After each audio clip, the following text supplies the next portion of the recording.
Chapter 1. Traditional Arts. Will breaking up lead to sudden wealth? Zhang Yu, let's part ways. A cold voice echoed at the entrance of Jiangxing Normal University. The speaker possessed fair skin and striking features, her wavy brown hair cascading elegantly. Draped in a trench coat over a snug black sweater, she showcased an enviable figure. Her long, slender legs clad in black stockings drew the gaze of passers-by, yet her enchanting visage bore no expression. Why? Zhang Yu, riding an Emma electric scooter, found himself momentarily stunned, unable to dismount in response to her abrupt declaration. One foot rested on the ground as confusion swirled in his mind. Before him stood Lu Ruoyan, his girlfriend of 3 years, with whom he had shared a harmonious relationship, rarely even engaging in quarrels. She had always provided emotional support, and they had created cherished memories in the library, the grove, the cinema, and the hallways. Just this morning, they had even made plans for an outing after school. Was this truly the so-called cliff-like breakup? With no psychological preparation whatsoever, he never imagined such a melodramatic event would befall him. Why do you ask? Lu Ruoyan replied with a faint smile. We are about to graduate, and you haven't even secured a job. Am I to follow you and endure hardship? But you clearly stated Zhang Yu was taken aback. The current job market was indeed challenging, yet he had been actively searching. He had just come from the job fair, having submitted 30 resumes. Moreover, she had long been aware of his struggles and had consistently reassured him that he would eventually find something. What did I say? Lu Ruoyan interrupted him. I won't hide any longer. Someone has offered me a job at a financial firm with an annual salary of 200,000 right from the start. The condition is that I become his girlfriend, and I agreed. Please do not seek me out again. I fear he may misunderstand. As her words fell, a striking blue Xiaomi Su-Chi pulled up beside them, capturing the attention of everyone nearby. The vehicle, a trendsetter in the current market, drew curious glances as the window rolled down to reveal a rather unkempt face. Ruoyan, how can I pick you up? Get in. Isn't that Ding Kun the most notorious playboy at our university? I've heard his family is quite affluent, with assets in the tens of millions. Rumor has it he changes girlfriends as frequently as one changes clothes. He's not even handsome, far inferior to that guy over there. Ah, but you see, now that we're graduating, who cares about looks when choosing a boyfriend? A small group of onlookers couldn't help but comment. Ding Kun was quite the figure on campus, and without money, Zhang Yu felt he could never compete with him. You're choosing him?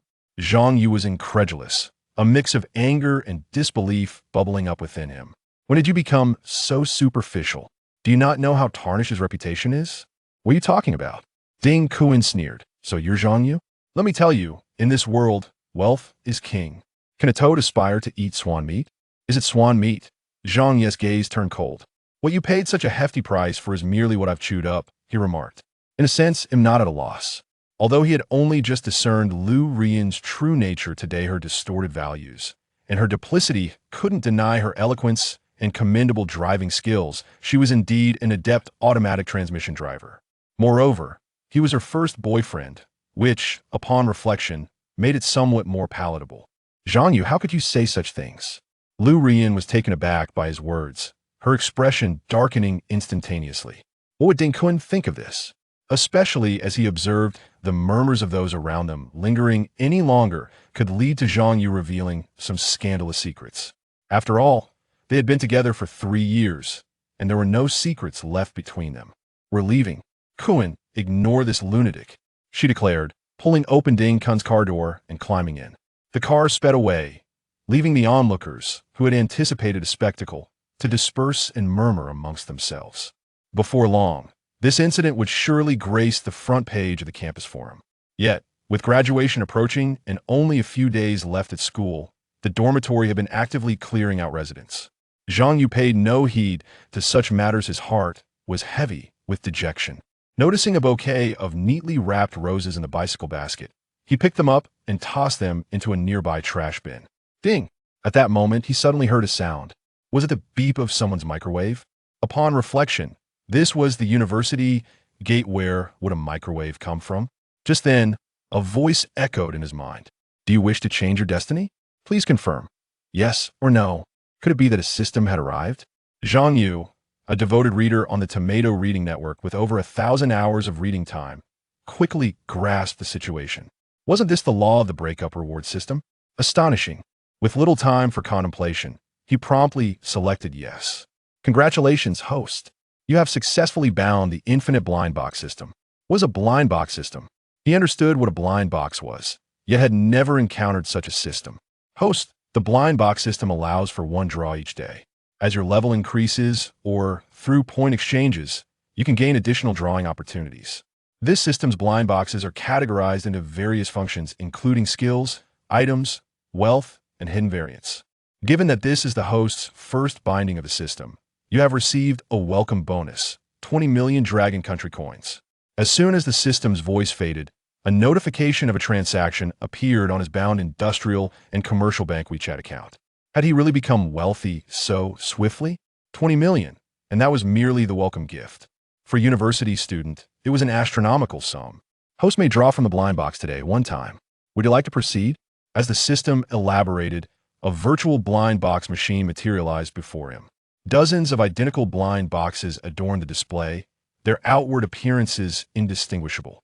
With this in mind, Zhang Yu chose one at random. As a blind box opened, the reward emerged. Congratulations, host. You have received a 400 square meter duplex apartment with a river view at Binjiang Mansion. The relevant property rights certificate is stored in the system space and can be accessed at any time. Property management fees are 30 yuan per square meter, already prepaid for 10 years, allowing the tenant to move in with peace of mind. Astonishing. The first blind box reveals such a grand reward. Zhang Yu had anticipated minor rewards at the onset, yet the first blind box left him utterly astounded. Binhai Mansion is situated in the prime business district of Jiangcheng, representing the pinnacle of residential offerings in the city. The price per square meter reaches an astonishing 60,000 yuan, with only 200 units available. Among these, merely 20 are duplex apartments. The monthly property management fee alone exceeds 10,000 yuan. Such a scarce high-end residence cannot be acquired merely with wealth. It is a symbol of status and identity. Thus, this initial reward has far surpassed Zhang Yu's expectations. A sprawling 25 million yuan apartment would leave anyone bewildered. Chapter 2. Destruction awaits, yet I am barred from my own home? He promptly claimed the reward, overwhelmed by the unexpected delight, as if caught in a dream. An ordinary person would toil for a lifetime and still not amass enough for such a residence. At that moment, he noticed another notification from a system. Risk alert. This apartment currently has other tenants residing. Please determine the course of action post-acquisition. Wait, how could there be others living in my apartment? Zhang Yu was taken aback. Wasn't this absurd? How could my property be occupied by others? Why hadn't the system eradicated those individuals? Zhang Yu inquired. Please provide the tenant's information. Moments later, the system delivered the tenant details. Upon reviewing the tenant information, Zhang Yu's eyes widened in disbelief. The data and photographs indicated that there were 3 tenants, all of whom were flight attendants from Jiang Airlines. Jiang Airlines is one of the top 5 domestic airlines, renowned for its stringent recruitment standards for flight attendants. Selection is akin to a beauty pageant, with requirements for height, physique, appearance, and demeanor, resulting in an acceptance rate of merely a fraction. Each year, the recruitment of flight attendants garners significant media attention. Though the images were merely ID photos, it was evident that the 3 women possessed remarkable beauty. Being chosen by Jiang Airlines implied they could easily step into the spotlight. One must admit, those ID photos surpassed even the meticulously edited ones of Lu Ruyan. So, I have 3 stunning flight attendants cohabiting in my apartment as tenants? This realization kept me wide awake. Is this some sort of test? Who could withstand such an examination? They certainly overestimate me. Zhang Yu had always harbored a fascination for uniforms, even purchasing some on a discount platform for his ex-girlfriend Lu Ruyan to play various roles, with flight attendant being the most frequent. Now it was real, and the thrill was overwhelming. Who hasn't harbored a childhood dream of becoming a flight attendant? With that in mind, he felt compelled to return home immediately. Binhai Mansion. After exiting the subway, he arrived at the property. At the entrance stood the newly opened and impressive commercial complex, Jinhu Tianjia. It housed dozens of international luxury brands, many of which were first stores in Jiangcheng. Lavishly decorated, every corner exuded opulence, clearly constructed with considerable wealth. Previously, When Zhang Yu had strolled past with Lu Ruyan, he had never dared to enter. Now, his mindset has transformed. This upscale shopping mall is merely an extension of the commercial facilities in his neighborhood. Without further ado, Zhang Yu passed through the security booth at the entrance and directly headed towards his spacious flat after entering the community. The environment of this neighborhood is truly worthy of the exorbitant price of 60,000 yuan per square meter. Every flower and every stone is exquisitely arranged. The ground is spotless, to the extent that one could roll around without a speck of dust adhering to them. The community also boasts a residence clubhouse, an activity room, a billiard room, and a library, all well-equipped. Before long, Zhang Yu arrived at the door of his residence. The entrance was secured with a facial recognition password lock. I wonder if the system has already registered my information? As this thought crossed his mind, the moment he stood there, the door swung open with a resounding thud. As he stepped inside, a sudden shriek of awe pierced the air. What was happening? A pale figure swiftly darted past him, nearly blinding him with its speed. Who just entered? How did they get a key to the house? In the living room, two other young women appeared visibly anxious, and they had been in the midst of changing clothes when he entered such an unexpected intrusion. One hastily grabbed a throw pillow, while the other seized a fruit knife from the coffee table. Their expressions were tense as they assumed defensive postures. The fruit knife even bore remnants of fruit peel, rendering the scene somewhat comical. The girl who had been changing hurriedly donned a garment, flustered by the unexpected gaze. Who would have thought that a simple change of clothes at home could lead to such an embarrassing moment? With tears welling in her eyes, she looked towards the entrance, her face a picture of panic. Yet in the next moment, the panic faded into surprise. Oh, he's rather handsome, isn't he? Moreover, he appears quite youthful, standing at an estimated height of 185 centimeters, not at all the creepy uncle one might imagine. The tension in her heart dissipated significantly.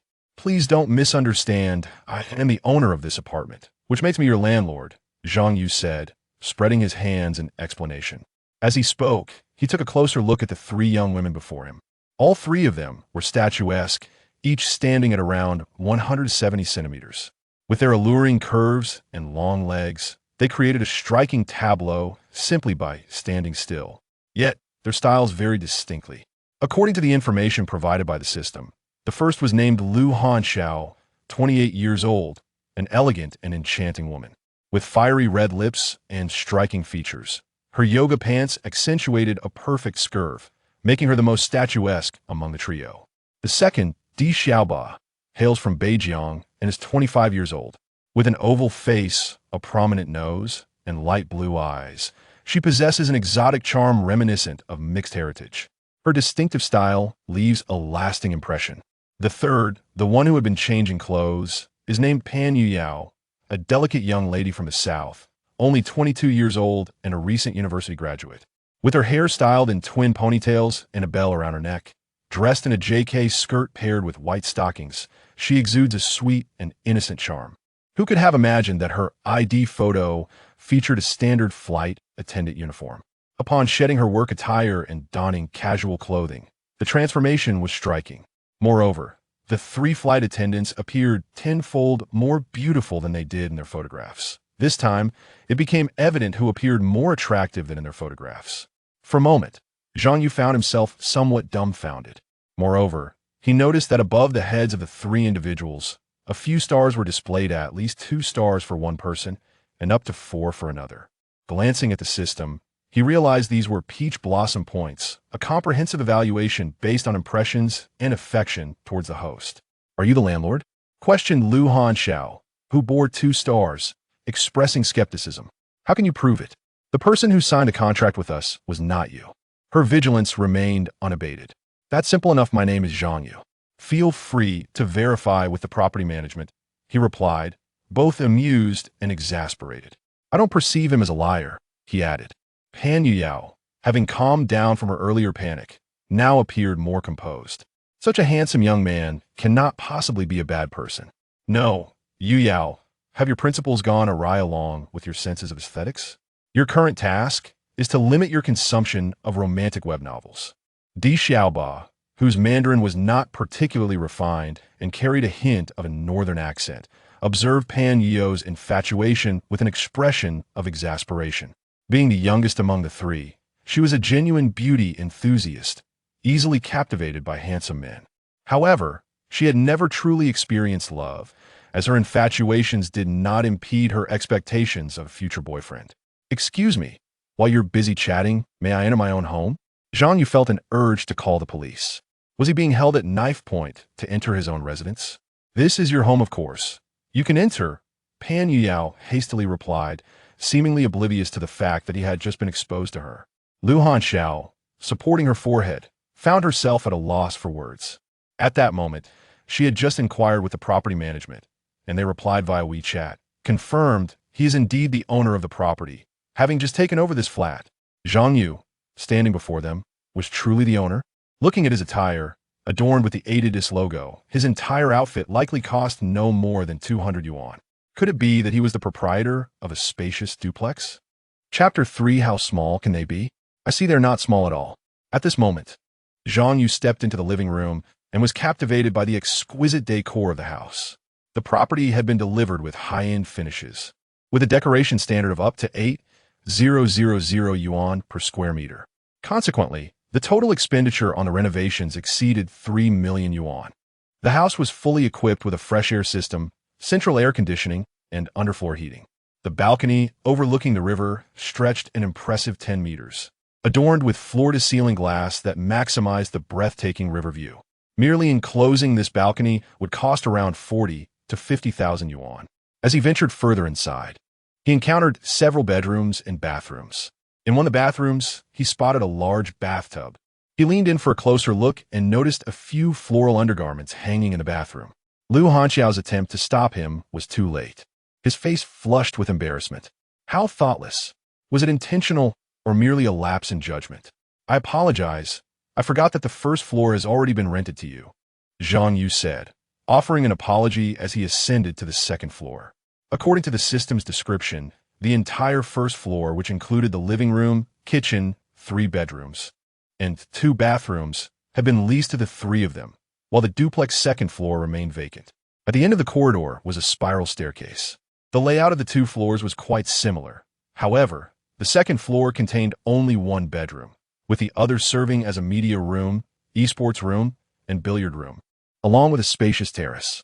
Half of the terrace was a leisure area, while the other half featured an infinity pool. Perfection, utter perfection. Upon reaching the second floor and gazing at the azure pool, Zhang Yu immediately grasped the essence of affluence. On pleasant days, swimming here while enjoying the unobstructed river view would be an exquisite indulgence. Meanwhile, on the first floor, Pan Yu and Di Xiaoba exchanged glances before addressing Lu Hanxiao, saying, "Sister Xiao, remember that he is the landlord. You mustn't provoke him. What is there to fear? We can always find another place to rent," Lu Hanxiao retorted dismissively. "But have you forgotten how expensive the deposit here is? We signed a year-long contract, which means we want to get it back before the term ends." Di Xiaoba responded. Even though the 3 of them were sharing the rent, the monthly payment for this apartment was still 20,000 yuan. The deposit amounted to 2 months' rent, totaling 40,000 yuan, which represented a significant portion of their earnings. Di Xiaoba lamented the waste of such money. "If it comes to it, I will cover the loss of the deposit," Lu Hanxiao declared, tilting her head to glance at the spiral staircase, seemingly on guard against Zhang Yu's sudden appearance. "But I have a feeling he is not a good person." "Why do you say that, Sister Xiao?" the other 2 inquired. "Aren't you afraid he might take advantage of you?" Lu Hanxiao replied. Di Xiaoba was more grounded, clear about her desires, while Pan Yu, still young and innocent, had not yet experienced the harsh realities of the outside world. "What? Take advantage of us?" Pan Yu paused for a moment, then exclaimed, "So what? I'm not afraid." Her expression turned unexpectedly eager. "Honestly, haven't you noticed? He is quite handsome, and he has abs. The most crucial point is—" "All right, enough. I understand what you are about to say." Lu Hanxiao gazed at her with an expression of frustration, as if lamenting her lack of experience. Pan Yu possessed 0 practical experience, but boasted a perfect theoretical knowledge score. Once she began to speak, her words tumbled forth chaotically. The landlord was on the second floor. They still had some semblance of dignity to uphold. How could someone with such striking features so swiftly turn traitor? Just moments ago, she was tearfully treating him as an unwelcome guest. Upon seeing that the landlord was handsome, had all her principles vanished? The turnaround was rather abrupt. Lu Huanxiao could hardly suppress the urge to deliver a punch to the starry-eyed girl. However, this house belonged to him. His status must be significant, right? Which prominent family did he belong to? At that moment, Di Xiaoba pondered curiously. The landlord mentioned that his surname was Zhang. Huanxiao, being a local of Jiangcheng. Do you know of any conglomerate owners with the surname Zhang? Let me think. It seems there isn't any. Lu Huanxiao rolled her eyes, contemplating. Among the well-known enterprises in Jiangcheng, there truly seemed to be no owner with that surname. However, simply being wealthy was not enough to purchase a property in Binjiang Mansion. Could it be that Zhang Yu was not a native of Jiangcheng? There was no time to dwell on such thoughts, as footsteps approached from upstairs. Hush! The landlord is coming down. Zhang Yu returned to the first floor and found 3 beautiful women before him. So, is it time to pay the rent for the next quarter? He recalled a reminder from the system. Upon hearing this, the 3 ladies exchanged glances. The rent had long been prepared. Lu Huanxiao produced a thick envelope. The other 2 girls closed their eyes, unable to bear the sight of that envelope. After all, it contained their hard-earned wages. The monthly rent was 20,000. For a quarter, that amounted to 60,000. Although Lu Huanxiao had proposed the idea of sharing the rent, she alone contributed half. The other 2 shared the remaining burden. However, their monthly salaries were just over 10,000, leaving them with little after paying the rent. Yet, I have a question from Mr. Zhang. Will you be living here in the future? Lu Huanxiao inquired. Previously, only the 3 of them occupied the space, while the second floor remained vacant. According to their contract, they had only rented the first floor. Oh, why else would I be here? This is my property. Where else would I reside? Zhang Yu replied, a slight smile gracing his lips as he looked at Lu Huanxiao. Living under the same roof as 3 stunning flight attendants. He felt a sense of anticipation for the unfolding narrative. It was no wonder they were selected from the most rigorous auditions of Jiang Airlines. Each of them, while possessing distinct styles, could outshine over 99% of online influencers based solely on looks. Wasn't it a tad unfortunate for them to be mere flight attendants? He was uncertain of their thoughts, but it mattered little. Very well. Lu Huanxiao crossed her arms, positioning herself half a step in front of the other 2 girls. These 2 are still quite young. Therefore, let us abide by the terms of the contract and maintain our boundaries. She aimed to protect the 2 girls in life. They were sisters, and in the workplace, they were subordinates. How young? I see they are quite mature. Zhang Yu cast a glance and smiled. You. Lu Huanxiao extended a finger, intending to suggest that Zhang Yu was driving, yet he found himself devoid of evidence.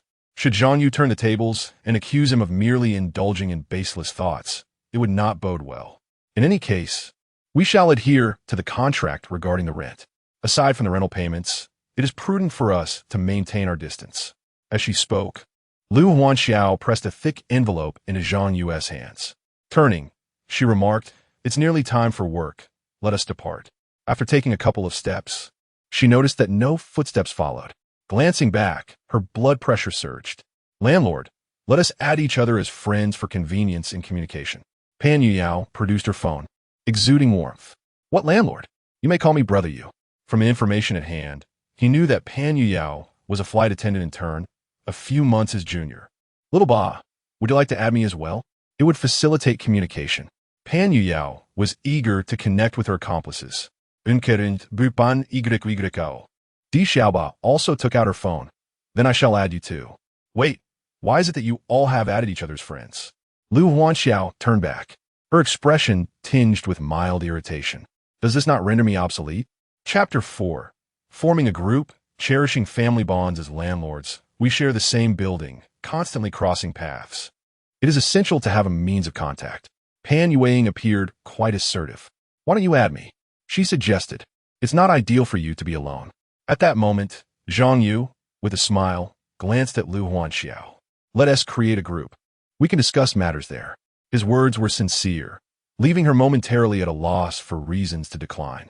After pondering for a few seconds, she took out her phone. Go ahead, scan it. Yes. Zhang Yu silently celebrated. The compliance test had, at least preliminarily, succeeded. Although Lu Huanxiao outwardly exuded an air of aloofness and defensiveness, she possessed vulnerabilities as well. This probing had indeed revealed some of them.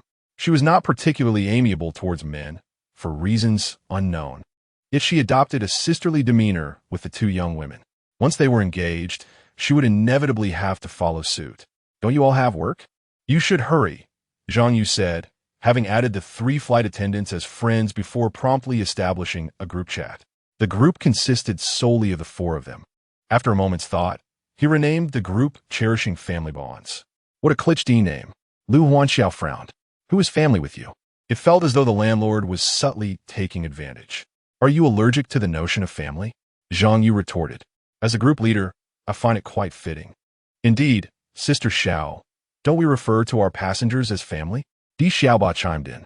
"All right, Sister Xiao, we must be on our way," Pan Yuing interjected, her urgency palpable. As the soul in turn yet to be confirmed, she needed to perform well at work, lest she provide anyone with ammunition. Thus, the 3 of them grabbed their identical standard suitcases, neatly packed in the corner, and prepared to depart. "By the way, where are you flying to?" Zhang Yu casually inquired. "We have a flight to the capital, departing at 8 p.m., Pan Yuing replied, her mouth quicker than her mind, leaving Lu Huanxiao unable to intervene. This was work-related information. Why reveal so much, especially to a landlord met for the first time? "Oh, I see." Zhang Yu waved his hand. "You may go." Stepping into the elevator, they descended to the ground floor. Lu Huanxiao sensed something amiss. "Wait, wasn't he just instructing us?" "Perhaps, but it's not important." "Let us hurry," she replied, watching as the 3 flight attendants disappeared through the community entrance. The expansive 2-story duplex suddenly felt empty. Zhang Yu then retrieved his phone, capturing images of the living room, balcony, dual kitchens, and the rooftop terrace with its swimming pool. The more he observed, the more he adored it. From poverty to sudden wealth, who could remain unmoved in such a luxurious residence? Reclining on the spacious, soft sofa in the living room, he noticed a lingering faint scent reminiscent of youthful femininity. Selecting a few photos, he prepared to post on social media. After all, if one did not share, did it not seem as if it never happened? After careful consideration, he ultimately decided to abandon his thoughts and posted on Douyin, captioning it, "The new house is quite nice." Upon seeing the message successfully sent, he set his phone aside and went to the restroom. Even the restroom was fragrant, devoid of any hint of filth or the urge to flee. Returning to the living room, he picked up his phone and was startled by the 99 notifications on the screen. Is this enthusiasm directed at me? A flurry of likes and comments flooded in, all praising and envying his spacious new apartment. Numerous users, adorned with alluring profile pictures, had sent him private messages. "Handsome, is this your house? It's stunning. Is this a duplex in Binjiang Mansion? May I come and see it? I live nearby and can see your building while taking a stroll. Does your home need a female presence? I can play that role for free." The array of flirtations and overtures left no room for subtlety. Some even sent suggestive photos, partially concealed. Zhang Yu mused that only those with wealth, luxury cars, and grand houses could evoke such proactive interest from women. Amidst the cascade of profile pictures, one suddenly caught his eye. She appeared somewhat familiar. Clicking onto her profile, he discovered she had amassed 200,000 followers, making her a minor internet sensation. Scrolling down revealed an array of videos showcasing her in short skirts, performing sultry dances. He felt a surge of warmth in his abdomen.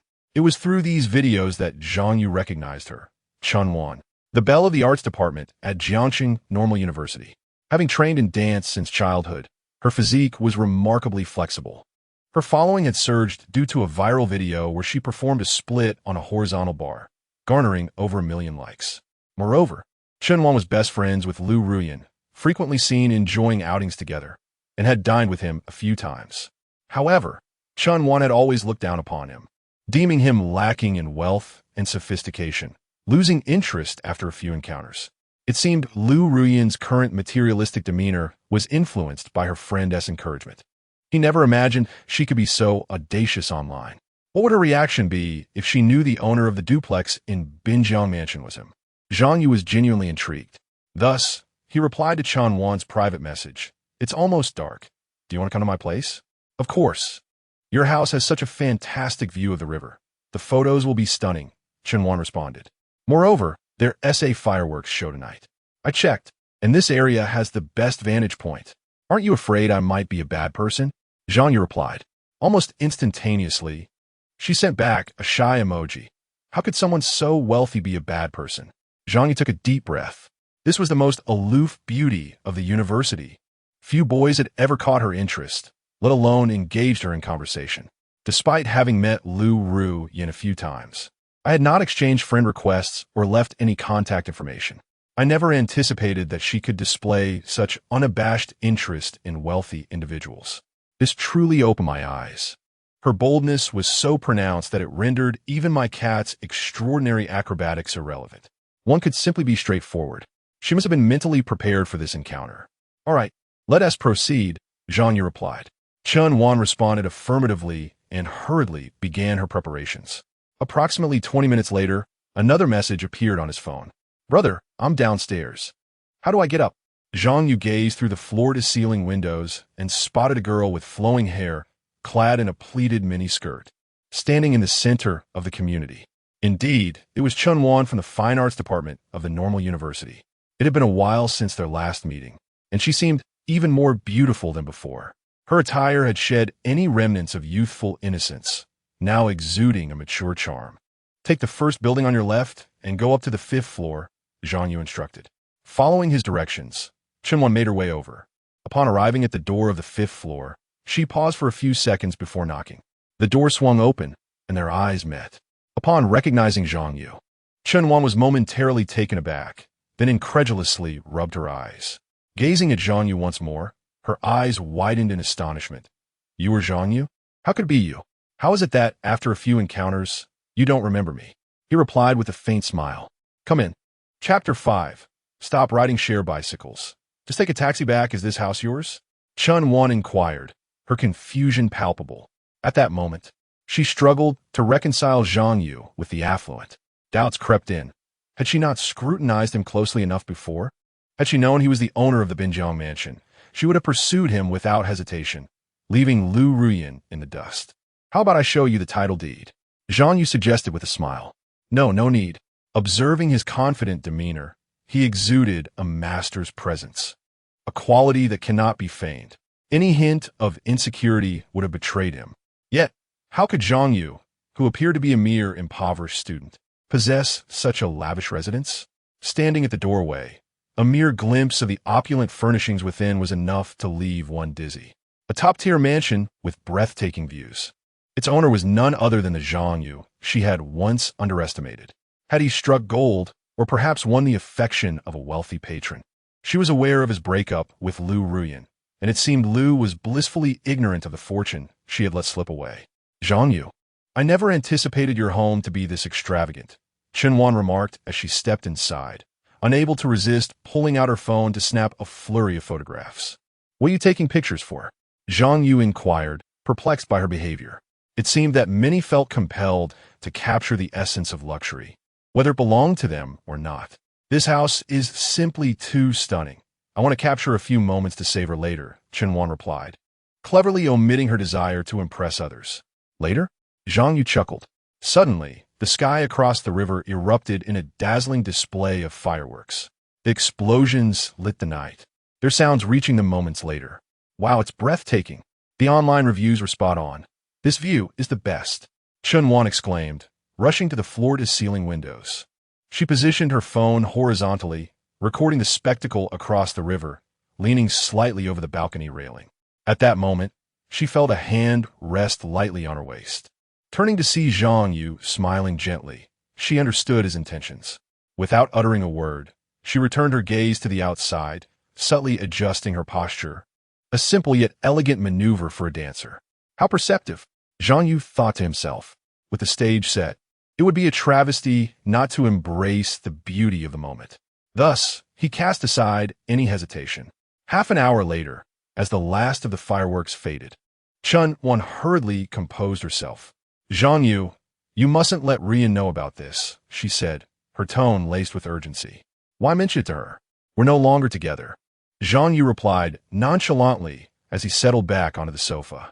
For him, Lu Rian was now a chapter firmly closed. Ah, so you really broke up, huh? As Chen Wan heard this, she immediately sensed an opportunity. What? She didn't tell you. Zhang Yu saw through her thoughts. Well, Zhang Yu, how about I become your girlfriend? She flirtatiously tossed her hair. Confident in her allure, she knew her worth. In Jiangxing University of Science and Technology, with a gender ratio of 3:7, she had managed to become one of the top 5 beauties in the school. Her looks, figure, and talents were undeniably impressive. Unfortunately, Chen Wan had exceptionally high standards for a boyfriend. He must be wealthy, handsome, and at least 185 centimeters tall. None of these could be compromised. With her lofty aspirations, many pursued her, yet only a handful met one or two of her criteria. However, finding someone who fulfilled all 3 was quite rare. To date, Zhang Yu was the only one who matched her standards. He possessed both looks and height. Now, even the financial shortcoming had been remedied, making him the epitome of a perfect gentleman. Few in Jiangxing could afford to reside in Binjiang Mansion, especially with only 20 units available, each a coveted duplex. Chen Wan had never felt such initiative before. With a clear goal in mind, she decided to take action. She was a pragmatic and astute woman. A girlfriend? Zhang Yu chuckled lightly. Isn't that a bit inappropriate? I just broke up, and now you want to jump right into the next relationship? Those outside might think I'm a playboy. Then let us just keep in touch for now. We can go public later, Chen Wan suggested, realizing he had a point. She didn't want to miss this chance. Becoming a prospective girlfriend first seemed wise. Zhang Yu, what is your WeChat? I'll add you. She felt a bit embarrassed, having realized she didn't have his contact information after years of acquaintance. It was indeed peculiar. They had known each other for several years, yet had never exchanged numbers. All right then, Zhang Yu replied nonchalantly, opening his QR code for her scan. It's getting late. You should head back. Zhang Yu yawned, addressing Chen Wan. Wait, you're sending me home at this hour? She glanced out the window, surprised. She had hoped to spend the night in his luxurious apartment. Was he dissatisfied with her earlier? A fleeting thought crossed her mind. Had he seemed preoccupied while taking photos? Zhang Yu, you must be tired.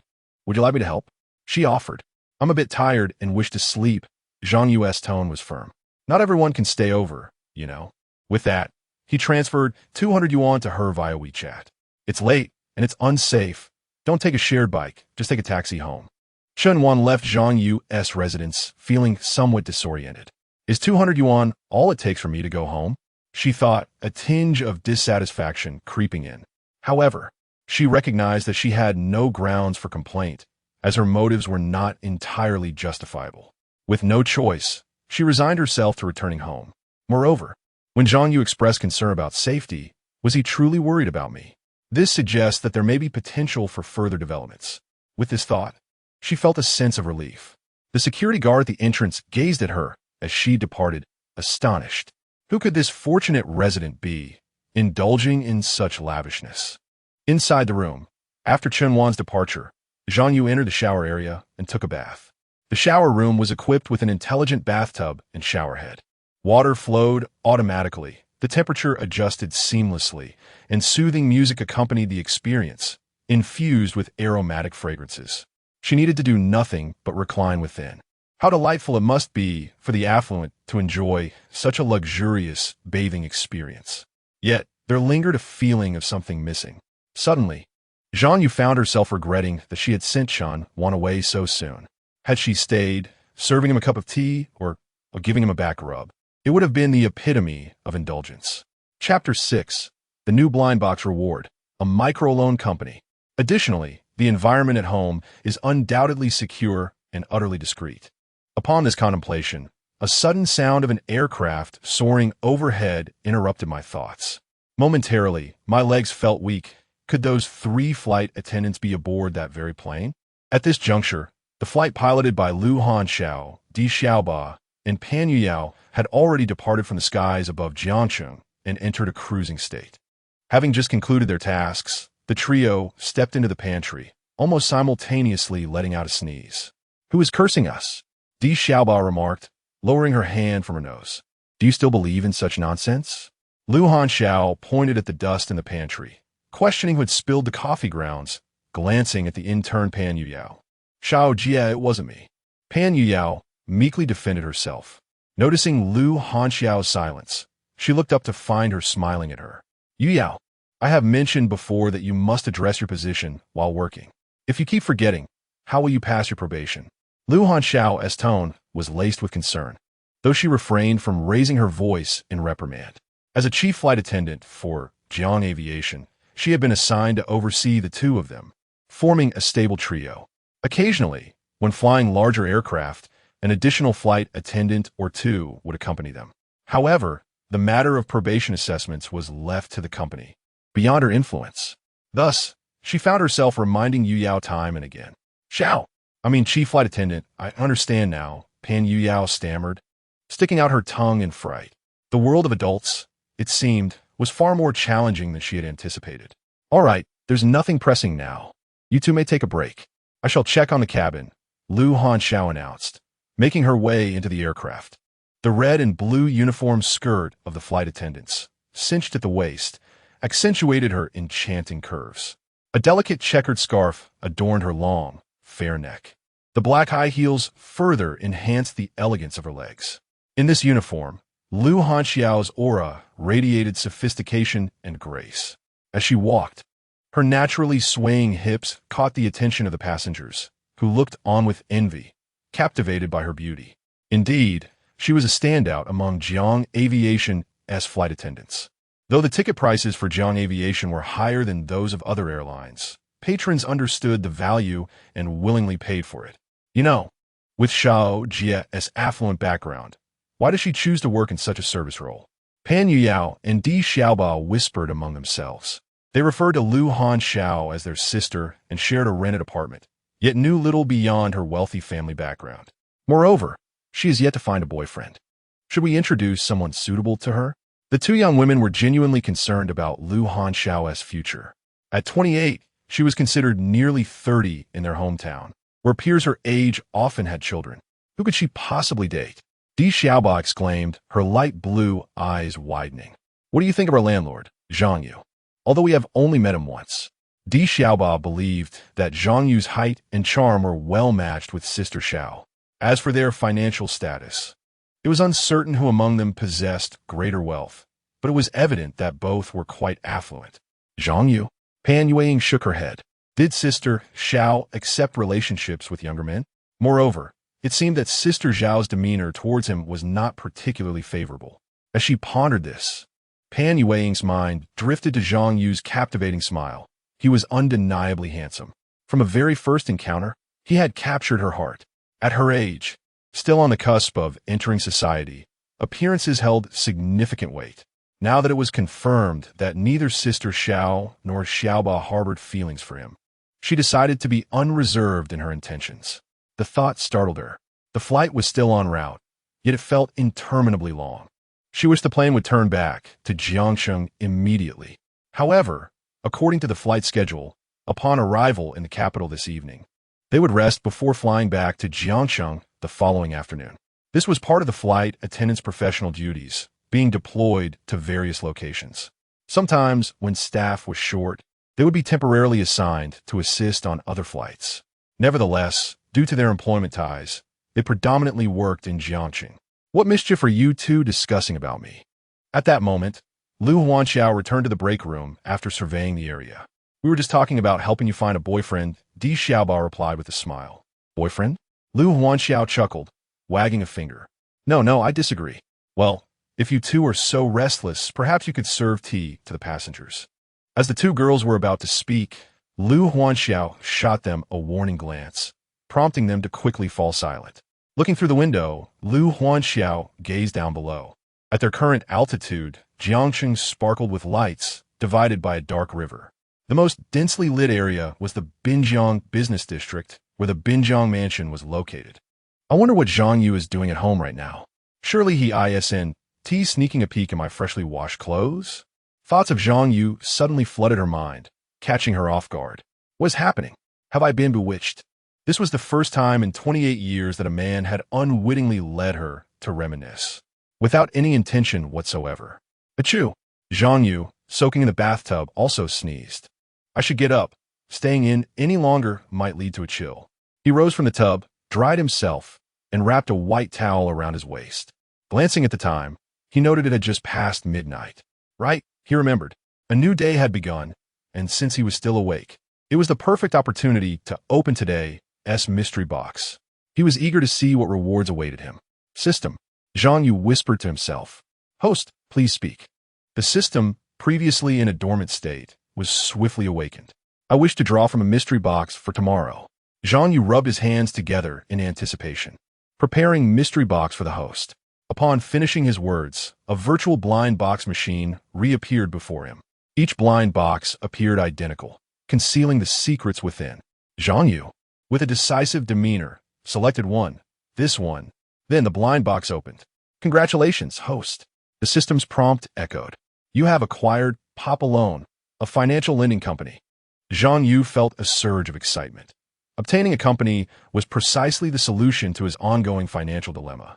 No matter how grand a residence one occupies, it cannot serve as sustenance. Renting it out would yield merely over 200,000 in annual income, far from sufficient. The novice rewards bonus, if allowed to languish, would eventually dwindle away. The manner of spending with ample funds starkly contrasts that of scarcity. He swiftly clicked on the company's details page to inspect further. Papa Loan Financial Company, headquartered in the Jiangxing Fortune Tower, boasts a business scope that spans the entirety of Jiangsu.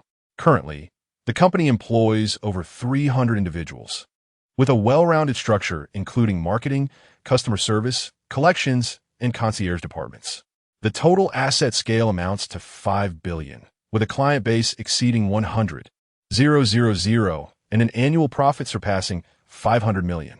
However, the name of this company struck Zhang Yu as rather peculiar. Could it possibly be? Chapter 7.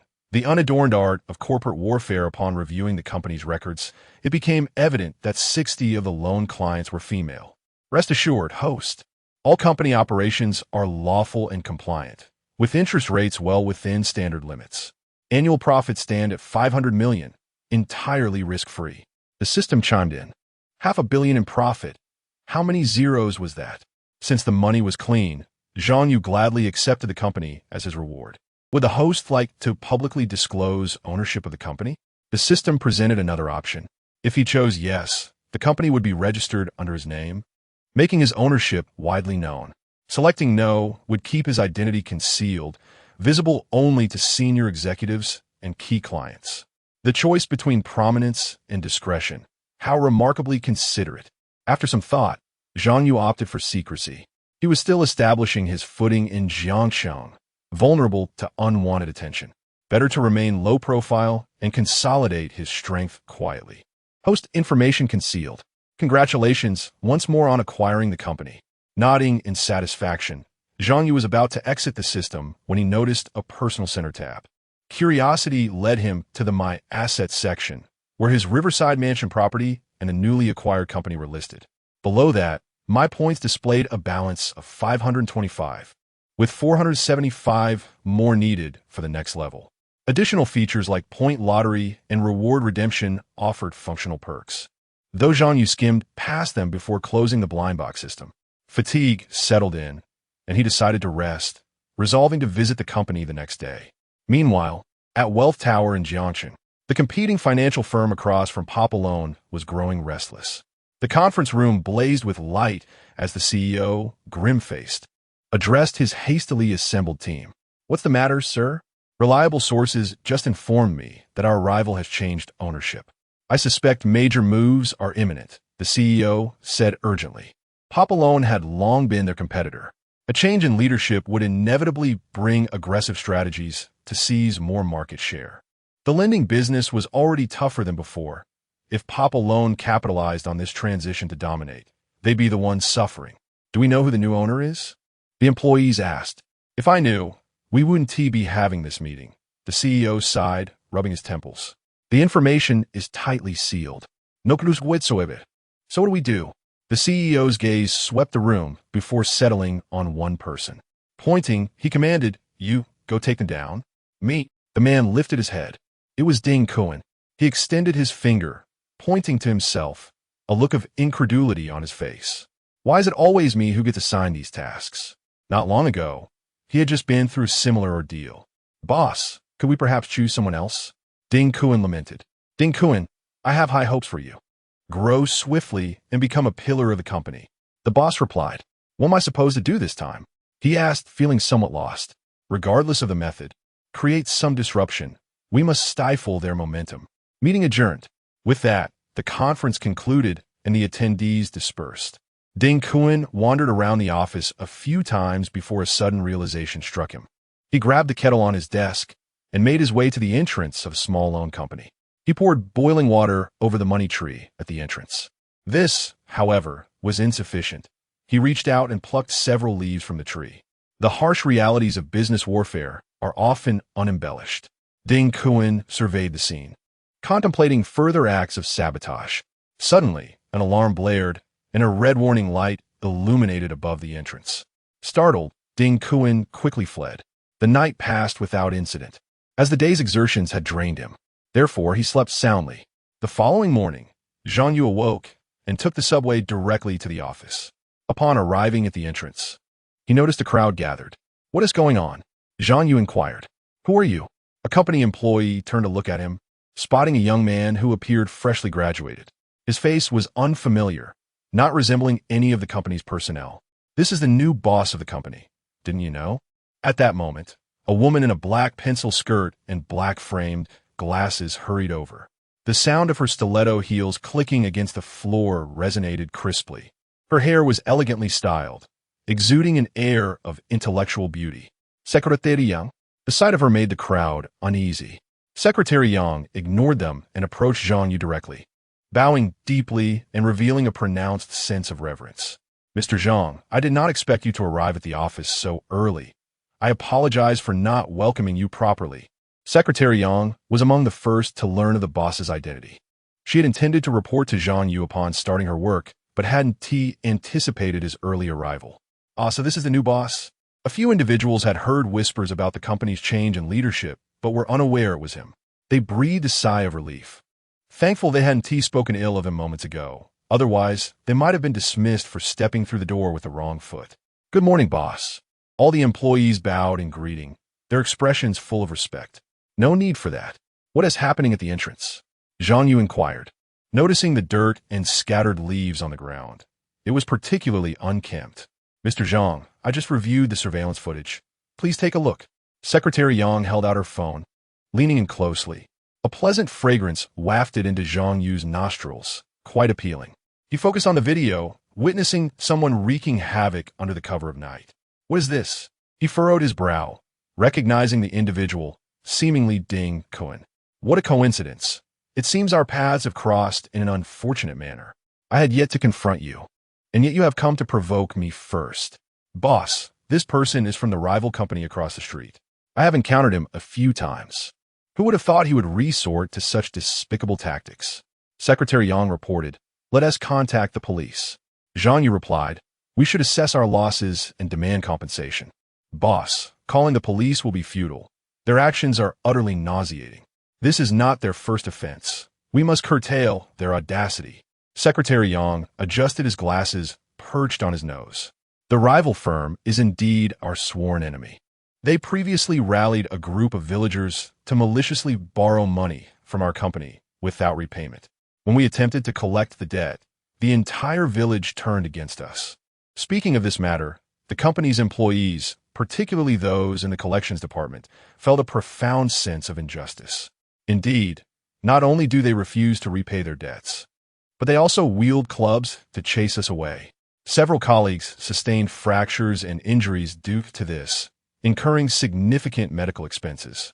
I have heard that the individual in the video is implicated in this affair. As a financial lending company, our interest rates are slightly higher than those of banks, which is standard practice and not unreasonable. However, maliciously borrowing money with no intention of repayment constitutes a substantial loss to the company's operations. To put it more severely, this verges on fraud. The challenge lies in the lack of evidence. Reporting it would be futile. Those villagers, having received their ill-gotten gains, will undoubtedly protect their instigator. Chapter 8. The Decryption Card, Settling Old and New Grudges for Such Shameless Scoundrels. There had been no recourse in the past. But now, with the arrival of a new boss, hope was naturally placed upon him. How intriguing. A faint smirk curled at the corners of Zhang Yu's lips. This risk warning had already been flagged by the system when he took over the company the previous night. It indicated that a portion of the company's debts had turned irrecoverable, overdue for more than 300 days. Moreover, there were traces of malicious attacks against the firm. Yet, he expected that the mastermind behind it all would be none other than Ding Kuan and his company. Corporate instigated, Ding Kuan executed. Because, frankly, Ding Kuan was precisely the kind of man who would stoop so low without hesitation. A born villain, devoid of conscience. Perfect, since they had crossed paths now. Old grudges and fresh grievances would be settled together. Thus, Zhang Yu first instructed the employees to return to their respective posts before retreating into his office. Secretary Yang had arrived before dawn, meticulously organizing the office and brewing a cup of tea, which she now presented to him with both hands. President Zhang, your tea. Zhang Yu nodded. Leave it for now. Yet Secretary Yang remained, her hands clasped together, hesitating to depart. Secretary Yang, is there something else? President Zhang, since you've just arrived, there are reports and handovers that require your review, she replied with a respectful smile. I can wait. To secure the interior, we must first eliminate the external thorn, Zhang Yu remarked coolly. President Zhang, do you already have a solution? A glimmer of hope brightened Secretary Yang's eyes. From the very first glance, she had sensed something extraordinary about him, an imposing aura that surpassed her expectations. Initially, upon hearing of the leadership change, she had braced herself for a greasy, pot-bellied middle-aged man. But the records revealed a young, strikingly handsome new boss, exuding an enigmatic charm unlike anything she had ever encountered. It was as though he carried an invisible magnetism, effortlessly drawing all attention toward him. At 25, Secretary Yang was like a peach ripening on the branch. Unmarried, yet inexplicably, she felt an almost maternal protectiveness toward Zhang Yu, despite him being 3 years her junior. Just wait. I'll inform you when the time comes. As he spoke, Zhang Yu navigated to the system S-Points exchange page. Among the redeemable items, particularly the card collection, one stood out, a faint memory from his earlier browsing. Soon, he located it. The dark decryption card. Card function uncovers any individual or corporation's dark history, violations of morality, public order, or outright criminal acts. Redemption cost, 500 points. His current balance was just enough. Without hesitation, Zhang Yu exchanged the points, watching as his total dropped from 525 to 25. The card materialized in his system inventory. Host, would you like to activate this card? The system inquired. Activate. I wish to investigate all the undisclosed secrets of the opposing company in the realm of small-sum lending enterprises. Which one is entirely free of blemish? The system promptly retrieved a series of relevant findings, confirming Zhang Yu's suspicions. Good heavens, if these secrets were made public, everyone from top to bottom would be heading straight to prison. As he perused the displayed information, a sense of clarity and satisfaction washed over him. The opposing company CEO had blood on his hands, guilty of both homicide and bribery. Life imprisonment was inevitable. Ding Kuan had harassed numerous classmates and was an avid voyeur.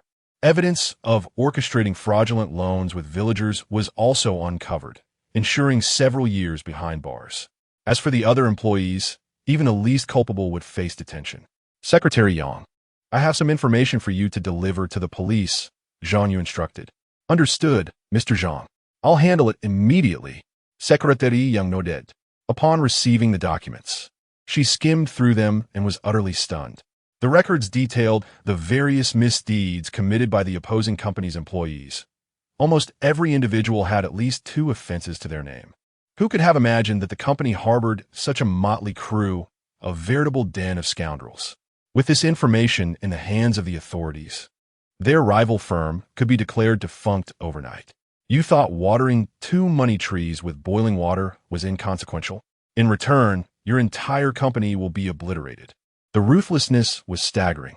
What was even more astonishing was how such classified information, some dating back years, had been compiled with such meticulous detail, as if someone had documented every transgression in real time. As Secretary Yang headed to the printing room, She stole a distant glance at Zhang Yu. The man seemed to grow ever more formidable in stature. Ha. Payday loan company is at it again. Completely silent since this morning. Exactly. Another victory for Ding Kuan. Ding Kuan, what reward would you like? The opposing office buzzed with jubilation. The boss regarded his prized subordinate with satisfaction. After all, he was the son of an old friend. Boss, when can my girlfriend officially start working? Ding Kuan stood and asked. Quite the romantic, aren't you? The room erupted in laughter. Ding Kuan merely offered a sheepish grin. He wasn't too eager out of affection. Yesterday's attempt had failed. Lu Ruyin refused to let him touch her before her official employment. After years of longing, he had finally pried her away from another, only to be thwarted at the final step. Don't worry, Ding Kuan. She can start today. Go ahead and notify her, the boss declared, thumping his chest. Before the words fully left his lips, suddenly, commotion erupted at the company entrance. What is going on? Ding Kuan, the boss, and the others turned toward the door. Several police officers stormed in. Police, freeze. Everyone get down, barked the leading officer. Officer, what have we done wrong? Ding Kuan exclaimed, his face a mask of astonishment. Are you Ding Kuan? Are you unaware of your transgressions? Came the reply. Take them all away. At that command, glistening handcuffs were affixed onto them one by one. What on earth is happening? Why are there so many police officers? The atmosphere was thick with pressure. What has transpired in this financial company? Is it not obvious? They are certainly embroiled in criminal activities. Being in finance, they are even more prone to wrongdoing. Indeed, the frequency of crime within the financial sector is alarming. However, it is a rare occurrence to witness such a sweeping operation. They must have crossed a significant figure. Otherwise, such a thorough sweep would not be executed. Meanwhile, other companies within the Jiangcheng wealth building were alerted by the commotion. Classes were abandoned as employees rushed to witness the unfolding drama. Those unable to attend were glued to their phones, watching the live stream with eager anticipation. Inside the company, employees were being led out in handcuffs directly into police vehicles. The authorities had dispatched several large vans, nearly overflowing with detainees. The once bustling company now lay desolate. Computers still aglow, lights ablaze. The opened WPS document flickered with a blinking cursor, untouched and unsaved. The office phone's receiver swayed in midair, still vibrating from recent conversations. Manager Zhang, the personnel from the company across the way, have truly been apprehended. At that moment, the entire staff of Papaya alone witnessed the tumultuous events unfold before their eyes. Secretary Yang hurried into Zhang Yu's office, breathlessly reporting the situation. Her face alight with barely contained joy. Chapter 9. I'm sorry, but I have someone I like. Have they all been taken away? That's good. Zhang Yu wore an expression of assured victory. Since this card had been played, nothing was beyond his grasp. However, a hint of concern appeared on Secretary Yang's face. President Zhang, I have heard that their boss has a formidable background, seemingly connected to the underworld. If they discover we are responsible, might they retaliate? Not at all. Zhang Yu shook his head. You all need to focus on your work moving forward. Regardless of their background, they are currently in a position of weakness. If they remain silent, that is one thing. Should they provoke us, they will certainly not escape unscathed. That is the confidence we possess now. Understood, President Zhang. I shall get to work. Secretary Yang bowed and turned to leave the office. Her figure, adorned in a fitted skirt, swayed gracefully, stirring a fragrant breeze that caught the attention of several envious employees. They couldn't help but admire their new boss, Zhang Yu. Previous supervisors had all been women, and Secretary Yang had narrowly escaped that fate. Now, with a male boss, she felt vulnerable like a fish on a chopping board. Ah, the advantages of wealth. Look, a financial company in Jiangcheng has been entirely taken away by the police. Everyone, that's impossible. It's true. Not a single person was spared. Their vehicles were nearly overflowing. The police are still seeking leads from the public to gather more evidence. At the Beijing Capital Airport, a flight returning to Jiangcheng was about to take off.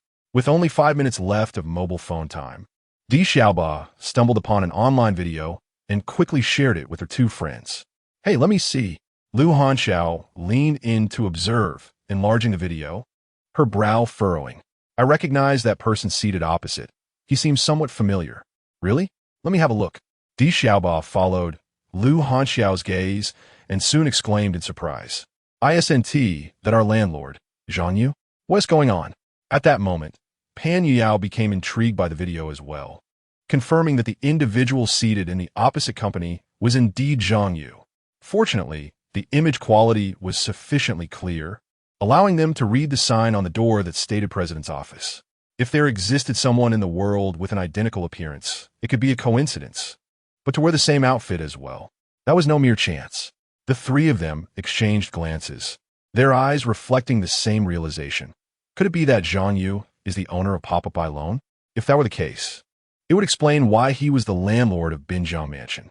Pop-Up by Loan is one of the most renowned financial companies in Jiangxing, having been established for quite some time. It previously offered services to university students, providing loans to those over 18 with a student ID and proof from the academic credit network. The interest rates were relatively low, making it immensely popular among the student demographic. Hence, all three of them had a lasting impression of this company. When did Zhang Yu become the owner of this company? Let's get to work. The plane is about to take off. Lu Hanxiao stated. The flight back to Jiangxing was on the verge of departure, necessitating the final preparations. Please confirm whether all passengers have arrived, Lu Hanxiao instructed. Chief Flight Attendant Lu.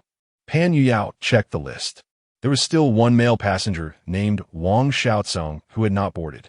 Wang Xiaocong? Upon hearing the name, Lu Hanxiao paused momentarily. Miss Lu, what a coincidence to see you here. At that moment, the last passenger approached, carrying a bag. Dressed in a suit, he gazed at Lu Hanxiao with a smirk. Hello. Please present your identification, Di Xiaoba signaled. The man produced his ID and handed it to Di Xiaoba, yet his eyes remained fixed on Lu Hanxiao.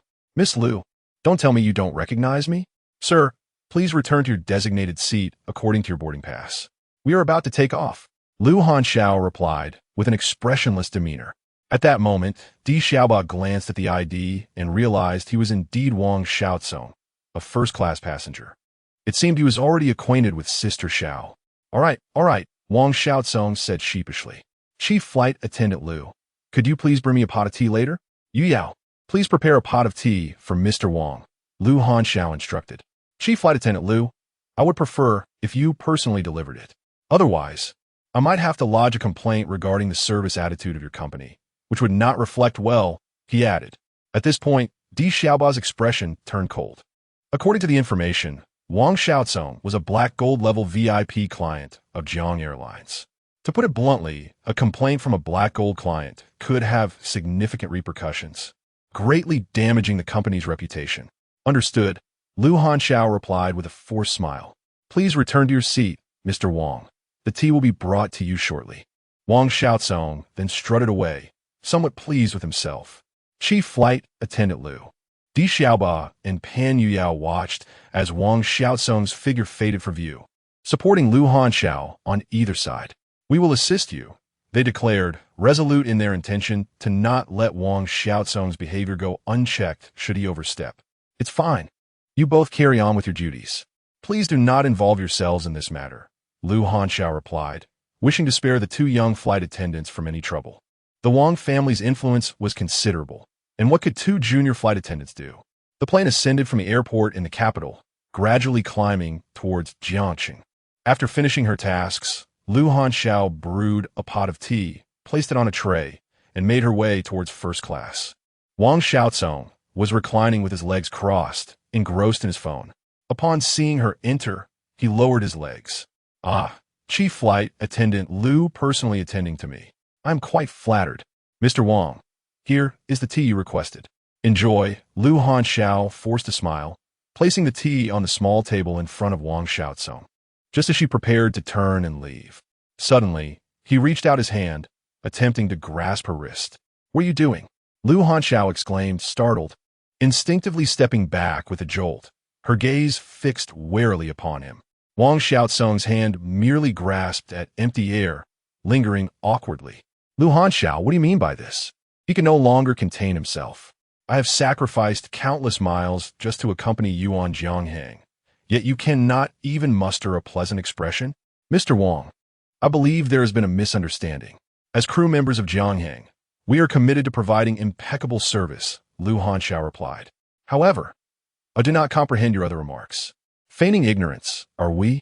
The corners of Wang Xiaozong's mouth twitched, struggling to contain his frustration. I offered you gifts, which you returned. The red envelopes I sent were disregarded, and the flowers I gave were cast into the trash. Am I lacking in sincerity? Mr. Wang, I fail to see the significance of your actions, Lu Hanxiao stated, her tone faltering momentarily. I already have someone I care for. At that moment, the image of Zhang Yu flashed through her mind. In the past, she had used similar excuses, which had been mere pretenses devoid of any genuine sentiment. But this time was different. A specific individual occupied her thoughts, her landlord. She could not quite articulate why this was so. Ultimately, Lu Hanxiao wished only to escape Wang Xiaozong as swiftly as possible, regardless of whether this was indeed an excuse. If he persisted in his pursuit, she would have no choice but to resign from Jiangheng. Chapter 10. What are you thinking? Has your cold persona crumbled? Is there someone you like? Wang Xiaozong was momentarily taken aback, then scoffed with disdain. If memory serves, this marks the 20th excuse you've conjured. I doubt it. Can you present a more convincing argument? I truly have someone I like. Believe it or not, Lu Hanxiao replied. Who might that be? Wang Xiaozong scrutinized her expression, uncertain of the veracity of her claim. He felt a crack in his defenses. That I cannot disclose, Lu Hanxiao stated. Wang Xiaozong, you must contemplate this thoroughly. I lack the patience to engage in this back and forth. He warned, even if you disregard your own well-being, what of your family? Our families are connected. And what of that? Am I to sell myself to you? Lu Hanxiao chuckled lightly. Mr. Wang, the tea is brewed. Please enjoy. At that moment, she deemed it inappropriate to use anyone else as a shield and turned to exit the first-class cabin. Unbelievable. Wang Xiaozong clenched his fists, his face flushed with indignation. Regardless of who you refer to, should I uncover their identity, I assure you, they will not enjoy the consequences. How dare they compete with me for a woman? Upon returning to Jiangsheng, I shall identify this person. Chief Steward Liu, Mr. Wang did not give you any trouble, did he? As soon as they exited the first-class cabin, Di Xiaoba and Pan Yuyao approached with genuine concern etched on their faces. Not at all. Lu Hanxiao smiled. This is a public space. He cannot intimidate me here. That's a relief, Pan Yuyao replied. Let us conduct a quick inspection. Chief Steward Liu, you should take a break. With that, the two of them resumed their tasks. As Lu Hanxiao observed the graceful figures of her colleagues, warmth swelled within her. Working at the airline, she found camaraderie with these two. Suddenly, a realization struck her, prompting her to call them back. Chief Steward Liu, what's the matter? I have a feeling I may have misspoken just now. A wave of unease washed over Lu Hanxiao. What did you say? Earlier, when Wang Xiaozong was pestering me, I mentioned I already have someone I like. A hint of guilt shadowed her demeanor, although I did not reveal who it was, considering the power of the Wang family. What they trace it back to Zhang Yu? Surely not. Zhang Yu is merely our landlord. Pan Yuyao expressed her doubts. There's no connection. However, Lu Hanxiao mused, she has never been associated with any man. This young landlord might indeed attract Wang Xiaozong's attention. Di Xiaoba began to piece together the situation. Wang Xiaozong will likely investigate places Lu Hanxiao frequents. Therefore, as Zhang Yu is the landlord, he could easily be pinpointed. What should we do? This could unjustly embroil Zhang Yu in trouble. Pan Yuyao's expression grew anxious. She held a fondness for Zhang Yu. Why not turn pretense into reality and offer oneself? Di Xiaoba suggested, though it was unclear whether she was serious or jesting. Lu Hanxiao shot her a disapproving glance. Let us refrain from such fanciful notions. Such a commitment seems rather hasty. I hadn't even contemplated that yet. At present, she harbors no particular feelings towards Zhang Yu. Feeling as indifferent as she would towards a mere passerby. However, Di Xiaoba's suggestion has stirred some thoughts within Lu Hanxiao's mind. Zhang Yu is tall and handsome, and seemingly possesses commendable qualities. The prospect of him becoming her boyfriend is not unappealing. In fact, it subtly ignites a flicker of anticipation. Ahem, what are you thinking? Lu Hanxiao inwardly chided herself. Aren't you Jiangheng's renowned first beauty, the aloof goddess? Haven't you always prided yourself on being impervious to any man's charms? For years, her heart had remained undisturbed. Yet the mere presence of this landlord has suddenly. Her emotions were in disarray. Unbeknownst to her, the aircraft had already returned to the skies above Jiangxing. The familiar urban landscape emerged beneath the clouds. Almost there. We are approaching Jiangxing Airport. We kindly ask all passengers to prepare for disembarkation. Lu Hanxiao immediately re-entered her professional mode. She effortlessly switched to fluent bilingual communication, demonstrating her exceptional competence. Her professionalism was beyond reproach. Regardless of how demanding the passengers might be, they invariably praised her dedication and solid work ethic. Year after year, she earned nomination for the best employee at Jiangheng, with a remarkable success rate. Sister Zhao's work capabilities are indeed enviable.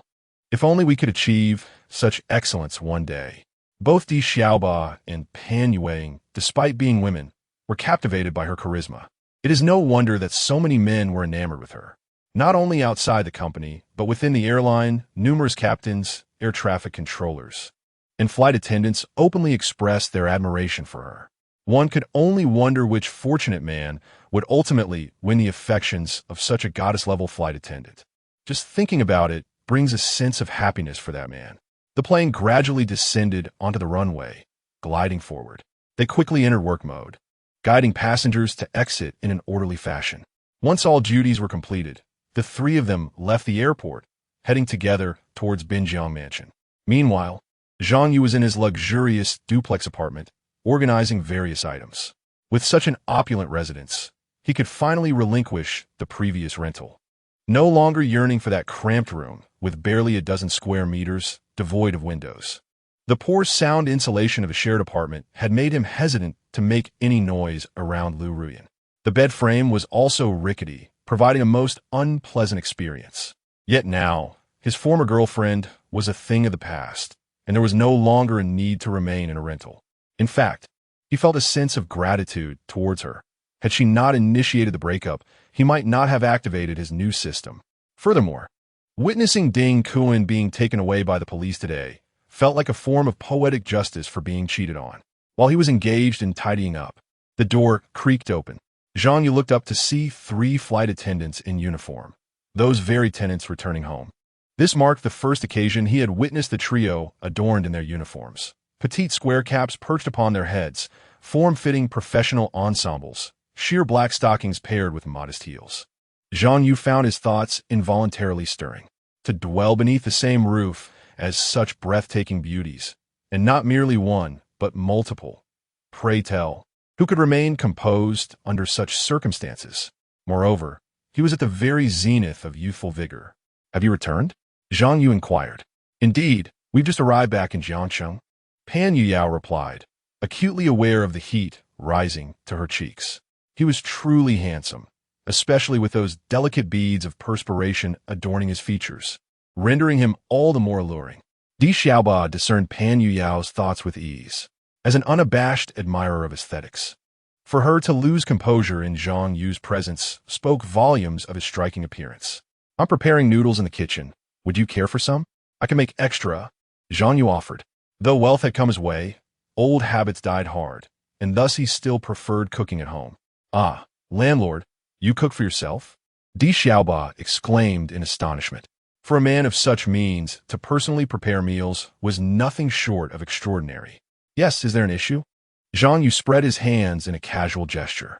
And no, not at all, Di Xiaoba stammered, suddenly flustered, as though struck by some intangible revelation. Lu Hanxiao, who had remained silent thus far, observed the two women's uncharacteristic discomposure. Youth indeed, so easily undone by a handsome face. Adopting a sisterly tone, she interjected, Zhang Yu, did we not establish certain ground rules? Indeed, but there's only one kitchen. As the landlord, am I not entitled to use it? Zhang Yu responded with an amused smile. Chapter 11. Having consumed every last morsel, are you still dissatisfied with the meal? How amusing it is that I must seek your approval to light a fire in my own home. I mean, if there is nothing to discuss, it would be best if you refrain from provoking us, especially the 2 young ladies, for they are still quite tender in years. Upon hearing this, Lu Hanxiao's words evoked a slight stir in Pan Yuyao and Di Xiaoba.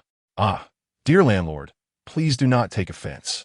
Sister Xiao can be a tad frosty in her speech, but she possesses a kind heart, which you will come to appreciate with time, Pan Yu explained. Indeed, landlord. What she said resonates with my own thoughts, chimed in Di Xiaoba. Lu Hanxiao shot them a glare, wondering why they were diverting the conversation. After all, she was merely looking out for their well-being. They lacked worldly experience, having transitioned directly from school to the workplace in a monotonous environment. Should they falter, they might find themselves thoroughly taken advantage of by Zhang Yu, which would lead to an unpleasant outcome. After all, it is they who would suffer the consequences. Oh well, it doesn't seem that way at present. Zhang Yu chuckled before retreating into the kitchen. Landlord, may I sample the noodles you've prepared? They smell delightful. Pan Yu, already famished, followed him into the kitchen, her mouth watering at the sight of the noodles in the pot. Indeed, she was both a connoisseur of beauty and a glutton. Each month, aside from paying rent, her entire salary vanished into culinary indulgences. What ill intentions could a girl so focused on food possibly harbor? Then allow me to serve you a bowl, Zhang Yu replied with a smile. Who could remain composed when a youthful and beautiful girl gazed upon them with such eager admiration? The emotional value derived from this was immensely gratifying. By the way, I also have some stir-fried green beans, though they may be a bit overcooked. Let us make do with them. He gestured towards the dining table. Landlord, I shall not hold back, Pan Yu declared as she took a bowl of noodles and settled at the table. After tasting a bite, she could not help but murmur her approval. Landlord, where the overcooked beans? These are absolutely delectable, she exclaimed, giving a thumbs up in praise. Watching Pan Yu relish her meal, Lu Hanxiao felt her own stomach rumble. Turning her head, she noticed Di Xiaoba looking at her expectantly. If you're hungry, you should have a bowl too, she suggested. Sister Xiao, what about you? Di Xiaoba inquired. I'm not hungry. I'll just return to my room for a rest, Lu Hanxiao replied, feeling soft all over except for her mouth. It seemed contradictory to have just displayed such attitude towards him, only to now indulge in his cooking. Zhang Yu thought to himself, having secured 2 out of 3 was still a commendable feat. He waved at the exotic Di Xiaoba. Come over, one to you? Is it really all right for me to eat? She asked, still unsure. Rest assured, your rent will not be affected, Zhang Yu chuckled. This expansive house, with its 2 floors covering 400 square meters, would feel quite cavernous if inhabited by a single person. The presence of 3 beautiful flight attendants as tenants certainly added a delightful charm to the abode. Xiaoba, after we finish eating, let us go shopping, Pan Yu suggested between bites. Will Sister Xiao join us? Di Xiaoba inquired. I'm not going. I wish to rest for a while. You may go. The voice of Lu Hanxiao resonated through the room. The 2 girls realized that their voices were somewhat elevated, prompting them to lower their tones. It seemed that ever since she encountered Wang Xiaotsong on the plane, Xiao Jie had been in a rather foul mood. Alas, they were at a loss for how to console her. How about we step out and secretly buy Xiao Jie a gift? One suggested. Sure, how much shall we spend? We'll split the cost, the other replied, their minds synchronizing effortlessly. Upon descending the stairs, they found themselves at a shopping mall, making the prospect of shopping quite convenient. Don't you both have work tomorrow? Planning to go out tonight? Zhang Yu inquired with curiosity. Tomorrow is a day off for us, and the day after, we will be flying to another location, Pan Yu responded. Oh, where to? Zhang Yu asked. Our next flight is to Sioux City, Mayu Airport, Di Xiaoba replied. Ah, Zhang Yu mused. All right, once you finish eating, just leave the dishes. It's quite all right, he added. Oh no, that would be too much trouble. The 2 girls felt a bit awkward. We can wash them. If you feel uncomfortable, just take care of my share when you sweep and mop. Zhang Yu pointed to the 2nd floor, revealing his disdain for mopping floors. All right, the 2 girls readily consented. Then, shall we head out? Go ahead, Zhang Yu said, watching them change clothes and step outside. He then began to tidy up the dishes. After washing the bowls and cleaning the stove in the kitchen, he returned to the living room, settling onto the spacious, soft sofa to browse his phone. On Douyin, private messages continue to flood in. The likes and comments on that particular video had been steadily increasing. Having not checked for a day, he noted that the comments had surged by hundreds, with dozens of private messages, predominantly from female users. Is it truly just a set of Riverview apartments that holds such enchantment? Zhang Yu pondered, refraining from replying to anyone. Suddenly, he heard an unusual sound emanating from Lu Hanxiao's room. resembling the shattering of a glass bottle. Zhang Yu rose and approached the door, calling out, "Lu Huanxiao, what is happening?" The room fell silent, with no response. He tried the doorknob. It was not locked. As the door opened slightly, a wave of alcohol aroma wafted out, causing him to instinctively cover his nose and furrow his brow. Upon fully opening the door, Zhang Yu beheld Lu Huanxiao seated on the floor against the bed, a beer can clutched in her hand. Scattered about were the shards of a broken bottle, with liquor spilled across the floor. "Why on earth are you drinking?" he exclaimed. "I am so sorry, landlord," Lu Huanxiao said, her cheeks tinged with a rosy hue from inebriation. "I will clean up. I will compensate for the damage to the floor." As she spoke, she became aware of her misstep, attempting to rise, but her steps faltered as she moved toward the door. Losing her balance, she was about to crash into the cabinet against the wall when Zhang Yu quickly reached out to catch her. Lu Huanxiao fell softly into his embrace, her head tilting upwards, a few strands of hair cascading across her face, embodying a disheveled yet enchanting beauty. Tilting her head to gaze at Zhang Yu, she suddenly smiled faintly. Before he could react, a fragrant scent of wine wafted to her lips. "Not you, right?" Zhang Yu was taken aback. When she regained her senses, she exclaimed, "No, did I just—" A jolt of surprise coursed through Lu Huanxiao's mind, and her face flushed instantly. Just moments ago, she had warned two friends to be cautious of the landlord's charms. Yet, the first one to be thoroughly ensnared was none other than herself. The turmoil within her was palpable. "But I've never even been in a relationship." She could only maintain a stern expression and said, "Zhang Yu, I drank too much just now. I have no idea what transpired. Please leave." It was yet another classic case of overindulgence. Zhang Yu anticipated her reaction upon waking. However, since he had not suffered any loss, he graciously rose, remarking, "But honestly, you need to practice more." "Practice what?" Lu Huanxiao glared at him, baffled by his words. "Guess." Zhang Yu replied with a subtle smile. "What?" Realization dawned on Lu Huanxiao, and she understood his implication. "What? Must you add insult to injury? Having finished a meal, do you still complain about its quality?" A flicker of frustration and despair lingered within her. Nonetheless, with the situation as it stood, she could only attribute the blame to the wine. Chapter 12. The shower is broken. Her face was flushed with embarrassment. Yet she found herself utterly at a loss for words, rendered speechless. Any utterance would have seemed insipid. "You might as well wait," was all she could muster. Zhang Yu recognized that it was wise to cease while ahead, allowing her a moment to collect her thoughts. He then stepped out of the room. As he entered the living room, he noticed the front door ajar. "Sister Xiao, look at what we've bought."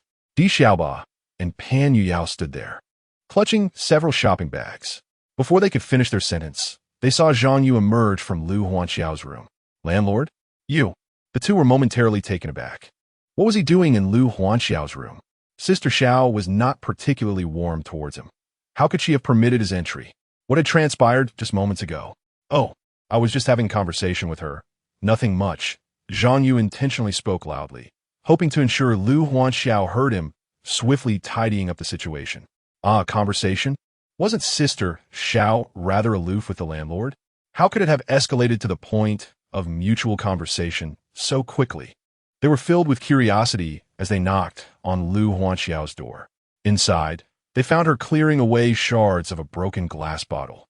The sheets were crumpled and strewn across the floor.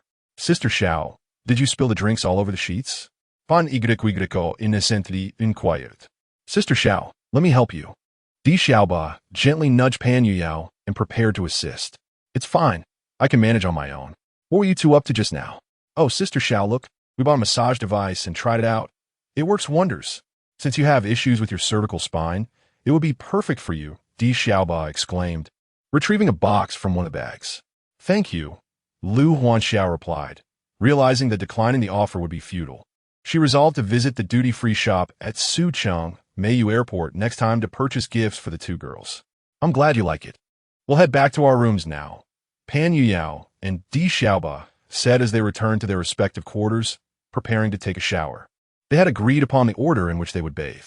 Though the first floor had 2 bathrooms, only one was equipped with a shower. At that moment, Zhang Yu returned to his luxurious suite on the second floor. The exquisite bathroom was his favorite feature of the entire apartment. The 2-meter diameter bathtub was large enough to swim in. Suddenly, he heard a knock at the door. "Landlord, are you asleep?" Came the voices of Pan Yuyao and Di Xiaoba from outside. "What's the matter?" Zhang Yu checked the time, wondering why they were visiting at this hour. "The shower on the first floor is suddenly out of order. May we borrow the one on the second floor?" The two girls, clutching their sleepwear and towels, nervously inquired at the threshold, feeling too timid to venture upstairs alone. "The shower is broken," Zhang Yusin remarked, "a luxurious residence, and the shower has already been rendered unusable. The quality of this product certainly warrants a comprehensive critique. There's no time now for replacements or repairs.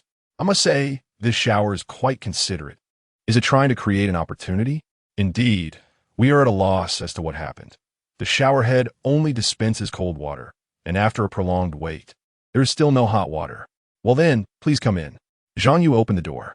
Pan Yuyao and Di Xiaoba, clutching clothes and towels, stepped into his bathroom. Upon seeing the bathroom's decor, their eyes widened in astonishment. "Wow, what a gigantic bathtub. Surely, it can accommodate several people at once. I think we should share a bath together," proposed Di Xiaoba and Pan Yuyao. "Isn't bathing much more comfortable than showering?"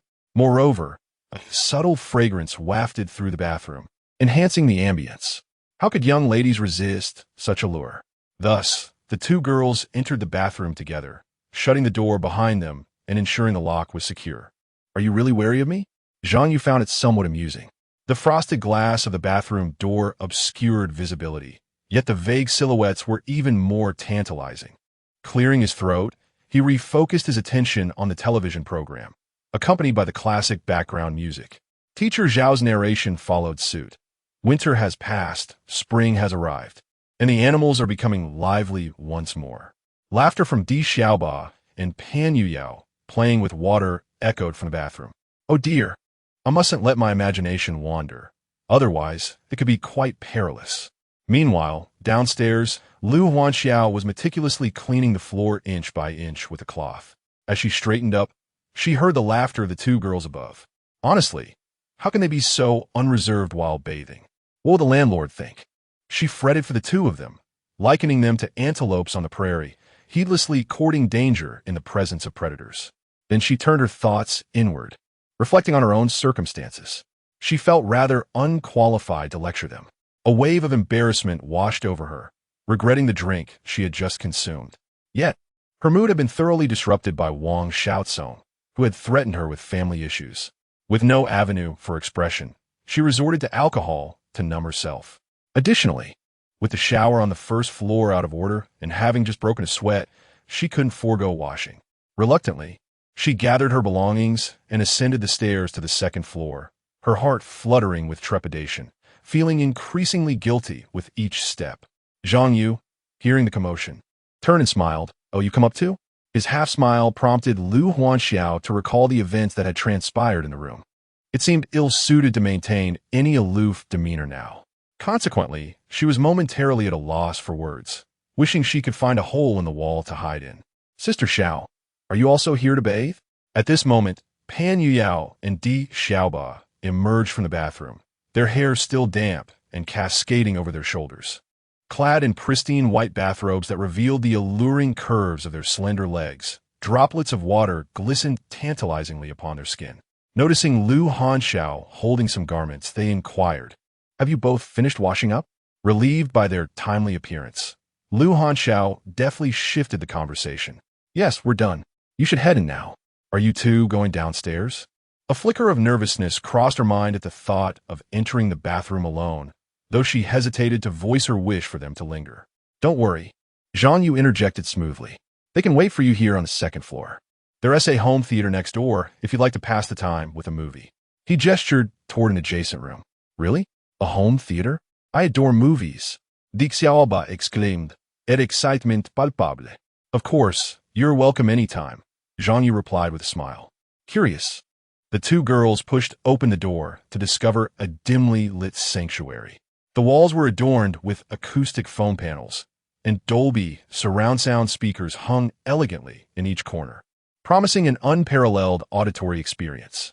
Dominating the space was a towering 3-meter-high, 4-meter-wide cinema screen, only slightly smaller than those found in commercial theaters.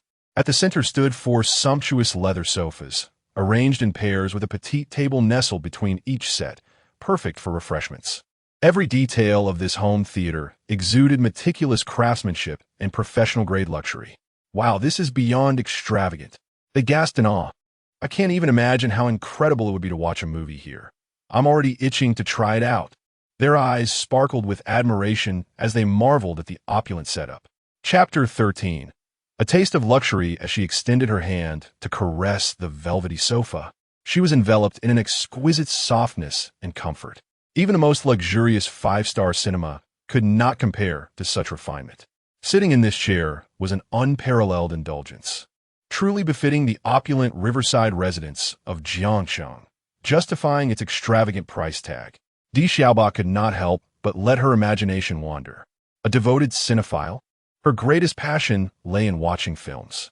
If only she could immerse herself in such an environment every evening after work, casting aside all worries. Reclining on a genuine leather sofa to enjoy a movie, that would be the epitome of luxury. Was it not far more gratifying than watching on a small tablet? Even the projectors available on the market could not rival this cinematic experience. They were merely attacks on one's intellect. The advantages of wealth became palpably clear to Di Xiaoba once more, despite her ambivalence toward money. Yet, every facet of a high-quality life demands financial resources.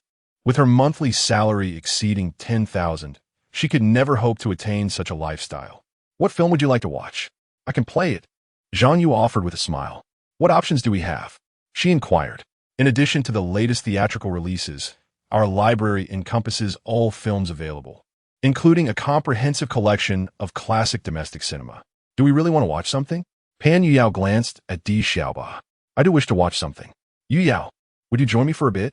Let us choose a shorter film, Di Xiaoba urged, tugging at her arm. Otherwise, I might feel a bit anxious watching alone.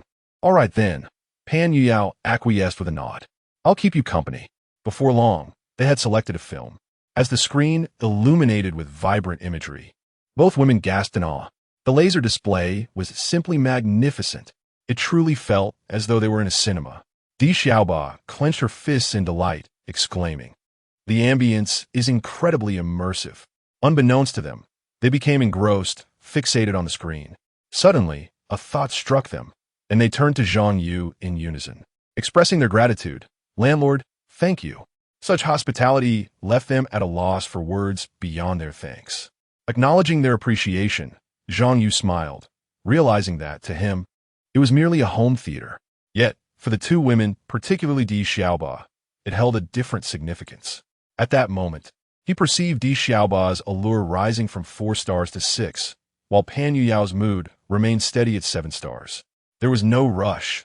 Haste often leads to missed opportunities. A seasoned hunter often possesses the finest patience. You may continue watching, Zhang Yu said before exiting the media room. As he returned to the master suite, he encountered Lu Huanxiao emerging from the bathroom, her skin glowing radiantly after a bath. The tall and elegant beauty, with her fair skin and long legs, is truly a sight to behold. Regrettably, her romantic allure is still rated at a mere 3 stars, prompting one to question the system's accuracy in assessing such values. "Zhang Yu, why are you staring at me like that?" Lu Huanxiao asked, dried her hair with a towel. "By the way, where are Pan Yuyao and Di Xiaoba? Weren't they supposed to wait for me? They are in the adjacent media room watching a movie. Would you like to join them?" Zhang Yu replied. "What movie are they watching? Is it any good?" Lu Huanxiao inquired, pondering the film's genre. "I believe it's a romance with a touch of action," Zhang Yu recalled. "Oh," Lu Huanxiao was taken aback. "Are you trying to torture those 2 girls?" Without further thought, she dashed into the room, only to find a classic Hong Kong film playing. The story revolved around the romance between the lead characters, with the male protagonist frequently engaging in fights. The iconic scene of him riding a motorcycle with the female lead, adorned with bruises, was particularly memorable. So this was the action romance Zhang Yu had mentioned? She suddenly realized she had been played. "Xiao Jia, come join us for this classic." Di Xiaoba and Pan Yuyao greeted Lu Huanxiao warmly upon her arrival. "All right, I'm coming." Initially, her abrupt entrance felt somewhat impolite, but sitting down in the room would ease her awkwardness. She felt utterly out of place. Lu Huanxiao had never felt so speechless before. Consequently, she took a seat on the vacant sofa. Among the 4 chairs in the room, only one remained unoccupied. The 3 beautiful flight attendants exchanged glances, sensing a hint of impropriety. As tenants, they were occupying the landlord's media room, while the landlord quietly retreated to the master bedroom, his silhouette evoking a twinge of sympathy. Wasn't this a bit unfair? They felt a pang of guilt. They silently resolved not to let this continue. The landlord's tolerance should not be taken for granted. However, they cannot be thoughtless. What is free often turns out to be the most costly. After all, these were the landlord's possessions, and they should not treat them too casually, lest they struggle with their conscience. Thus, they discreetly discussed taking on the responsibility of cleaning the 2nd floor in the future. All right, we'll take turns daily, and when we have a collective day off, we could do a thorough cleaning together. Sound good? Let us settle on that. We can help him with any chores he needs, Di Xiaoba suggested. Seeing both girls in agreement, Lu Huanxiao added, "Make sure to call me." At that moment, Zhang Yu had already returned to his master bedroom to lie down. He did not hear their conversation in the media room. He reclined on the spacious bed, measuring 5 meters in width and 2 meters in length, fiddling with some buttons on the bedside. Suddenly, a surveillance feed appeared on the television before him, revealing multiple angles from various rooms on both floors. There were a total of 16 surveillance cameras, arranged in a 4x4 grid. Intrigued, Zhang Yu switched the view, and the camera abruptly focused on the media room. The lens was positioned above the screen, directly facing the seating area of the home theater. One must admit, the beauty of the stunning woman was unparalleled. Even with the poor quality of the camera, she remained extraordinarily captivating. The 3 of them lounged casually on the sofa. By a twist of fate, Lu Huanxiao had already completed her task. Although her charm level was still not particularly high, what did it matter? Coughing lightly to clear his thoughts, he glanced at the time, realizing it was almost midnight. It was time to draw from the blind box again. Zhang Yu turned off the surveillance system and pulled his mind back to the moment. He was practically counting down the seconds, unwilling to waste even a moment. 12 o'clock. The date shifted to a new day. System, I wish to draw from today as blind box. Zhang Yu silently urged, awakening the system. Chapter 14. Oh, it's too fast, I'm frightened. The system is operational and is about to arrange for the host. The system's response speed is quite impressive. Zhang Yu couldn't help but feel a surge of anticipation regarding what kind of blind box he would draw this time. He wondered when he would be able to unveil that elusive hidden version of the blind box and what treasures it might hold. Lost in thought, the interface for drawing the blind box materialized before him. After randomly selecting one, the lid of the box opened with a flourish. Congratulations, host. You have drawn the reward, a Lamborghini Veneno. Without needing to consult the system's description, Zhang Yu was already well acquainted with it. Theoretically, this is a top-tier limited edition sports car priced at an astounding 50 million, with only 14 units in existence worldwide. It frequently graces the pages of numerous novels. In reality, it is a rare sight to behold. Who would have thought that he would be fortunate enough to draw such a reward? Was he this a bit too ostentatious? Zhang Yu glanced at the system's explanation once more. The sports car had been parked in the community garage below, and the relevant ownership documents had been stored in the system's backpack.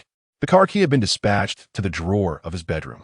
Along with the vehicle, he received top-tier driving skills that assured him he could handle it with confidence. He made his way to the expansive balcony of his master bedroom. Peering down, he beheld, under the cloak of night, a sleek black sports car quietly stationed in the parking space below. Upon seeing it, his blood surged with excitement. Although he had encountered this car countless times online, witnessing the Veneno in person was an exhilarating experience that ignited his passion. This was the ultimate dream for any man. Could any other luxury vehicle compare? Moreover, the advanced driving techniques had already been implanted in his mind. Having previously obtained a driver's license, he was only familiar with basic maneuvers. This time, he had acquired high-level driving skills, eliminating the need for any trial and error.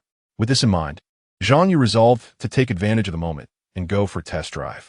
At that instant, he heard the end of a movie in the media room.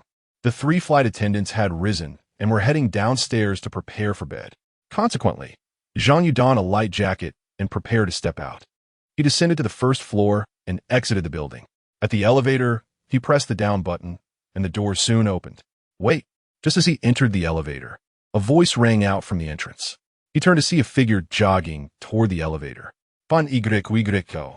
Zhang Yu turned his head to find her emerging from the room. The landlord?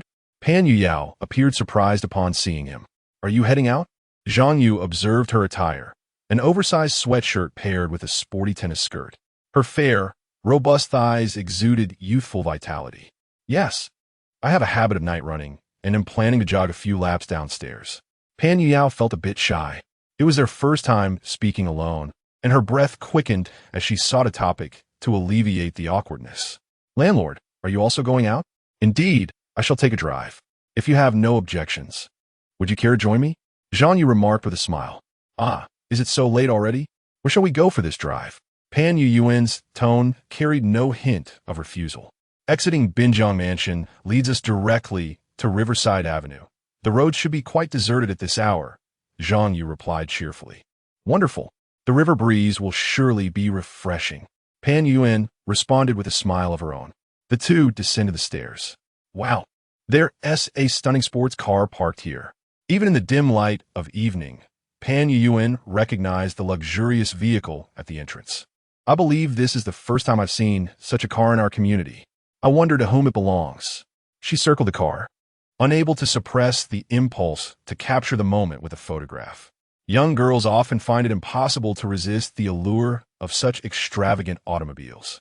Just then, as her words trailed off, Zhang Yu grinned and pressed a button on the remote in his hand. The sports car emitted a couple of beeps, and its dazzling headlights illuminated nearly half the community. What? Pan Yun gazed at him incredulously. Landlord, is this magnificent sports car yours? Zhang Yu nodded in affirmation. Goodness, what kind of background does this young and dashing landlord possess?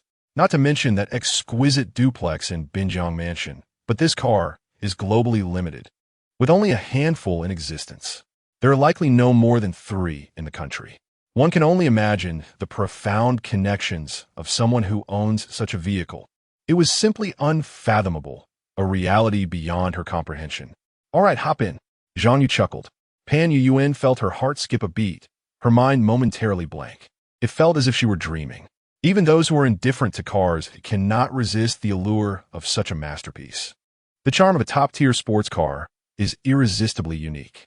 She sensed her legs growing weak. Merely a few meters from the car, walking felt as though she were floating. Pan Yuyuan, compose yourself.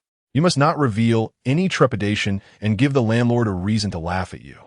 She took several deep breaths, striving to maintain her composure. Even after she settled into the car, the scene still felt surreal. She gazed around, filled with curiosity, yet hesitant to move. Goodness, this is a 50 million luxury vehicle. I would have to work for 400 years without eating or drinking to afford it. Sit tight. Zhang Yu instructed before starting the engine. True to its reputation, the sports car offered an unparalleled driving experience. It swiftly exited the Binjiang Mansion community and made a right turn onto Riverside Avenue. The avenue, built atop the embankment, allowed the river's surface to feel almost within reach. At this hour, the streets were nearly devoid of other vehicles, granting Zhang Yu ample room to maneuver. The speed soared to 300 miles per hour, propelling them forward like a bolt of lightning. Ah, too fast. I'm scared, Pan Yuyuan exclaimed, covering her eyes with her hands, unable to bear the sight. The rush of wind whistled past her ears, causing a slight sting. Zhang Yu glanced over at her. As the vehicle experienced a slight jolt, Pan Yuyao's sweatshirt undulated like waves.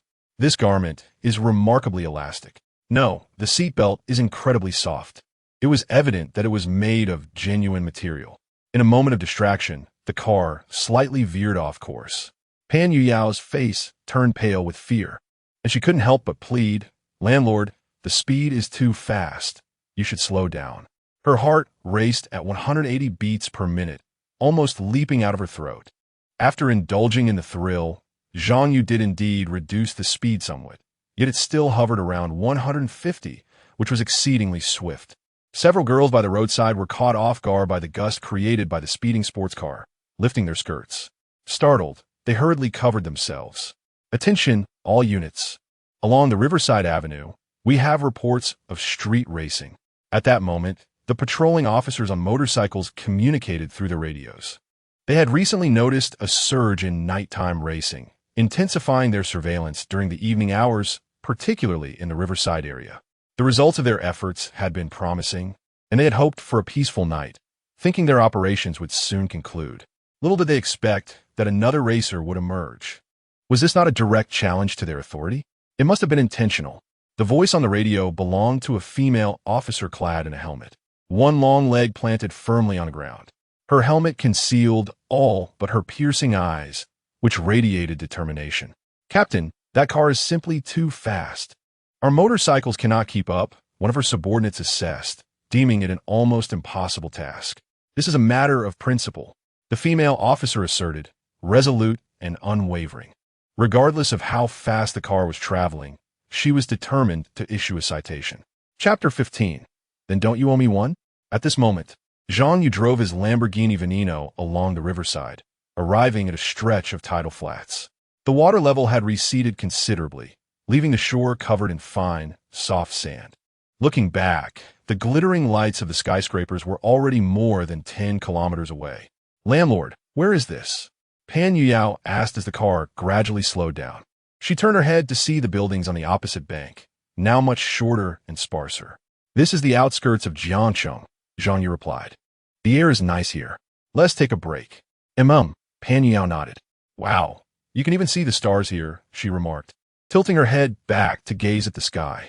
The movement brought her closer to Zhang Yu's shoulder, and the delicate fragrance of her freshly washed hair drifted into his senses, stirring something within him.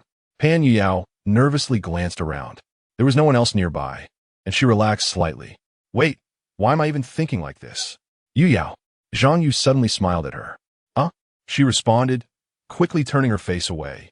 Too shy to meet his gaze. "Didn't he expect you to be so evasive with taxes?" he teased. "Huh?" She was utterly confused. "What kind of remark is that?" "Because you avoid so much." Pan y stiffened. Ugh, I hate that I understood that immediately. Though she had never been in a relationship before, she wasn't completely naive. She knew exactly what he meant, and he knew she knew. The unspoken understanding between them only made her wish she could disappear into the ground. What girl wouldn't feel flustered by such teasing? Zhang Yu noticed the charm value had risen by another star. Now, at 8. Ding-ling-ling. Suddenly, the sharp ring of a phone shattered the quiet night.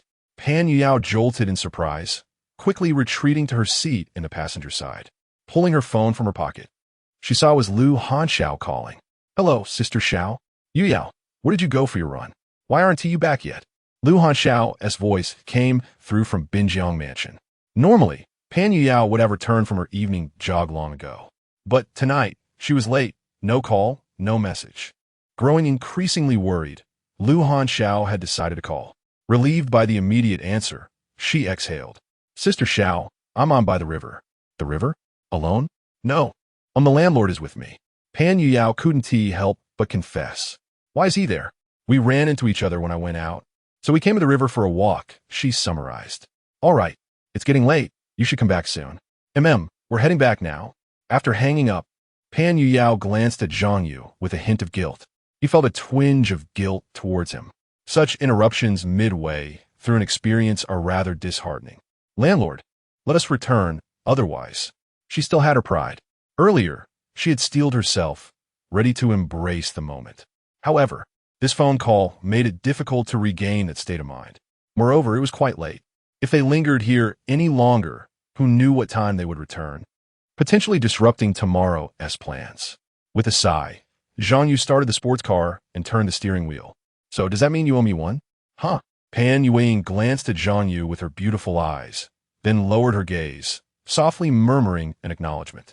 "All right then, let us keep a tab on that. We should head back."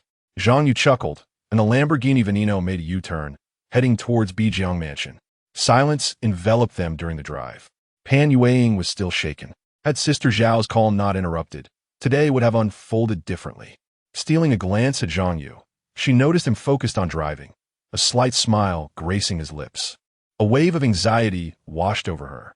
What if one day he shared this with Sister Xiao and Di Xiaoba? The thought spiraled her mind into chaos. No, she mustn't let them know. Otherwise, she would be the subject of their ridicule for ages. A few minutes later, they arrived back at Bijiang Mansion. Pan Yuang retreated to her room first, while Zhang Yu parked the car and ascended to the master bedroom on the second floor, preparing for bed. Before sleeping, he accessed the system to check his rewards. He had acquired a sports car valued at 50 million, earning an additional 50 points. It seemed that points were calculated as a percentage of the prize's initial value. Currently, he had 75 in used points. Curious about the redemption store, he browsed through the available items. Zhang Yu is the type to seize opportunities immediately, whether it be blind boxes or points. He couldn't wait a moment longer. After flipping through a few pages, one item quickly captured his attention. Body function enhancement and restoration potion. Product description. This potion requires 60 points for redemption. Upon use, it greatly enhances physical attributes, stamina, endurance, and explosive power. It also improves appearance, eliminating blemishes and acne. Wow, this potion is remarkable, and it only costs 60 points. Not only will it enhance my physique, but it will also make me more attractive. Without hesitation, Zhang Yu opted for the exchange. As the system confirmed the deduction of his points, the enhancement potion appeared in his personal center. He immediately chose to use it. Moments later, he felt a flash of golden light before a refreshing and burning sensation alternated within his body. The coolness brushed over his eyes, and he noticed that the once dim room was now much clearer. His vision, previously at 200 degrees with astigmatism, sharpened significantly, akin to the transition from 480p to 1080p. The warmth coursed through his body, a sensation akin to an impending explosion. He then picked up his phone and activated the front camera. To my astonishment, the blemish at the corner of my mouth has vanished without a trace. Furthermore, my once dull complexion has brightened considerably. The redness in my eyes has also dissipated. Compared to how I appeared before using the solution, my attractiveness has ascended by several tiers. It is truly remarkable. Zhang Yu, who was previously merely moderately handsome, now qualifies as strikingly handsome after the application of this potion. Gazing at this handsome visage in the mirror, I find myself nearly captivated by my own reflection. Chapter 16. A night apart, the landlord appears even more handsome yet.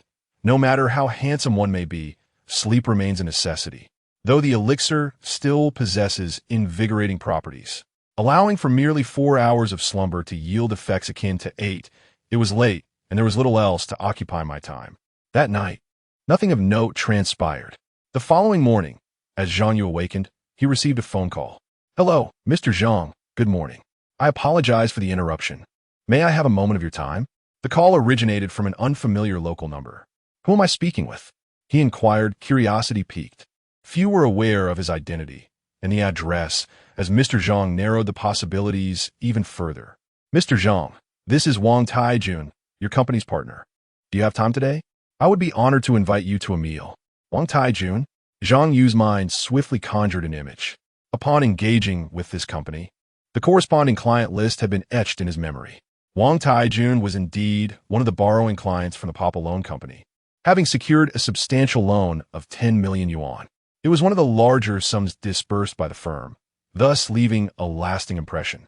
Calculating the timeline, the loan was nearing its due date. "You wish to treat me to a meal?" Zhang Yu asked. "Indeed, Mr. Zhang. I have pressing matters to discuss that are not suitable for a phone call. I have reserved a private room at the Zue Feng Lu. May I come to fetch you later?" The tone on the other end was exceedingly respectful. Zhang Yu marveled at the adeptness of one who navigated the social sphere. Such eloquence and demeanor were beyond his own capabilities. "No need for such formality, Mr. Wang. Just provide the location, and I shall make my way there." With the enthusiasm radiating from the other side, Zhang Yu deemed it unnecessary to dampen the mood. "Very well, Mr. Zhang. I shall await your arrival." Wang Tiejuan's voice brimmed with delight. Zhang Yu acknowledged with a hum before ending the call. Today his schedule was free, and Zue Feng Lu was one of the most prestigious dining establishments in Jiangxing. With an invitation extended, why not indulge? After freshening up, Zhang Yu descended from his master suite to the ground floor. In the living room, he observed 3 tenants busily packing their luggage, already dressed in their flight attendant uniforms, their figures strikingly similar. From behind, it was nearly impossible to distinguish one from the other. Off to fly again? Zhang Yu inquired upon noticing their preparations. Yes, we're headed to Mayu Airport today, so we must leave early to get ready. The trio turned at the sound of his voice, their hearts momentarily skipping a beat as they caught sight of his face. They exchanged surprised glances. Was this truly their landlord? Compared to the day before, he appeared remarkably more handsome, as if graced by a filter. His eyes sparkled with vitality, his complexion radiated health, and he exuded an aura of refreshing cleanliness. If he had previously been the handsome man among ordinary folk, today he stood as the paragon of attractiveness among the handsome. Even the male celebrities on television pale in comparison. Lu Hanxiao's charm rating has risen by a star, now totaling 4 stars. Di Xiaoba's charm rating has increased by a star, currently standing at 7 stars. Pan Yuyao's charm rating has surged by 2 stars, now reaching 9 stars. With the system's notification, Zhang Yu observed that all 3 individuals had experienced an enhancement in their ratings. Indeed, good looks require no words. Naturally, others will advocate on your behalf. Everything is reflected in the numbers. Landlord, Di Xiaoba stuttered, what face wash did you use? The dramatic overnight transformation left her with no other plausible explanation. Even aesthetic procedures do not yield such swift results. If this face were to step outside, countless hearts would surely be ensnared. Indeed, landlord, if you have a good formula, do share, Lu Hanxiao chimed in. As flight attendants, they frequently operated night flights, resulting in erratic schedules and disrupted routines. The pressures of their work were considerable, as they encountered a variety of clients daily. Dark circles and pesky acne were persistent issues that had long troubled her. Haha, this is a secret recipe, not to be disclosed, Zhang Yu chuckled. The explanation was indeed challenging. Acting all mysterious, Lu Hanxiao couldn't help but tease. Glancing at the time, she said to her companions, it's getting late. We must head out. Pan Yuyao remained silent, dragging her suitcase and walking at the rear. Just before they exited, she turned to glance at Zhang Yu once more, her eyes glistening with an almost tangible yearning. If the landlord had looked like this last night, the entire courting process could have been bypassed. Noticing him gazing toward the entrance, her cheeks flushed, and she quickly turned her head away. The trio descended the stairs. Lu Hanxiao unlocked her BMW, only to be astonished by the sight beside her, an alluring black sports car, its design striking and eye-catching, even in a prestigious residential area like Binjiang Mansion. Such luxury vehicles were rare. Passers-by in the community paused to admire it, murmuring amongst themselves, whose sports car is this? Lu Hanxiao furrowed her brow. Having never seen it before, it seemed to have appeared overnight. Could it be that another remarkable individual had emerged in Binjiang Mansion? Turning to Pan Yuyao, she noticed that her friend appeared unfazed, as if she had known all along. Yuyo, do you know? Yes, this is the landlord's car. I rode in it last night, Pan Yuyao nodded. This is exquisite. Di Xiaoba's eyes widened in astonishment. The landlord had quietly driven it home. She had thought Lu Hanxiao's BMW X6 was already luxurious enough, but in the presence of this masterpiece, it seemed utterly insignificant. One could equate a BMW X6 to merely a car wheel in comparison. Nonetheless, given that he resided in such a grand home, possessing such a vehicle seemed quite plausible. This revelation only deepened Di Xiaoba's curiosity. What sort of identity does Zhang Yu possess? It seems even more enigmatic than that of Sister Xiao. Well, let's get in the car. Lu Hanxiao opened the car door. The 3 of them had been cohabitating since moving here, and whenever they went to work at the airline, they drove their own vehicle.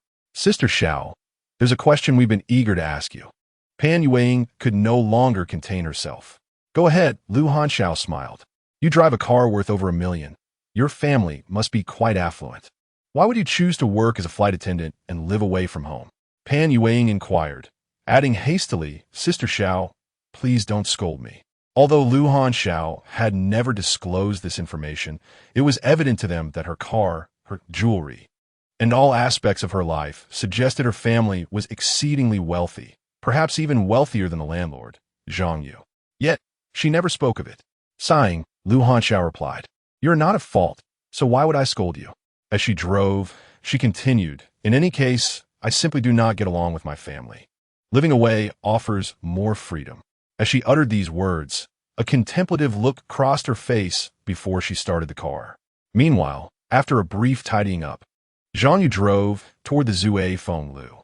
This eye-catching limited edition sports car attracted countless envious glances from passers-by along the way, accompanied by awestruck admiration. Other drivers maneuvered their vehicles with utmost caution, instinctively keeping their own cars far from this exquisite machine, for a mere scratch would be financially devastating. The presence of such a striking vehicle on the road showed a disregard for others' feelings. Initially, the road had been somewhat congested, but with other drivers yielding, Zhang Yu enjoyed an unimpeded journey in a sports car. Before long, he arrived at an ancient-style building. This was Zue Fenglu, renowned for its traditional Chinese architecture, a prominent venue in Jiangxing for significant business banquets. He parked in the lot and proceeded toward the entrance. Zhang Yu. At that moment, a voice suddenly called out from ahead. Chapter 17. The performance of national-style songs and dances. Upon encountering a familiar voice, I turned my head, only to find it was my ex-girlfriend, Lu Ruyan, holding a small bag adorned with a checkered pattern. The moment she spotted Zhang Yu, her expression visibly soured. "What do you mean? Zhang Yu, why are you behaving this way? What are you talking about?"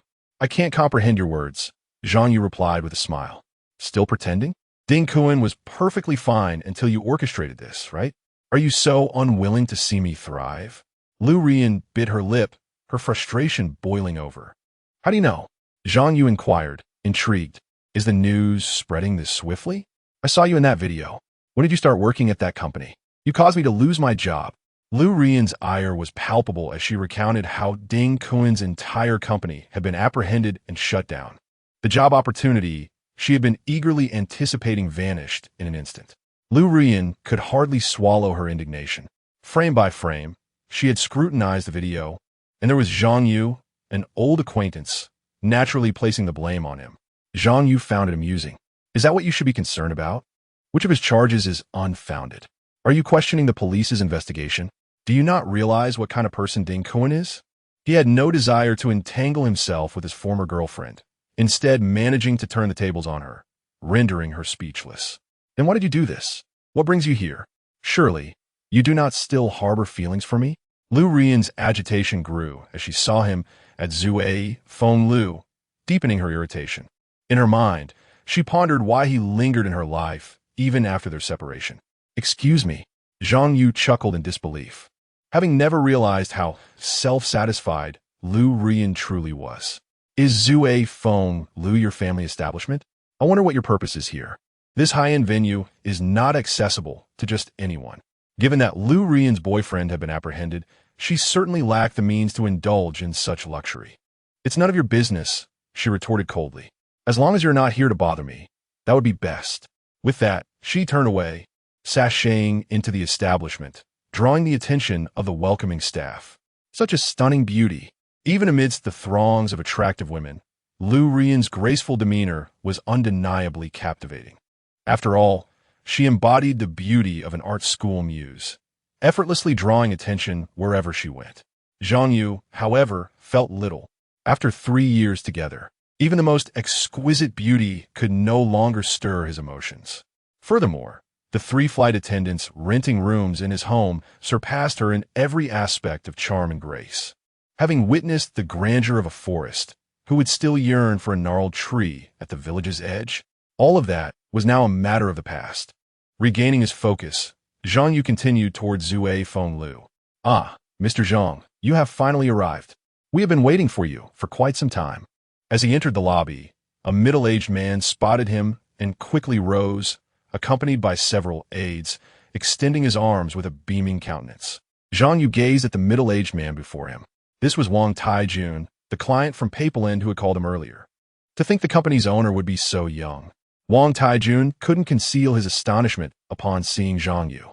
Papeland boasted assets worth 5 billion, with annual profits exceeding 500 million, figures verifiable through public records. That its proprietor appeared so youthful truly took Wang Taijun by surprise. After all, a financial lending enterprise couldn't thrive without connections in both lawful and shadowy realms. The intricacies involved were far too complex. Without substantial backing, maintaining control would be impossible. Thus, regardless of age, the head of such a firm commanded deference. The accompanying staff bowed and scraped with exaggerated courtesy. Among them, a woman in her 30s, clad in leopard print stockings, cast a coquettish glance toward Zhang Yu. President Zhang, please this way. With slightly bent backs, they guided him along a winding path until they arrived at a private chamber. Stepping inside, Zhang Yu's eyes widened. The scene before him was nothing short of extraordinary. At the front of the room stood a stage, facing a grand circular dining table. Between them, an artificial stream meandered, its misty vapors weaving an ethereal ambience. Zhang Yu had heard of this, the signature allure of Zue Feng Lu. Here, dining was paired with performances, catering to all tastes, refined or otherwise.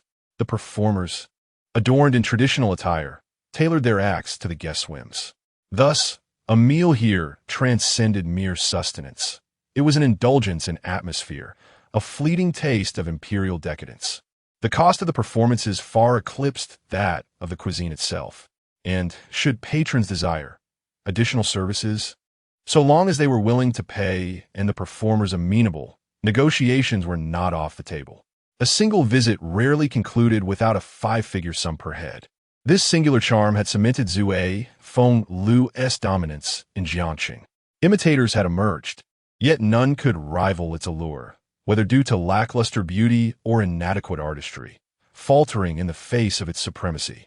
Now, witnessing it firsthand, Zhang Yu marveled. So this is the privilege of being the client? Gaining such experiences without spending a dime. President Zhang, please take a seat. The performance will begin shortly. Wang Taijun announced. Having invited the esteemed guest, hospitality had to be impeccable. With a clap, the manager swung the door open. Good evening, sir. Our ladies shall now present a splendid performance for your enjoyment.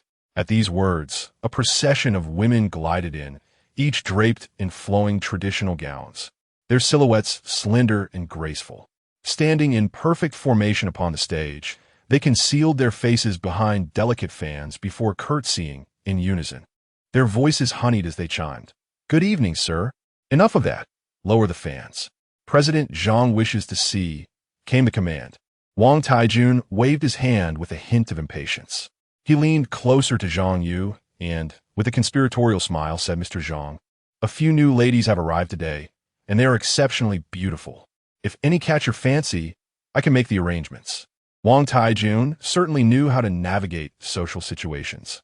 Zhang Yu turned his gaze toward the stage, where several young women had just moved their fans away from their faces. Each one was stunning, at least on par with the most admired students from a liberal arts program. Suddenly, he was taken aback upon recognizing one of them. Wasn't he that Lu Ruyan? What was she doing here performing? Lu Ruyan, upon spotting Zhang Yu in the audience, was equally astonished. The middle-aged man who had referred to him as Mr. Zhang was indeed Zhang Yu. What was going on? In just a few short days, his identity had become incomprehensible to her. Observing the exchanged glances between them, Wang Taijun remarked, Mr. Zhang, you truly have an eye for talent. This is precisely the one I mentioned. With a swift clap of his hands, he continued, you all may leave now. She will stay. He pointed to Lu Ruyan while also indicating another lady, ensuring he kept one for himself. Mr. Wang, how about you change to another private room for your entertainment? Zhang Yu suggested to Wang Taijun. Huh? Wang Taijun was momentarily taken aback, but quickly regained his composure. All right, yes. Enjoy yourself, Mr. Zhang, he said, rising and beckoning a few companions to exit the room. Naturally, he would heed Zhang Yu's words, especially given the conveniences offered by Zhang's company. Inside the private room, only Zhang Yu and Lu Ruyan remained. No wonder I saw you at the entrance today. You work here? Zhang Yu crossed his arms and leaned back in his chair, a playful glint in his eyes as he observed her. What do you mean? Are you deliberately here to see me make a fool of myself? Lu Ruyan's expression shifted, realization dawning upon her. How'd I not noticed this side of you before? See you make a fool of myself? Zhang Yu chuckled. I'm not that petty. Besides, I came to look after your business. Chapter 18. He has connections. Who dares to provocation? You are humiliating me. Lu Ruyan felt a sense of vulnerability creeping in. Who could understand her plight? Having lost her support, she resolved to start working here, terrified of encountering familiar faces. Yet, on her very first day, she unexpectedly ran into Zhang Yu. To add insult to injury, he spoke of tending to his own business. Wasn't that a blatant humiliation? What perplexed her further was how he had transformed from a destitute student into the esteemed general manager Zhang in others' eyes. What extraordinary fortune had he stumbled upon in recent days? The consumption at Zuafeng Tower commenced at no less than 10,000 per person. Such extravagance was beyond the reach of an ordinary wage earner. Those who entered and exited there, whether hosting or being hosted, all possessed some extraordinary identity. Thus, Lu Ruoyan was even more disheartened by the fact that after their breakup, Zhang Yu seemed to thrive while she languished in decline. "Say what you will," Zhang Yu declared, spreading his legs. "Fetch me a basin of water and give me a foot soak." In that moment, the last vestige of his indignation evaporated. At the school gate, under the gaze of so many, he had been publicly rejected, an indelible stain. No matter how wealthy he became, or how many beautiful women he met, that blemish would forever linger. Now, compelling Lu Ruoyan to do what she dreaded most was, in a way, a form of retribution. "Foot soak?" Lu Ruoyan retorted. "What unwilling?" Zhang Yu chuckled. "With the money you earn, are you still contemplating this? What if I were to lodge a complaint about your inadequate service?" Lu Ruoyan paused for a few seconds, steeling herself to comply. She brought a basin of water and knelt before him. The remnants of her pride were utterly shattered at that moment. As the belle of the arts department, she had never engaged in such servile tasks. Even during their relationship, washing feet had never been on the agenda. Little did she expect that on her first day, she would confront her ex-boyfriend. The disillusionment and blow to her ego were immense.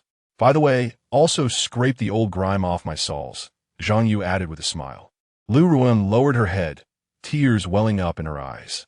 "Crying? That doesn't count against your time," he quipped, delivering a final jab. "Zhang Yu, I was wrong. Will you forgive me?" She could no longer hold back and burst into tears. "Truthfully, I have always had feelings for you. However, I was anxious about finding a job after graduation, and then Ding Kun appeared, so I..."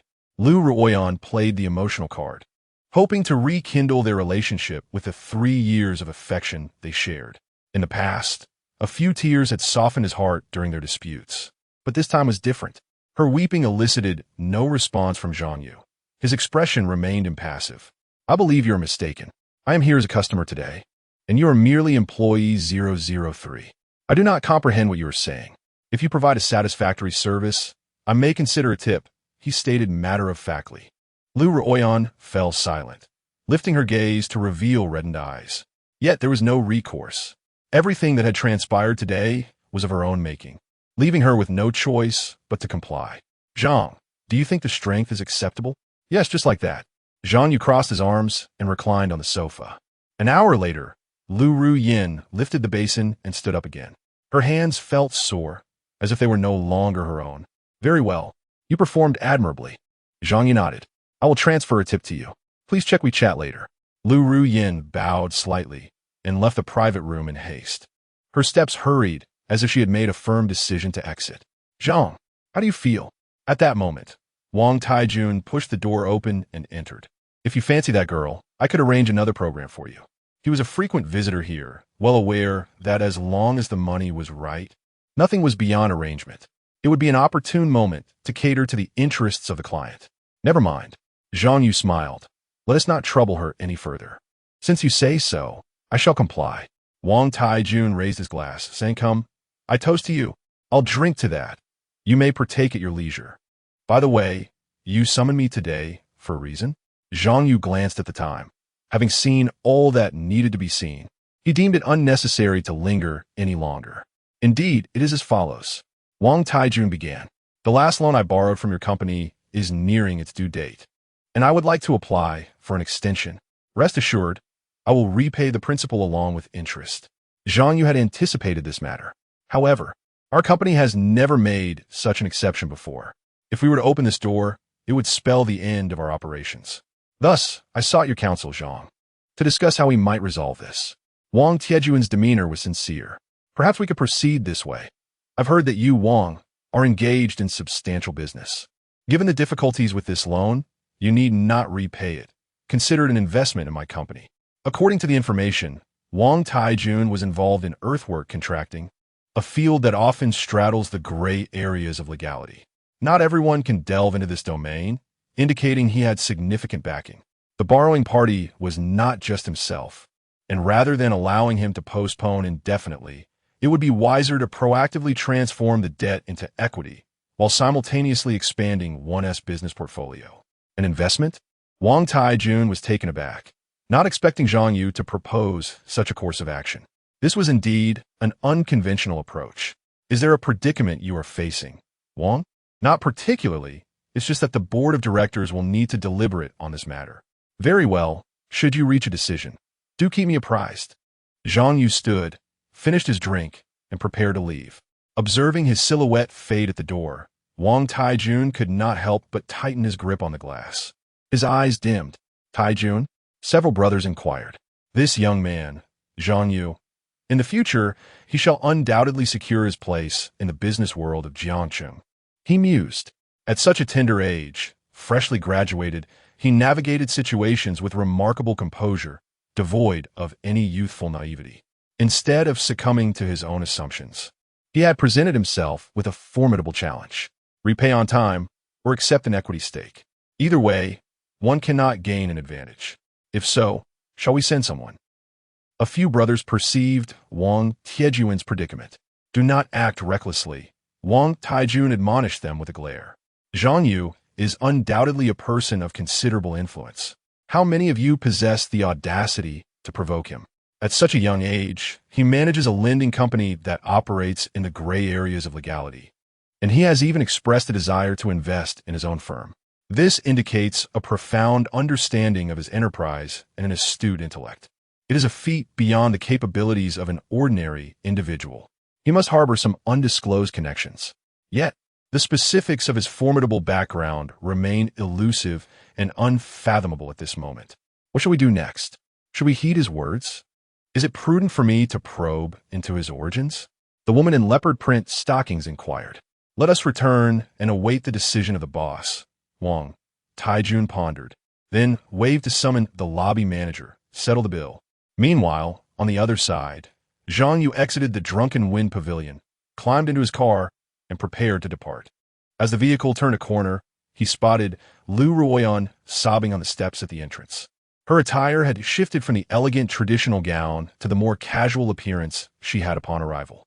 It seemed she had washed her feet, only to have her resolve shatter upon confronting the perilous nature of earning this livelihood, leading her to flee. Glancing in the rearview mirror, Zhang Yu felt no stirrings in his heart. This path was one she had chosen for herself. Every decision made is accompanied by a predetermined cost. Thus, whatever the price, she alone must bear it. Lu Ruoyan, lost in her tears, heard the roar of the sports car's engine. She lifted her head and saw a strikingly flashy sports car glide past her. Behind the wheel was none other than Zhang Yu. She stood in astonishment, parting her lips as if to utter something. Chapter 19. The blood-sucking father and son? I stand behind you. Before the words escaped her lips, the sports car had already departed the parking lot, vanishing into the distance. She could scarcely catch a whiff of its exhaust. At that moment, Lu Ruoyan felt a heavy blow to her heart once more. Gazing at her ex-boyfriend, whom she had not seen for merely a few days, he now seemed an unattainable figure dwelling among the clouds. How had she failed to notice his glamorous side before? Could it be that, akin to the domineering leads in dramas, he had concealed his true identity all along, merely to test her, a test to ascertain whether her heart would waver by the time she graduated? Yet, she had succumbed to the trial. Hence, Zhang Yu had ceased to pretend and revealed his authentic self? A wave of regret washed over her, had she known. Persistently, she attempted to retrieve her phone to send a message to Zhang Yu. Zhang Yu, I truly realize my mistakes. You may scold or strike me as you wish, as long as we can start anew. However, the message failed to send, replaced instead by a red exclamation mark. A subsequent attempt to call met with silence. She had been blocked. How could you, Zhang Yu? I humbled myself to plead with you, only to be cast aside. The final flicker of hope within Lu Ruoyan extinguished. She clicked on her best friend Chun Wan's profile, yearning to confide in her about the ordeal. Ruoyan, did you say Zhang Yu is driving a Lamborghini? Chun Wan exclaimed, astonished. Now he possesses both a house and a car? If you could win him back, you'd never need to take a taxi again. Indeed, one heir, what should I do? How can I make him reconsider? Lu Ruyin was at a loss. If you ask me, it's best to let go. You initiated the breakup, and when a man turns cold, a woman has little recourse, even as her confidant. Chun Wan did not support her pursuit of Zhang Yu. Otherwise, wouldn't she be forfeiting her own chances? Such was the nature of their superficial sisterhood. Meanwhile, Zhang Yu was driving en route to Binjiang Mansion. As he passed through a bustling pedestrian street, a familiar figure caught his eye, prompting him to slow down. On the roadside, a woman clad in a flight attendant's uniform was engaged in a heated discussion with several men of varying ages, their expressions suggesting discontent. Noticing her uniform from Jiang Airlines, he focused on her face. Thanks to the system's enhanced vision, he recognized her unmistakably. It was Di Xiaoba. Shouldn't she be on a flight? What brought her alone to the streets of Jiang City, without the company of her two colleagues? She hadn't even had time to change out of her uniform, implying that an urgent matter had compelled her presence. And who were those men surrounding her, isolating her in such a manner? Given that she was his tenant, it was only natural that he should lend assistance. Thus, Zhang Yu swiftly turned the car around and headed in her direction. Di Xiaoba, I shall inquire once more, will you repay the money or not? A middle-aged man demanded. I shall not repay it, simply put. Di Xiaoba's gaze was resolute, her face etched with defiance. You truly have grown wings, unyielding to both softness and severity. The middle-aged man, incensed, raised his hand, poised to strike her. Stop. At that moment, a commanding voice resounded from behind them. The middle-aged man turned to see a young man striding towards them with purpose. Di Xiaoba glanced over, a flicker of joy illuminating her eyes. To her surprise, it was the landlord. What is happening here? Zhang Yu approached, directly inquiring. Who are you? Who gives you the right to interfere? Before Di Xiaoba could respond, the middle-aged man impatiently interjected. I am her friend. Who might you be? Zhang Yu maintained an unwavering demeanor. Friend? Huh. The middle-aged man scoffed. I am her father. Matters concerning my family are not your concern. Indeed, chimed in a boy standing beside him, approximately 18 or 19 years old, his face marked with youthful acne. This is a family affair. You should mind your own business. Upon witnessing this combination, Zhang Yu comprehended the situation. So, it was the father and brother seeking her out? And who were the two unfamiliar men nearby? Di Xiaoba, speak up. If there is an issue, I am here to support you. Zhang Yu's words flowed like a warm current, stirring ripples in Di Xiaoba's heart. Instinctively, she felt a surge of trust towards him. Landlord, they are my father and my brother. Di Xiaoba began, my brother has incurred a debt he cannot repay. They have come to me, demanding I settle it. As she spoke, her voice quivered, and a wave of grievance washed over her. To conceal one's burdens is one thing, but when someone expresses concern, the heart feels an acute pang. Are you truly feeling wronged? Your brother has debts, he has no income, and as his sister, it falls upon you to repay. Di Xiaoba's father exclaimed, hands on his hips, urging her, the creditors are still waiting here. Hurry up and bring the money. Indeed, chimed in the group of creditors. We have been waiting here for quite some time. Who will repay the debt? We need to return and report. They had come to this family seeking repayment. Regardless of who provided the funds, they were merely interested in retrieving their money, indifferent to the chaos within the household. Why should I pay this money? Di Xiaoba protested, her feelings of injustice palpable. For years, you've demanded money from me under the pretense of my brother needing to attend school and purchase study materials. Fine, y complied. But why must I repay his debts incurred outside? Your brother is young and naive, unaware of the dangers of online loans. What is wrong with lending him a hand? Naive? Have you even asked what your precious son borrowed money for? He, in his youth, neglects his studies, frequently skipping classes, borrowing high-interest loans to gamble and pursue women. Are you truly oblivious to these disgraceful actions, or do you share in the blame? Emotions surged within Di Xiaoba, her chest heaving with intensity. It is evident that this father-son duo is beyond redemption, their situation suffocating. What are you saying? In front of everyone, the father's composure crumbled as he exclaimed, I have provided for your meals, financed your university education, and yet you make it so difficult for me to reclaim the 50,000 yuan. The money I spent on you over these years has long been repaid with both principal and interest. As for your university expenses and living costs during those 4 years, they were all earned through my labor. Have you forgotten? At this juncture, she could no longer concern herself with familial disgrace, and all her pent-up frustrations poured out in a torrent. Zhang Yu, standing nearby, felt a surge of compassion upon hearing her lament. In this world, there exist countless families that favor sons over daughters, along with many who have been brainwashed into supporting their brothers unconditionally. Yet, in such an environment, Di Xiaoba did not succumb. Instead, she fought diligently for her rights, showcasing her refusal to be a foolish filial daughter and her awareness of the life she ought to choose. She emerges as a remarkably clear-headed and opinionated young woman, earning Zhang Yu's admiration. Honestly, who wishes to hear about your family's trivial matters? With all this talk, are we to forget about our debts? How will we explain this to Tai Ge? The debt collectors grew increasingly impatient. One remarked, "I must say, this flight attendant is quite beautiful. If you truly lack funds, I can introduce you to opportunities where you could earn a considerable sum in just a few nights." His words took on a somewhat lewd tone as he leered at Di Xiaoba, his intentions becoming evident. Upon hearing the name Tai Ge, Di Xiaoba's father visibly tensed, fully aware of the man's formidable reputation, and hastily urged, "Di Xiaoba, if you do not repay the money soon, your brother's limbs may not be spared. Regardless of the circumstances, he is still your brother." Chapter 20. How will you thank me? Just words? Zhang Yu couldn't help but speak up. Which company are you from? The two debt collectors exchanged glances and smirked. Why? You looking to borrow money? Debts have their rightful claimants. Her brother's debt shouldn't fall on her, Zhang Yu said, stepping forward and shielding Di Xiaoba with his arm. That simple, unconscious gesture sent ripples through her heart. From childhood, she had lived in an environment starved of love.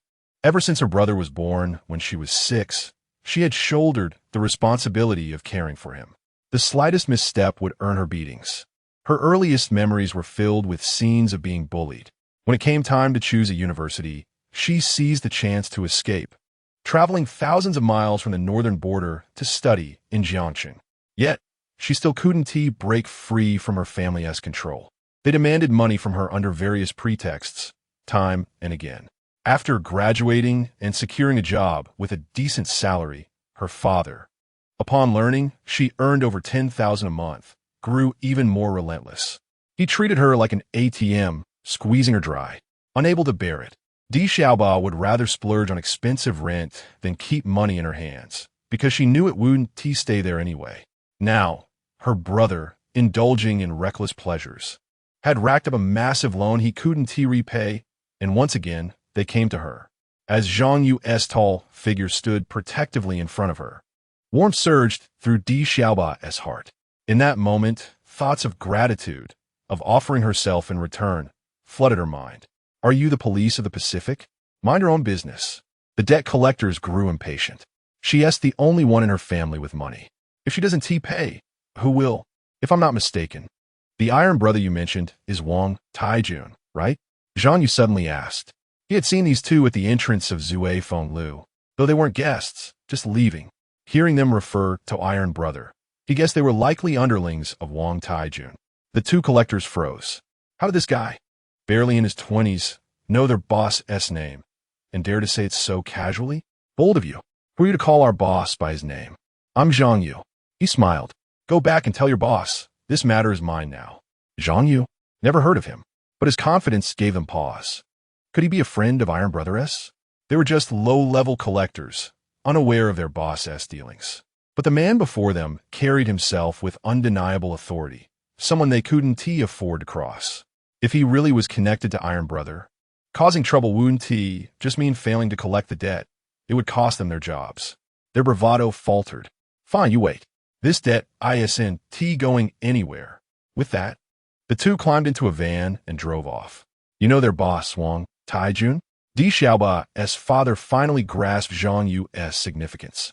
They were on the brink of desperation, relentlessly pursued by debt collectors, when his few gentle words caused those individuals to withdraw. Indeed, Zhang Yu smiled. Can Di Xiaoba leave? If he assented, it would demonstrate his discernment.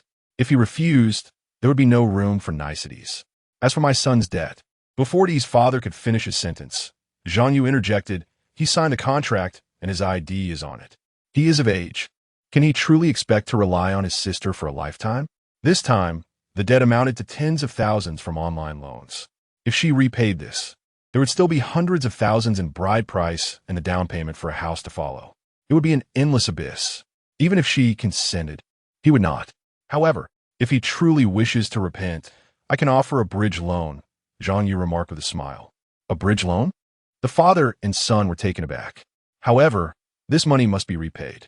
The interest will be standard, not usurious. Consider it carefully. Use a low-interest loan to replace a high-interest one.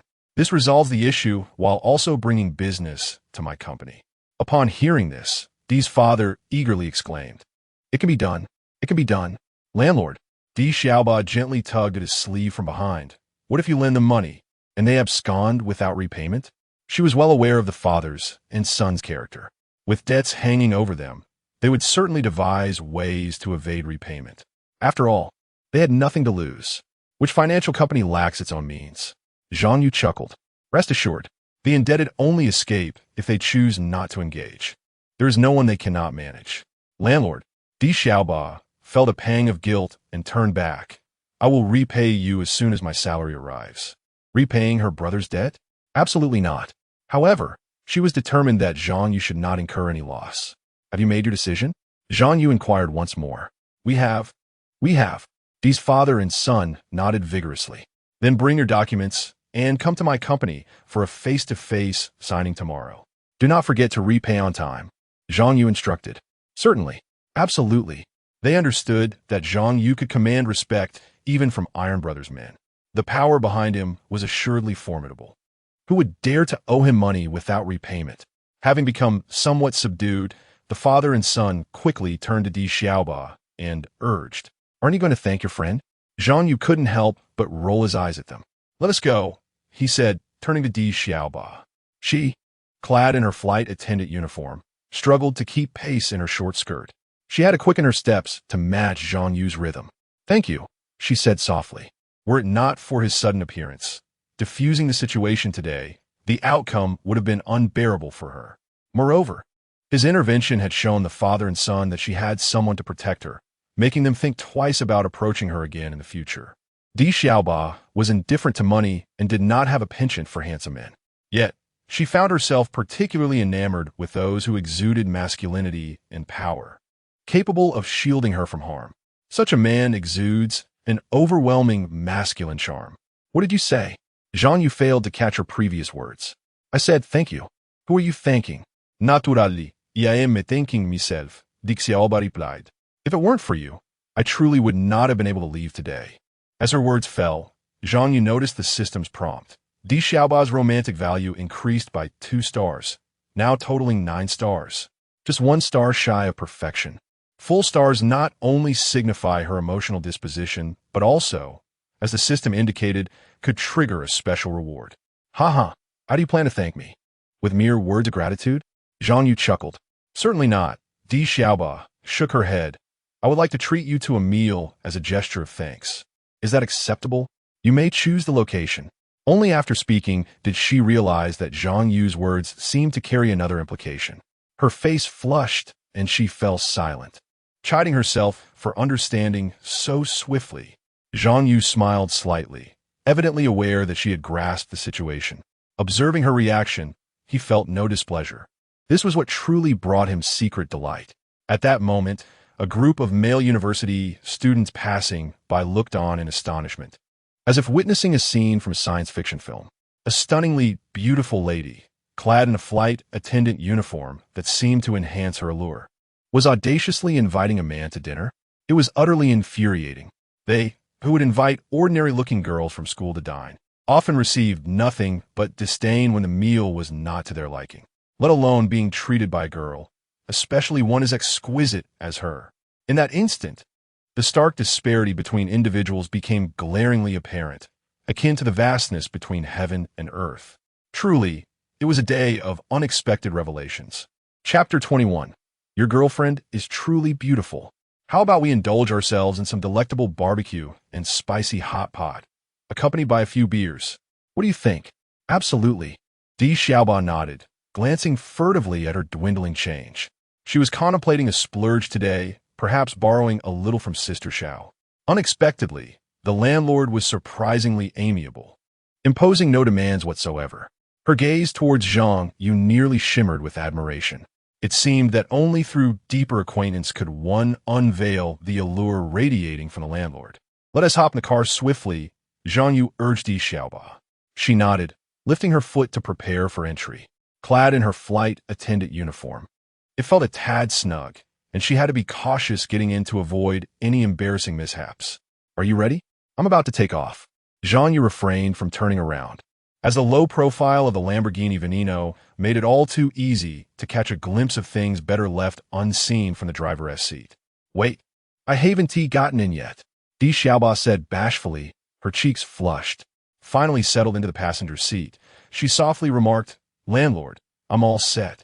Fastening her seatbelt, they were ready to embark. Zhang Yu turned on the sports car, noticing Di Xiaoba's face resembling a red Fuji apple. What's wrong? He inquired. Nothing at all, Di Xiaoba replied, her blush intensifying. Truly, the speaker was oblivious while the listener was deeply affected.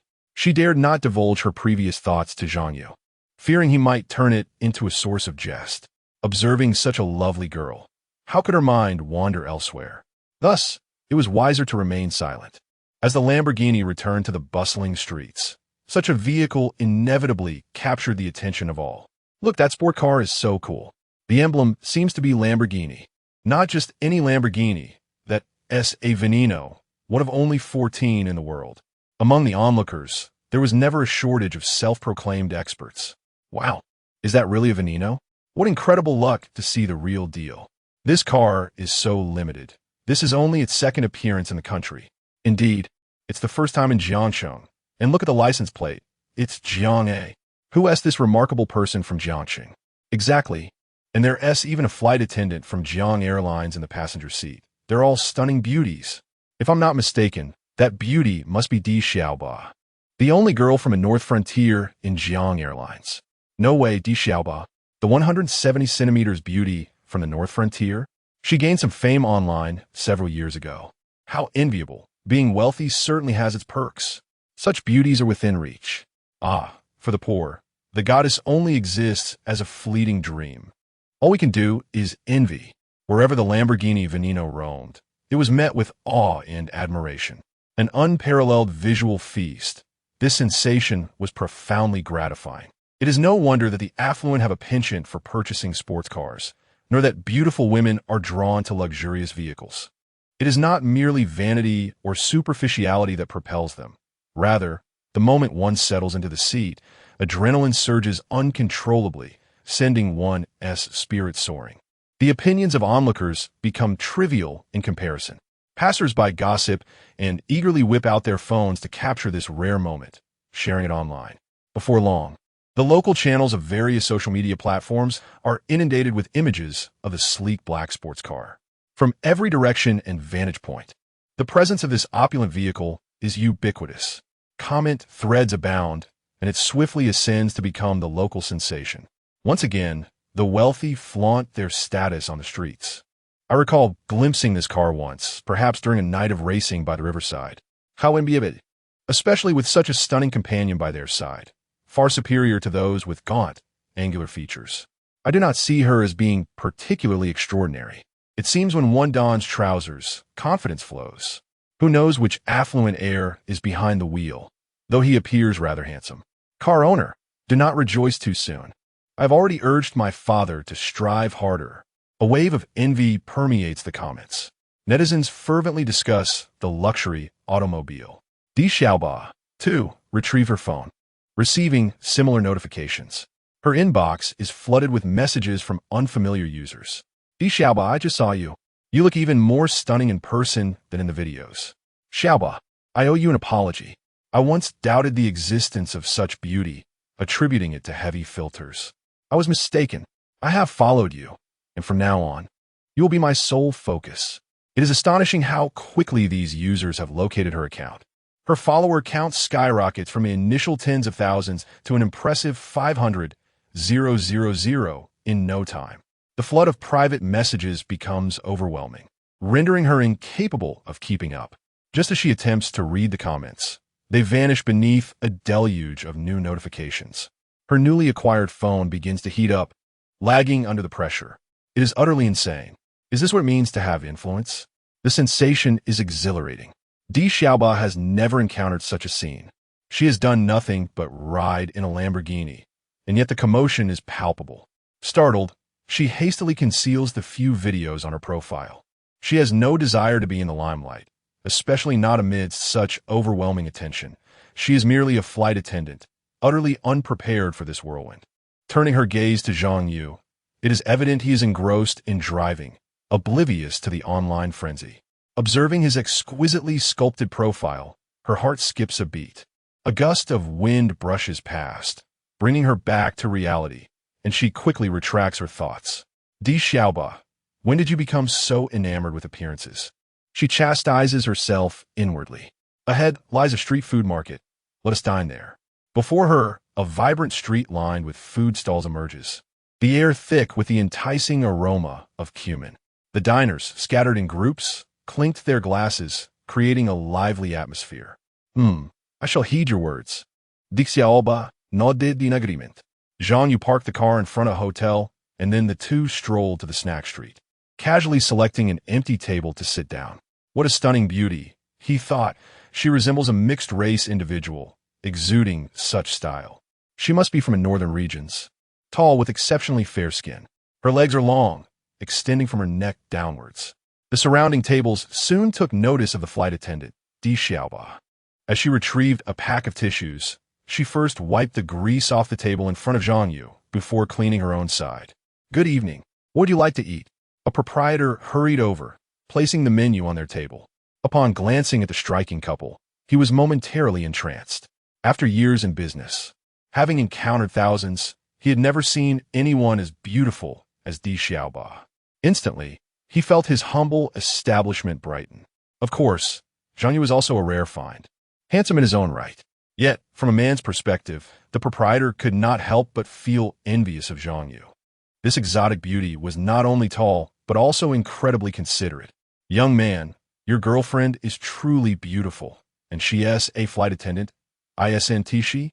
The proprietor, taking a risk, spoke these words, only to receive a sharp glare from his wife, causing him to falter. The term girlfriend made Di Xiaoba blush. Lowering her head in embarrassment, unable to refute it, she became engrossed in the details of her shoes, relieved that the nearby flames provided enough light to prevent her from losing composure in front of Zhang Yu. Chapter 22. Landlord, did you bring your ID? By the way, what would you like to eat? Zhang Yu inquired, pencil in hand, his gaze fixed on the menu. I promise to treat you, so just order whatever you fancy. Di Xiaoba replied. I have no dietary restrictions. Whatever you eat, I shall eat as well. And I shall not hold back. Zhang Yu grinned. 2 skewers of lamb kidneys, 2 portions of oysters, 1 serving of grilled abalone, and 5 skewers of chives. As he listed the dishes, the proprietor grew increasingly astonished. Wait, are they really going to eat all this? Grilled abalone now? Will they even have room for more later? If they consume all this, there is no hope of sleeping tonight. He couldn't help but feel a pang of sympathy for the flight attendant. Will they be able to walk tomorrow? Old Wang, what are you daydreaming about now? The proprietress chided upon noticing his expression, playfully tugging at his ear. At your age, you should know better. Men only behave when hung on the wall. This remark elicited a stifled giggle from Di Xiaoba, who, mid-laughter, quickly covered her mouth with her slender fingers. After finishing his order, Zhang Yu added, that will be all for now. If it's insufficient, I shall order more. Also, bring 2 bottles of the local liquor. All right, please wait a moment.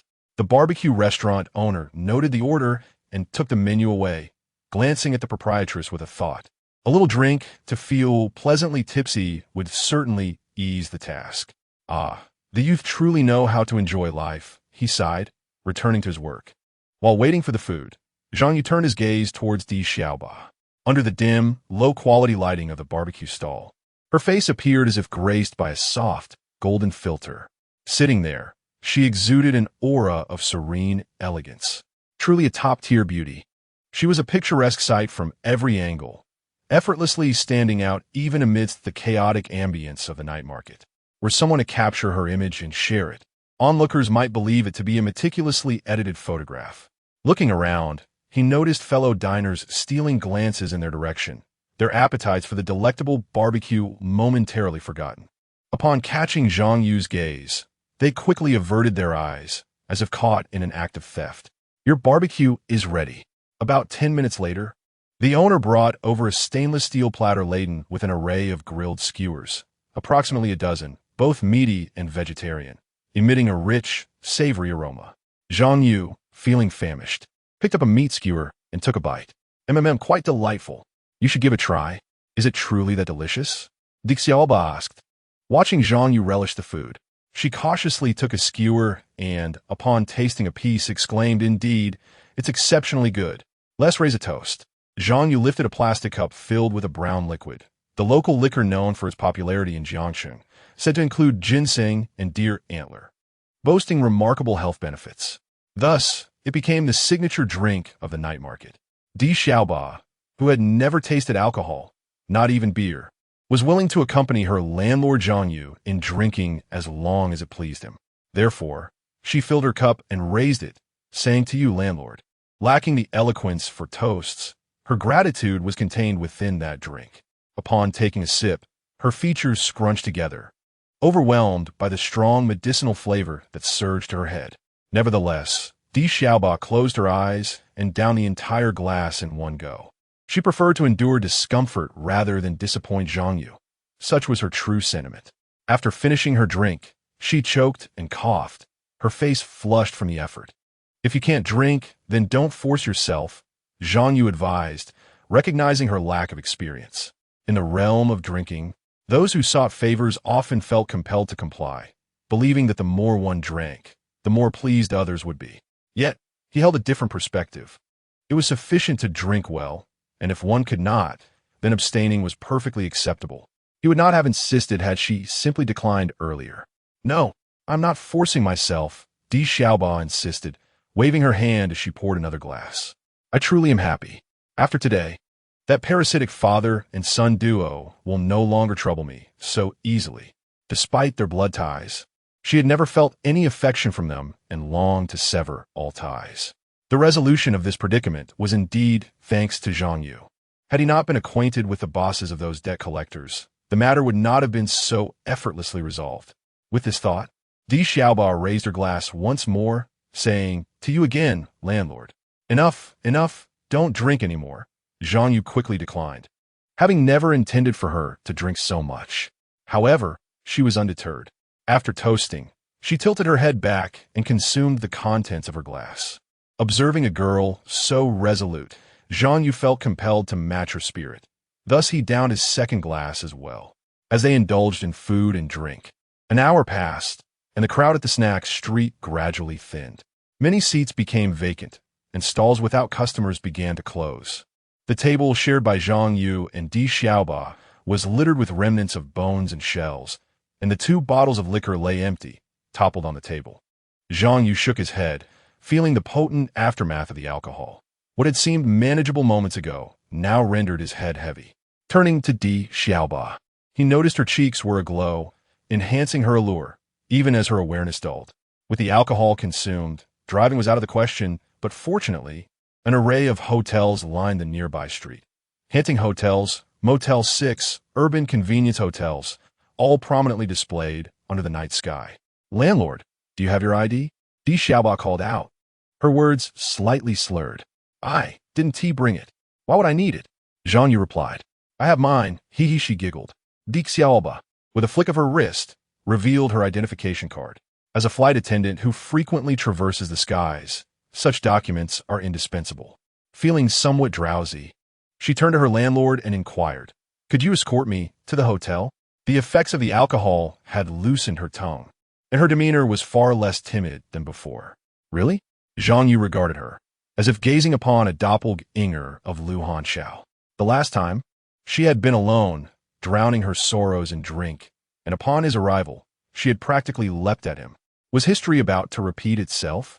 If one were to speak of anticipation, Zhang Yu certainly felt it, albeit tinged with an odd sensation. Nevertheless, he nodded in agreement. Very well, I shall take you there. Di Xiaoba swayed slightly as she stood, her high heels clattering precariously as she took a couple of steps, nearly losing her balance on the floor slick with unremovable grease. Zhang Yu swiftly stepped forward to steady her. Di Xiaoba turned her head, flashing a toothy grin. Landlord, you are truly kind. Wait a moment, is this a compliment? In the past, Zhang Yu would have felt a surge of irritation at such a remark. Yet now, it did not evoke the same reaction. When one is destitute and possesses nothing, being called a good person feels like an insult. Conversely, in times of wealth, such a label signifies one as a multifaceted champion, effortlessly advancing forward. Fear not, I shall assist you, and perhaps you may extend a hand to me in return. Zhang Yu chuckled softly as they casually entered a hotel. The drowsy receptionist, upon spotting a strikingly handsome gentleman enter, suddenly perked up, her eyes sparkling with admiration. What a charming young man, tall and imposing, radiating charisma. This night's shift was certainly worthwhile. Upon closer inspection, she noticed a beautiful flight attendant draped over his shoulder, and an unmistakable wave of disappointment washed over her. Why is it that handsome men always seem to be taken? Moreover, this one was accompanied by such beauty, with a job far superior to her own. It was a resounding blow to her confidence, leaving no room for other women to compete. Chapter 23. Luhan Xiao, I want to call the police. Hello, miss. I'd like a room. Zhang Yu presented Di Xiaoba's ID card. Only one ID was provided. According to hotel policy, one ID permits only one guest. However, the receptionist turned a blind eye and made an exception, swiftly arranging the room. Zhang Yu took the key card and helped Di Xiaoba into the room. Huff. Carrying her had been exhausting. After settling Di Xiaoba onto the bed, Zhang Yu exhaled in relief, rolling his stiff shoulders. A drunken person's weight seemed to multiply unnaturally. Even with the aid of his stamina-replenishing potion, the journey had drained him. Glancing at Di Xiaoba again, he found her asleep on her side, the collar of her blouse slightly undone, revealing a glimpse of delicate skin. Now, Zhang Yu faced a dilemma. Would he be a beast, or worse, a coward? Realizing that lingering any longer would lead to trouble, he hurried to the bathroom and doused himself in cold water. The icy shock was exhilarating. Emerging refreshed, he checked his phone. Midnight already? Time had slipped away unnoticed. Dinner, a shower, and suddenly a new day had arrived. A new day meant new rewards. With nothing better to do, he summoned the system without hesitation. System, I wanted a blind box. Preparing for the host. The blind box is ready. Please make your selection. The interface materialized before him once more. Since the contents were concealed, he chose at random. This time, the box didn't open immediately. Instead, a golden glow radiated from it before it slowly unfurled. Special effects? Zhang Yu's pulse quickened. Could this be a hidden edition blind box? Sure enough, the system's mechanical voice announced. Congratulations, host. You have drawn a hidden blind box. Amidst the shimmering gold, the reward was revealed. First time obtaining a hidden blind box.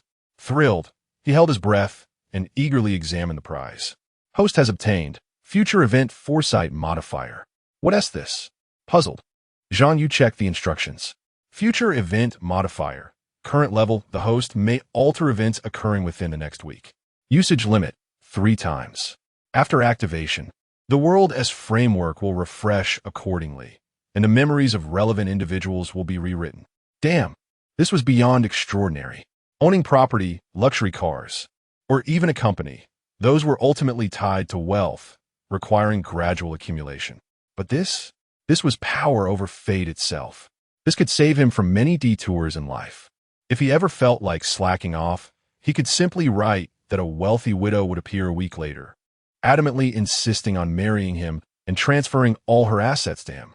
If someone displeased him, he could script their mysterious demise within a day, leaving no trace for investigators. Even minutes could be manipulated within that time frame. The sheer potency of this ability surpassed even the infamous Death Note. However, with only 3 opportunities granted, caution was paramount. Each use must be reserved for truly pivotal moments. Taking a deep breath, Zhang Yu steadied himself and accepted this hidden reward, storing it securely within his system inventory before dismissing the interface. His gaze then drifted toward the grand bed at the center of the room. There, Di Xiaoba shifted unconsciously, her fingers fumbling with the buttons of her blouse. Her lips parted slightly, the tip of her tongue grazing the corner of her mouth as if yearning for something. Good heavens! The sight was nothing short of criminal temptation. Who could possibly maintain composure under such circumstances? What do you need? He asked, stepping closer. I want. She murmured incoherently, water. Drunk and disoriented, she felt unbearably hot, as if on the verge of combustion, her throat parched with thirst. Hold on, I'll get it for you. Scanning the room, Zhang Yu spotted 2 generic bottles of complimentary mineral water on the desk. He grabbed one, twisted the cap open, and brought it to her lips. Yet, in her current state, she couldn't even hold the bottle steady. Lying flat, she couldn't drink properly either, spilling several drops onto the sheets. With no other choice, Zhang Yu propped her up, cradling the back of her neck as she leaned against the crook of his arm. Then, he carefully guided the bottle to her mouth, almost like feeding an infant. Her lips enveloped the rim as she gulped greedily, draining more than half the bottle in one go. Damn! Zhang Yu's imagination spiraled again, stirring rather uplifting thoughts. Ahem. Focus. Feeling better now? He asked, forcibly redirecting his mind. No response. Glancing down, he realized she had already dozed off in his arms. Seriously? That potent of a hangover? He had consumed far more alcohol than her, and was nearly sober. If you can't hold your liquor, why drink at all? Now you're just inconveniencing others. The disparities in human constitution truly defied comparison. Thankfully, he was a gentleman. Had she encountered someone with ill intentions, Di Xiaoba might have been devoured without a trace. Sighing, he laid her back down gently. Ding ding ring ring. Suddenly, her phone buzzed to life. Picking it up, Zhang Yu saw the caller ID, Sister Xiao. Considering this was likely a private matter among her circle, he chose not to answer. The phone rang incessantly for a full minute before finally ceasing. Mere seconds later, it rang again. Was there something of utmost importance that required immediate discussion? Helplessly, Zhang Yu picked up her mobile phone and answered. Hello, Xiaoba. We have arrived in Sioux City, and I wanted to tell you. On the other end, Lu Hanxiao had just completed her work upon landing and was dialing Di Xiaoba. However, before she could finish her sentence, a male voice interrupted through the line. Di Xiaoba has already fallen asleep. Any matters can wait until tomorrow. Who are you, and why do you have her phone? Upon hearing the man's voice, Lu Hanxiao's instincts immediately kicked in, setting off alarm bells in her mind. Di Xiaoba had mentioned a sudden family emergency that necessitated her absence, prompting her to leave the flight before takeoff and return alone to Jiang City. Lu Hanxiao was deeply concerned about Di Xiaoba, fearing she might be in trouble. However, during the flight, she had been unable to check her phone for hours. The moment she landed and dialed, discovering a man in possession of Di Xiaoba's phone, claiming she was asleep, sent her thoughts spiraling. What if Di Xiaoba had done something reckless? Or worse, what if she had been kidnapped?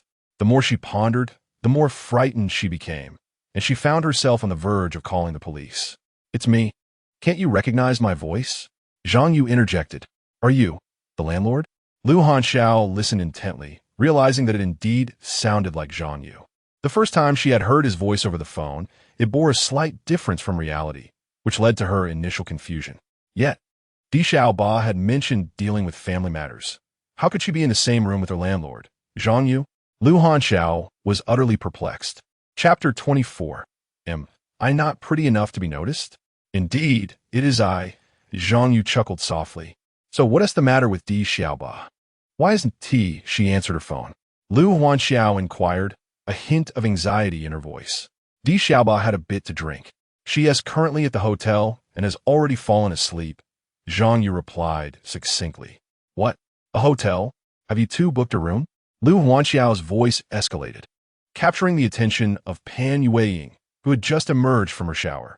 Sister Xiao, who has booked a room? Di Xiaoba. She is actually with the landlord. Lu Hanxiao did not conceal the information. This landlord is truly opportunistic. Does he intend to leave no stone unturned? Lu Huanxiao thought to herself, finding Zhang Yu utterly frightening. It felt as if he were a relentless force of nature, impossible to guard against. Turning again to Zhang Yu, she admonished, "Landlord, if you consider yourself a gentleman, do not take advantage of her while she sleeps." Lu Huanxiao felt a pang of urgency. She understood well that warnings were futile. They were merely out of reach. If he disregarded her, by the time she returned, the rice would have long been cooked into porridge.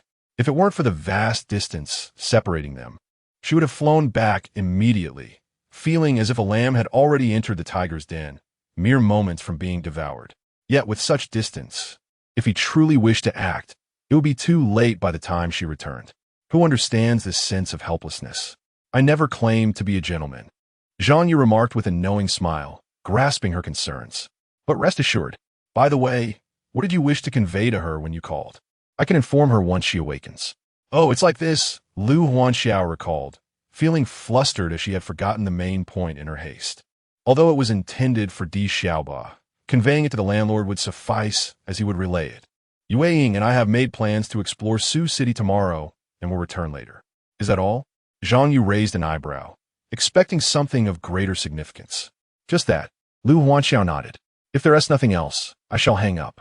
After ending the call, Lu Huanxiao glanced at Pan Yueying. The two remained silent, the atmosphere thick with unspoken thoughts. Both felt that their decision to wander through Sioux City had been somewhat rash. "Sister Xiao, do you think Xiaoba will be all right after drinking? Perhaps we should return to Jiang City early?" Upon learning about Di Xiaoba's situation, Pan Yueying found it difficult to remain still, especially knowing that Zhang Yu was nearby. This sentiment was hard to articulate. Was it jealousy? Not exactly. Yet, there lingered a slight twinge of possessiveness, akin to two children vying for the same toy. She held no grievances against her dear friend Di Xiaoba. Yet she simply wished to return sooner. "All right, then we shall head back to Jiang City first thing in the morning." Lu Huanxiao nodded. With the revelation regarding Di Xiaoba, she felt no desire to linger in Sioux City, wishing fervently for dawn to arrive so she could board the first bus back to Jiang City. Curse Zhang Yu. She couldn't help but mutter under her breath. "Sister Xiao, let us retire for the night." The airline had a long-standing partnership with a hotel in Sioux City. Flight attendants unable to return home at night would check into twin rooms, awaiting the next flight to take them back. The hotel was conveniently located near the airport for ease of travel. The night passed in silence. Zhang Yu remained true to his word, choosing to act with more restraint than a mere beast, spending the night on the sofa beside the bed. As dawn broke, Di Xiaoba opened her beautiful eyes. Lying on her side, her gaze fell upon Zhang Yu curled up on the sofa, standing at 185 centimeters. His tall frame was ill-suited for the 170 centimeters long couch. Looking down at herself, she noted her clothes were somewhat disheveled, yet intact, devoid of any other signs. Nothing untoward had occurred throughout the night. Di Xiaoba felt a sense of relief wash over her. Thankfully, she had not unwittingly compromised her virtue. This landlord, Zhang Yu, truly was a man of honor. From a young age, Di Xiaoba had admired men with a strong sense of justice, gentlemen with charm who could resolve issues. Observing Zhang Yu lying there, her fondness for him grew yet another star. 10 stars. However, a wave of annoyance washed over her the next moment. Was it that she was not pretty enough, not charming enough? Was she lacking in his favor? How could he possess such a strong sense of boundaries? As this thought crossed her mind, Di Xiaoba felt as though she had been overlooked by Zhang Yu, wishing she could give him a light jab. Just then, Zhang Yu suddenly opened his eyes. Their gazes met, startling Di Xiaoba, who quickly averted her eyes. With her head buried under the blanket, her heart raced. Zhang Yu squinted at the outside world, noting that dawn had indeed arrived. The night had passed surprisingly quickly. Moreover, he was astonished to discover an unread notification in the system. Di Xiaoba's affection level had risen to 10 stars. It had been sent just a few minutes prior. Goodness, had she reached the maximum level so swiftly? Zhang Yu was taken aback. Having shared intimate moments with Lu Huanxiao, he had not achieved full marks, barely surpassing half. Even after taking Pan Yueying for a ride, he had not reached the highest level. Who could have predicted that Di Xiaoba would be the first to attain full marks? He couldn't help but wonder if the system's ratings were somewhat inaccurate. Landlord, you're awake, Di Xiaoba said, a touch of embarrassment in her voice. She lowered her head slightly. A few disheveled strands of hair cascading down, creating a lazy yet beautiful disarray. Have you sobered up? Zhang Yu inquired, rising to his feet. Yes. Di Xiaoba replied softly, the effects of the alcohol long gone. Thank you. She was well aware that he had taken care of her throughout the night. Otherwise, she could scarcely imagine where she might have ended up. No need for pleasantries, Zhang Yu chuckled. By the way, your sister Xiao called last night. What do they say? Di Xiaoba feit somevata anxious. She did not say much, merely mentioning that she might return a day later. Zhang Yu conveyed the information truthfully. Upon hearing this, Di Xiaoba picked up her phone to check the messages and then remarked, No, they set off early this morning. They're coming back. Huh? They changed their minds? This was something Zhang Yu had not anticipated. Hadn't they said they would explore Sioux City? Why were they returning so soon? Nevertheless, this was not of great significance. After a moment's contemplation, Zhang Yu urged Di Xiaoba, You should quickly get up and freshen up. It is time for us to leave. He glanced out the hotel window and spotted a Lamborghini parked in the lot, encircled by a dozen traffic cones and guarded by 2 security personnel. They had to keep a vigilant watch over the guest's vehicle. If anything went awry, they would be unable to compensate for the consequences. Driving such a luxurious car out was hardly a means to avoid trouble. The security guards surveyed the crowd, which was busy snapping photographs of the stunning sports car with a keen sense of alertness. Such a dazzling vehicle had not graced Jiang City in many years. Passers-by were captivated by the car. Goodness, is this not the same car that went viral online last night? Without the word bar, it was indeed that very vehicle. There was no other like it in the entirety of Jiang City. Yet, what was this magnificent sports car doing here? Was that not a rhetorical question, given that this was a hotel? The video from yesterday featured a stunning flight attendant in the car. This implies that the two of them were together last night. The onlookers quickly began to indulge in their own speculations.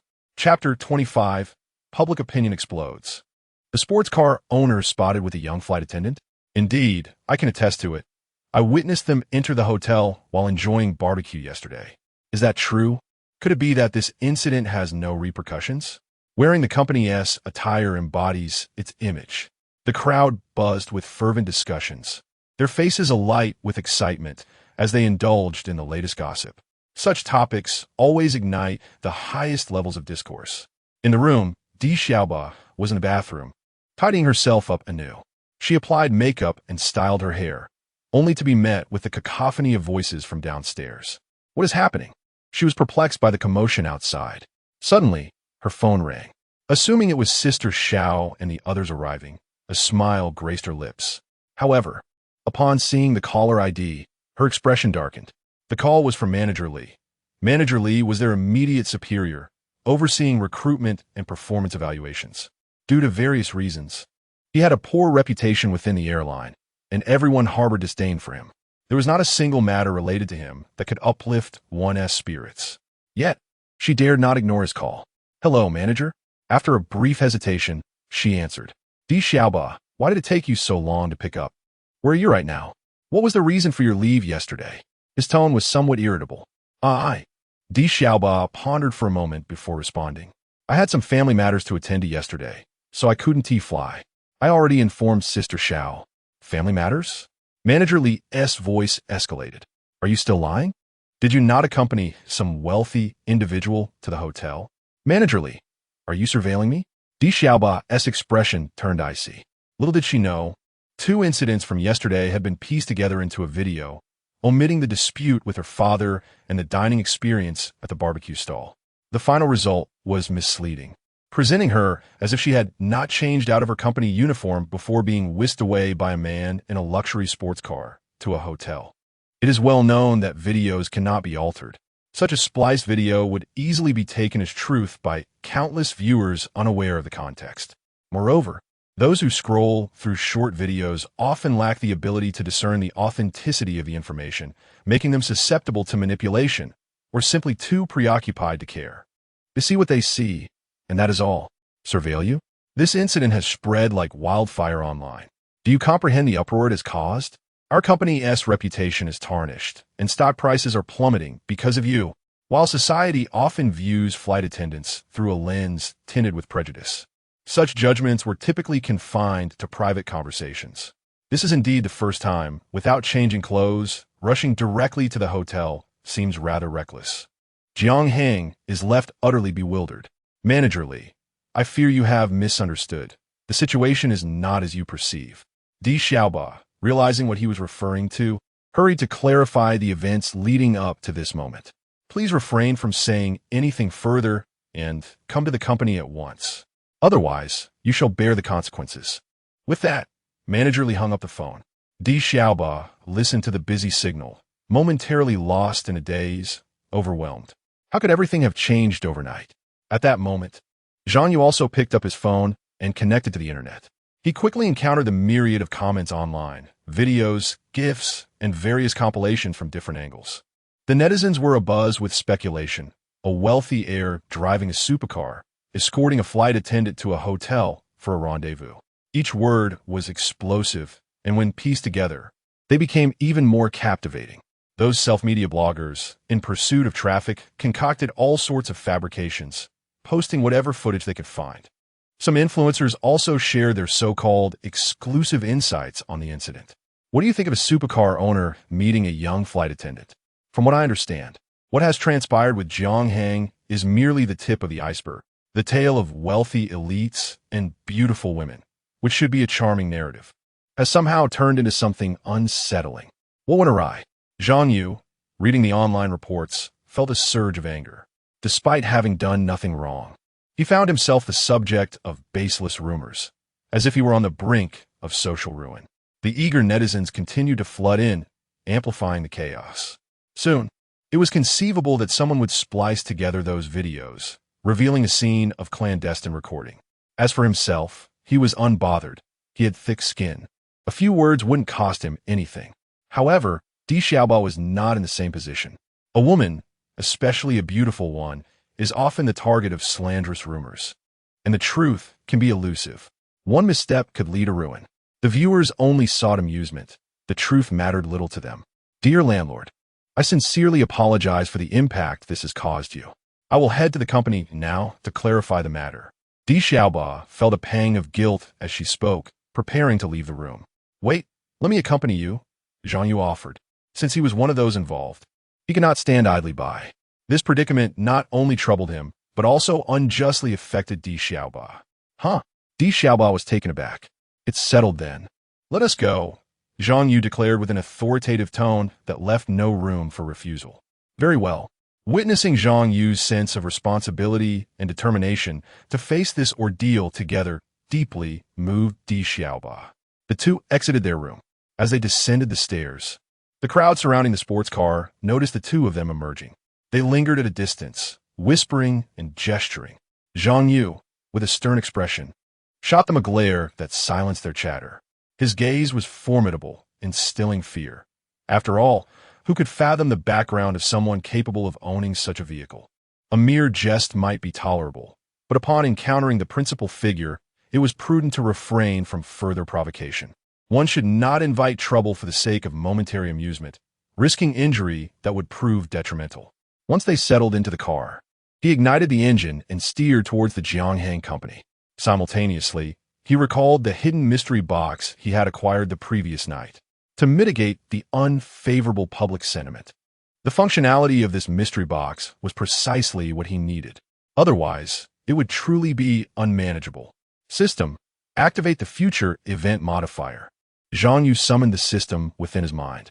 Instantly, a virtual writing board materialized before him. Host, please inscribe the event you wish to modify, along with the corresponding time. The system prompted. The content must adhere to the prescribed word limit of the writing board. Without hesitation, Zhang Yu complied. The minimum time unit stipulated was 10 minutes. Within 10 minutes, eradicate all negative news regarding myself and Di Xiaoba. Additionally, prohibit any further dissemination across the internet. After contemplating, he added a few more words. Within 2 hours, become the mysterious major shareholder of Jiangheng Company. Chapter 26. The art of vanishing from trending searches upon completing and submitting his work. It became apparent that the system had approved it without any indication of discrepancies or unmet requirements. Host, the modifications you submitted for several future events have been accepted and will soon come to fruition. The system's notification chimed in. Zhang Yu's lips curled into a grin, barely able to contain his delight. Truly, this was the allure of a hidden treasure in a blind box. This future event modifier was exceedingly powerful. As long as he remained within the constraints of his current level and adhered to the word count, he could pen as many entries as he wished. Any reasonable requests would be executed without hesitation. It left Zhang Yu contemplating whether to write in classical Chinese next time, fearing that the system might not comprehend his intentions. After concealing the system panel, he turned to glance at Di Xiaoba, who had remained silent throughout, her attention fixated on her phone as she incessantly refreshed her feed. She was engrossed in a sensationalized narrative spun by various media outlets. Videos pieced together from myriad angles had gone viral across the internet. Di Xiaoba felt a profound sense of unease, an overwhelming helplessness enveloping her, especially in her flight attendant uniform adorned with the Zhonghang logo. The discussions ignited online had escalated beyond mere comments to a full-blown discourse within the airline itself. Numerous colleagues, during their breaks, were engaged in fervent discussions about the incident. Which department does this employee belong to? How could they act in such a manner? The repercussions for our company are immense, and we, the innocent flight attendants, will be scrutinized by others in the future. Di Xiaoba, who prided herself on avoiding romantic entanglements and interactions with men, found herself at the center of an unexpected scandal. Colleagues huddled in small groups, deliberating on the situation. What should we do? What should we do? As the headquarters of the airline loomed closer, Di Xiaoba silently chanted in her mind. Despite having done nothing wrong, the rumors circulating online grew increasingly absurd. The current narrative depicted her as someone who blatantly disregarded company policies, frequently absent from work to pursue a side hustle. The fabrications were so vivid that they almost seemed to be based on first-hand accounts. Who could withstand such a level of slander? Her mind was clouded with anxiety, and she remained oblivious to how Manager Li would choose to penalize her. Unable to quell her distress, she refreshed her phone once more, only to discover an unsettling anomaly. The most liked and trending videos had vanished. Di Xiaoba questioned her eyesight, wondering if she had misread the screen. A second refresh confirmed her suspicions. Not only had the videos with tens of thousands of likes disappeared, but those with mere thousands had also vanished, leaving behind only a handful with minimal engagement, still circulating within a limited audience. Yet, the overall impact was significantly diminished. This was peculiar. Not just Di Xiaoba, but also the curious onlookers online began to sense something amiss. What happened to that explosive trending topic that was at the top just moments ago? One user inquired. I noticed that the videos I had saved also show as invalid now. I attempted to upload my own video, but it failed to send entirely. The only Lamborghini videos still available are from several days ago, featuring just one person in the car. I distinctly remember that there was a flight attendant on the bus. Why does it feel as though it has been seamlessly grafted? Many netizens have noticed that the plethora of videos that were once rampant in the air seem to have evaporated into thin air. A few scattered clips, which were just uploaded, vanished almost instantaneously upon being clicked. I had screenshots. Let me check. Were the screenshots? Some users recalled saving them, but upon inspecting their phones, there was no trace of the images. It was as if the incident had never transpired.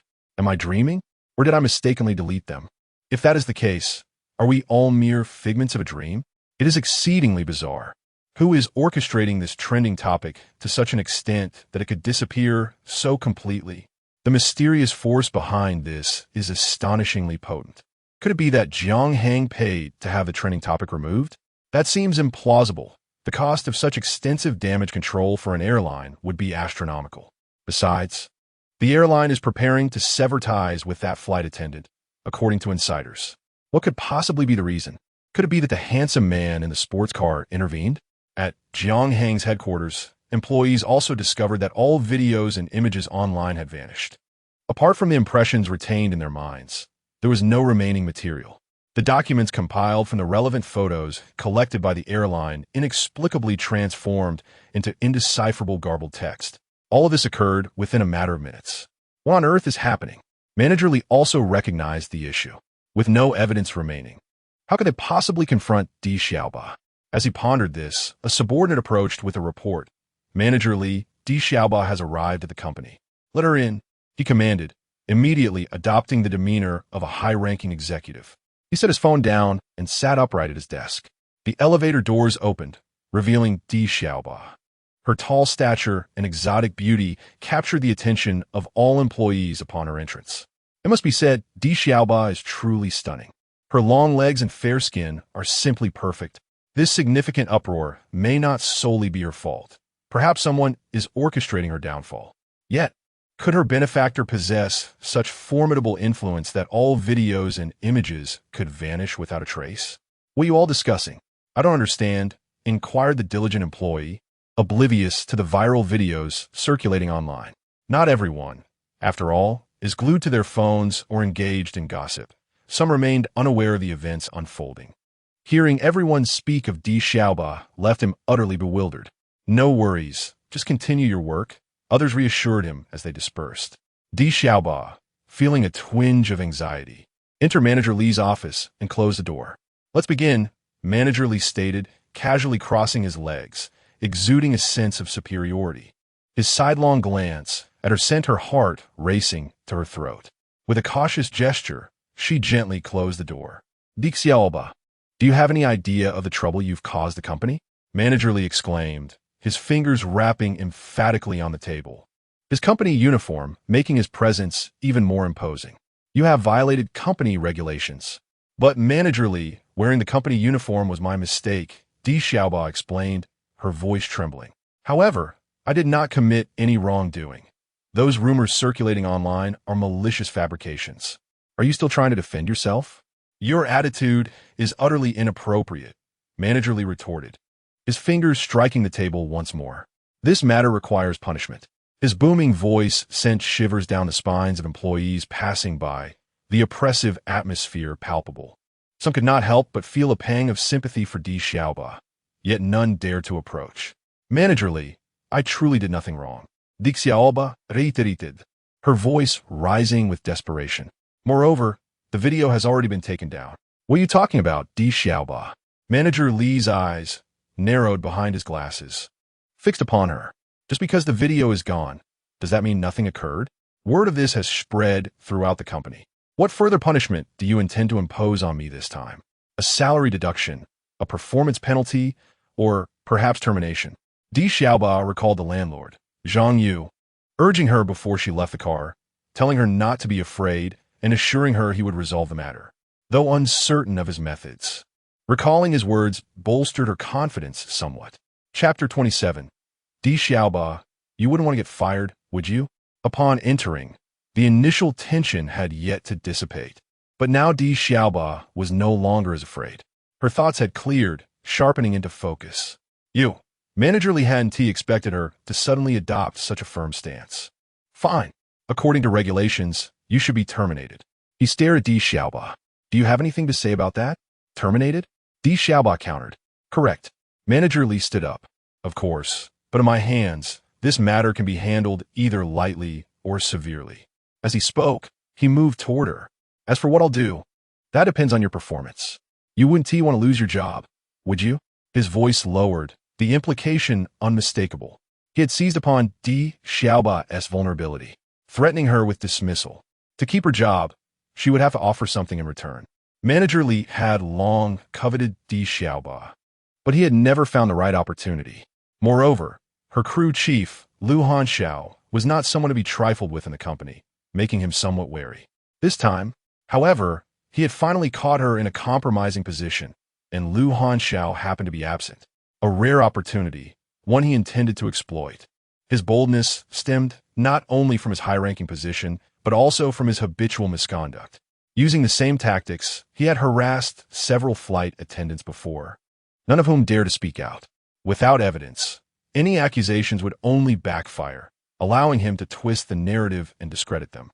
A few had tried, but none had managed to shake his standing. Thus, Manager Li grew increasingly brazen. Today was no exception. Among Jiang Airlines' thousands of flight attendants, Di Xiaoba stood out as the most striking in both looks and figure. From the day she joined, countless eyes had been on her, including his. If he could succeed today, what a blessing it would be.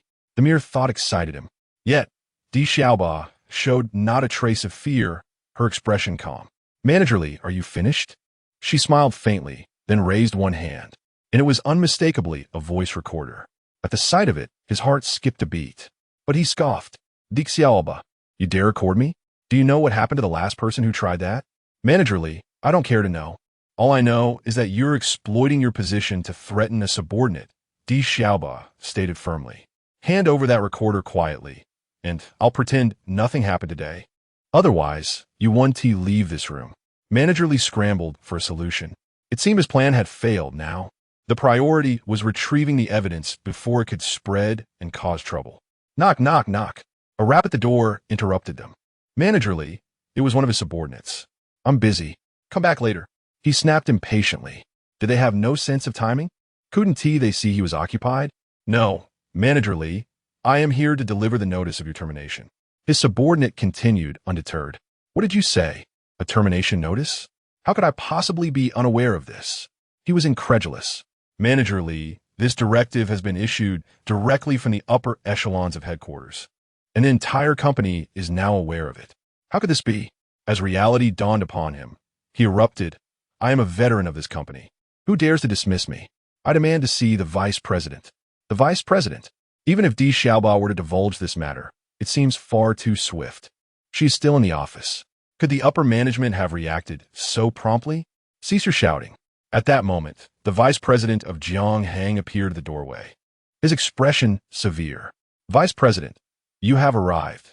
This must be a fabrication, correct? Manager Li rushed forward. Li Chusheng, you have indeed been dismissed. This order comes from a mysterious major shareholder behind Jianghang. There is nothing I can do, the vice president replied. Just moments ago, the company's upper management received a message. The elusive major shareholder, who has not been seen for years, suddenly issued a directive specifically calling for your immediate termination. This enigmatic shareholder has always remained shrouded in mystery. Today, inexplicably, they issued this command. Could it be related to the rumors circulating online? What major shareholder? I have never encountered him. What have I done to offend him? Li Chusheng remained oblivious to the gravity of his situation. Enough. This is a decision from the highest level. Proceed with the necessary formalities, the vice president stated before departing. Before leaving, he cast a glance at Di Xiaoba. A wave of apprehension washing over him. In truth, he had been contemplating this for quite some time, but had yet to take action. It now appeared that her influence was formidable enough to obliterate all online rumors in a mere instant, as if they had never existed. Not to mention, it could rouse the major shareholder to terminate managerly. Anyone who crossed paths with Di Xiaoba was doomed. It was truly terrifying. No wonder she interacts with no one in the company except her two sisters, nor does she ever seek to ingratiate herself with the various levels of leadership. With such a powerful background, there is indeed little need to do so. Meanwhile, the dismissed manager Li, with vacant eyes and weakened legs, collapsed to the ground. It is over. Everything is finished. After years of diligent effort, he had finally ascended to his current position, and in an instant, it was all stripped away. His salary vanished, his status obliterated. Regret consumed him. He lamented his inability to control his impulses. In a moment of folly, he attempted to coerce Di Xiaoba into submission. This truly was akin to kicking a steel plate. The news of manager Li's immediate dismissal rapidly spread throughout the Jianghang headquarters. Have you heard?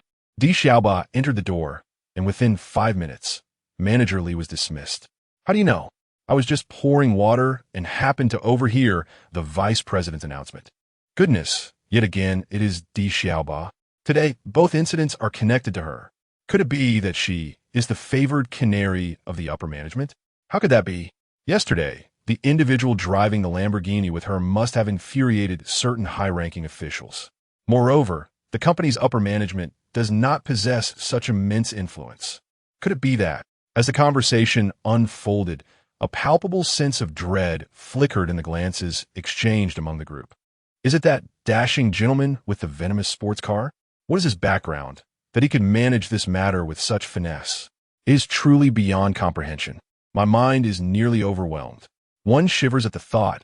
Who would dare provoke him? Enough of this. Here comes Di Xiaoba.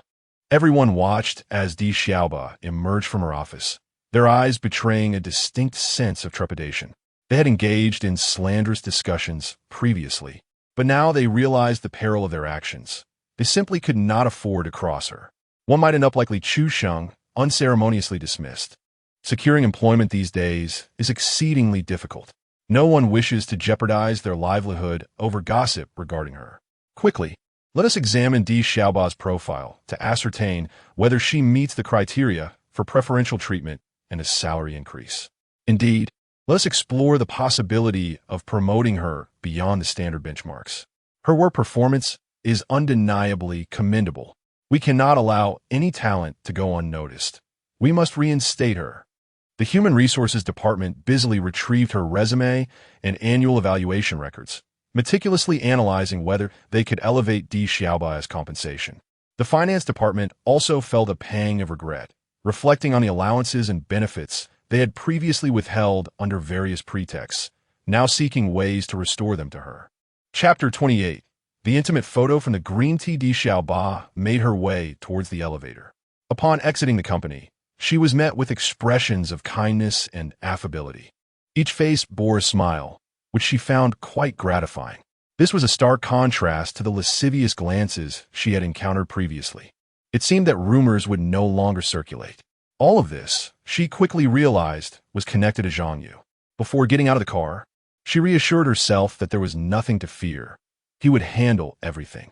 Yet, she could not fathom how Zhang Yu managed to quell these matters so swiftly and simultaneously elevate her standing within the company. Such a thorough resolution could only be orchestrated by someone of significant repute. Not a single piece of gossip remained online. Manager Li had decisively put an end to it all. She owed him a profound expression of gratitude, though she was at a loss as to how to convey such appreciation. As she emerged, Zhang Yu observed her and inquired, "Well, how did it go?" "Just as you anticipated, the situation has been resolved," she replied. Upon seeing him, an indescribable sensation welled up within her. This man seemed to have done nothing overt, yet had shielded her completely, providing unwavering support without needing to step into the fray himself. Di Xiaoba felt utterly defenseless against a man like him, and waves of gratitude surged within her. With no means to repay him, a singular thought crossed her mind. She could only offer her life in return. Overcome with emotion, she bent down and pressed a deep kiss upon Zhang Yu's lips. All her gratitude was encapsulated in that singular act. Zhang Yu was taken aback. A stunning beauty had just bestowed upon him a kiss. "Is this your way of thanking me?" he asked, bemused. Di Xiaoba, blushing, merely nodded in response. "However, if you truly wish to show your gratitude, perhaps that kiss could have been a bit more enthusiastic?" He jested. Di Xiaoba softly replied, "I will heed your every word." She was resolutely prepared, without an ounce of hesitation. "Let us depart from here and head home," he suggested, aware that the underground parking lot was under surveillance. He certainly did not wish to find himself once more the subject of online speculation, especially not with a precious car for the future at stake. Agreed, Di Xiaoba nodded. With that, he started the sports car and drove away from the headquarters of Jianghang Company, taking her along. Upon arriving at the entrance of the Binjiangfu community, Di Xiaoba suddenly spoke. "You go on ahead." "What's the matter?" Zhang Yu inquired. I need to stop by the supermarket to pick up a few items," she murmured.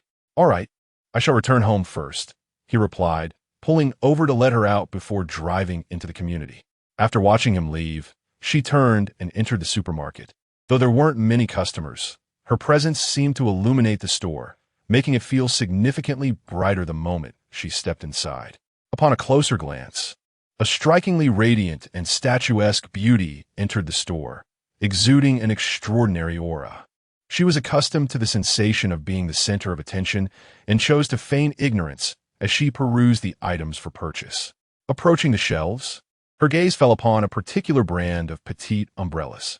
After a fleeting moment of contemplation, she swiftly seized a box. The male patrons, taken aback, felt a sense of disillusionment. Her immediate choice left them pondering. Was it not indicative of something deeper? Alas, every unattainable goddess is often accompanied by a wealthy suitor whose approval she seeks. The fact that she personally came to procure such an item was telling. As Di Xiaoba prepared to check out, she realized that this lone item in her possession was rather conspicuous. Feeling a twinge of hunger, she wandered over to the snack section, collecting 8 Swiss rolls. Having done so, Di Xiaoba finally made her way to the cashier. She handed the Swiss rolls to the attendant, who, after scanning them, inquired, "Is there anything else?" "Yes," Di Xiaoba replied, her gaze cast downward as she presented the small umbrella. The cashier was instantly envious, marveling at the fact that such a stunning exotic beauty would personally purchase such an item. One could only wonder who was fortunate enough to be the recipient of her affections. Yet, given that this supermarket was adjacent to the esteemed Binjiang mansion, it was no surprise that its patrons were individuals of distinction. After all, even the most exquisite beauty, though rare, pales in comparison to the scarcity of top-tier millionaires. The affluent residing in Binjiang mansion were at least a rarity of 10,000 to 1.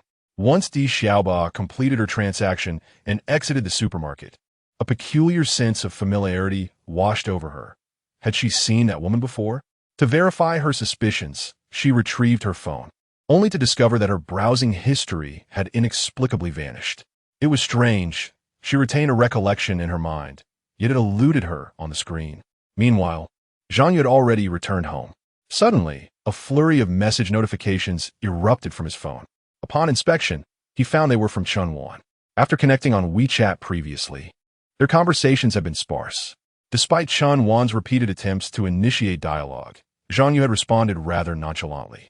He now wondered what trivial matter she sought to discuss this time. Did she not realize this could be perceived as harassment? Upon reading the latest messages, his eyes widened in disbelief. She had sent several candid photos, artfully captured. The allure was undeniable, revealing a careful attention to detail. The subtlety of the images was such that the youthful Zhang Yu found himself unable to resist. Truly, she was a master of allure, adept at finding the most flattering angles. While Zhang Yu harbored reservations about her character, he could not deny the appeal of her physique. "What do you desire?" He replied curtly. "Nothing much." "Zhang Yu, what are you up to?" "Not much, just a home." "Are you free?" "I'd like to come over dressed like this to hang out with you," Chen Wan stated directly. "May I take some photos on your rooftop terrace?" The weather is splendid today. Ever since her last visit to his home, he had been unable to shake the fantasy of residing in such opulence. Uncertain of the comfort and ease that awaited her, she found herself yearning to escape the confines of her modest 30-square-meter apartment. Today, however, seemed an unlikely prospect. Zhang Yu outright declined her invitation, rendering a swift refusal with no explanation. Chen Wan was taken aback by his abruptness, which left no room for negotiation. Yet, she dared not reveal her disappointment. "Very well, perhaps another time when you are free," she replied. Upon receiving her message, Zhang Yu promptly contacted the security office. "Mr. Zhang, how may we assist you?" The attendant responded, not daring to be negligent.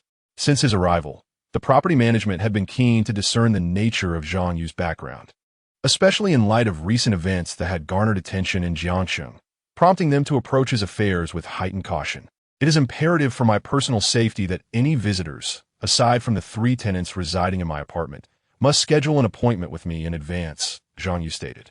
Chen Wan frequently sought to visit him, and despite having turned her down, he wished to avoid any unexpected visits that might lead to an awkward encounter. "Understood, Mr. Zhang. We will implement this immediately and ensure thorough inquiries," the security personnel assured him. Given the substantial property fees they collected, their service quality was exemplary. Not only did they manage community security and cleanliness, but they also provided dedicated couriers to deliver residents' packages and meals directly to their doors. Naturally, any security requests from homeowners were promptly attended to. Having completed his instructions, Zhang Yu ended the call just as the front door of his residence swung open. Chapter 29. The True Identity of Lu Huanxiao. Is Di Xiaoba back? What have you purchased? Zhang Yu inquired with a smile. "I bought. I'll tell you later." Di Xiaoba placed her items on the table and said, "I'm going to take a shower first. I drank last night and went straight to sleep. Then visited the office again today. After such a long time, can I not wash?" Zhang Yu cast a glance at the shopping bag. his enhanced vision revealing a small square box within. A knowing smile crept across his face. Since the bathroom on the first floor was still under repair, Di Xiaoba headed to the shower in the master bedroom on the second floor. Zhang Yu took the bag and went upstairs directly. "I brought up your things," he announced. Upon hearing this, Di Xiaoba's face flushed deeper, leaving her speechless. Well, it seems I must face this situation. The atmosphere had escalated to this point. To retreat now would be inappropriate. Moreover, Zhang Yu, with his masculine demeanor, had intervened on her behalf multiple times. After over 20 years, he was the first man to stir her heart.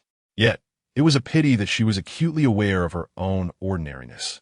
Her status was far too humble, while he shone too brightly. There was no way she could demand anything from him. His formidable strength would not pause for the sake of a single individual. Thus, she resolved to repay him with her most precious gift. Otherwise, she would be unable to reciprocate this kindness. She vowed never to mention this matter again, treating it as if it had never occurred. After her shower, Di Xiaoba emerged wrapped in a towel, only to find Zhang Yu gazing at her. Her cheeks flushed as she lowered her head. Zhang Yu chuckled. "Have you finished?" "Yes," she nodded. "Please draw the curtains. The daylight is rather blinding," Zhang Yu instructed. She complied obediently. Following this, a significant portion of the narrative unfolds, enveloping them in a cocoon of intimacy, entirely isolating them from the outside world. As dusk settled, Zhang Yu reclined on the sofa, picking up his phone to check for any recent messages. Di Xiaoba silently tidied up, but as her awareness returned, she sensed a hint of awkwardness in the atmosphere. She then remarked, "I'll take the sheets to wash." "All right, you go ahead," Zhang Yu replied, observing her as she gathered the items. The velvet soft white sheets bore faint red marks. Di Xiaoba noticed them too and hastened her pace before heading to the laundry room. In front of the mirror, she discovered numerous red fingerprints on her shoulders, waist, and legs. Stunned for a moment, she quickly dressed to conceal the marks. "Landlord Xiaoba, are you home? We're almost there." At that moment, in their small group chat, Lu Huanxiao had tagged both of them. "We're at home," Zhang Yu replied. "Then don't go out. We'll head out together for dinner soon," Lu Huanxiao added in the group. "Sister Xiaowai?" At this point, Di Xiaoba saw the message and responded. "Xiaoba, why didn't you answer my call earlier? I was worried sick. You didn't even tell me about such a big incident." Pan Yuyao saw Di Xiaoba emerge and couldn't resist sending a barrage of voice messages.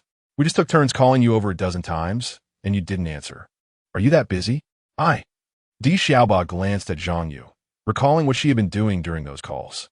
"I was eating just now and didn't bring my phone," she replied. "Really? What delicious thing were you eating that you didn't even invite me? Next time, no eating alone." Pan Yuyao's voice feigned anger. "All right, next time for sure," Di Xiaoba said, noticing Zhang Yu smiling at her, her face flushing crimson. "This isn't something we can share together." After putting down her phone, she gazed out the window, lost in thought. Suddenly, she felt arms encircling her waist from behind. It was Zhang Yu. "From now on, you're my woman. If anything happens, tell me," he whispered in her ear. "Landlord, I don't need you to do anything more for me. You've already done so much." Di Xiaoba's heart swelled with gratitude, not daring to ask for anything else. If not for him, she wouldn't have survived the ordeal with the father and son. His presence had erased the greatest shadow in her heart. "You want nothing?" Zhang Yu was genuinely surprised. The differences between people truly are vast. Women like Chen Wan and Lu Ruyan were always so goal-driven. "Landlord, can you not tell him about this?" Di Xiaoba asked. "Not just today, but all the details from yesterday as well." "Fine, I won't say anything," Zhang Yu nodded. "To the three of you, I'll remain just the landlord." She didn't want her sisters to worry, nor did she want their relationship to change. Pretending nothing had happened was the best way forward. Just then, the sound of the door unlocking echoed through the apartment. The two sisters had returned. Di Xiaoba hurried to greet them, taking Lu Hanxiao and Pan Yuyao as luggage. I missed you so much." The sisters, reunited after just a day apart, immediately embraced. Their bond was genuine, closer than blood sisters, inseparable in work and life. "You must be hungry.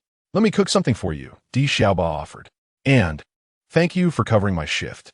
We're sisters. No need for formalities," Lu Hanxiao said. "Actually, why don't we eat out today?" she suggested.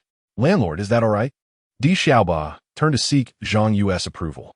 Where to? The mall downstairs, of course. We'll pick whatever looks good, Pan Yuyao chimed in. Then it's settled. The four of them tidied up briefly before heading out. Since the mall was just downstairs, there was no need for elaborate outfits. They went in casual loungewear, completely barefaced. Yet even so, the sight of one man accompanied by three stunning women drew countless admiring glances as they walked through the mall. Indeed, beauty shines through in every attire, as these three women exemplify with their distinct styles and temperaments. Can one truly be so enchanting even without makeup? And who is that striking gentleman? I find myself envious of his company, for he is accompanied by three stunning beauties. He appears to reside at Benheim Mansion, driving a Lamborghini. Initially, I sensed a resemblance, but upon closer inspection, it is indeed him. Do these three women also dwell at Benheim Mansion? Look at the woman beside him. She seems to be the heiress of the Liu family. In the crowd, the knowledgeable individual reemerges. Which Liu family, you may ask? Which other Liu family could there be in Jiangxing? It is the Liu Group, the entity behind Jiodong Pharmaceutical Group. I am astonished by their formidable influence. The Liu Group has consistently ranked among the top 10 enterprises in Jiangxing, even reaching the top 5 at its peak. Its primary focus lies in the medical and pharmaceutical industries, boasting 3 manufacturing plants for hospitals and numerous pharmaceutical sub-brands. It generates hundreds of billions in annual revenue and provides tens of thousands of job opportunities, making it one of Jiangxing's major taxpayers with significant influence. As Zhang Yu listened to the discussions of passers-by, he became aware of Liu Huanxiao's true identity. Some manage electricity, others oversee water, some handle finance. While the Liu family commands the pharmaceutical sector in Jiangxing, one of the highest profit margin industries. Upon hearing the conversations, the sisters Di Xiaoba and Pan Yuyao were utterly astonished. With wide eyes, they inquired, Sister Xiao, is what they say true? Are you indeed the heiress of the Liu family? Sighing, Liu Huanxiao raised her hands in a gesture of resignation, acknowledging the inevitable revelation. Chapter 30. The Shower Room. Intentionally left unrepaired? All along, she had concealed her identity within the company and among her friends.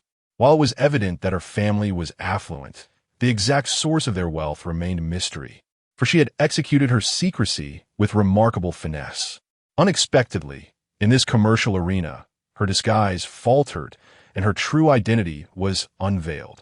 It was inevitable, as many who frequented this marketplace were renowned individuals from Jiangxing or those on the periphery of high society.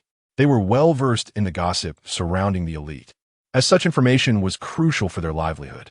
Thus, it was hardly surprising that Liu Hanxiao was recognized. Oh my goodness, Sister Xiao, you actually, exclaimed her two friends, unable to contain their astonishment.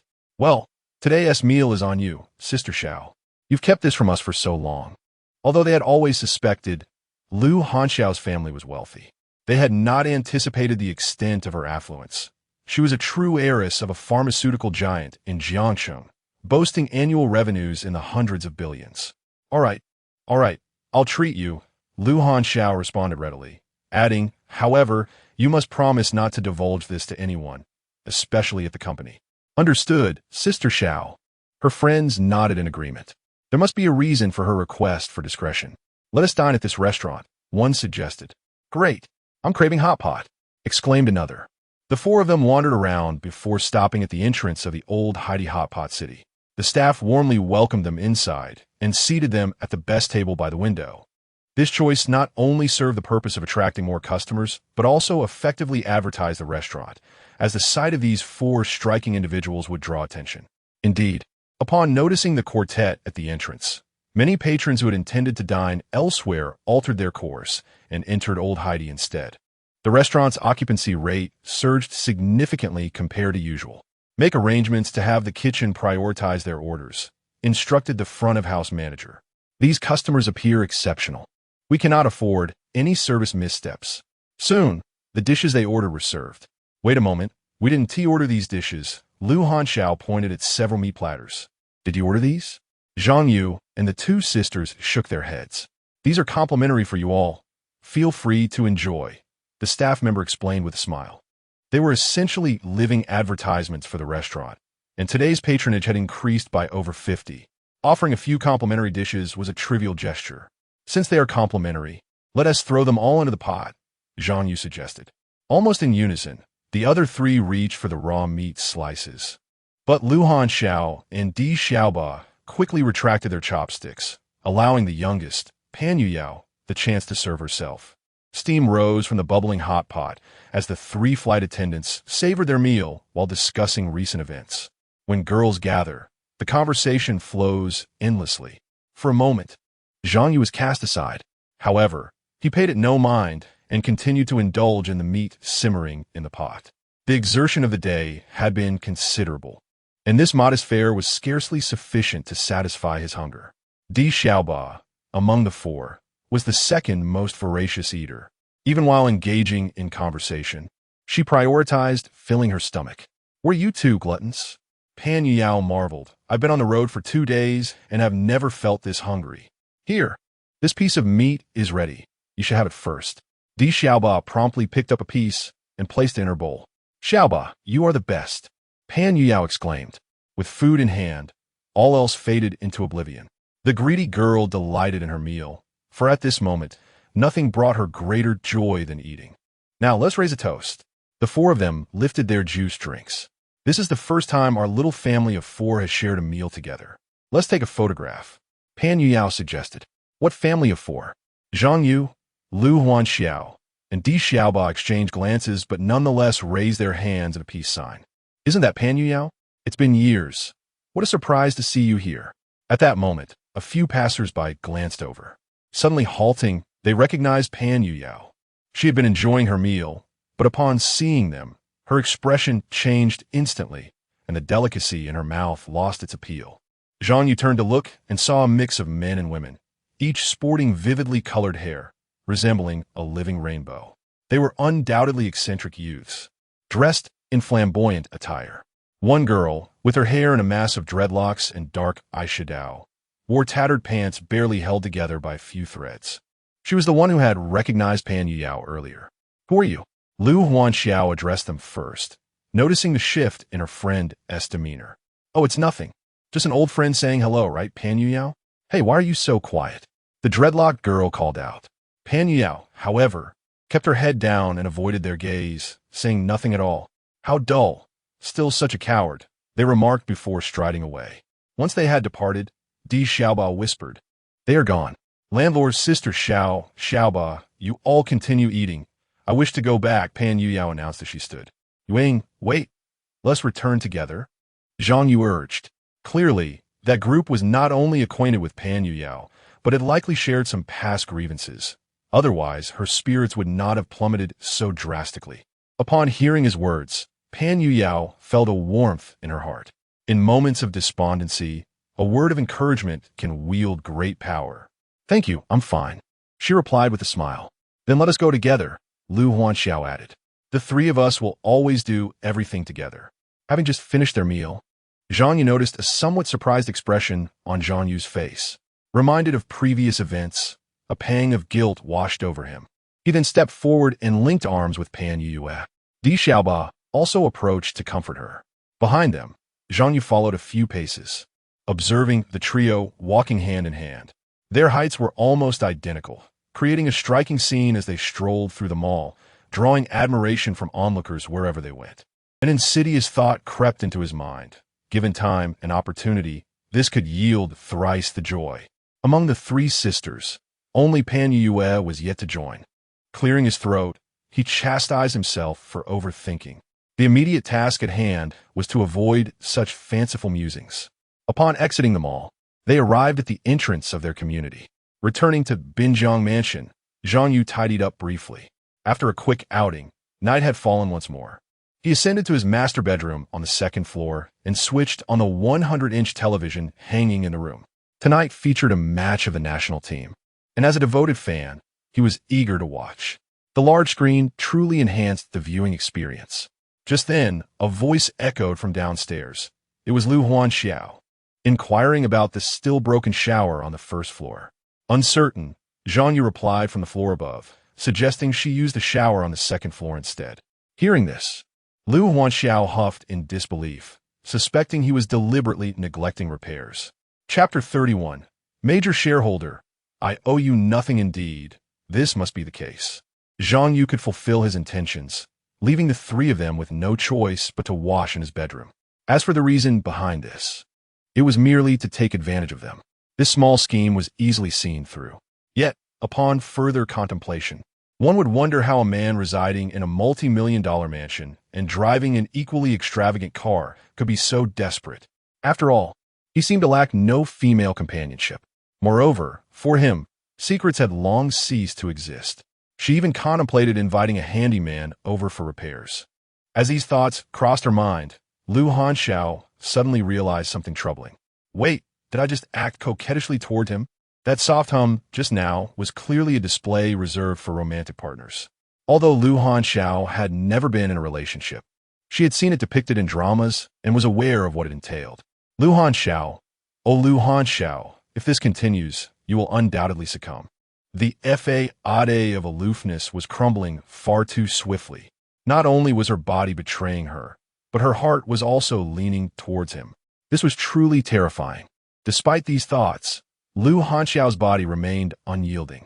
Without further contemplation, she took a towel and a change of clothes and proceeded to the bathroom on the second floor. Upon entering, she found Zhang Yu sprawled across the bed in a starfish position, leisurely watching a football match on the sofa. Hey Zhang Yu, why is there no bedsheet on your bed? Lu Hanxiao remarked, noticing the peculiar state of the room. It's been washed, Zhang Yu replied with a smile. I change it regularly, don't you? Lu Hanxiao was left speechless. Alas, she was truly innocent in this situation. She could only blame the wine. It was all the wine's fault. With a flushed face, she entered the bathroom and closed the door. Not long after, Di Xiaoba also arrived on the second floor. Landlord, I've washed and dried the bed sheets. Would you like me to put them on for you? She said, cradling a set of sheets in her arms. Sure. Thank you. Zhang Yu replied with a smile. Di Xiaoba approached the bed and began to spread the sheets with remarkable skill. Zhang Yu stole a glance at her, watching as she bent over to work. Suddenly, a word popped into his mind. Virtuous. It was unimaginable that the #1 beauty among the flight attendants of Jiangheng could be so adept at household chores. The emotional value was undeniably elevated. Furthermore, witnessing a beautiful woman engage in domestic tasks was a pleasure that greatly uplifted Zhang Yu's spirits. At that moment, Lu Hanxiao emerged from the bathroom, her eyes widening in shock at the scene before her. Xiaoba, why are you putting sheets on Zhang Yu's bed? What on earth had transpired during their day away from Sioux City? Could it be? She quickly recalled the rumors she had heard, and her heart raced at the thought that Di Xiaoba had also fallen victim. This was sheer madness. How terrifying! Lu Hanxiao's thoughts were not far from the truth. In just a few days, he had 2 out of the 3 territories had already fallen. On the battlefield, such losses would signify a catastrophic defeat. Moreover, they seemed to exert little effort. Regardless, it was imperative to protect the last one. Otherwise, the fall of 3 collectives would be utterly disastrous.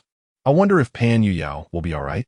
Upon reflection, she appeared to have hardly left my sight, except for that evening stroll by the river. However, considering the time she returned, it seemed she had escaped unscathed, unless Zhang Yu was particularly swift. But surely, I should be aware of his speed, shouldn't I? At that moment, Pan Yuyao ascended to the second floor. Seeing Di Xiaoba making the bed, she hurried over to assist. Xiaoba, let me help you. No need, I'll finish up shortly. Di Xiaoba replied, wishing to conceal the issue with the sheets. Then I'll just take out the trash, Pan Yuyao said, picking up the wastebasket. Noticing the tissues and other miscellaneous items inside, she thought little of it. She tied up the bag and took it outside. Watching the 2 girls eagerly help each other with their rooms, Zhang Yu felt quite pleased. Upon looking up, he discovered Lu Hanxiao, freshly showered, gazing at him with a somewhat complex expression. Are you very hungry? Lu Hanxiao inquired. Yes, quite hungry, Zhang Yu nodded.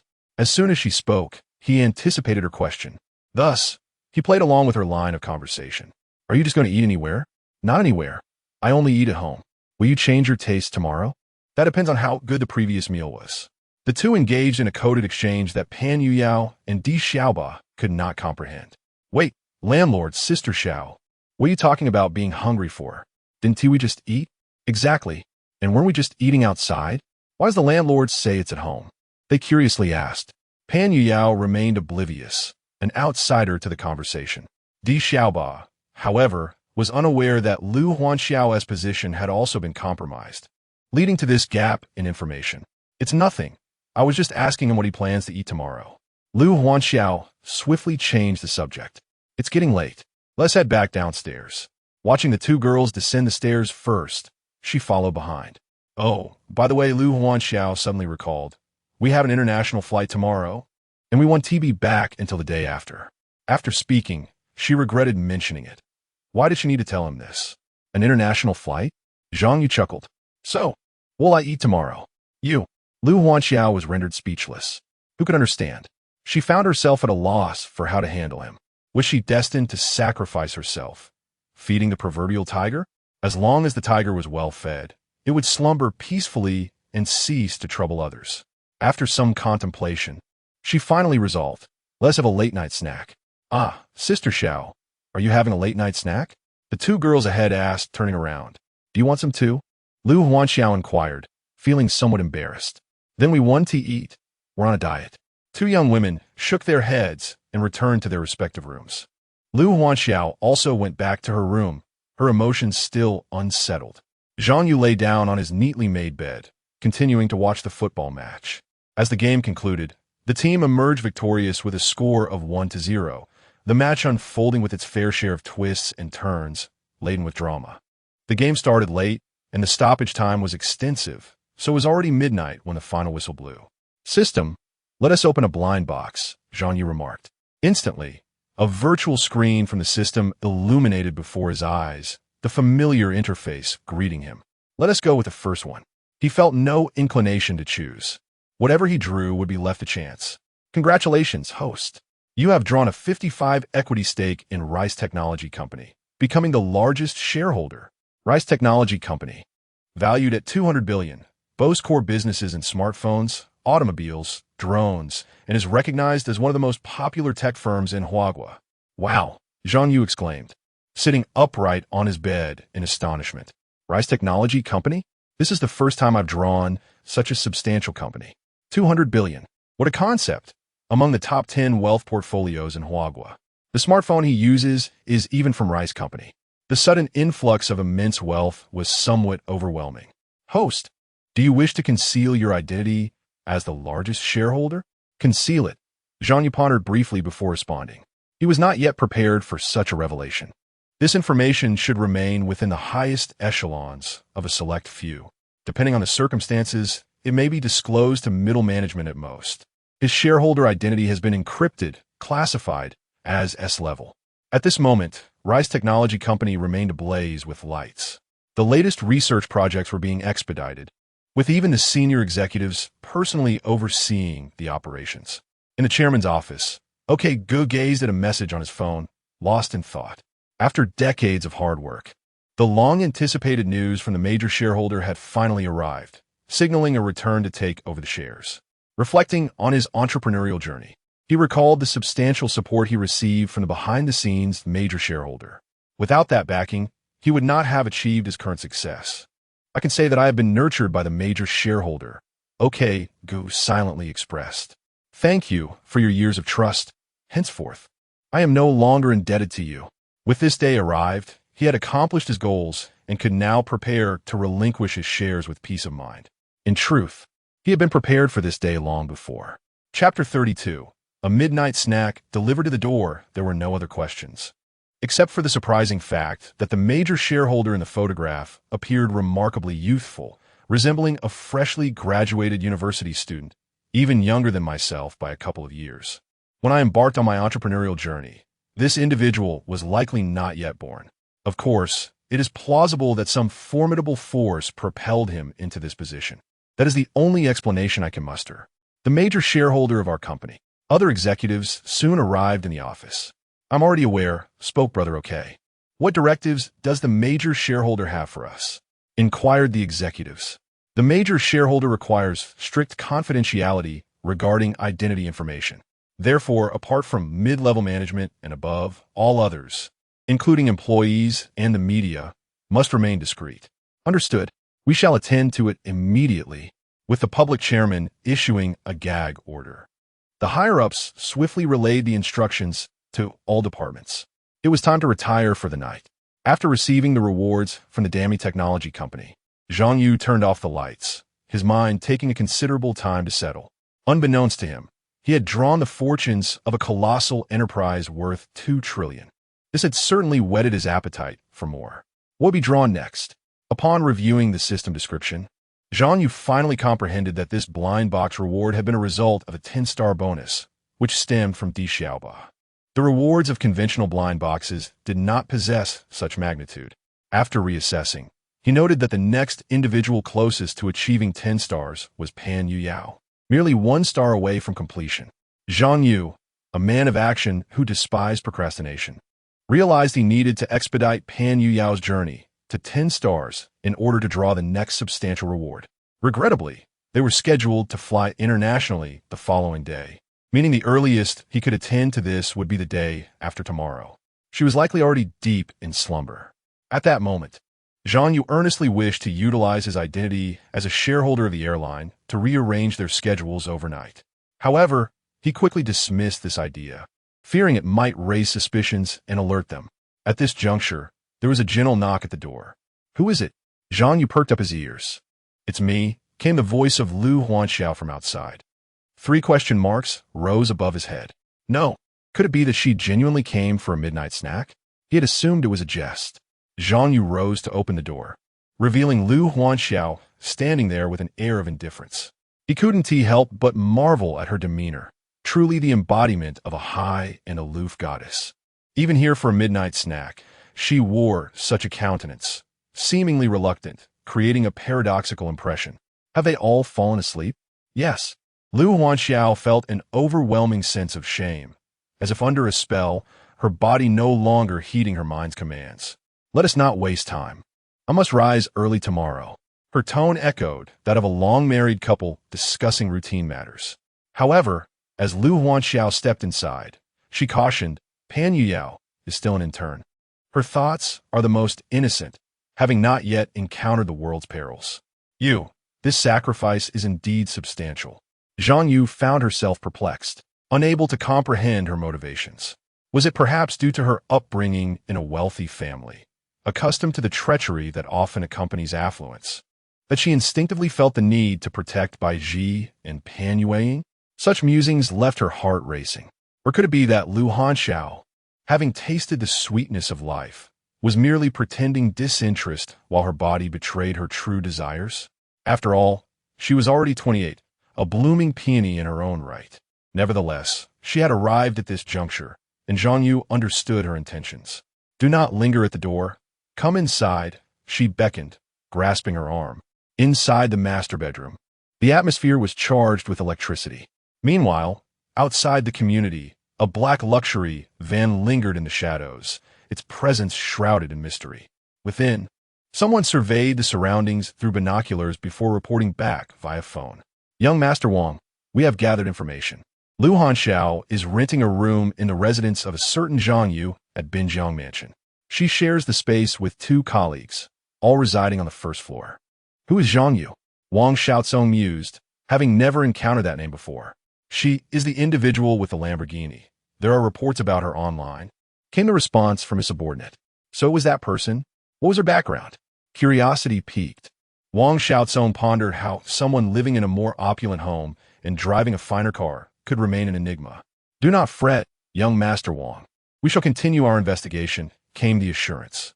"Wait a moment," Wang Xiaozong interjected. "I have called Lu Hanxiao several times, but she has not answered. Is she asleep?" "Young Master, the 3 rooms on the 1st floor have long since extinguished their lights. Yet there is a lamp still aglow on the 2nd floor," reported his men, suggesting that she might indeed be slumbering. Wang Xiaozong consoled himself. "I checked. She has an early shift tomorrow and must rise before dawn. Given her dedication, she must have retired early." However, the thought of Lu Hanxiao lingering there for another day left him uneasy. He needed to devise a plan to bring misfortune to Zhang Yu and ensure Lu Hanxiao vacated the premises swiftly by any means necessary. At 5 in the morning, as the first light of dawn began to break, a tall and graceful silhouette departed from the master bedroom on the 2nd floor. Zhang Yu gazed at her reflection in the mirror, noting the bloodshot eyes and dark circles that had emerged. A sigh escaped her lips as she glanced downward, catching sight of an unread notification in her system. Lu Hanxiao had reached 6 stars. After diligent efforts, she had finally attained a passing mark. Leveling up was a formidable challenge, and she wondered what extraordinary rewards awaited after achieving 10 stars. Surely, the more arduous the ascent, the greater the rewards. Setting her thoughts aside, she resolved to sleep. As she drifted into a hazy slumber, she lost track of time until she was roused by voices downstairs. Sister Xiao, it's time to get up. We must go to work. Oddly enough, Sister Xiao typically rose the earliest. What could be the reason for her delay today? Di Xiaoba glanced at the clock. It was already 7. Normally, she would have been awake by 6, always the one to call the others to rise. Could it be that she's adjusting her body clock for an international flight? Let's assist her in the room, rousing her and helping her freshen up. The 2 young women enjoyed a deep slumber that night, entirely oblivious to the events that transpired. Should we wake the landlord as well? Pan Yueying inquired. What purpose would that serve? He has no work obligations. Di Xiaoba replied, suggesting he be allowed to rest a while longer. Xiaoba, you do have a knack for being heartless. Pan Yueying propped her eyelids open with her hands, forcing herself to awaken. I am on the verge of developing a phobia of international flights. Is there anyone who can rescue me? Enough of that. Unless you find a boyfriend to support you. We must make haste. The 2 entered Lu Hanxiao's room, only to discover her in a deep sleep. Sister Xiao? Pan Yueying gently tapped her arm. No response. Let's assist her in freshening up first. Di Xiaoba glanced at the time, realizing that further delays would be detrimental. You fetch her toothbrush and toothpaste while I assist her with her clothing. As Di Xiaoba spoke, she went to the wardrobe to retrieve an outfit. Lu Hanxiao's behavior today is quite unusual. I wonder what is troubling her. Has she been suffering from insomnia? Chapter 33. Do wealthy individuals truly enjoy working? Di Xiaoba helped her get dressed. At this moment, Lu Hanxiao finally stirred from her slumber, still in a daze. Sister Xiao, wake up quickly. I'll brush your teeth for you. Pan Yuyao exclaimed as she squeezed the toothpaste onto the brush. Lu Hanxiao nodded numbly and made her way to the sink. Sister Xiao, did you not sleep at all last night? You look so tired, Pan Yuyao remarked. At that instant, Lu Hanxiao felt as if she had been struck by lightning, jolting her into full awareness. Never mind, I could do it myself. Please help me pack my luggage instead, she said, watching Pan Yuyao walk away. Only then did Lu Hanxiao's racing heart begin to calm. Gazing into the mirror, she silently cursed herself, lamenting her carelessness. It wasn't entirely Zhang Yu's fault. Who could have anticipated that things would spiral out of control like this? Meanwhile, Zhang Yu had fallen into a deep slumber, oblivious to the world around him. When he finally awakened, he glanced at the clock and realized it was already 2 in the afternoon. His stomach grumbled, signaling his hunger. Thus, he rose to freshen up, intending to venture out for a meal and perhaps a stroll. The weather outside appeared rather pleasant. Indeed, Lu Hanxiao's sacrifice had borne fruit. After sleeping for 7 or 8 hours, he had not dreamt at all, his mind blissfully blank. This was a stark contrast to his usual restless nights. Zhang Yu chuckled helplessly to himself, wondering how things had unfolded this way. Upon descending to the first floor, he found the house eerily quiet. The 3 flight attendants must have already left for their international flights and wouldn't return until the day after tomorrow.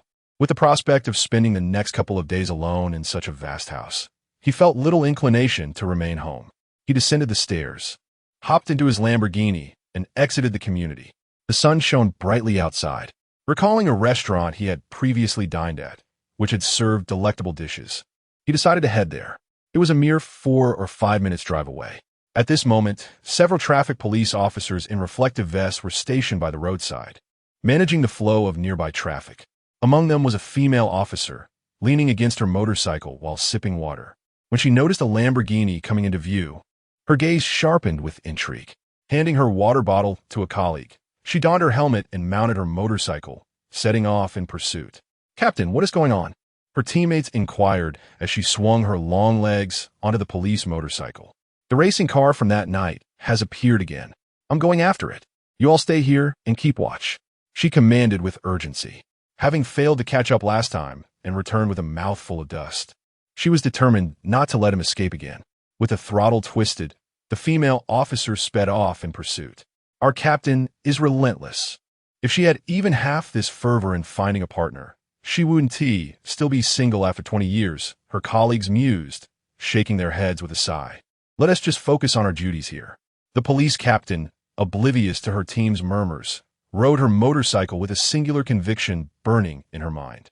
She must apprehend the reckless driver from that fateful night and deliver due punishment. Otherwise, how could she maintain authority before her subordinates? This wasn't merely about professional pride, it was personal vindication. Zhang Yu, piloting his Lamborghini, noticed through the rearview mirror a police motorcycle persistently trailing him 100 meters behind. Despite multiple turns, the pursuer remained undeterred. Trouble. Is she after me? He racked his memory, but found no transgression. A law-abiding citizen through and through, he dismissed the thought. Surely unrelated. Yet he accelerated. Can't she see my turn signals? The audacity of speeding further. The officer's fury ignited as the sports car surged ahead, a blatant provocation. Gritting her teeth, she twisted the throttle and gave chase. Holy hell, a high-speed pursuit? What did that car do to warrant this? Bystanders gawked as the two vehicles wove through traffic, locked in an elusive dance. Some quipped about the driver stealing cough syrup, while others marveled at the officer's panther-like tenacity. The spectacle sent pedestrians scrambling to avoid the vehicle's wake. At an intersection, red lights halted traffic. A procession of schoolchildren crossed ahead. Trapped, Zhang Yu slowed, only for the motorcycle to skid violently behind him. A shriek pierced the air as metal grazed metal, the bike scraping a dinner plate-sized patch of paint from the Lamborghini's rear. Silence. Zhang Yu stepped out to inspect the damage. The officer, dismounting with dread, paled at the sight. Disaster. A scratch on this luxury beast meant repair bills soaring into six figures. Then she noticed the owner, youthful, strikingly handsome. Priorities shattered. Traffic violations? Irrelevant. The incident had morphed into a financial calamity. Before Zhang Yu could speak, she blurted, I apologize. Full responsibility is mine. Whatever the cost, I'll cover it. A patrol officer causing a collision? The absurdity mocked her. This was her career's Waterloo, another stain on her record. If my family were to find out, they would never consent to my involvement in this matter. He did not expect such a prompt agreement from the other party. A hefty repair bill, and she is willing to cover it without hesitation? As she spoke, the other party produced a business card. Here are my personal details. Rest assured, I will not abscond. Zhang Yu glanced at the card. The name inscribed was Su Mei, with the title of captain. Upon lifting his gaze, he noticed Su Mei was already on the phone, arranging for a tow truck. Yes, I'm at the intersection near Youthful Primary School.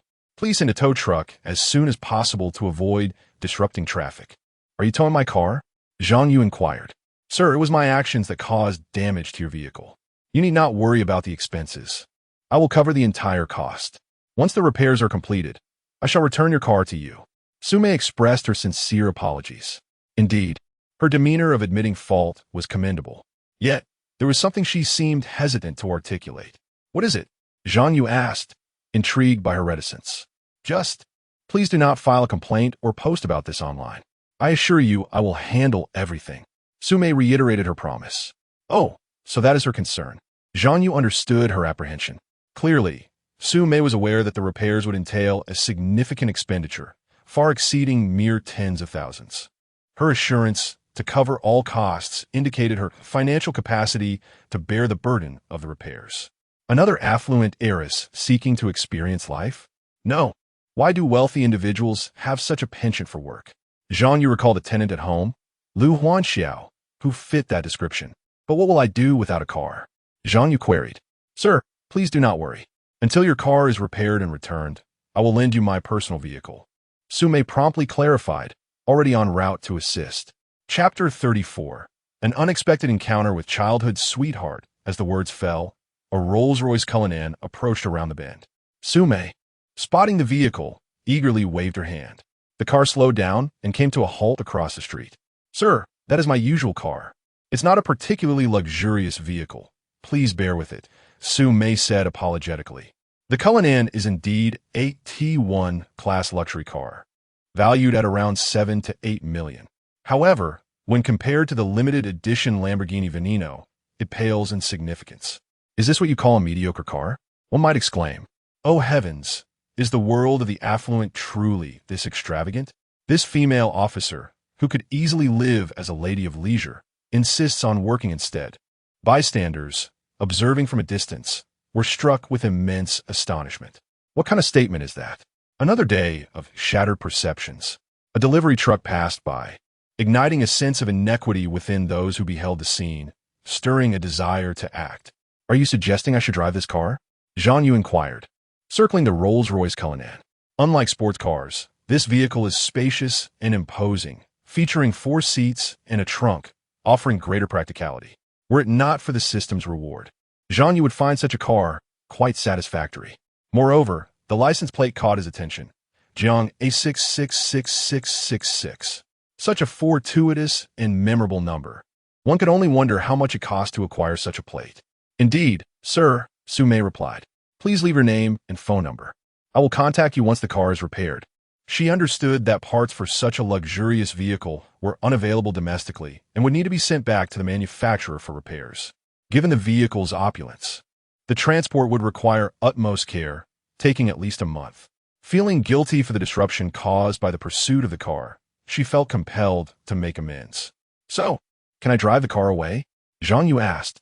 Since the Lamborghini could no longer be driven and was to be towed, her proposed solution seemed quite reasonable. To him, any vehicle would suffice, especially since it wasn't his own money at stake. Wait a moment. Su Mei pondered for a moment and walked to the trunk of the Rolls-Royce Cullinan. Bending down, she retrieved a black backpack from within. Zhang Yu observed silently. It was normal for her to remove personal belongings from a vehicle. However, the next moment, Su Mei handed him the black backpack. This bag contains 200,000 yuan. Consider it compensation for your emotional distress, she said with sincere expression. Wait, this money? Zhang Yu weighed the backpack in his hands. Sir, this is my pocket money. I always keep it in the car because I often forget my phone, Su Mei explained. This reasoning, while peculiar, was not entirely unreasonable. Yet, it is indeed rare for one to carry such a substantial amount of cash these days. So, shall I accept it then? Zhang Yu chuckled. She drove such an exquisite car. Her family must be incredibly affluent. Surely, she wouldn't tarnish her reputation over a mere 200,000. Everything seems fine. Sir, you haven't yet provided me with your contact information, Su Mei reminded him. Shall we connect on WeChat? Zhang Yu suggested, opening the QR code on his phone. Su Mei took out her phone and scanned it, catching a glimpse of his profile picture. An involuntary gasp escaped her lips. The WeChat name and avatar seemed oddly familiar. What's the matter? Zhang Yu inquired. Oh, it's nothing. I've added you. Please accept my request, Su Mei replied, regaining her composure. After they became friends, Zhang Yu felt no desire to linger at the scene any longer. He entered the Rolls-Royce Cullinan. Through the rearview mirror, he noticed that a tow truck had already been dispatched. Su Mei and several staff members were directing the scene, maneuvering the Lamborghini onto the tow truck. A perimeter had been established, and nearby vehicles were cleared away. After a considerable time, once the Lamborghini was transported, Su Mei finally let out a sigh of relief. What a disastrous day, she lamented. Not only had she failed to fulfill her work duties, but she had also damaged someone else's car. The repair costs would be substantial, and with her own vehicle now out of commission, she would have to resort to cycling to work for the foreseeable future. The burdens of her frustrations had no outlet. Her teammates, arriving to offer assistance, noticed her grim demeanor and refrained from making light of the situation. Thus, this small episode concluded. Zhang Yu, now behind the wheel of this unfamiliar vehicle, adapted swiftly as the operational mechanics of different cars were largely similar. A subtle fragrance lingered within, clearly a vehicle designed for female users. Fortunately, the interior decor was relatively neutral, lacking overtly feminine characteristics. Otherwise, it would have been quite challenging to drive. A glance at the black backpack in the passenger seat revealed an excessive amount of cash. 200,000 was rather substantial. In this day and age, cash transactions had become increasingly rare. Spotting a bank in the near distance, he thought to himself, since I have nothing pressing at the moment, I might as well deposit this money. Without hesitation, Zhang Yu parked the car beside the bank. He stepped out, clutching a bundle of cash, and entered the establishment. "Hello. What service can I assist you with today?" The female teller at the counter inquired. "I would like to make a deposit," Zhang Yu replied. "How much would you like to deposit?" 200,000. The teller, clad in her bank uniform, finished her computer tasks and turned to retrieve a stack of bills that had been pushed through the window. Upon looking up and seeing Zhang Yu, she momentarily froze. He noticed a shift in her expression, and it was a reaction he had grown accustomed to. Handsome men were indeed a rare commodity, attracting attention wherever they went. As the teller's expression fluctuated, she opened her mouth and suddenly exclaimed, You are Zhang Yu, aren't you?" He was taken aback by her recognition. How'd she know?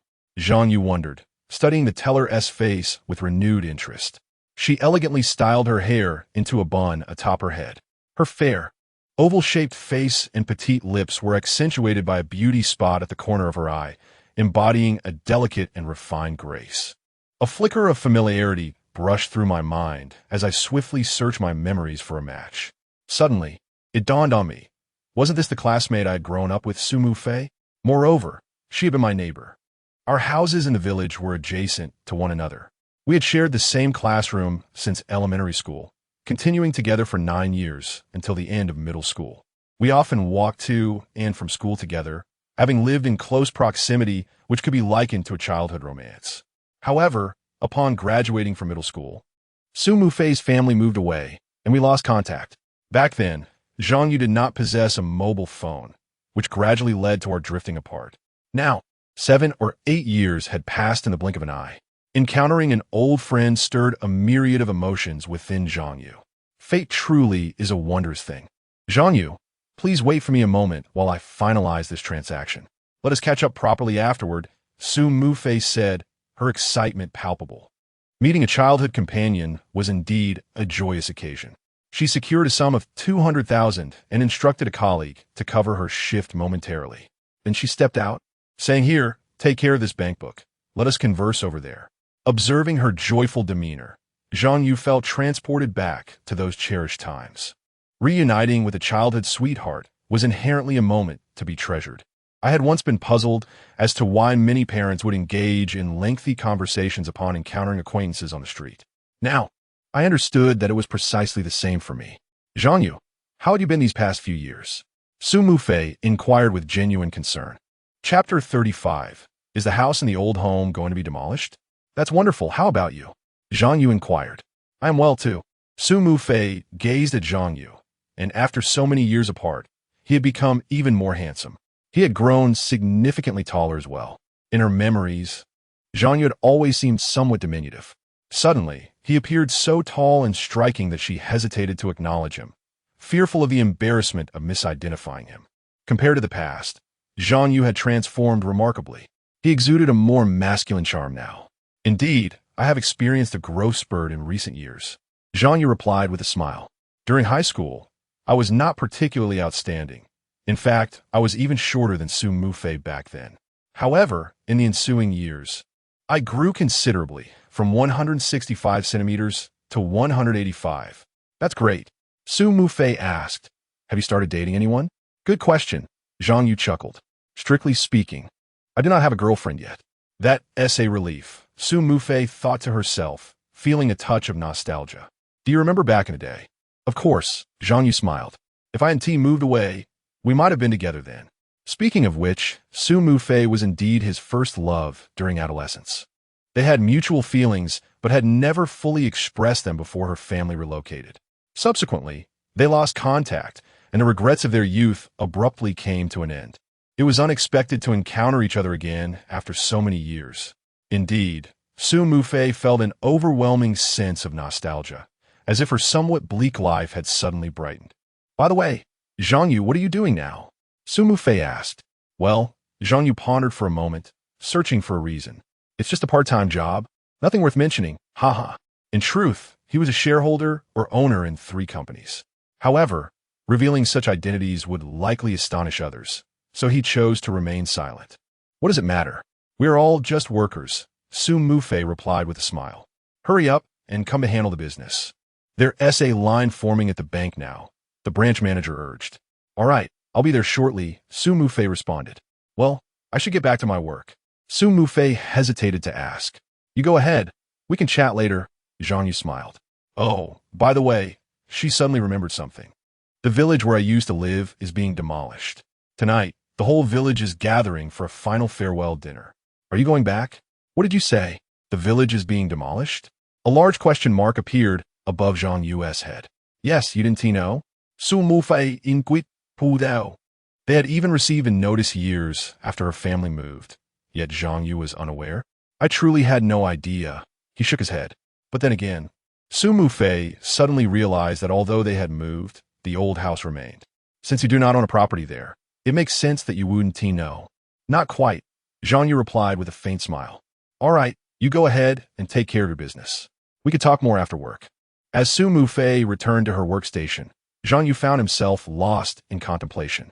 Fortunately, he happened to cross paths with an old classmate and neighbor here. Otherwise, he might have remained oblivious to the fact that his house was being demolished. Memories from the past began to resurface in his mind.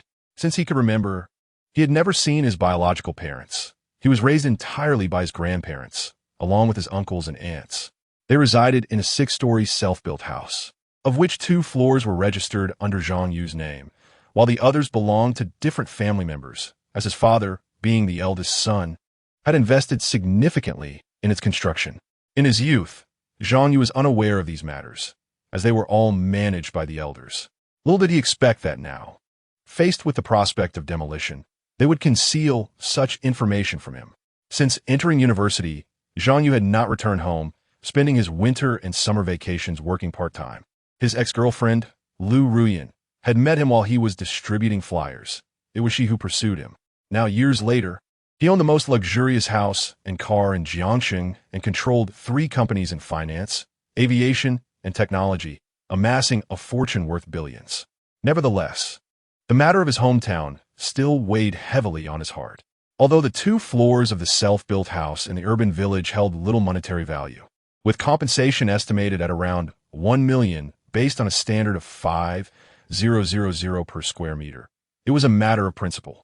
What belonged to him was rightfully his. He could forego it, but should not be taken from him, especially since it was the only inheritance from his parents. Determined, Zhang Yu resolved to return home and address the demolition issue, ensuring that he would no longer be entangled with his uncles in the future. He could then return to Binjiang Mansion and await the return of his flight attendant tenant, resuming a carefree life. Just then, a phone call interrupted his thoughts. To his surprise, it was Zhuang Xiuqiang, the head of the Central China headquarters of Dami Technology. As a senior executive, he was aware of Zhang Yu's status. President Zhang. Upon answering, the voice on the other end greeted him warmly. Is there something you need? For business matters, you can report directly to General Manager OK. President Zhang, there's an urgent matter concerning you that I must report. Zhuang Xiuqiang's expression turned serious as he glanced at the blueprints on his desk. Please go ahead. President Zhang, the company plans to construct a research and development center in the southern part of the city. We've nearly finalized the land acquisition and demolition negotiations. However, one family is demanding an exceptionally high compensation that we cannot agree upon. Our investigation revealed that this building has 2 floors, which are registered under your ownership. I wanted to confirm. There is no need for confirmation. Those 2 floors are indeed mine, Zhang Yu replied calmly. Zhuang Xiuqiang was taken aback. How could the demolition be encroaching on President Zhang's property? Moreover, that family is completely silent about your ownership, seemingly intending to seize the compensation for the 2 floors amidst the chaos. The people below were baffled, wondering why, despite there being only 4 families, they were attempting to claim compensation for 6 floors. The individual involved did not make an appearance. Those below, unaware of Zhang Yu's true identity, were unable to resolve the situation and escalated the matter step by step to Zhuang Xiuqiang. What should General Zhang do next? Zhuang Xiuqiang awaited his instructions. Let us not rush. We shall set this matter aside for now. I intend to return home and take a look, he said. Should I send a few subordinates to accompany you? Zhuang Xiuqiang discerned that there was discord between that family and Zhang Yu. The most outrageous aspect was that they seemed oblivious to General Zhang's true identity. Chapter 36. The doubts of Chief Steward Lu Hanxiao. Is the confidentiality maintained so rigorously? Even those with blood ties remain oblivious. No need, you carry on with your duties. I can manage on my own. Zhang Yu hung up the phone and glanced at Su Mufei at the counter, signaling his intent to depart. She nodded in acknowledgement. As Zhang Yu drove away in his Rolls-Royce Cullinan, a gasp echoed within the bank, prompting a colleague to inquire of Su Mufei. Who was that speaking with you? He was driving a Rolls-Royce? The colleagues expressed their astonishment. Really? I didn't notice, Su Mufei responded, somewhat taken aback. Could it be him? How could I have mistaken him? It was undoubtedly him. The colleague was quite impressed by Zhang Yu's tall and handsome demeanor, having watched him leave the premises. Does he have a girlfriend? I'm not sure, Su Mufei replied with a faint smile. Ah, even if he doesn't, he wouldn't be interested in me. The colleague's excitement waned as reality set in. Among all the bank's branches, Su Mufei ranked among the top 3 in terms of beauty, while she considered herself merely part of the ordinary crowd. Wealthy individuals are not blind. They know what type of partner to seek. It was a fleeting thrill. At that moment, Su Mufei fell into contemplation. Had Zhang Yu truly driven off in a Rolls-Royce? Logically, it seemed improbable. Perhaps it was borrowed. She dismissed the thought, planning to inquire when she returned home later that day. Xiao Jia looked quickly. Isn't that Zhang Yu's car? Why is it on a tow truck? At that moment, in a transit airport for an international flight, Lu Hanxiao and her 2 companions enjoyed a brief 30-minute respite. The duration of international flights is extensive, often involving 2 layovers for refueling and maintenance. The flight attendants took this opportunity to rest briefly on solid ground. Pan Yuyao, upon unlocking her phone, stumbled across a video of the tow truck. Let me see, Lu Hanxiao said, peering at the screen.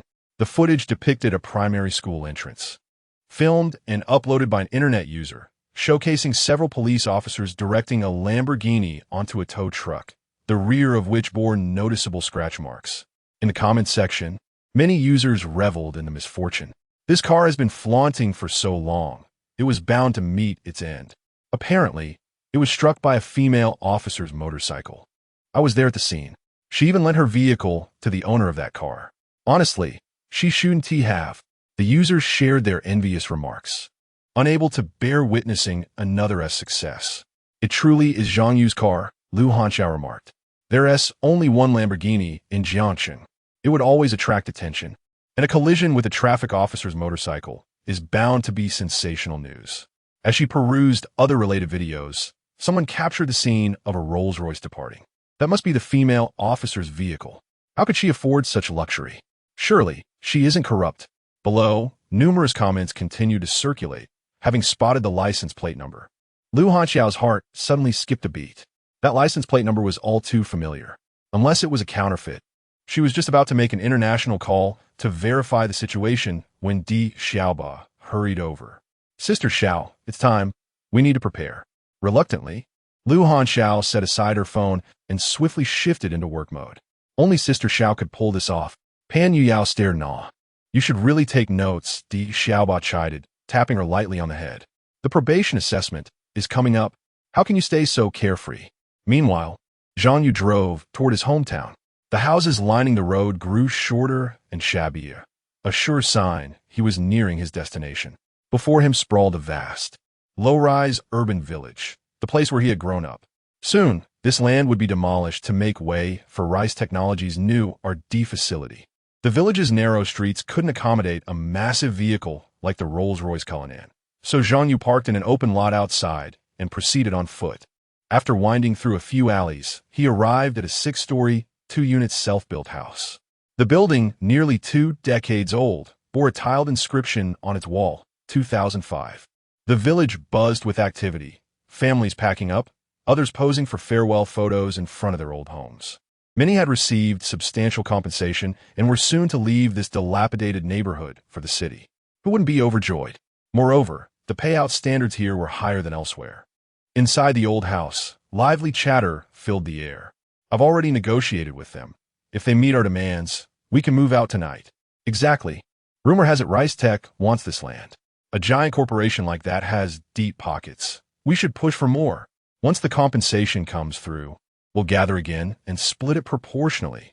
3 generations of the family, over a dozen people, sat together, discussing their bright future with excitement. Perfect. This means I can finally afford a bride price. My dream of opening a nail salon can finally come true. Once this dump is gone, we'll all have new homes. The younger members eagerly share their aspirations. What's everyone talking about? Sounds lively. A voice from the doorway silenced the room. All eyes turned toward the entrance. Zhang Yu, you're back. Chapter 37. $1 million house, yet you wish to settle with a mere 100,000? Indeed. Although it has been years since anyone has laid eyes on him, Zhang's family still has this remarkable individual. When Zhang Yu's tall figure, standing at 185 centimeters, appeared at the door, it truly stunned the dozen or so individuals in the room. How could it be him? Mom, who is he? A curious child, having never met Zhang Yu before, inquired. Zhang Yu, what brings you back? A middle-aged man with a slightly receding hairline rose, his expression tinged with awkwardness. He was Zhang Yu's second uncle, Zhang Jiamin, the grandfather of the little girl who had just spoken. It is rather amusing, although the second uncle is younger than Zhang Yu's father. He married and had children at an early age, resulting in him already having grandchildren, while Zhang Yu himself remains unmarried. I'm here to discuss the compensation from the relocation. Zhang Yu replied with a smile, getting straight to the point without any preamble. Compensation for what relocation? Who informed you? A middle-aged woman with a flat nose and protruding lips couldn't help but exclaim. She was Zhang Yu's second aunt. This matter had been kept tightly under wraps within the Zhang family, even among familiar neighbors who had been forewarned to keep quiet, all to prevent Zhang Yu from finding out. How, then, did he come by this information? Who could possibly be the traitor? That is inconsequential. What truly matters is how much I am entitled to, Zhang Yu replied, withholding an answer. After so many years without a single phone call, do you even consider us elders? You only return upon hearing about the relocation? She was skilled in moral coercion. With this, the assembled members of the Zhang family were incited. Zhang Yu, you are an ingrate, and you still have the audacity to come back for your share, they exclaimed. You have long ceased to be a member of the Zhang family. This building's demolition has nothing to do with you. Several cousins voiced their sentiments, well aware of the 2-story house involved. They were counting on receiving a larger share of the funds to open a shop or to prepare for a wedding dowry. Had Zhang Yu remained unaware, after tonight, the matter would have been sealed. Once the house was demolished and the money distributed, any hope of reclaiming a share would vanish. The funds would reach their hands, and they had already planned how to utilize it. Yet, now that Zhang Yu had unexpectedly surfaced, their plans were in jeopardy. Thus, the cousins, who were of a similar age, were particularly agitated. Dad, I am about to get engaged to my girlfriend. We cannot allow him to interfere. I know. The second uncle was well aware that if Zhang Yu claimed this money, the engagement would be off. Finding a suitable wife these days was no easy feat. They could not let Zhang Yu succeed. If I recall correctly, 2 floors of this building belong to me, documented in black and white. What documentation? I have not seen any, the second aunt retorted vehemently. I have never witnessed any evidence of such claims, have I? Indeed, I have never seen it. The Zhang family members remarked in unison. Uncle, will you feign ignorance as well? Zhang Yu directed his words pointedly at him. Zhang Yu, it is not as simple as you think. The uncle attempted to steady him. There are many matters you do not comprehend. You were quite young at that time. Perhaps you were mistaken. Listen, the uncle continued. I am aware that you have faced considerable hardships these past few years. How about we gather together 100,000 yuan for you to invest in a business? The others nodded in silent agreement, acknowledging the proposition. The 2-story self-built house could be worth over $1 million. If they could resolve this with just 100,000 yuan, it would not be a loss. Should he seek more, they would simply deny him. If the elders felt burdened, then so be it. Zhang Yu was hardly inclined to accept this meager sum. The ownership of the 2 stories was contentious and the paperwork unclear. I will investigate. If you intend to demolish, then take down the lower 4 floors, leaving the upper 2 intact. Once the situation is clarified, we will determine the course of action. This suggestion from Zhang Yu provoked laughter from several cousins. Although they were not well educated, they were certainly not foolish. How could one demolish only the lower part of a building? Was this not an absurdity? Zhang Yu, cease your unreasonable antics. You can either take the 100,000 000 and leave, or you will receive nothing at all. The choice is yours. The second aunt, feeling anxious, pressured the elders. Father, you must say something. Control your unfilial grandson. Zhang Yu, this is a decision made by the elders, and as a younger generation, you have no place to interject, the grandfather finally spoke. In truth, upon seeing Zhang Yu return, he felt a twinge of guilt, though only a slight one. Presently, there were grandchildren to be engaged, a priority to ensure the Zhang family flourished, which took precedence. All 10 fingers are not equal in length, he reasoned, and under the pressure of others, he had to lean towards the majority. Very well, Zhang Yu observed the trio, noting that none stood in his favor, advocating for him. He recognized that there was no longer a need to show them any courtesy. The demolition of the 2 stories amounted to little more than $1 million. A trivial sum in his eyes. Had any one of the Zhang family members shown a modicum of kindness or sincerity, he would have completely disregarded the matter. It now seemed pointless. To utter one more word would be a waste of breath. Zhang Yu, what do you intend to do? His cousin, noticing the change in his demeanor, felt a twinge of fear. Are you considering violence?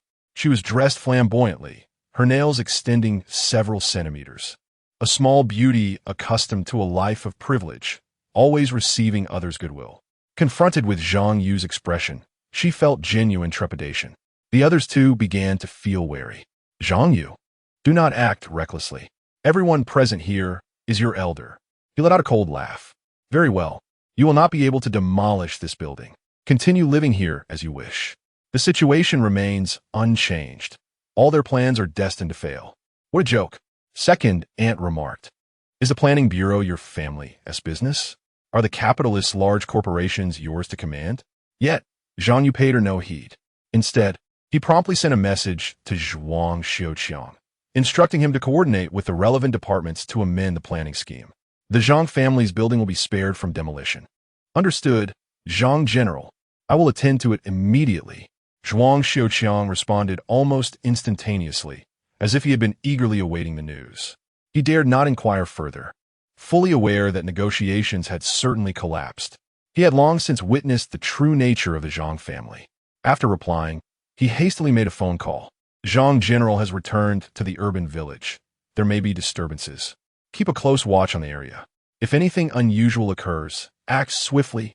Yes, we will ensure Zhang General's safety, his subordinates assured fervently. Chapter 38. Overnight revision of the plan. It will not be demolished. Zhang Yu, who are you messaging? Uncle inquired, somewhat perplexed. Zhang Yu shook his phone, assuring everyone to wash up and sleep, for the building would not be demolished. They would receive confirmation by tomorrow morning at the latest. Ridiculous. Who do you think you are to make such claims? Cousin scoffed. Did you file a complaint with 12,345? Let me tell you, it's futile. With his limited imagination, he doubted that Zhang Yu possessed any means to effect change. After all, what could he do but call the complaint hotline or the mayor's office? Who would even listen to him? Although they had not seen each other in years, he had occasionally heard news about Zhang Yu. The last tidbit was about his breakup with a girlfriend he had dated for several years, which had become a source of amusement among them. Moreover, my fiancé, E, who is about to get engaged, works at the planning bureau. Otherwise, how would we be so well informed? Cousin felt a sense of pride, believing that he had found a girlfriend with a stable job in the government. Although his girlfriend from the planning bureau was absent today, after the demolition, she would become part of the Zhang family. At that moment, Cousin's phone suddenly rang. Hello, Shaoli? He exclaimed upon seeing the caller ID, indicating it was his girlfriend from the planning bureau. What is the situation at your place? Her tone was rather harsh. What situation? Cousin glanced at everyone before responding. I just received news that the plot is undergoing a revision and that we need to work overtime tonight. Revision? What do you mean? Are they expanding the demolition area? Cousin was still trying to comprehend the implications. If that were the case, they could potentially demolish the garden as well, leading to additional compensation. Your building will not be demolished. The reply left him utterly dumbfounded. What? Is there a mistake? Wasn't it already confirmed that it would be torn down? Anxiety crept into Cousin's heart. It will not be demolished. We received a call from the upper management and the rice company, instructing us to reduce the area by several hundred square meters, which conveniently excludes your building. Having been called back for urgent overtime, her mood was already sour, and the news that the Zhang family's building would not be demolished only added to her frustration. The only structure involved was their building, while the surrounding areas consisted merely of low sheds and vegetable patches, which were insignificant. What could have prompted the rice company to prefer leaving a corner of land unacquired rather than including it? Cousin was still in a fog of confusion. Think carefully about whom your family may have offended. Goodbye. With that, the line went dead, and he was left staring blankly at his phone as the busy tone echoed in his ears. Son, what happened? Uncle and aunt asked urgently. Our building will not be demolished, Cousin replied despondently. What? Not demolished? Is there a mistake? Do we ask for too high a price? Quickly call the demolition supervisor and tell them to stick to the previous price. It was practically a done deal. How could it suddenly change? Are you joking with us? The Zhang family erupted in disbelief upon hearing his words. Various reactions filled the room, but none could fathom the reality of the situation. If the demolition did not proceed, everything would be lost. Not only would their plans be ruined, but they would also be condemned to continue living in this dilapidated building. Who could accept such a fate? I am not deceiving you. The light in my cousin's eyes had dimmed, and my girlfriend remarked that our family must have offended some powerful figure, leading to this predicament. Offending a significant individual? The entire Zhang clan, numbering over a dozen, exchanged glances, arriving at the conclusion that it was impossible. Those who had dealt with the situation lacked the authority to determine which building would be demolished. After contemplating, no relevant connections sprang to mind. Then, all eyes turned toward Zhang Yu, filled with confusion and fear. Having eliminated all other possibilities, the remaining option, no matter how absurd, could very well be the truth. Could this matter be linked to Zhang Yu? As I calculated in my mind, the phone call earlier had come after the relationships had soured completely. But how could this be? Zhang Yu was merely a recent university graduate, having earned tuition through part-time work. How would he possess such influence? Suddenly, I recalled that Zhang Yu had returned driving a Rolls-Royce. One cousin interjected, initially failing to recognize it. A Rolls-Royce? The others appeared as though they were hearing an ancient text. Yet, I had checked. That vehicle did not belong to Zhang Yu, but rather to an affluent individual. As my cousin spoke, another cousin connected the dots. Oh, I see. Zhang Yu is being kept, living off someone else's wealth. I was taken aback. Zhang Yu, would you truly resort to such measures for money? You have tarnished the Zhang family's reputation. Uncle's face flushed with embarrassment. Zhang Yu, is this true? You attend a prestigious university, majoring in education, yet engage in such disgraceful conduct? Zhang Yu merely smiled indifferently. The Zhang family, having constructed their own narrative, placed blame upon him, and any further explanation would be a waste of time. Look, you've been exposed. Feeling guilty, are we? One cousin chuckled. Zhang Yu, you disgust me. Another cousin scoffed. They directed their frustration over the impending demolition at him. Regardless, it was all Zhang Yu's fault. You have some nerve to slander our Zhang. At that moment, a loud voice resonated from outside. Everyone turned to the door to see a robust man accompanied by several younger men approaching. Isn't that Director Gua from the demolition office? Uncle hurried outside to greet him. Director Gua, I've heard my house won't be demolished. What's going on? Is there a misunderstanding? He continued, if it's truly difficult, we could compromise. Let us proceed with the previous demolition price, and we'll move out immediately. It cannot be demolished, Director Gua replied. Please, don't. Why not offer a 10% discount on the previous demolition compensation? That should suffice. Uncle Air is aware of the situation. Once the demolition is completed, the funds will be secured. If we do not proceed with the demolition, this house will merely remain as construction waste, left to decay. Is it truly impossible to understand straightforward language? Gua cast a sidelong glance at him, remarking, you have offended General Zhang, and the repercussions of this are entirely of your own making. With that, he approached Zhang Yu with enthusiasm, extending his arms from a distance. General Zhang, I have long heard of your esteemed reputation. It is indeed a privilege to encounter you here. Observing was fervent demeanor toward Zhang Yu. The Zhang family, comprising over a dozen members, was utterly taken aback, their glasses shattered all around them. Chapter 39. How many companies does Zhang Yu actually control? General Manager Gua oversees the relocation efforts in this area, wielding considerable authority over every significant matter. His capabilities are undeniably impressive. However, one cannot help but wonder why he approached Zhang Yu with such cordiality, extending a handshake and addressing him as Manager Zhang. How could someone as youthful as Zhang Yu ascend to such a prestigious position? It seems almost surreal, akin to a scene from a science fiction film. General Manager Gua expressed his respect, acknowledging the commendable progress in the relocation endeavors. Zhang Yu reciprocated with a smile.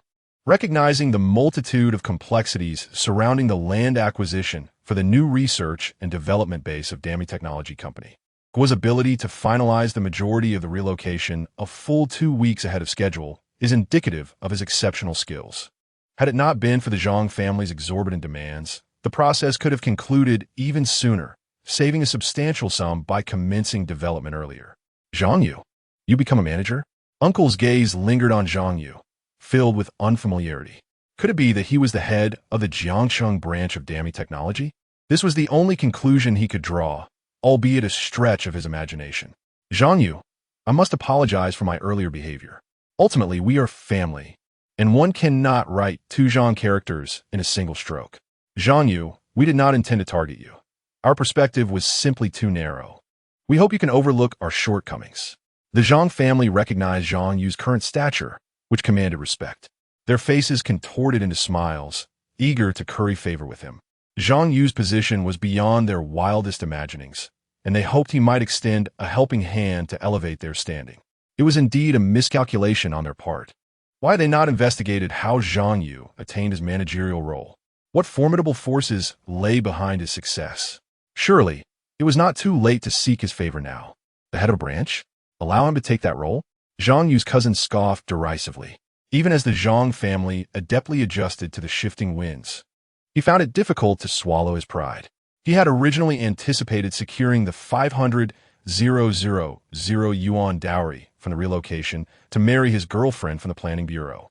Completing this task would have prompted his grandparents to generously contribute to his cause, allowing him to wed a woman with a stable job without incurring significant expenses. Should this plan succeed, he would emerge as the most accomplished male of the Zhang family. However, with Zhang Yu's emergence and the subsequent announcement of the halt in relocation, all his plans were dashed. Thus, the impact on him was profound. Having clashed with Zhang Yu in their youth, his resentment had only intensified. So what if you're the head of the branch? You still rely on others, he thought defiantly. I'm not your employee. I'm not afraid of you. He perceived Zhang Yu's car as a borrowed vehicle, and the title of manager seemed merely a fade, perhaps nothing more than a paper tiger. Thus, the cousin has left himself no escape. Zhang Yu, I shall not concern myself with the details. If there is no demolition, then bring forth the money. Are you not the boss? Can you not afford a few 100,000? The audacity of the cousin's demands amused Zhang Yu. How could one so brazenly ask for money? At that moment, Zhang Yu suddenly recalled a client of the Poppy Dye financial loan company, someone by the name of Zhang Weilong. Initially, he thought it was merely a case of sharing a name. However, upon reviewing the client information, he realized that this individual was indeed the so-called cousin before him. According to the records, Zhang Weilong owed a total of 200,000 yuan to the Poppy Dye Company, a debt that had long been overdue. Despite numerous collection attempts, Zhang Weilong had failed to repay. He was one of those who had taken advantage of the system during the last round of promotions. Round and round, they had returned to the beginning. Since this Zhang Weilong was so audacious, this time, he would be thoroughly subdued. With this thought, Zhang Yu could not help but chuckle. Zhang Weilong, your words are rather presumptuous. What of it if I am arrogant? Are you planning to confront me? Zhang Weilong retorted with a laugh. Then I shall lie down right here, and you can wait to pay me. Furthermore, is my name one you are entitled to utter? What does it matter if you possess wealth? You still must be mindful of your reputation. He had taken his shamelessness to such an extreme. Zhang Weilong, you still owe 200,000 yuan, which has long been overdue. Now, with interest and penalties, the total amounts to 281,000. Should you not repay me? What 200,000? When did I owe you money? Zhang Weilong scoffed. It seems that if I do not remind you, you have truly forgotten, Zhang Yu replied with a smile. The 200,000 you owe to Poppy Dye is documented in black and white. The contract is in my possession. Do you still wish to deny it? What Poppy Dye? Zhang Weilong coldly snorted, ready to retort. Yet, he suddenly realized something, and his expression shifted dramatically. You are the owner of Poppy Dye? Recently, he had heard that the loan company had changed owners, but did not know who it was. He had thought that perhaps the debt could be evaded. Never did he imagine that the owner of the company would be Zhang Yu. Now, the Zhang family, led by the second uncle, was even more astonished. Could it be that Zhang Yu owned more than one company? In such a short time, had he already established 2 enterprises? This was astonishing. Zhang Weilong, what is the matter with you? Why do you still owe 200,000 without repayment? The second uncle spoke with a tone of disappointment, looking at his son. Dad, do not listen to his nonsense. It must be a mistake. Someone must have misused my identity. It has to be false. Zhang Weilong shouted. I lost my wallet and documents previously. I had no knowledge of it.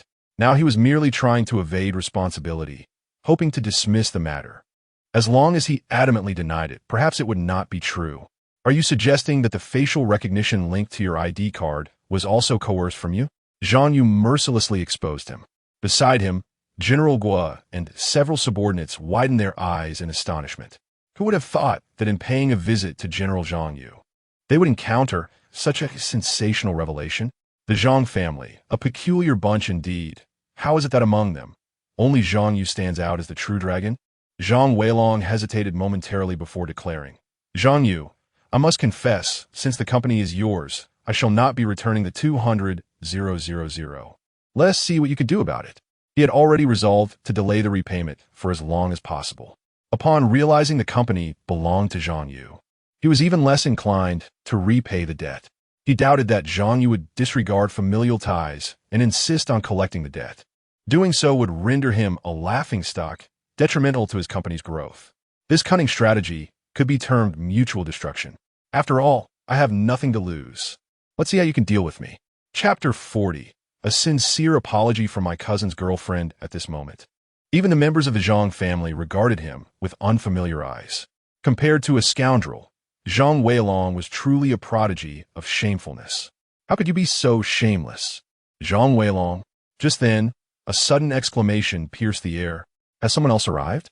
General Guo and the Zhang family turned to look. Approaching them was a woman with long hair, adorned with black-framed glasses, dressed in a fitted women's suit, holding several documents. Upon seeing her, Zhang Weilong immediately rushed forward. Qinli, what brings you here?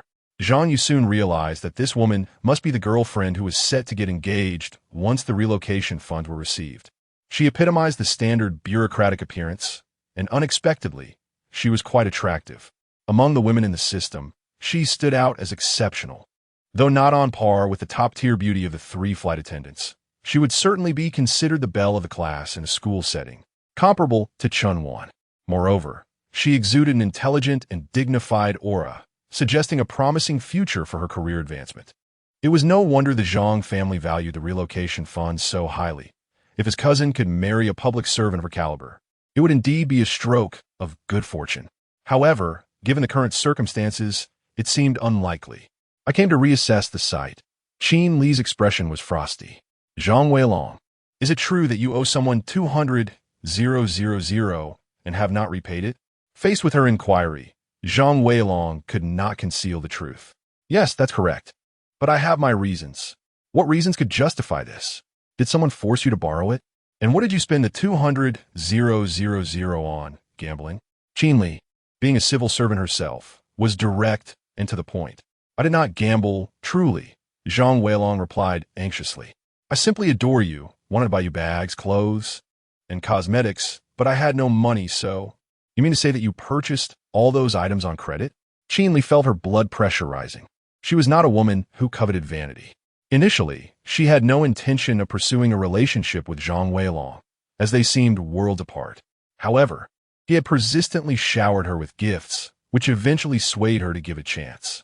They had agreed to maintain a respectful distance before their engagement, a promise Zhang Weilong had made. Yet now, with his confession, Qin Li felt like a fool.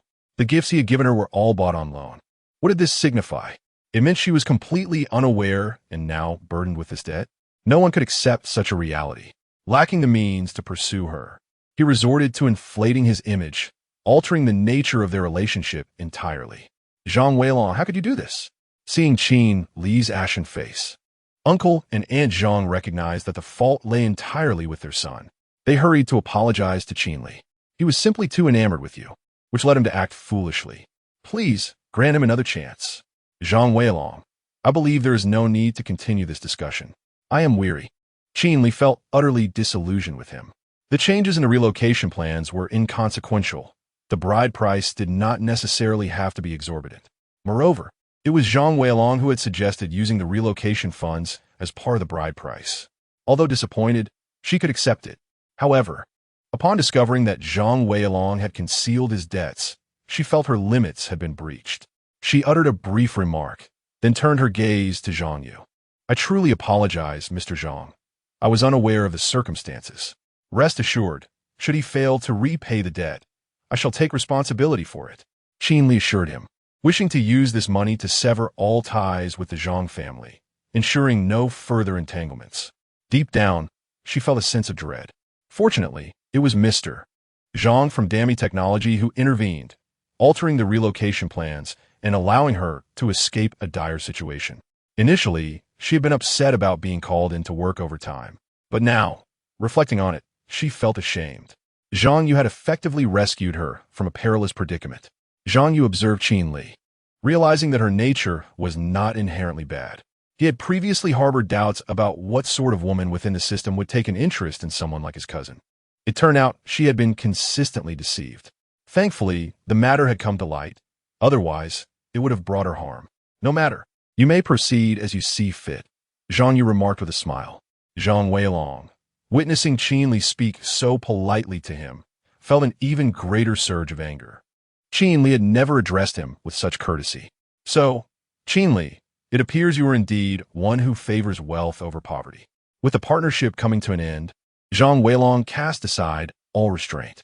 Was my kindness towards you merely my folly? Enough. His uncle shouted from the side. Are you not aware of your own actions? Hurry and apologize to her. Uncle, I believe you all understand the situation. Qin Li responded to the Zhang family. There is no future for us, and the 200,000 yuan he owes need not be repaid by him. I shall cover it.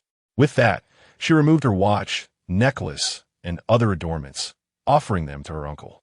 No words were needed. Her demeanor spoke volumes. Auntie nearly fainted, having toiled for so long, preparing for this, only to end up with nothing. The house would not be demolished, and the prospective daughter-in-law was lost. Her son's debts had also been exposed. It was all over. The Zhang family fell into a heavy silence, hesitant to speak. Mr. Zhang, may I add you on WeChat? I can transfer the funds to you immediately. Qin Li approached Zhang Yu once more, bowing respectfully. Qin Li, such grand gestures for someone who is neither relative nor subordinate are too much for me to accept. Zhang Yu replied with a smile. Mr. Zhang, you're being overly modest. I bear responsibility for not foreseeing the property dispute. Otherwise, matters would have unfolded differently. Very well. Since you wish to repay the debt, I shall not refuse. Zhang Yu took out his phone. Ding. Having added him on WeChat, the sum of 200,000 swiftly arrived. It truly resonated with the saying that money repaid after a long time feels akin to a fortunate windfall. Zhang Yu's immediate reaction was a desire to spend this newfound wealth. Mr. Zhang, the transfer has been made. Please check, Qin Li remarked. I received it. Zhang Yu replied with a smile.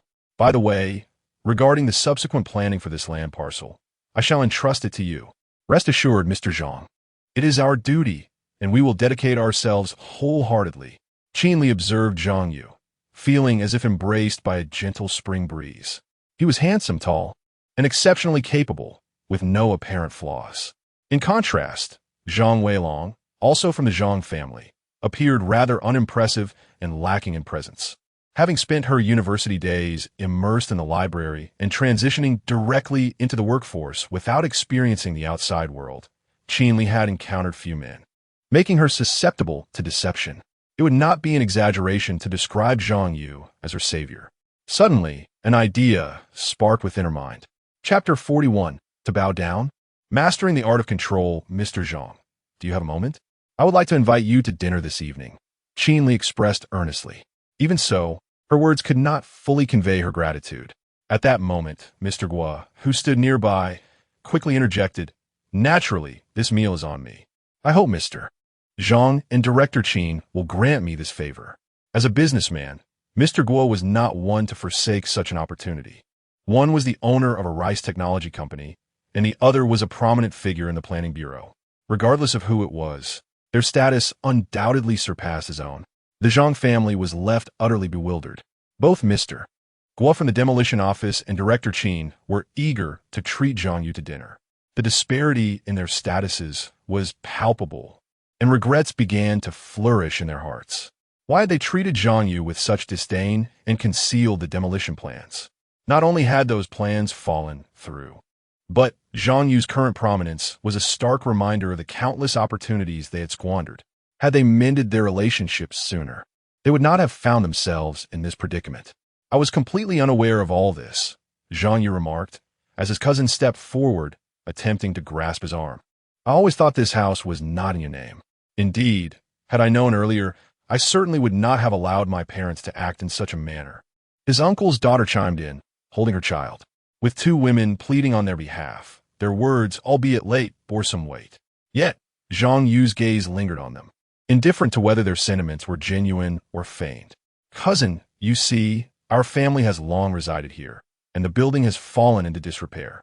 Could we possibly—" His cousin clung to a sliver of hope. "Zhang Yu, let us speak with the elders. We will designate those 2 floors to you. Additionally, we shall offer an extra 100,000, totaling 400,000 along with the 2 floors. What do you think?" His uncle's daughter suggested. The rest of the family, aside from Zhang Weilong, who remained obstinate, voiced their agreement. "Indeed, Zhang Yu, at the end of the day, we are all family. I understand that this modest estate may not mean much to you, and we are willing to compensate you further. If you cannot find it within yourself to forgive us, I shall kneel and bow before you. Would that suffice?" His desperation was evident, tears welling in his eyes. Meanwhile, in the urban village, many onlookers gathered at a distance. Already aware of Zhang Yu's newfound renown, he was no longer the destitute orphan who could be easily bullied. Witnessing the once arrogant Zhang family now groveling was a source of quiet satisfaction for the observers. The Zhang family had only turned back after hitting rock bottom. After all, they had taken 3 feet of land from his family during the construction of their home, a memory that lingered. I recall seeing them pilfering vegetables from my garden, yet they refused to acknowledge it. "This family truly has issues," the neighbors whispered amongst themselves. In the past, the Zhang family, with their numerous male offspring, had instilled fear in others, silencing any dissent. Now, witnessing the misfortunes of the Zhang family, particularly with the exiled Zhang Yu making a bold move, one could easily perceive this as a narrative of triumph. However, can we adhere to some fundamental principles? Mr. Guo, unable to tolerate the unfolding scene, interjected. "It's one thing to pursue self-interest, but now, when circumstances are unfavorable, must one resort to such disgraceful tactics? Is this not an act of coercion against Mr. Zhang? Rest assured, Mr. Zhang, should there be a need to amend the plans, I am willing to work overtime with my department," Qin Li assured him. As the deputy director of the planning department, she had a few capable subordinates, making this issue quite manageable. "Is there still land for the second phase of the research and development base that hasn't been requisitioned?" Zhang Yu inquired. "Indeed, Mr. Zhang. Currently, only the first phase has been requisitioned, while the details for the second phase still require further discussions with Director Qin," Mr. Guo replied.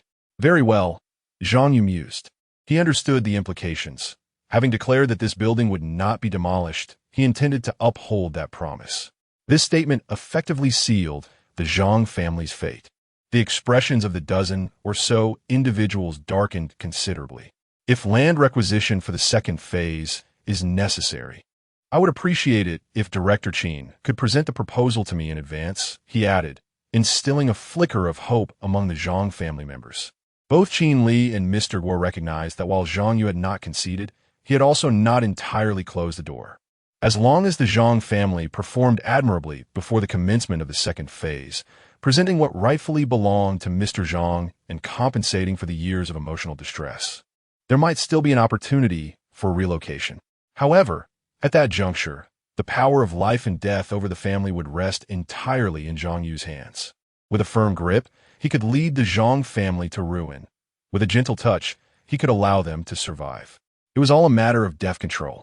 Mr. Zhang, your vision and magnanimity are truly commendable. I am in awe. Mr. Guo expressed his admiration for Zhang Yu. Resolute in his decision, he contemplated ways to align himself with Zhang Yu's endeavors. Such a person, if served loyally, would undoubtedly treat his subordinates well. Qin Li gazed at Zhang Yu, her eyes shimmering with admiration. This was the essence of charismatic leadership. A fervent thirst for vengeance may be the folly of youth, but the art of wielding power with both benevolence and authority exemplifies true mastery in leadership.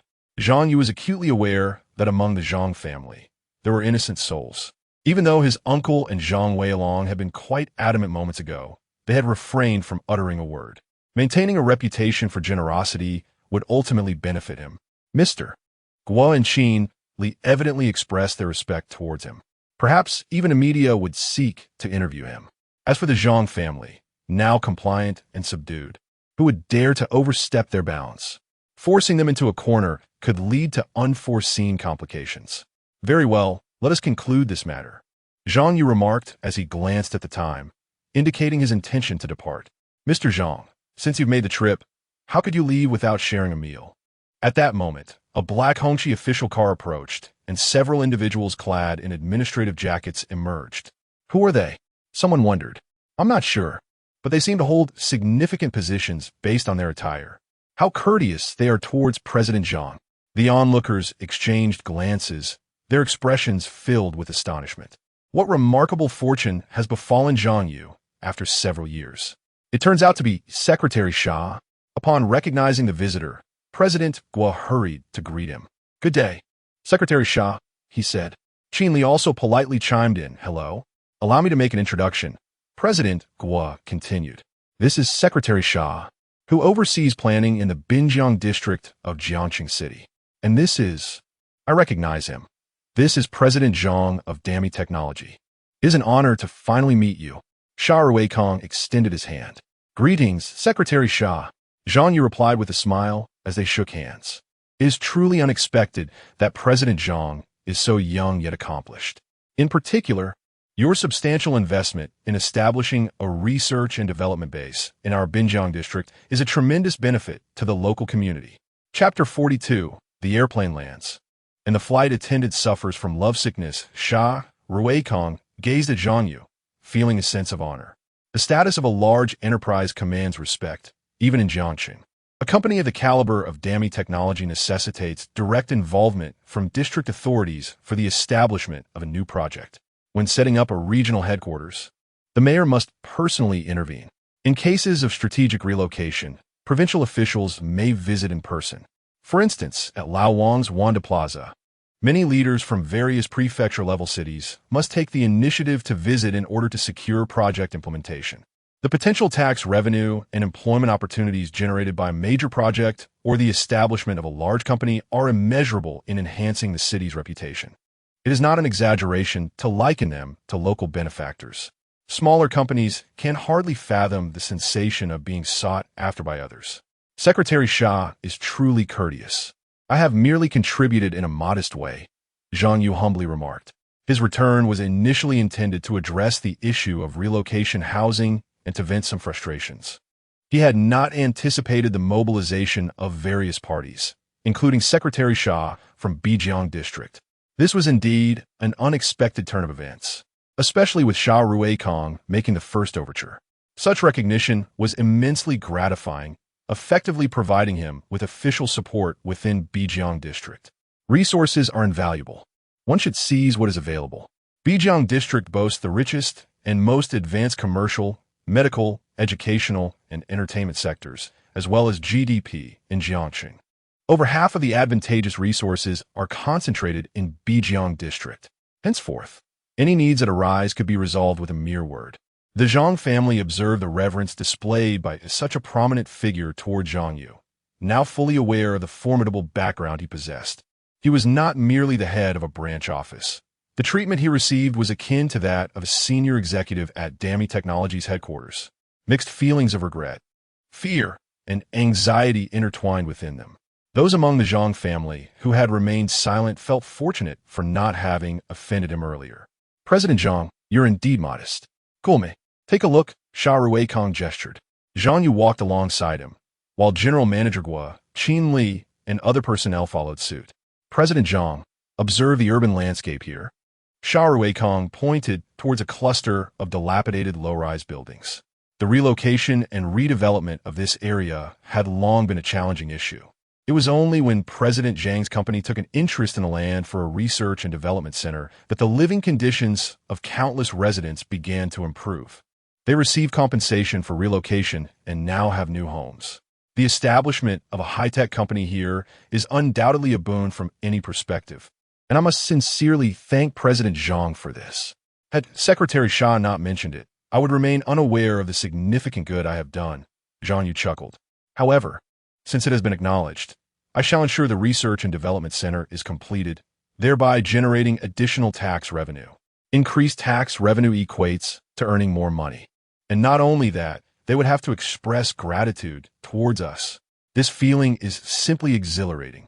The demolition zone lay partially flattened, with construction vehicles busily clearing debris and leveling the land, a scene of bustling activity. These machines, incidentally, belonged to Chairman Gua's company. After circling the area, Sha Ruikong remarked, Director Zhang, what a rare encounter. Since we crossed paths today, let's share a working lunch together. Then I shall not decline your kind offer. Zhang Yu replied with a smile. Xiao Qin, make the arrangements, Sha Ruikong instructed Qin Li. Understood, I'll handle it, Qin Li nodded. Meanwhile, at Eagle Country International Airport, after over 10 hours in flight, the Jiang Airlines passenger plane had finally arrived. Only after all passengers disembarked and post-flight duties had concluded did the flight attendants, Lu Hanxiao, Di Xiaoba, and Pan Yuyao, finally exhale in relief. What a grueling shift. Finally over, Pan Yuyao sighed, rubbing her sore knees. Yuyao, we're only halfway done. Tomorrow we fly back. Di Xiaoba reminded her, massaging her shoulders. Pan Yuyao, the youngest among the crew, was the team's darling. Just kill me now, Yuyao groaned dramatically. Don't you want to return home soon? Lu Hanxiao turned back with a smile. Of course I do, Yuyao nodded. But if only we didn't have to fly international routes anymore. After a pause, she added, Xiaojia, do you know anyone in upper management? Maybe pull some strings to transfer us? You overestimate me. I have no such connections, Lu Hanxiao chuckled. In truth, she recalled a high-ranking executive who had once pursued her, though she'd long since rejected him. To go crawling back for favors, what would that say about her? Speaking of upper management, she remembered hearing whispers during a pre-briefing call that the airline's major shareholder had changed hands. But who it was remained a mystery. Then again, if she lacked influence even among executives, the shadowy major investor was entirely beyond reach. Let us head to the hotel and rest, Han Xiao suggested. Should we notify the landlord we're returning tomorrow? Yu Yao suddenly asked. Yu Yao, you're still young. Show some restraint, one to you? Han Xiao and Xiaoba chided in unison. Their admonishment was as much self-reproach. They too had surrendered their composure too quickly around a certain someone. Barely days into knowing him, decades of defenses had crumbled effortlessly. The memory felt surreal, and now they projected that self-consciousness onto her. Fine, no need to snap at me. Yao pouted, oblivious to what had transpired. Han Xiao and Xiaoba fell silent, their minds drifting to that landlord's face, and inevitably to entangled moments best left unspoken. Damn it, can't let them notice, Han Xiao thought. I must ensure that Xiaojia and Yu Yun remain oblivious to my affairs. Di Xiaoba pondered. Both of them are under the impression that they are the sole recipients of favor. Thus, it is imperative that no discrepancies are revealed at this moment. Xiaojia, Xiaoba, why have you both fallen silent again? Pan Yun inquired, still somewhat perplexed. Lu Huanxiao suggested, let us depart. It is getting late, and we should return to the hotel. At that moment, Di Xiaoba suddenly interjected. Hey, look at the headlines in Jiangxing's news. I've made a remarkable discovery. As she spoke, she raised her phone screen. Lu Huanxiao and Pan Yuyun leaned in closer, their eyes widening in astonishment. What on earth is happening? Chapter 43. The crisis awareness of 3 flight attendants before their eyes lay a news report issued by the official sources of Jiangxing. The subject was a joint inspection of the demolition site for the Research and Development Center, conducted by Secretary Xia of Binjiang District and the CEO of Dami Technology Company. Isn't that Secretary Xia? Lu Hanxiao exclaimed in surprise upon seeing the photograph, quickly correcting herself. How is he with Zhang Yu? In the composition of the news image, the prominent figures were evidently Secretary Xia and the CEO of Dami Technology. Xia Ruikong was slightly bowing his head, facing the CEO of Dami Technology, exhibiting a demeanor of humility. And the individual in the photograph was indeed Zhang Yu. How curious it was that he seemed to be everywhere.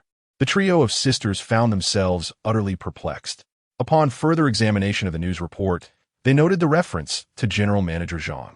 Indeed, it was he, their landlord. As the 3 of them stared at the news, surprise gleamed in their eyes as they exchanged glances. Although they had grown accustomed to Zhang Yu's increasingly revealed identities, the disclosure of this particular status still felt surreal. Zhang Yu was, astonishingly, the CEO of Dami Technology. This was a company with an asset scale of 200 billion yuan. Not only in Jiangxing, but across the nation, there were scarcely a handful of companies that could surpass it. This could only mean one thing. Otherwise, the esteemed Secretary Xia, the wealthiest figure in Binjiang District, would not display such deference in his presence. This revelation significantly bolstered Zhang Yu's background. How could a young man, barely in his 20s and fresh out of university, ascend to the position of CEO of Dami Technology? It was utterly baffling, a conundrum that defied comprehension. What other secrets did Zhang Yu harbor? I find myself utterly confounded by him. This cannot possibly be his only identity. It is truly alarming that our landlord possesses such a formidable stature. The shock experienced by Lu Hanxiao and her companions as they absorbed this news surpassed all the events of their 20 years combined. Glancing at other photographs within the article, they soon discovered another image.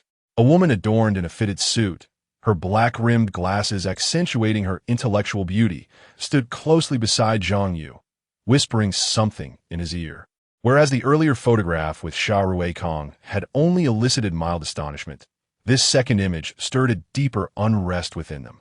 Ah, Zhang Yu having completely consumed me.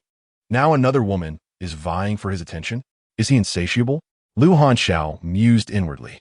Yet, upon reflection, she considered that if it were someone else, she would prefer Di Xiaoba and Pan Yuyao to take their place. After all, this was a case of not letting the fertile waters of one's land flow to outsiders. She recognized that no one could truly bind someone of Zhang Yu's stature, herself included.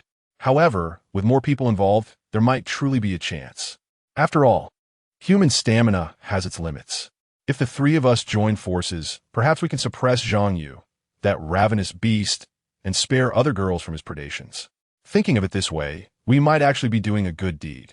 Glancing toward Di Xiaoba and Pan Yuyao, their expressions betray a certain unease, especially when they see the photos of Qin Li, merely a 6 or 7 out of 10 in beauty, undeniably inferior to them. Yet proximity has its advantages. For a moment, the same thought flashes through all 3 of their minds, to rush back as soon as possible. But then, they reconsider, finding the notion somewhat laughable. After all, what claim do they have over him? Without a proper title, their words hold no weight. Xiao Jie, Pan Yuyao, the youngest, asked first, "What do you think that woman's relationship with him is?" "Probably just professional." "Don't overthink it," Lu Hanxiao replies. "But I can see it. The way she looks at the landlord, there's light in her eyes. I can tell." Van Ygrikao insists. Women are sensitive to these things. You can read a person's feelings from their gaze. Then it must be one-sided admiration, Di Xiaoba sighs. After all, the landlord is so outstanding. His admirers could form a line stretching all the way to Paris. Deep down, she harbors no illusions that Zhang Yu would spare her more than a passing glance. That one night of passion will remain a beautiful memory, and she is already content. Just being able to stay at Binjiang Mansion and see him every day is enough. She dares not hope for more. All right, Enough of this, Lu Hanxiao interjects. Rest well tonight. Tomorrow we fly back. With that, the three head toward the hotel, each lost in their own thoughts. The journey back silent and heavy. Cool me. Director Zhang, another toast. Drink as you please. I'll finish mine. In a private dining room, Director Guo raises his glass once more to Zhang Yu. At this gathering, despite being the chief in charge of demolition with countless subordinates at his command, his status at the table is the lowest. Even his most trusted aides lack the privilege to sit in. Eager to prove himself, Director Guo has already downed 2 bottles of liquor, a personal record, leaving his mind foggy and unsteady. That's enough, Director Guo. Any more, and you want to make it home. Zhang Yu remarks with a faint smile. His complexion remains unruffled. Throughout the evening, he is only engaged in the obligatory toasts, consuming no more than a single glass, most of it exchanged with Secretary Awakens. For the others, Zhang Yu barely indulges them. A mere sip is already a courtesy. As the banquet nears its end, the plates and bowls on the table are mostly empty. Secretary Shah, shall we call a night? Zhang Yu suggests. Director Zhang, surely you haven't had your fill yet? Shah Awakens stood up and extended his hand. Secretary Shah was courteous, indicating that all was well. Zhang Yu reciprocated the gesture. Meanwhile, Qin Li and General Guo observed the two of them, one in his 50s and the other merely in his 20s, as their hands clasped in a handshake. There was an overwhelming sense of surrealism in the air. Who could have imagined that the esteemed owner of a prominent rice technology company would be so youthful and strikingly handsome? Such a flawlessly perfect man, devoid of any imperfections, is indeed the ideal for countless women. With a staggering 99 appeal, a person of such caliber naturally exudes an aura of brilliance. Engaging in conversation with him would be deemed an immense privilege. What more could one possibly desire? Then allow me to arrange for someone to escort you back. Shah Awakens remarked, his face flushed like that of a legendary warrior. He surveyed the room, noting that most were in a state of dazed bewilderment. Xiao Qin, Shah Awakens said, glancing at Qin Li, who stood beside Zhang Yu. Chapter 44. Little Qin, escorting Mr. Zhang home, she found this young woman quite commendable. As she poured wine and served soup for Zhang Yu, her attentiveness was remarkable. Secretary Shah, Qin Li quickly stood up. You didn't drink just now, did you? Shah Awakens inquired. Not all. I am allergic to alcohol, Qin Li replied, her embarrassment evident in her smile. Can you drive? Shah Awakens asked again. Yes. I obtained my license several years ago, she affirmed. Then I shall assign you a task. Safely escort Mr. Zhang back. Are you confident? Shah Awakens probed. Rest assured. Secretary Shah, I will ensure the task is completed. Qin Li promised earnestly. Very well, Mr. Zhang. I entrust you to her, Shah Awakens declared. Is this appropriate? Having a division-level officer personally drive. Zhang Yu chuckled. A division-level officer, a status that had seemed unattainable just days prior. Now, she was merely a chauffeur. The reversal of roles was quite gratifying, akin to the town's leading figure being driven around by him, who would in turn be grateful for the opportunity. Nevertheless, given her position, he felt he should not appear overly ostentatious. Mr. Zhang, your words are too flattering, Qin Li replied hastily. As a financial benefactor of Binjiang District, I am honored to have the chance to drive you. After a moment of back and forth, Zhang Yu ceased to decline the offer. The others at the table exchanged farewells and gradually dispersed. Mr. Zhang, please be careful on the steps, Qin Li said as she stepped forward to support his arm as he exited the door, her manner both proactive and natural, devoid of any pretense. I haven't drunk much. I know to watch my steps, Zhang Yu remarked. Then you must take care, Mr. Zhang. If you were to stumble, I would find it difficult to explain to Secretary Shah, Qin Li said, tightening her grip on his arm. A gust of wind blew past, and Zhang Yu caught a whiff of her delicate fragrance, invigorating his senses. Mr. Zhang, why are you looking at me like that? Qin Li noticed his gaze fixed upon her. What kind of perfume are you wearing? It smells delightful, he commented candidly. Huh? Startled by the compliment, Qin Li felt flustered. I don't wear perfume. There are regulations at the office against ostentatious attire and grooming. She hesitated to mention that the aroma was, in fact, entirely natural. Mr. Zhang, where do you live? I can drive you there. She quickly shifted the topic. Binjiang Mansion, Zhang Yu replied. Binjiang Mansion? Qin Li recalled that this property had even garnered attention from higher-ups during its inauguration ceremony.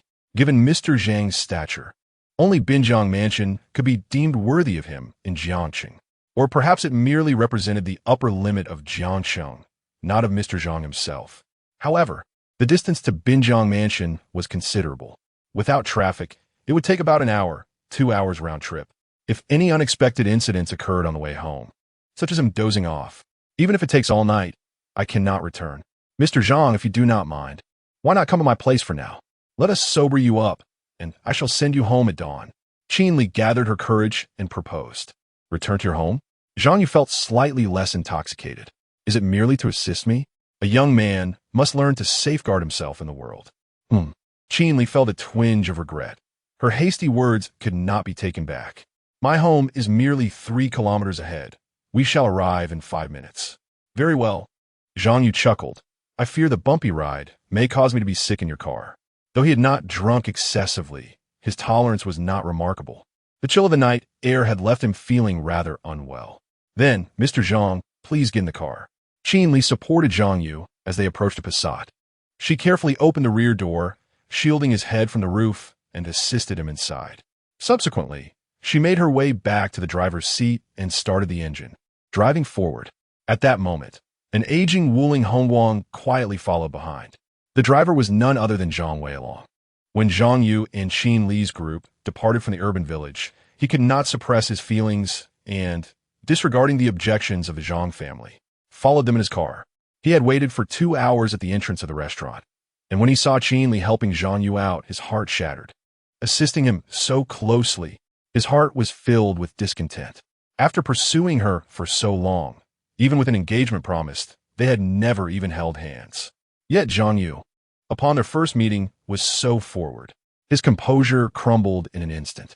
I must see where you intend to take him. With that thought, Zhang Weilong maintained a distance of about 100 meters, trailing behind. After turning several corners, he recognized a familiar neighborhood. Isn't this the community where Qin Li resides? Zhang Weilong was taken aback. Many employees from various organizations in Jiangchang lived here, a form of accommodation for the staff. He had visited a few times, but had never entered the community or been to Qin Li's home. Upon seeing Qin Li's car stop within the neighborhood, he hesitated to enter without a pass. He watched as Qin Li exited the vehicle and assisted Zhang Yu from the back seat, then headed towards the corridor. The last shred of hope he clung to crumbled entirely. What on earth? Is Qin Li bringing Zhang Yu home? Late at night, a man and a woman alone together. And after drinking, what good could come of it? How dare you? Qin Li, how dare you, Zhang Yu? Zhang Weilong felt as if he were going mad. His heart struck by lightning, and he turned away, leaving the entrance of the community in despair. Mr. Zhang, please lie down for a moment. I shall fetch you some water. Qin Li finally managed to place Zhang Yu on the sofa. Exhausted and breathless, she unbuttoned her suit jacket as she made her way to the kitchen, revealing the shirt underneath. A chill lingered in the air, yet it went unnoticed. She poured herself a cup of hot water and turned back to the living room. Zhang Yu reclined slightly, his gaze fixed on her as she approached with the drink, and he could not help but express his astonishment. You. What? Qin Li replied, glancing down at herself. Unbeknownst to her, 2 buttons of her white shirt had come undone, perhaps during a moment of support or at some other time. In any case, she had remained blissfully unaware. With 2 buttons lost, there was no longer any refuge for the modesty beneath. Panic surged within Qin Li, and she gasped. The cup slipped from her grasp, shattering upon the floor, scattering water and shards of glass in every direction. I'm so sorry, Mr. Zhang. I apologize. I will clean it up immediately. Qin Li's complexion paled, her mind momentarily faltering. After a few seconds of stunned silence, she hastily grabbed a cloth, endeavoring to restore order amidst the chaos. Chapter 45. Qin Li, glasses are the essence. Qin Li meticulously cleared away the shards of glass and the water stains on the floor. Just as she lifted her head, she suddenly noticed some splashed water stains on Zhang Yu's pant leg. Mr. Zhang, I am truly sorry for soiling your trousers. They must be quite expensive. I shall compensate you. Qin Li exclaimed, panikstriken. No, this pair of pants only cost 200 yuan. It is not expensive, Zhang Yu replied with a smile. Hearing this brought a sigh of relief to Qin Li's heart. Thankfully, had those trousers been worth several thousand, her entire year's salary would have been at stake. Nevertheless, she still felt a twinge of guilt. At that moment, someone on a balcony across the complex was enjoying the cool breeze. Upon witnessing the scene before him, he could not help but exclaim, "Goodness, is it permissible to play like this?" He noted that the curtains in the living room were drawn up, obscuring the interior. Yet the light from within cast shadows on the curtains, easily stirring one's imagination. The prevailing morals of society seemed to have deteriorated, leading to a decline in decorum. Moreover, this was in a residential community of a workplace. His curiosity piqued. He yearned to uncover the identity of those within, wishing for a gust of wind to part the sheer curtains. Regrettably, his desire went unfulfilled. Apart from a vague silhouette, nothing else was discernible. Inside Qin Li's residence, as she wiped the water stains, she noticed Zhang Yu gazing at her intently. "Mr. Zhang?" she called. Without uttering a word, Zhang Yu simply beckoned her over. "I." She hesitated, her mind racing with thoughts. The first notion that surfaced was that she had a boyfriend. However, this was swiftly countered by a second thought. She currently had no boyfriend. With this realization, the shackles she had imposed upon herself began to dissipate. After 2 seconds of hesitation, she resolved to act. Zhang Yu observed Qin Li, whose black-framed glasses had slipped down, askew upon her nose, which added an unexpected allure. Some individuals appear less striking without glasses, but once adorned, their charm amplifies tenfold. Qin Li embodied this transformation. Her glasses were indeed her true essence. Zhang Yu recalled a drama he had watched the previous year, Chaos. The character of the gangster's sister bore a similar allure. Yet Qin Li's elegance surpassed that of the fictional figure. Unbeknownst to him, time slipped by as he remained inebriated. Eventually, he noticed Qin Li rising and heading towards the restroom. As drowsiness enveloped him, Zhang Yu succumbed to slumber. The following day, as sunlight streamed through the windows, Zhang Yu awoke to find himself sprawled on the sofa, which had sagged to resemble a bed. A blanket lay draped over his abdomen. Glancing around, he found no sign of Qin Li. Picking up his phone, he discovered a message from her. "Mr. Zhang, I have arrived at work. Your vehicle has been arranged and is waiting downstairs." Truly impressive, her meticulousness and thoughtfulness ensure that I need not retrieve the car myself. Zhang Yu put away his phone, recalling that he had yet to utilize today's blind box reward. Therefore, he summoned the system. "System, I wish to draw from today's blind box." In no time, the system was activated, presenting the familiar interface for the blind box lottery. What treasures might he uncover this time? He pondered. Ever since he utilized the full star buff from Di Xiaoba, which granted him a blind box with extraordinary enhancements, he had amassed a fortune within the 200 billion yuan technology sector. His financial standing now ranked among the top 20 in all of Longhua. He felt sufficiently affluent. He also wondered if he might receive an intriguing reward this time, even if it held little monetary value. With such anticipation, Zhang Yu randomly selected a blind box. Shortly thereafter, the box opened, revealing a prize. "Congratulations, host. You have acquired the skill of universal talent." It was a skill-based reward. Zhang Yu was overwhelmed with joy. It seemed that his thoughts manifested into reality.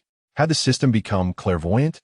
Upon claiming the universal talent, the host would automatically receive a complete set of artistic skills, encompassing poetry, music, dance, painting, writing, and appraising treasures, all set at world-class proficiency levels. Incredible! Not only one skill, but a comprehensive array of talents. Now, he was a polymath in all literary pursuits. After claiming the blind box, a wealth of artistic knowledge surged into his mind, with these adept skills flooding his consciousness like a tidal wave. Before long, Zhang Yu noticed a change in his surroundings. He observed the decor within the room. In the corner stood a vase, material, ceramic, originating from Jingdezhen, produced last week, market price, 300. On the wall hung a famous painting, material, Xian paper, an imitation.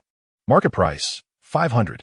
This was the appraisal skill at work, revealing their information with clarity. Upon further inspection, he discovered a guitar tucked away in the corner of a living room. Zhang Yu, who had previously known nothing of music, picked up the guitar. Placing his fingers on the strings, without a moment's hesitation, he effortlessly strummed a tune reminiscent of blue and white porcelain. Wait, who's playing the guitar? It sounds remarkably beautiful. In our residential complex, how fortunate to have such a talented individual. Could it be someone from the Cultural and Tourism Bureau's art gallery? No. Judging by the sound, it seems to be emanating from the Planning Bureau staff quarters. The Planning Bureau is typically filled with technical draftsmen. Could they possess such exquisite performance skills? Some individuals, staying home today, were entranced by the enchanting guitar melodies. A few even took out their phones to record the enchanting sound, unaware of its source. Who is playing guitar? I feel they possess the prowess of a professor guiding students. No, this can indeed grace the stage of the Spring Festival Gala. A retired music academy teacher, upon hearing this sound, stood up with excitement, leaning on his cane. It is rare to hear such celestial music nowadays. Unexpectedly, in this worker's compound, he was fortunate enough to experience it. The individual who performed just now uploaded the video online, and soon after, it garnered the attention and comments of a great multitude of people. Chapter 46. The gift from a flight attendant who is playing the guitar? It sounds absolutely enchanting. I must witness this in person, exclaimed a student from the music academy. I was filled with frustration just moments ago, but upon hearing this melody, I found myself joyfully mopping the floor, remarked a full-time housewife. My daughter has spent thousands, yet has not made significant progress. I must have her learn from him, said a mother with high hopes for her daughter. Now, this is what one calls music. You all are the most underwhelming class I have ever taught, commented a music training class instructor. In the Planning Bureau's office, Chinli was diligently revising a proposal. During a brief moment of respite while sipping water, she pulled out her phone to browse. Oh, what is this video? She mused, feeling an uncanny familiarity. She had played her guitar for many years and recognized its sound distinctly. Moreover, she had previously inquired in the group about anyone who played guitar after work, and she was the only one. Isn't Zhang, the CEO, playing the guitar at home? She quickly realized. The thought struck her. Zhang not only possessed wealth, but also demonstrated remarkable proficiency with musical instruments. For a moment, she was lost in thought, swallowing a large gulp of water without care. After finishing a piece, Zhang Yu indulged in his passion for a while longer before rising to leave Qinli's residence. Upon reaching the parking area, he located his vehicle and drove directly back to Binjiang Mansion. The afternoon had already set in. He had enjoyed a truly refreshing slumber. Upon arrival at Binjiang Mansion, he noticed Lu Huanxiao's BMW occupying the parking space. They have all returned? He pondered. After parking, he ascended the stairs. Before even entering, he overheard the voices of 3 flight attendants inside. Opening the door, he found Lu Huanxiao, Di Xiaoba, and Pan Yuyao engaged in conversation. As Zhang Yu entered, they approached him, inquiring, "Landlord, you are back. Did you not sleep at home last night?" "Oh, I had a social engagement yesterday and returned too late," Zhang Yu replied with a smile. The 3 women exchanged glances, finding the situation quite normal. Zhang Yu was the CEO of Dami Technology. The wait to dine with him would be considerable. Naturally, various social obligations were inevitable. A sense of relief washed over them, akin to that felt by the wives of affluent men, content with their husband's return, indifferent to their activities outside. "By the way, how was your recent flight?" Zhang Yu inquired. "It was an international flight, taking over 10 hours one way. We spent almost all our time in the air these past few days." "Ah, do not mention it. Adjusting to the time difference has been excruciating. I need to catch up on sleep soon." "Me too. My schedule is all out of sorts. And I've even developed a pimple on my face," Di Xiaoba added. Lu Huanxiao had already adapted well, being the head attendant, and thus had no complaints. "Why haven't you considered requesting not to fly international routes?" Zhang Yu asked. "I would like to, but I'm just an intern. I'm not yet official." "So who would pay attention?" Pan Yuyao lamented. "Even though I am official, it doesn't matter. Speaking up would be futile," Di Xiaoba sighed. Within the airline, numerous connections exist, yet they struggle to manage their affairs. Despite their lackluster performance, they continue to receive accolades annually. Lu Hanxiao is the most knowledgeable about the airline circumstances. Exceptional employees not only receive bonuses, but are also granted priority in selecting flight routes. Naturally, Routes that no one wishes to fly will fall to those at the back of the line. Zhang Yu pondered this revelation. Landlord, your sudden inquiry. Do you perhaps know someone within the airline? Although Pan Yuan is relatively young, her mind is quick to grasp nuances. If that is the case, I indeed have an acquaintance. Zhang Yu smiled, noting that the airline personnel are, in fact, his subordinates, which certainly qualifies as an acquaintance. Di Xiaoba regarded him thoughtfully, recalling the incident when the trending topic was abruptly removed alongside the dismissal of his superior. Could it be that landlord Zhang Yu has close ties with the airline? Nonetheless, Di Xiaoba hesitated to voice her curiosity. After all, such matters are ones he can provide, but they cannot request. The nature of the two situations diverges entirely. She is not someone who seeks to take. Even if she had been proactive that day, it was merely an expression of gratitude, not a pretext to make demands. Oh, by the way, we brought you a gift while passing through the duty-free shop, Lu Hanxiao remarked to Zhang Yu. And my gift as well? Zhang Yu responded in surprise. Indeed, landlord, you have been so considerate to us. We wanted to express our appreciation, Pan Yuan added, producing several boxes. This is the belt I bought. And this is the razor Xiaoba purchased. Wait, did both of you buy gifts? Zhang Yu inquired. Whereas Sister Xiao's gift? Pan Yuan rummaged through her suitcase, unable to locate it. Wasn't it packed together? Di Xiaoba asked. Yes, but it's nowhere to be found, Pan Yuan insisted, emptying her suitcase in vain. Suddenly, Lu Hanxiao recalled, Stop searching, it's likely my bag. As she spoke, she opened her carry-on suitcase. Sister Xiao's will go take a bath first, Pan Yuan and Di Xiaoba said, handing the gifts to Zhang Yu before heading off to enjoy a soak in the large bathtub for a more restful sleep. All right, you go ahead, Lu Hanxiao replied, still engrossed in her search for her own gift. As she felt Zhang Yu's gaze upon her, her anxiety grew, prompting her to hastily pull out numerous items without a second thought. At last, she exclaimed, found it, as she retrieved a box. Is this a Patek Philippe watch? Zhang Yu gasped at the sight of what she held. What merit do I possess to receive such an extravagant gift? He refrained from taking it. This watch in Jiangcheng would certainly fetch a market price of over 400,000. Zhang Yu, just keep it, Lu Hanxiao insisted. Di Xiaoba and the others mentioned to me their gratitude for your assistance. Moreover, it was purchased at the duty-free shop, so the discount was substantial. It's a bargain. Very well, I shall accept it. Zhang Yu received the watch. For Lu Hanxiao, a mere timepiece was truly inconsequential, since she was willing to bestow it. To decline would only serve to undermine her thoughtful gesture, and it would indeed be somewhat awkward. What is this?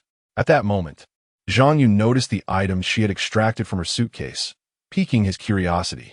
This is, Lu Hanxiao followed his gaze, about to offer an explanation when a new black bunny girl outfit came into view, complete with 2 ears. Upon closer inspection, he noticed an eye mask adorned with lace beside it. His pupils dilated in astonishment, leaving him momentarily speechless. Isn't it? Zhang Yu turned to Lu Hanxiao, astonished that, after stepping out, she had chosen to bring such items. Chapter 47. Can you have ice cream today? Lu Hanxiao's face instantly flushed to the roots of her neck. Although there were no secrets left between her and Zhang Yu, it was still quite embarrassing for him to see such colorful items, especially when they were taken from her own suitcase. Furthermore, Lu Hanxiao was aware that these items actually belonged to Pan Yuan, who had placed them in her suitcase due to lack of space. She found it perplexing that a pure and innocent girl, who had never been in a relationship, would purchase such things. However, the fact remained that they were already in her possession, and she had consented to store them in her suitcase.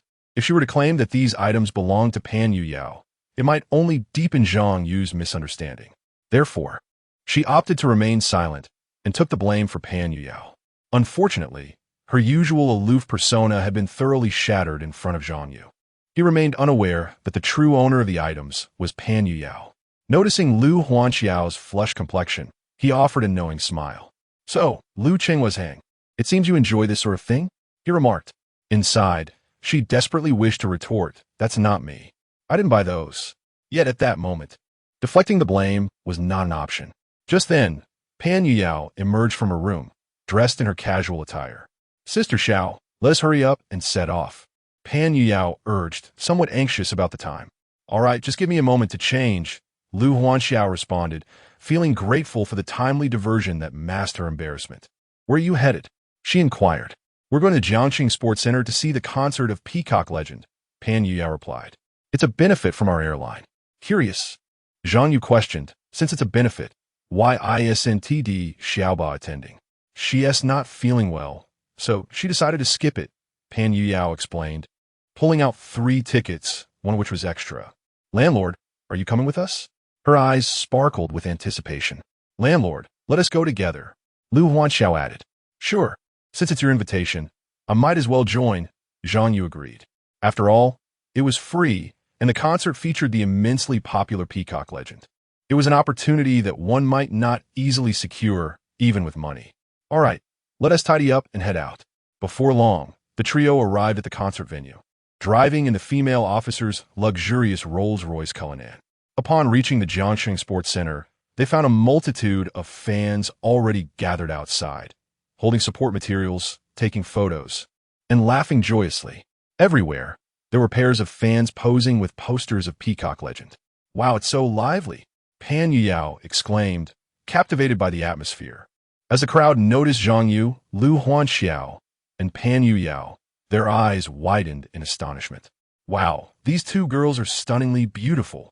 They must be at least 170 centimeters tall, just like models. And the guy next to them is quite handsome too. Not only handsome, but also affluent. The vehicle he arrived in is a Rolls-Royce. Should we approach him for a WeChat exchange? A few passers-by girls appear to be quite intrigued. You should go. Go ahead. After some gentle nudging among themselves, it took a while before one girl shyly approached, covering her mouth. Excuse me, handsome, may I add you on WeChat? Zhang Yu glanced at her. She was decent-looking, indeed a rare beauty. I'm sorry, but they don't consent, Zhang Yu replied, presenting his shield, 2 of them, in fact. Oh, so you already have a girlfriend? The embarrassment was palpable. She wished for a hole to hide in. Wait, why did he say they? Are they all his girlfriends? Surely not. Would this escalate? One might underestimate the prowess of a Rolls-Royce. The onlookers departed with a sense of regret. Lu Huanxiao looked at Zhang Yu, perplexed. What do you mean by we don't consent? Do we have any say over you? She was starting to doubt whether she had overlooked some omen before stepping out today, feeling as though she was bearing the brunt of someone else's misfortune. Nonetheless, she felt no inclination to express her frustration. In fact, Zhang Yu's rejection of those girls suggested he possessed principles and boundaries. Ahead, there was an ice cream vendor. Zhang Yu pointed out, shall we buy some ice creams? I can't eat ice cream today. Lu Huanxiao shook her head. What about you? Can you eat it? Zhang Yu turned to inquire of Pan Yuya. I can. Thank you, landlord. Pan Yuya replied, her joy evident. Zhang Yu, Lu Huanxiao, standing beside him, fixed her gaze on him. Why are you asking this? What else could it be? Zhang Yu chuckled. As your landlord, I'm merely offering you a treat. Is that a mistake? Upon hearing this, Lu Huanxiao began to reconsider whether she had been overly suspicious. Yet, a thought struck her. Was there something more to Zhang Yu's intentions? As this crossed her mind, she felt a twinge of anxiety and promptly linked her arm with Pan Yuyao's, as if to keep her close. Before long, Zhang Yu returned with 2 ice creams, handing one to Pan Yuya. He quickly devoured the other. Pan Yuya savored hers slowly, licking the cream from the ice cream like a little kitten. Zhang Yu observed her and asked, would you like a hot dog? Yes. Pan y nodded vigorously. No, you don't, Lu Huanxiao interjected. But before she could finish, Zhang Yu returned with a hot dog. Suddenly, she felt a pang of frustration. Was she overthinking this? She had an inkling that Zhang Yu was being deliberate, yet she found herself lacking evidence. This was exasperating. Meanwhile, Pan Yuya expressed her gratitude. It was as if she were worried about being sold off while still counting his profits. Zhang Yu's demeanor suggested he was determined not to let anyone slip away. As for herself, she had already succumbed. Di Xiaoba seemed to harbor strong suspicions, merely awaiting final confirmation. Was it possible that the 3 flowers of Jiangxing Airlines were about to collectively succumb? This is truly terrifying, a thought-provoking dread. At this moment, a commotion arose at the entrance ahead. After such a long wait, the time to enter had finally arrived. The fans instantly became animated, surging towards the entrance. Meanwhile, the security personnel and police officers present diligently directed the fans as they entered. Zhang Yu and his companions were also among the crowd waiting to enter. Wherever they went, many were astounded, eliciting gasps of admiration. In the distance, within the team of traffic officers managing the surrounding order, someone suddenly exclaimed, "Captain, look over there!" The female officer followed the gaze and immediately spotted Zhang Yu. Could it be? He has come to the concert today? Upon looking closer, she noticed two beautiful women beside him. One was unfamiliar to her, while the other was, astonishingly, Lu Huanxiao. There is one more chapter to be posted shortly. In everyone's mind, what do the three flight attendants look like? Feel free to share images. Chapter 48. The performance takes the stage. The concert is ablaze. Lu Huanxiao is indeed her longtime confidant. However, due to the nature of their respective jobs, one constantly on the move, the other perpetually dealing with emergencies, they have been exceedingly busy, barely finding time to meet. Later, Lu Huanxiao mentioned that she and her colleagues had moved out to rent an apartment, and she had discussed the matter of renting several times. The police officer, Su Mei, began to feel perplexed. Could it be that the Lamborghini owner, Zhang Yu, known for his reckless driving, was Lu Huanxiao's landlord? Otherwise, given her usual demeanor, she would never have been so close to a man, let alone attend a concert together. Nonetheless, they had entered the venue, and with her own duties at hand, it would be inappropriate to intrude. She could only await the conclusion of her work to inquire further. The thought of Zhang Yu left her feeling somewhat vexed. She still had no idea when she would be able to retrieve her car. It had never been lent out before. Yet now it was to be in his possession for a month. Who knew what condition it would be in after that? "Captain, 2 electric vehicles have collided ahead," reported a team member. "Understood. I'll be there shortly." Su Mei refocused her thoughts and returned to her professional mindset. Inside the stadium, Zhang Yu and his companions had located their seats according to the ticket numbers. To their surprise, they had secured inner-field tickets with such excellent positioning. "This is the first time I've been this close to the stage," Zhang Yu remarked in awe. The distance from the stage, located within the first 10 rows, was no more than 10 meters. Indeed, tickets for the Peacock Legend are not easily obtained. The airline has truly invested heavily this time, Pan Yueying exclaimed with excitement. The atmosphere was vibrant as a steady stream of attendees filled the venue, their chatter creating a lively ambience. As a long-standing popular duo, they attracted a youthful audience comprised primarily of fans born in the 90s and aughts. "Hey, everyone, please quiet down. The performance is about to commence," someone shouted from the crowd.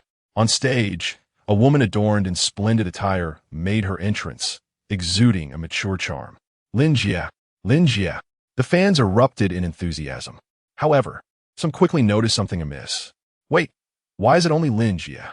Where's Baron Peacock? It soon became apparent that only one performer was present. "Dear fans, I sincerely apologize. My partner is caught in traffic and will likely arrive in about half an hour." "What? Half an hour? The entire performance is only 3 hours long. How can one person perform?" Many fans began to stir, with some faux fans seizing the opportunity to voice their discontent. "Isn't this a scam? Refund us." As the crowd's agitation became palpable, the organizers swiftly intervened to calm the audience. "How about this? For the next half hour, we engage with the fans. Or perhaps invite some to sing along." "No, we came to see the duo perform. None of us can sing well enough. Furthermore, who could possibly achieve the same baronial effect as Sisterling? After all, years of collaboration have fostered an unparalleled rapport." The fans, too, seemed to be engulfed in a sense of disappointment and dissatisfaction. "Perhaps I should give it a try." At that moment, they heard someone speaking, turning their gaze. They noticed an individual rising from the front row of the inner circle. "Wow, he is incredibly handsome." In an instant, many fans found themselves somewhat convinced by him. Yet, can he truly sing? Someone inquired. "If his performance is subpar, will it tarnish our ears? And can we demand a refund?" "Zhang Yu, what on earth are you doing?" Lu Huanxiao and Pan Yuyao looked up at Zhang Yu in astonishment. With such a vast audience, tens of thousands of eyes upon him, did he really need to seek the spotlight? It is impossible to please everyone. And if the performance falters, would that not be an embarrassment on an international scale? Should the singing disappoint, any requests for refunds would fall upon my shoulders. With this declaration, the atmosphere surged with excitement once more. Such audacity! If tens of thousands were dissatisfied, Could he truly bear the cost? The expenses amount to millions. Yet, given his confidence, surely he must possess some assurance? Perhaps we should observe before forming conclusions? Thus, a consensus emerged among the audience. Then go ahead, sing a number.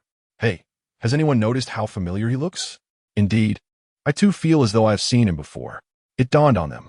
He was the owner of the Lamborghini who was famously struck by a female police officer on a motorcycle. Goodness, it truly is him. He has risen to fame online. And here he is in person at the concert. Incredible. This seems like a worthwhile encounter. Amidst the collective cheers, they watched as Zhang Yu prepared to take the stage. Lu Huanxiao and Pan Yuyao were even more astonished. Wait, he's really going up there? With such wealth and notoriety online, is it truly necessary for him to seek further attention? What if he becomes a glaring spectacle? However, they could not intervene, as Zhang Yu had already ascended the stage. At that moment, the Baron was en route to the venue, dreading the audience's ire for his tardiness. He had mentally rehearsed his apologies for when he arrived. His assistant reminded him, Sister Ling is currently on stage, inviting a fan to join her for an interactive performance. Huh? The Baron was taken aback. He quickly grabbed his phone to live-stream the scene. Indeed, a remarkably handsome young man had taken to the stage. Upon seeing Zhang Yu, Sister Ling's first reaction was, how charming. However, she was uncertain about his vocal prowess. Young man, which song do you excel at most? Let us commence with that one. Sister Ling kindly suggested. Any song will do. Zhang Yu replied with a smile. How about we let the fans decide? Through the venue's surround sound system, the fans erupted in excitement, enthusiastically suggesting songs. Soon, the most popular tracks were selected. All right, let us begin. Zhang Yu smiled. This song happens to be one that the male vocalist starts. He paused momentarily to gather his thoughts before he began to sing. As he uttered the first line, the audience's reaction was one of surprise. Something felt amiss. They initially thought the original artist had arrived, and in fact his tone and pitch surpassed that of the original. Could it be that the landlord was so extraordinarily talented in singing? Below the stage, Lu Huanxiao and Pan Yuyao, hearing Zhang Yu sing for the first time, exchanged incredulous glances, unable to believe their ears. They questioned whether it was merely the original track, playing while he lip-synced. Yet, upon closer inspection, it was undeniably Zhang Yu's voice. In front of thousands, he not only sang, but imbued the performance with an essence that eclipsed that of the original artist. It wasn't just the two of them. The audience, upon hearing Zhang Yu's voice, swiftly transformed from skepticism to fervor. The entire venue erupted, and they found themselves instinctively shouting along with the rhythm. What commotion was this? Outside, the Baron could hear the uproar, sensing that the stadium might just lift off the ground.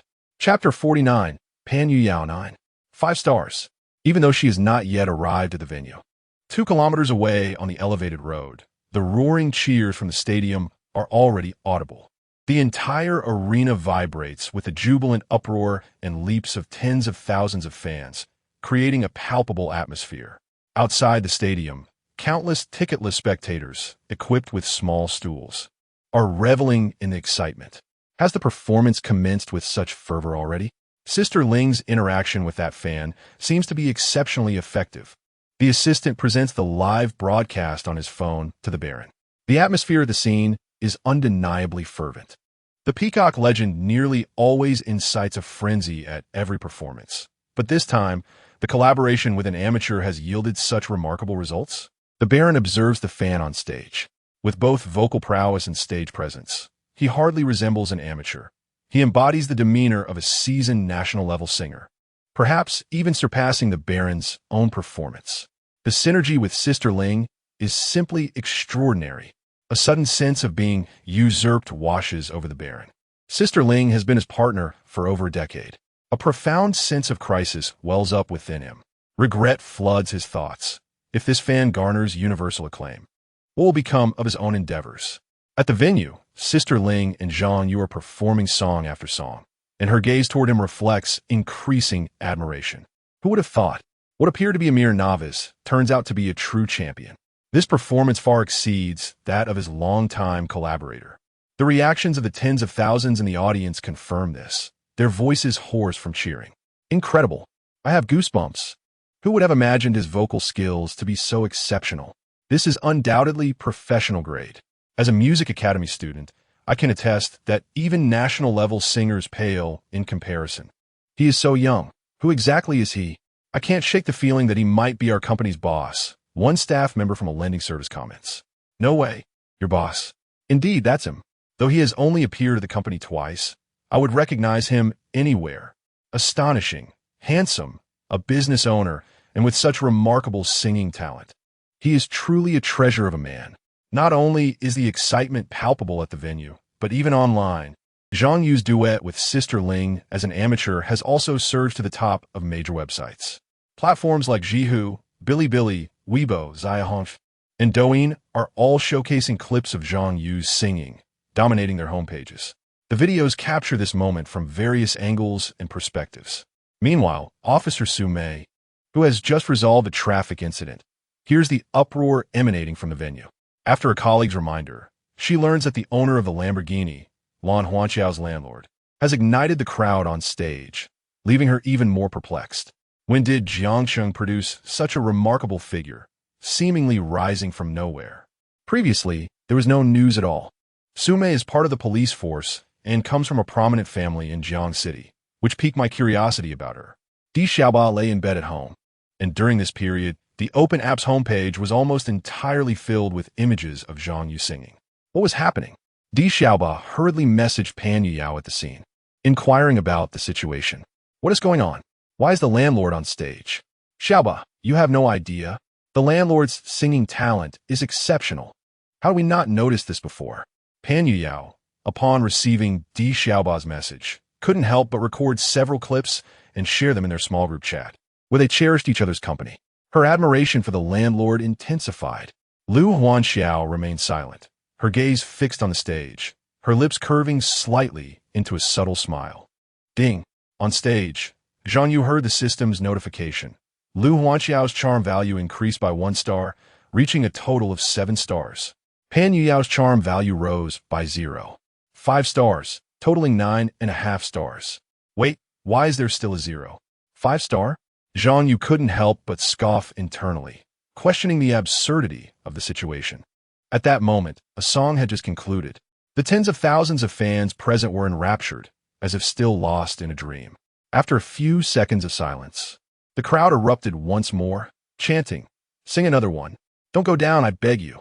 I'm sorry, but I must leave the stage. The main act is returning." Zhang Yu observed as the Baron hurriedly made his entrance. Sister Ling approached him. "Why are you only just arriving?" "Huh?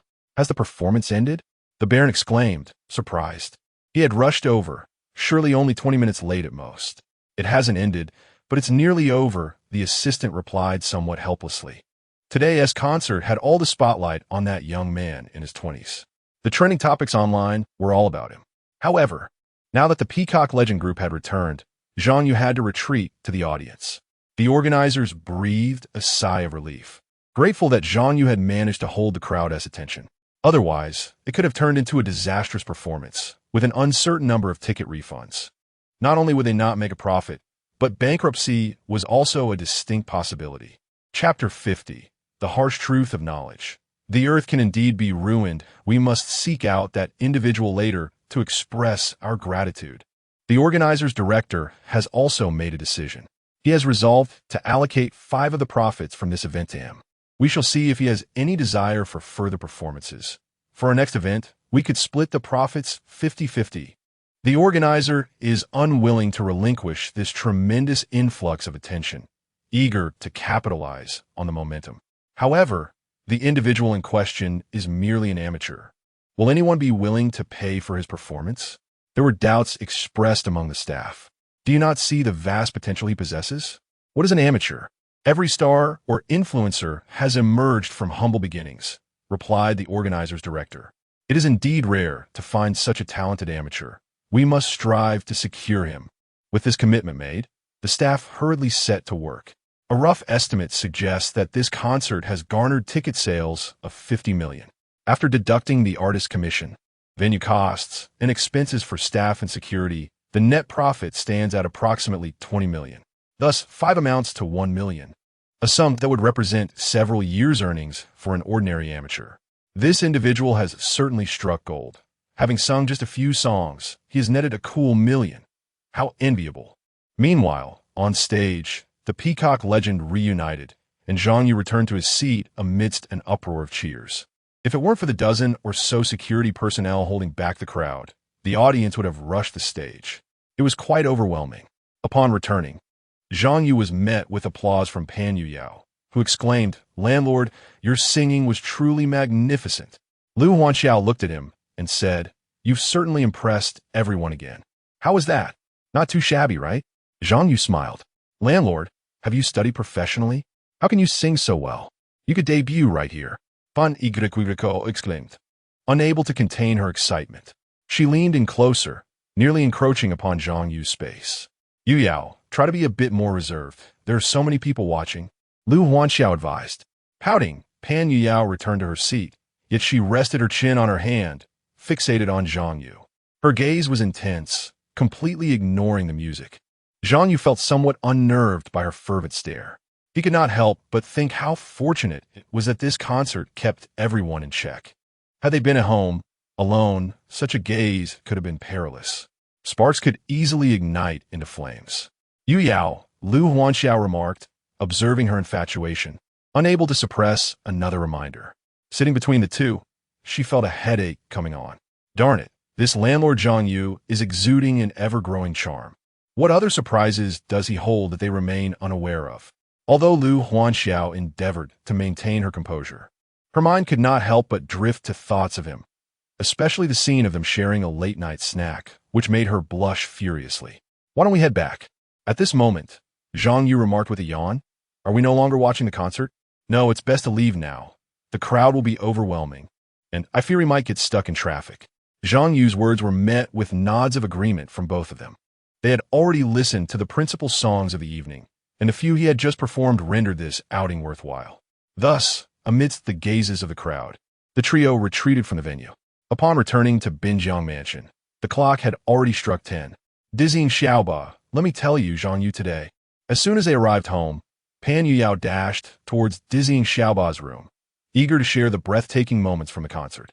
Zhang Yu exchanged a knowing glance with Lu Huanxiao, both unable to suppress their smiles.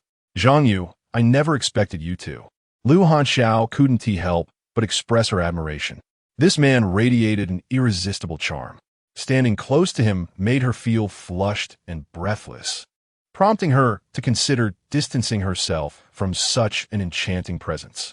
"Lu Huanxiao, would you like to take a stroll?" he suggested. "Huh?" Lu Huanxiao was taken aback, puzzled by Zhang Yu's sudden proposal. "I just remembered something I left in the car," he chuckled. "Well, I have nothing to do right now, so let's go together," Lu Huanxiao replied. Consequently, they descended the stairs and stood before the luxurious Rolls-Royce Cullinan. A fleeting urge to inquire arose within her, yet she restrained herself. Did my best friend know that I was acquainted with him? The sight of the familiar vehicle left her with a sense of disorientation. This world truly felt exceedingly small.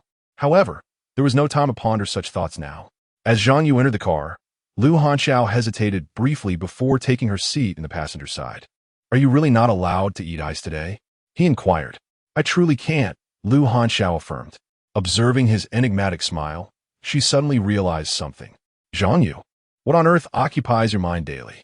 Are you truly going to deny me ice as well?" Moreover, he appeared utterly unfazed by fatigue. A piece of hot knowledge. The earth can indeed be plowed to ruin. Lu Huanxiao felt compelled to express her gratitude towards her relatives, while Zhang Yu held an entirely different perspective. Chapter 51. Have my best friend started dating? How thoughtless. At this moment, outside the car window, pedestrians strolled by. Lu Huanxiao shook her head. "What's wrong? This doesn't seem right. Moreover, this car belonged to her best friend. Wouldn't she get an earful later?" Zhang Yu listened, appearing lost in thought. "So, what about Pan Yuyao today?" "Stop right there." Upon hearing this, Lu Huanxiao grew anxious. Deep down, she herself couldn't comprehend why she felt such a strong urge to protect Pan Yuyao. Perhaps it was a matter of pride. If it were to collapse like the defenses of a certain transport captain, that would indeed be utterly humiliating. Losing was acceptable, but not to such an extent. Wasn't that reasonable? Zhang Yu smiled faintly. Meanwhile, outside the Jiangsheng Sports Stadium, the concert for the Peacock legend had finally concluded. Once the throngs of spectators had departed, Su-mei finally exhaled, the tension within her gradually easing. She and her team of over 20 had been fully mobilized for the event. Thankfully, everything had gone smoothly today without any mishaps. Otherwise, her position as captain would be in jeopardy. Looking towards the parking lot, her Rolls-Royce Cullinan was nowhere to be seen. Wait, have they already left? She and T even spotted her friend, Lu Huanxiao. Feeling a bit disheartened, Su-mei opened an app on her phone. This app allowed her to remotely view the scenes inside and outside her vehicle. Originally, she had opened it by chance, but now she was curious to see where the two of them had gone. Then, her pupils widened in shock. Due to inadequate lighting, she leaned closer to discern the details and realized that Zhang Yu was in the driver's seat. The figure in the passenger seat, with long hair obscuring her face, was unmistakably Lu Huanxiao. Her best friend was dating? How inconsiderate. Had they begun a romantic relationship without informing her? Su-mei was perplexed. Lu Huanxiao had explicitly stated that she would tell her if she started dating. Captain, what is happening? A teammate approached. Su-mei was startled, causing her phone to tumble to the ground. Quickly, she bent down to retrieve it. It's nothing. Let us head back to the unit. Captain, didn't you say you were going to meet your best friend after the event? The teammate asked. Well, she had something come up last minute. We'll catch up another time, Su-mei hastily replied, exiting the app and feigning nonchalance. Yet, the earlier scene replayed in her mind, and an odd thought flickered within her. No way. She swiftly dismissed that notion in her mind. It's impossible. I wouldn't feel that way about anyone. Time passed, and Zhang Yu handed her a package of enchanting from the windshield. The two individuals remained silent. Shall we go for a drive? Zhang Yu inquired. I am weary. Let us return, Lu Huanxiao retorted, casting a scornful glance at Zhang Yu. However, he remained utterly unfazed. The sensation of detesting someone, yet being unable to eliminate them, was rather exhilarating, particularly when one possesses a vulnerability. Zhang Yu, are you not tired? Lu Huanxiao noted his apparent lack of fatigue. Is a constitution of carbon-based life forms truly this resilient? Now that you mention it, I do feel a bit drowsy, he replied, feigning yawn. Come on, let's head back. The two disembarked from the vehicle and returned indoors. By the way, I had the property management send someone to repair the bathroom on the first floor today. It is now fully operational, Zhang Yu informed Lu Huanxiao upon their arrival home. Understood, she nodded. Yet, within her heart, an unexpected sense of emptiness washed over her, leaving her somewhat disoriented. After Zhang Yu finished speaking, he proceeded directly to the master bedroom on the second floor. Glancing at the time, he realized it was nearly midnight. It was time to claim the next blind box reward. After a few moments of waiting, he observed the time on his phone's lock screen strike 0000. Thus, he activated the system. System, I wish to draw today as blind box. Chapter 52. A message sent in error, silencing him. Preparation for the host blind box are underway. Subsequently, a familiar virtual draw interface appeared before him. Zhang Yu, without a second thought, noted that today was the 26th. Thus, he selected the box numbered 26 below. Congratulations to the host. You have acquired the reward, the art of reading countenance. This skill, once activated, enables the user to probe into anyone's identity and concealed information. Remarkable.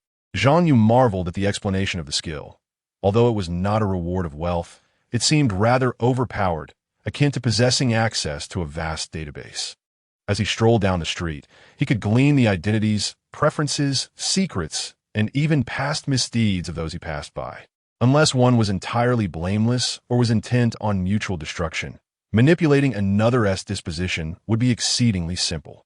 Who does not harbor vulnerabilities or matters they prefer to keep hidden?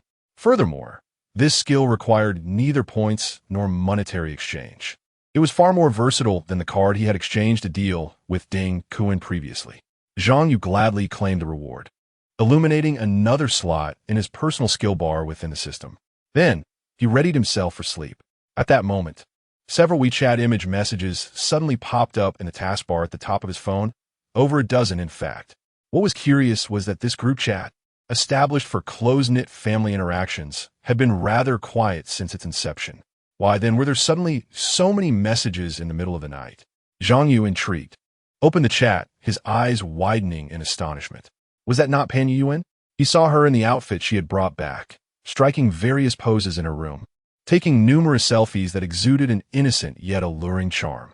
This style was unlike anything he had seen before. Was it truly appropriate to share such revealing content late at night? Zhang Yu immediately became alert. Sister Xiao, how do you think my photos turned out? Pan Yuan sent another message. Realizing she had sent the message to the group by mistake, he understood that she had intended to privately message Lu Huanxiao. But it had inadvertently been shared in the group chat, especially since Di Xiaoba had just shared a video that pushed the chat interface upward. In her room, Lu Huanxiao, still without a response, sensed something was amiss. Her complexion turned pale, and her blood pressure seemed to rise. She hurried to Pan Yuan's room, exclaiming, "You sent the wrong message." Quickly retracted. Huh? Pan Yuan was taken aback. Upon checking, she realized it was indeed an error. With trembling hands, she attempted to retract the message, but found out of the dozen images sent, she could only retract 2 or 3. The rest, having exceeded the 2-minute mark, were irretrievable. This was disastrous. A look of pure innocence mixed with foolishness washed over Pan Yuan's face as she realized that the landlord had seen everything, the side of her that was so enticing. The poses she struck, complete with heart gestures and pouty lips, were all meant for her friends. Yet now the landlord had stumbled upon them. Would this alter his perception of her? Zhang Yu sent a message in the group. Why retract it? It looks quite nice. Pan Yuyao felt her mind go blank, as if she were suffocating. It's fine. At least he's the only outsider who saw it. If worst comes to worst, we could just silence him. Lu Hanxiao remarked. He shouldn't leak it. The landlord is not that kind of person. Di Xiaoba also arrived in the room. That's a relief. Otherwise, I would have to leave this planet. Pan Yuyao was filled with trepidation. Fortunately, only Zhang Yu, the outsider, had witnessed it. If it had accidentally been sent to the company group, that would have been true social demise. She would even need to go to work the next day. Next time you send a message, make sure to check before you hit send. Lu Hanxiao sighed. What could she say? She couldn't bear to scold her friend Pan Yuyao. Stop overthinking it. Let us hurry and get some sleep. Lu Hanxiao typed in the group. Zhang Yu, clear the chat history. Don't make me beg you. She couldn't even muster a harsh word. Rest assured, it won't be leaked. Zhang Yu took a screenshot of the cleared interface and sent it to the group. However, before that, he saved the most aesthetically pleasing images. Everyone has a love for beauty. If you ask me to clear it, wouldn't that make me lose face? Upon seeing Zhang Yu's screenshot, the three of them breathed a sigh of relief. This landlord is quite decent, easy to get along with. Yet he still saw it. The cleared screenshot signifies his stance. More people are viewing Asian images. As long as it's not mentioned, it's as if they never saw it. Having reached this point, they could only comfort themselves this way. Otherwise, internal strife would be futile. A minor episode passed. Zhang Yu was genuinely feeling tired. At that moment, a text message suddenly arrived on his phone. Mr. Zhang Yu, I saw your performance online. It was outstanding. I am Liang Yin from the Municipal Bureau of Culture and Tourism. If convenient, please come to my office tomorrow. I have matters of importance to discuss. Liang Yin? Zhang Yu furrowed his brow upon reading the message. He casually searched online. Her title was the head of the Cultural and Tourism Department of Jiang City. This position is equivalent to Sha Ruikong of Binjiang District. At only 41 years of age, she is the youngest head in Jiang City, with a promising future ahead. The image from the encyclopedia, though dated, revealed a certain charm. When she first assumed office, she was hailed as Jiang City's youngest and most beautiful leader. But why is she seeking me out? And how did she obtain my contact information? Chapter 53. Cooking Together, a Heavenly Existence, however. Zhang Yu paid no heed to Liang Yan's text message, thus refraining from a response. In his perspective, Liang Yin and Sha Ruikong were of equal standing. Even Sha Ruikong had to show him a measure of deference. Why then, Zhang Yu mused, did Liang Yin adopt a tone befitting a superior, instructing him to simply comply? Would that not undermine his dignity? Consequently, Zhang Yu resolved to disregard her entirely. He set his phone aside and succumbed to slumber. His sleep was profoundly tranquil, devoid of any dreams. Upon awakening, he was roused by the lively chatter emanating from downstairs. Glancing at the clock, he noted it was 10 in the morning. Were the three of them not working today? Peering outside, he observed the rain cascading down, shrouding the river in a white mist, with the buildings across the water veiled in a foggy embrace. Descending the staircase, he found 3 flight attendants in the living room, practicing yoga in front of the television screen. Clad in yoga pants and midriff-bearing fitted tops, they executed perfect splits, accentuating their alluring figures. Such temptation, so early in the morning. Was it a provocation to sin? "Landlord, you're awake," Pan Yueying exclaimed upon spotting Zhang Yu, her voice tinged with urgency as she recalled her earlier miscommunication. Fortunately, he bore no mockery toward her. "Don't you all have work today?" Zhang Yu inquired. "With this rain, flights have been delayed. The airline has notified us to wait until the weather clears," Di Xiaoba explained, seizing the rare opportunity for leisure. They had collectively decided to practice yoga. "Sounds wonderful. Please, continue," Zhang Yu replied with a smile, only to be interrupted by the rumbling of his stomach. He was hungry. "Landlord, haven't you eaten?" Pan Yueying stood up, her expression slightly flustered. "Not yet. I just woke up. Where could I possibly have eaten?" Zhang Yu chuckled. "Oh, I thought you had a nightly snack every day," Pan Yueying said, a hint of shyness in her voice. "Last time you went for a late-night meal with Sister Xiao. You didn't invite us." Zhang Yu merely smiled knowingly. "Are you certain you wish for me to invite you?" At that moment, Lu Huanxiao's face betrayed a hint of panic. If the conversation continued, it would tread into perilous territory.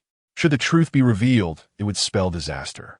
Thus, she interjected, "It's nearly mealtime. Let us prepare lunch. Today, I shall take charge of the kitchen." Her primary objective was to steer the conversation away from sensitive subjects. "Excellent. I look forward to sampling Chief Steward Lu's culinary skills," Zhang Yu said, settling comfortably onto the sofa, ready to savor the fruits of their labor. "I shall prepare a signature dish, oil-braised prawns," Lu Huanxiao announced.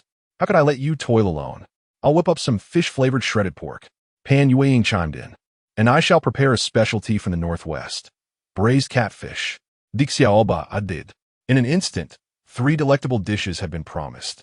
3 flight attendants, seemingly eager to showcase their culinary skills before Zhang Yu, asserted their desire to prepare their signature dishes. "Well, since you all possess such talents, I shall be in for a treat today," Zhang Yu remarked with a smile. Their enthusiasm intensified, and they busied themselves in the kitchen. The kitchen was spacious, equipped with both Chinese and Western cooking areas, along with a designated washing zone. Thus, even with all 3 in the kitchen, there remained ample room. Observing their beauty and the spirited competition among them, Zhang Yu couldn't help but exclaim, "What a heavenly existence this is." It was not merely about cooking. Be it household chores or any task at hand, they were ready to take on anything. Upon hearing this, the 3 women felt a subtle flush of embarrassment, choosing to remain silent and continue their work. At that moment, Lu Hanxiao's phone rang. She wiped her hands clean and answered, saying, "All right, I understand." After hanging up, her expression shifted slightly. "Sister Xiao, what happened?" Pan Yuyao and Di Xiaoba inquired. "The airline called. The rain has eased, and we need to prepare for takeoff." The 2 women's expressions dulled. "Why is it always us? We finally get a day off, and with only half the meal prepared, a task comes up?" The plight of the working class truly seemed inescapable. Zhang Yu observed the situation and thought to himself that the airline's actions were rather inconsiderate. "I haven't even taken a bite of my meal. How can they send them off?" Thus, Zhang Yu subtly utilized his position as a major shareholder to issue an instruction to the airline. Flights post-rain should strictly adhere to the scheduled sequence. No one is permitted to alter this. From their conversation, it was clear that the unexpected weather had caused flight adjustments, leading to a new schedule.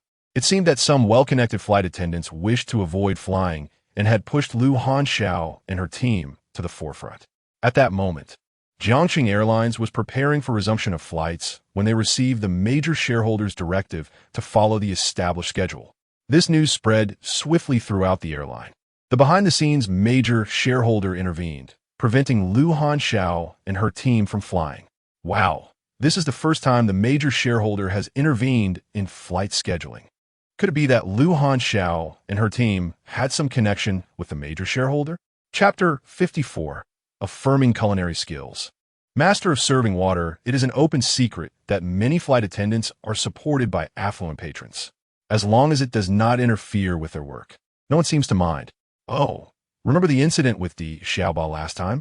Do you dare to bring that up again? Be cautious. However, the group on the roster has significant connections. Are they truly expected to fly? Indeed, they must comply. Would you dare to disregard the directives of the major shareholders? Are you tired of your tenure? Quickly contact Lu Hanxiao's group and instruct them not to come for the time being. Yes, we must be vigilant moving forward. We cannot continue to exploit that group relentlessly. The airline's execution capability is formidable. Within minutes, just as Lu Hanxiao and her companions finished washing their hands and were preparing to tidy up, they received a notification in the group chat. According to higher-ups, Lu Hanxiao di Xiaoba Pan Yuyao, your group has been temporarily suspended from flying. The second group will be on standby, as per the schedule. Sister Xiao, what's happening? Are we not flying again? Pan Yuyao inquired upon seeing the message. Is this confirmed? Lu Hanxiao asked in the group. This back and forth is quite unsettling. Yes, it's confirmed. You are to report to work at the usual time, came the airline's response. Now, the three of them were left in a state of mixed surprise and confusion. Such a sudden change. Was there someone intervening behind the scenes? Sister Xia, do you have connections within the airline? They questioned. No.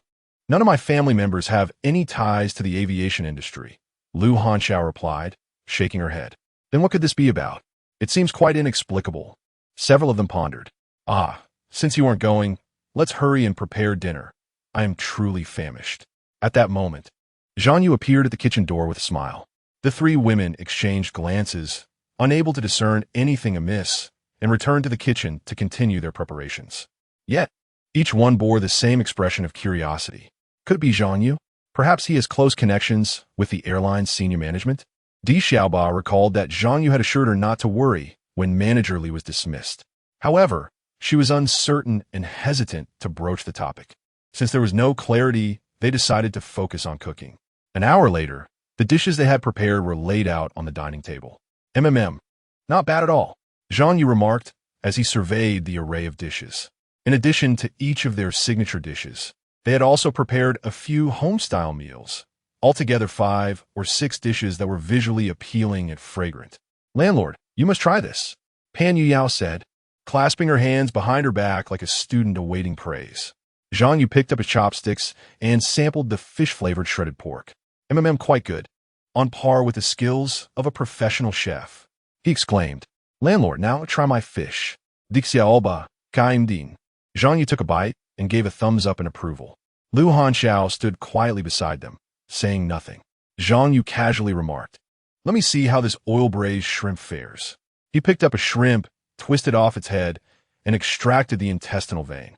The pristine shrimp meat delighted his palate, its flavor a delightful revelation. This shrimp is exquisite. I shall indulge in 2 generous bowls today, Zhang Yu exclaimed, embodying the quintessential master of serving. The trio received his compliments, their spirits lifted in unison. Their efforts today bore fruit, not in vain. Come, let's all sit down and feast together. The 4 gathered around the table, exchanging glances before succumbing to laughter. It felt as though this was their first meal together. Wait, hadn't they dined at the mall previously? Yes, this marked their inaugural meal at home. Let us cook more at home in the future. Home-cooked meals are the best, she mused. The mention of home stirred a hint of bashfulness among the 3, who discreetly glanced at Zhang Yu. He remained focused on his meal, seemingly oblivious to their chatter. His voracious eating served as the highest praise for the culinary skills displayed. Witnessing Zhang Yu relish his food ignited a maternal instinct within them, a desire to cook for him perpetually. After the meal, the rain had nearly ceased. The clouds dispersed, revealing the sun's brilliance upon the river's surface. The 3 flight attendants busied themselves with tidying up the remnants of their feast. Meanwhile, Zhang Yu stepped out of the community, eager for stroll. At that moment, a black business vehicle halted beside him. From the car emerged a man clad in an executive jacket, sporting a slicked-back hairstyle. Above him floated a panel displaying his age, origin, educational background, and position. Mr. Zhang, greetings, he said. And you are? Zhang Yu inquired, puzzled by the stranger. Mr. Zhang, You are indeed one who forgets faces easily. I am Secretary Shah's aide, Shaolin. Secretary Shah has requested my presence to invite you to further discuss the intricacies of the technology research and development base, the secretary explained.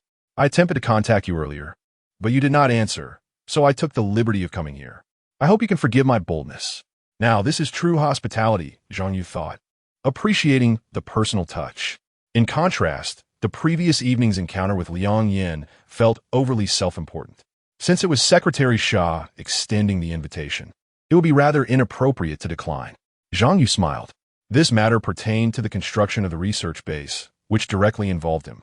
With nothing pressing at the moment, he decided to engage in conversation. To make significant strides in Jiangsheng, one must indeed have the support of influential individuals like Sha Ruekong. Chapter 55, a test by Liang Yin. Thus, Zhang Yu boarded the black official vehicle. Shortly thereafter, the car arrived at the research and development base of Dami Technology Company. Before alighting, he could see through the window that a vast area had been meticulously leveled. The dilapidated structures that once stood there had vanished, while the old house belonging to the Zhang family remained, situated at a distance of 600 or 700 meters away, yet to be demolished. Ah, Mr. Zhang, you finally arrived.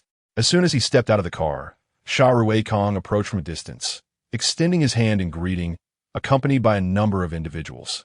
Several others, armed with cameras and camcorders, were leading the crowd, capturing this moment with rapid clicks. Hello, Secretary Shah. Observing the grand reception orchestrated by Sha Ruekong, Zhang Yu reciprocated the handshake. It would be inappropriate to disregard such respect from the foremost figure of Binjiang District. Indeed, this young man is the major shareholder of Dami Technology Company, remarked a middle-aged man beside him in surprise. Come, allow me to introduce you, Sha Ruekong continued. This is Zhang Yu, the major shareholder of Dami Technology Company, and this is Hu Zongbin, the president of the Jiangxing Chamber of Commerce. Greetings. Hu Zongbin extended his hand. Hello, President Hu, Zhang Yu responded politely. Nearby, several individuals wielding cameras continued to document the scene. According to their work badges, they hailed from various media outlets, including Jiangcheng TV and Jiangxing Daily. Mr. Zhang, we invited you today to review the latest progress of the project, Sha Ruekong remarked. The land has been leveled, and we have expedited the process to facilitate the construction of Dami Technology's base. Thank you, Secretary Shah, Zhang Yu smiled. My company will adhere to the plan and commence production promptly. Should you require anything regarding taxes or policies, do not hesitate to express your needs. I will do my utmost to accommodate, Sha Ruekong said warmly. The research and development base of Dami Technology Company is not merely significant to Binjiang District, but stands as one of the top 10 pivotal projects in all of Jiangxing. Thus, Sha Ruekong prioritized personally overseeing this endeavor, exemplifying its importance. You are too kind, Secretary, Zhang Yu chuckled. I shall have my company prepare a report and deliver it to you shortly. Come, let us proceed to examine the site further, Sha Ruekong suggested. Suddenly recalling something, he inquired of Secretary Lin. By the way, have the representatives from the Municipal Cultural and Tourism Bureau arrived? Hello, Secretary. Just as he finished speaking, another official vehicle approached, from which two women disembarked. One appeared to be a young secretary, while the other, seemingly around 35, had her hair elegantly styled in a bun and was dressed in a tailored black professional outfit, a fitted blazer paired with a slit pencil skirt. Her fair complexion radiated an exceptional charm, and a gentle smile graced her features. At first glance, she stood out remarkably. Unexpectedly, she bore a striking resemblance to a local celebrity from Jiangcheng, one Shengli. Zhang Yu's mind also recalled some of her basic information: height 165 centimeters, weight 50 kilograms. And details regarding her origin and family background were listed on the second page. However, Zhang Yu did not examine it closely. Hello, Director Liang, Sha Ruekong greeted, then began to introduce those present. This is Mr. Zhang Yu from Dami Technology, and this is Liang Yin, the renowned beauty head of the Municipal Culture and Tourism Bureau. Upon hearing this, Zhang Yu and Liang Yin exchanged surprised glances, astonished that their first encounter would take place here. Zhang Yu observed Liang Yin, who was remarkably well preserved. Despite being over 40, She appeared 5 or 6 years younger than her actual age. The aura of authority she exuded, along with her skin and figure, was a striking contrast to her peers, rendering her a figure of unparalleled elegance. The charm of a woman at this age is undeniably unique. Zhang Yu finally grasped why the spirit of Chao Zai has endured for a millennium, not only unblemished, but rather flourishing with time. For young men in their 20s, the allure was irresistible.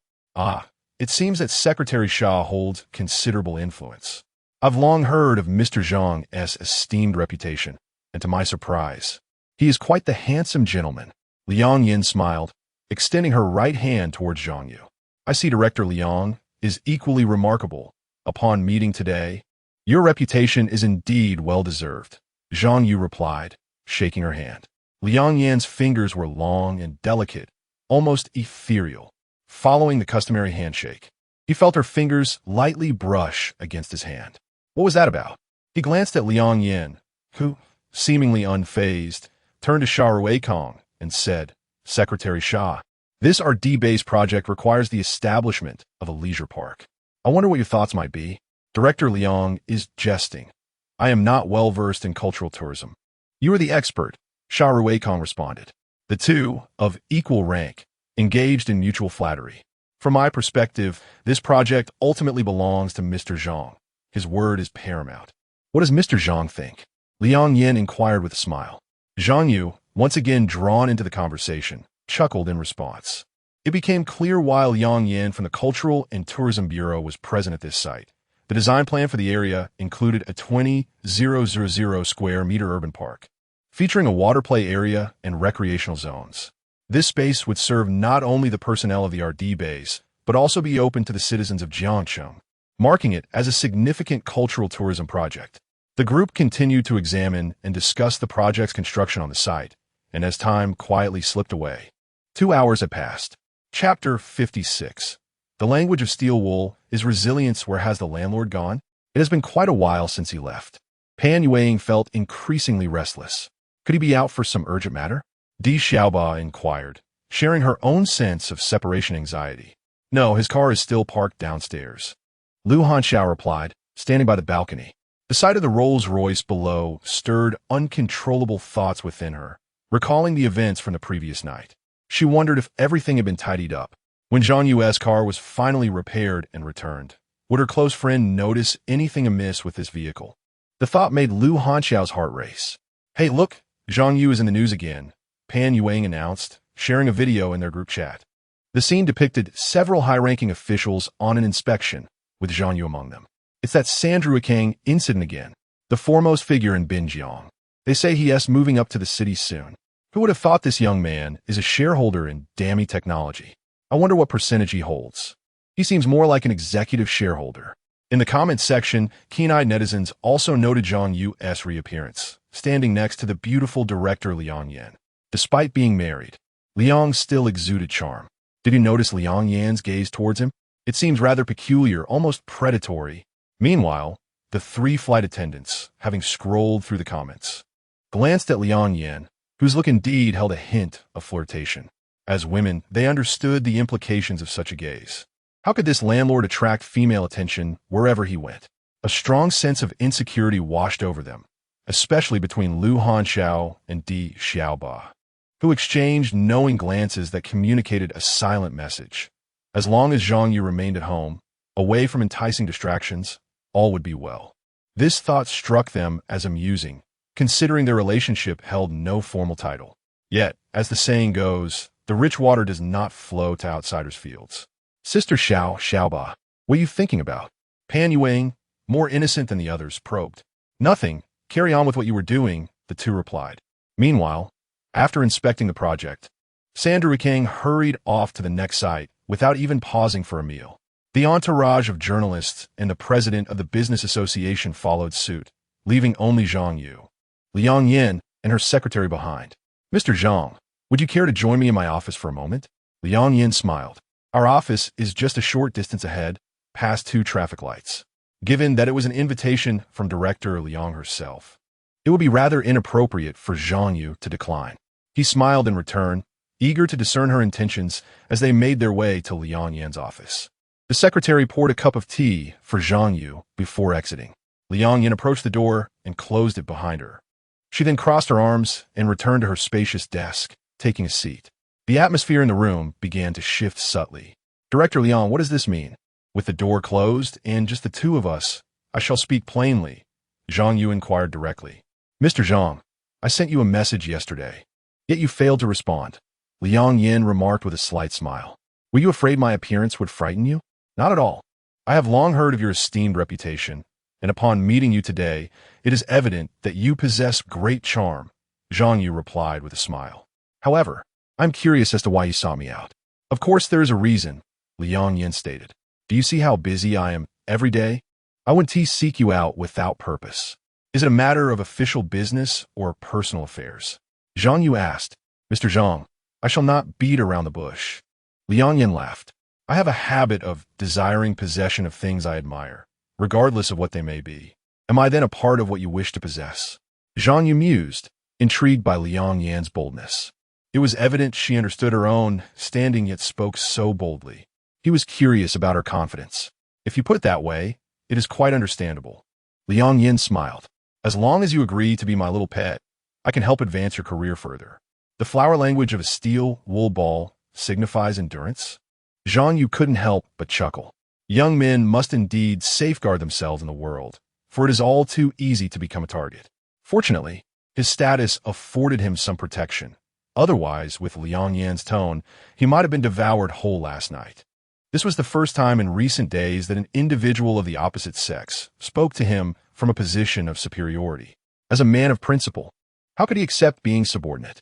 In the past, Zhang Yu believed there was no shame in relying on others. After all, being sought after was a testament to one's own allure.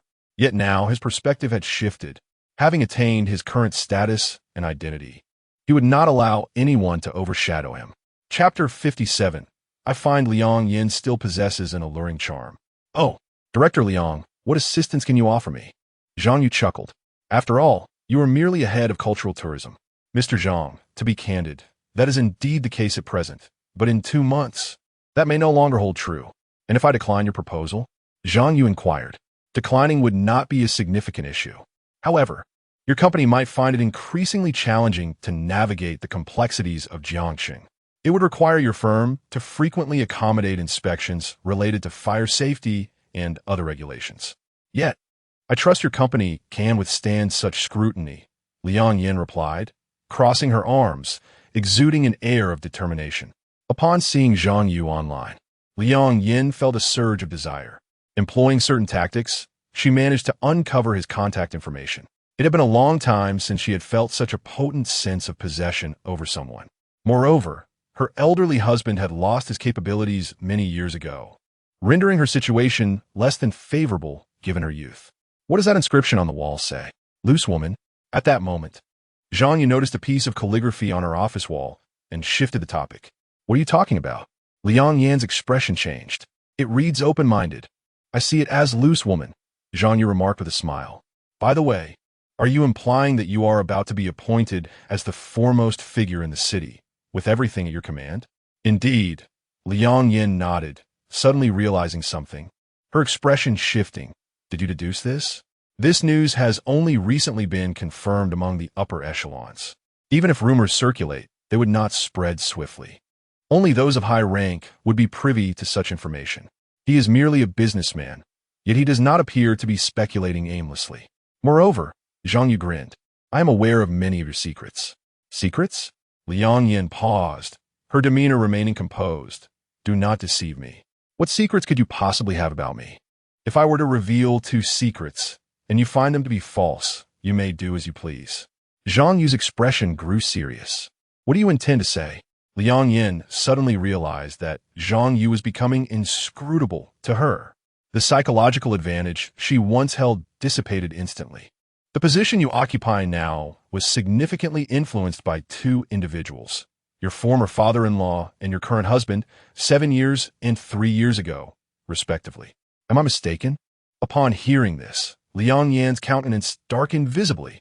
While there were occasional rumors suggesting her rise to power was improper, They were merely whispers without concrete evidence or specific individuals pointed out. Only she and the parties involved truly knew the facts. How's he know this? You, what nonsense are you spouting? Liang Yin struggled to maintain her composure. My credentials are entirely legitimate. Speaking of legitimacy, Zhang Yu chuckled again. Your university degree is also forged. You spent a fortune to bribe a director at the school. How do you know? Liang Yin had felt a glimmer of hope moments ago.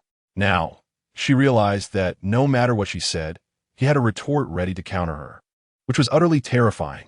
Thus, Director Liang, Zhang Yu remarked with a smile, from beginning to end, aside from your existence, your credentials are fabricated, and your ascension was achieved through improper means. Can you withstand scrutiny? His words resonated like thunder. Liang Yin abruptly stood up, feeling a rush of blood to her head. She nearly lost her balance, but managed to steady herself by placing her hands on the desk. How do you know all of this? Are you investigating me?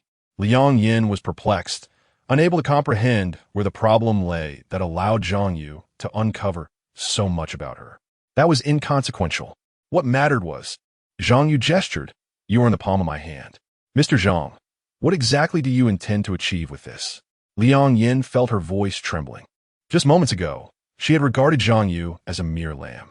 It turned out that his true nature was that of a wolf. In just a few short sentences, he had struck at her vulnerable spot, rendering her unable to resist or move. Zhang Yu was indeed unfathomable. Therefore, you should understand what to do. By this point, Zhang Yu had completely gained the upper hand. All this information had been acquired through system feedback. A mere flip of a few pages would reveal a trove of significant information about her.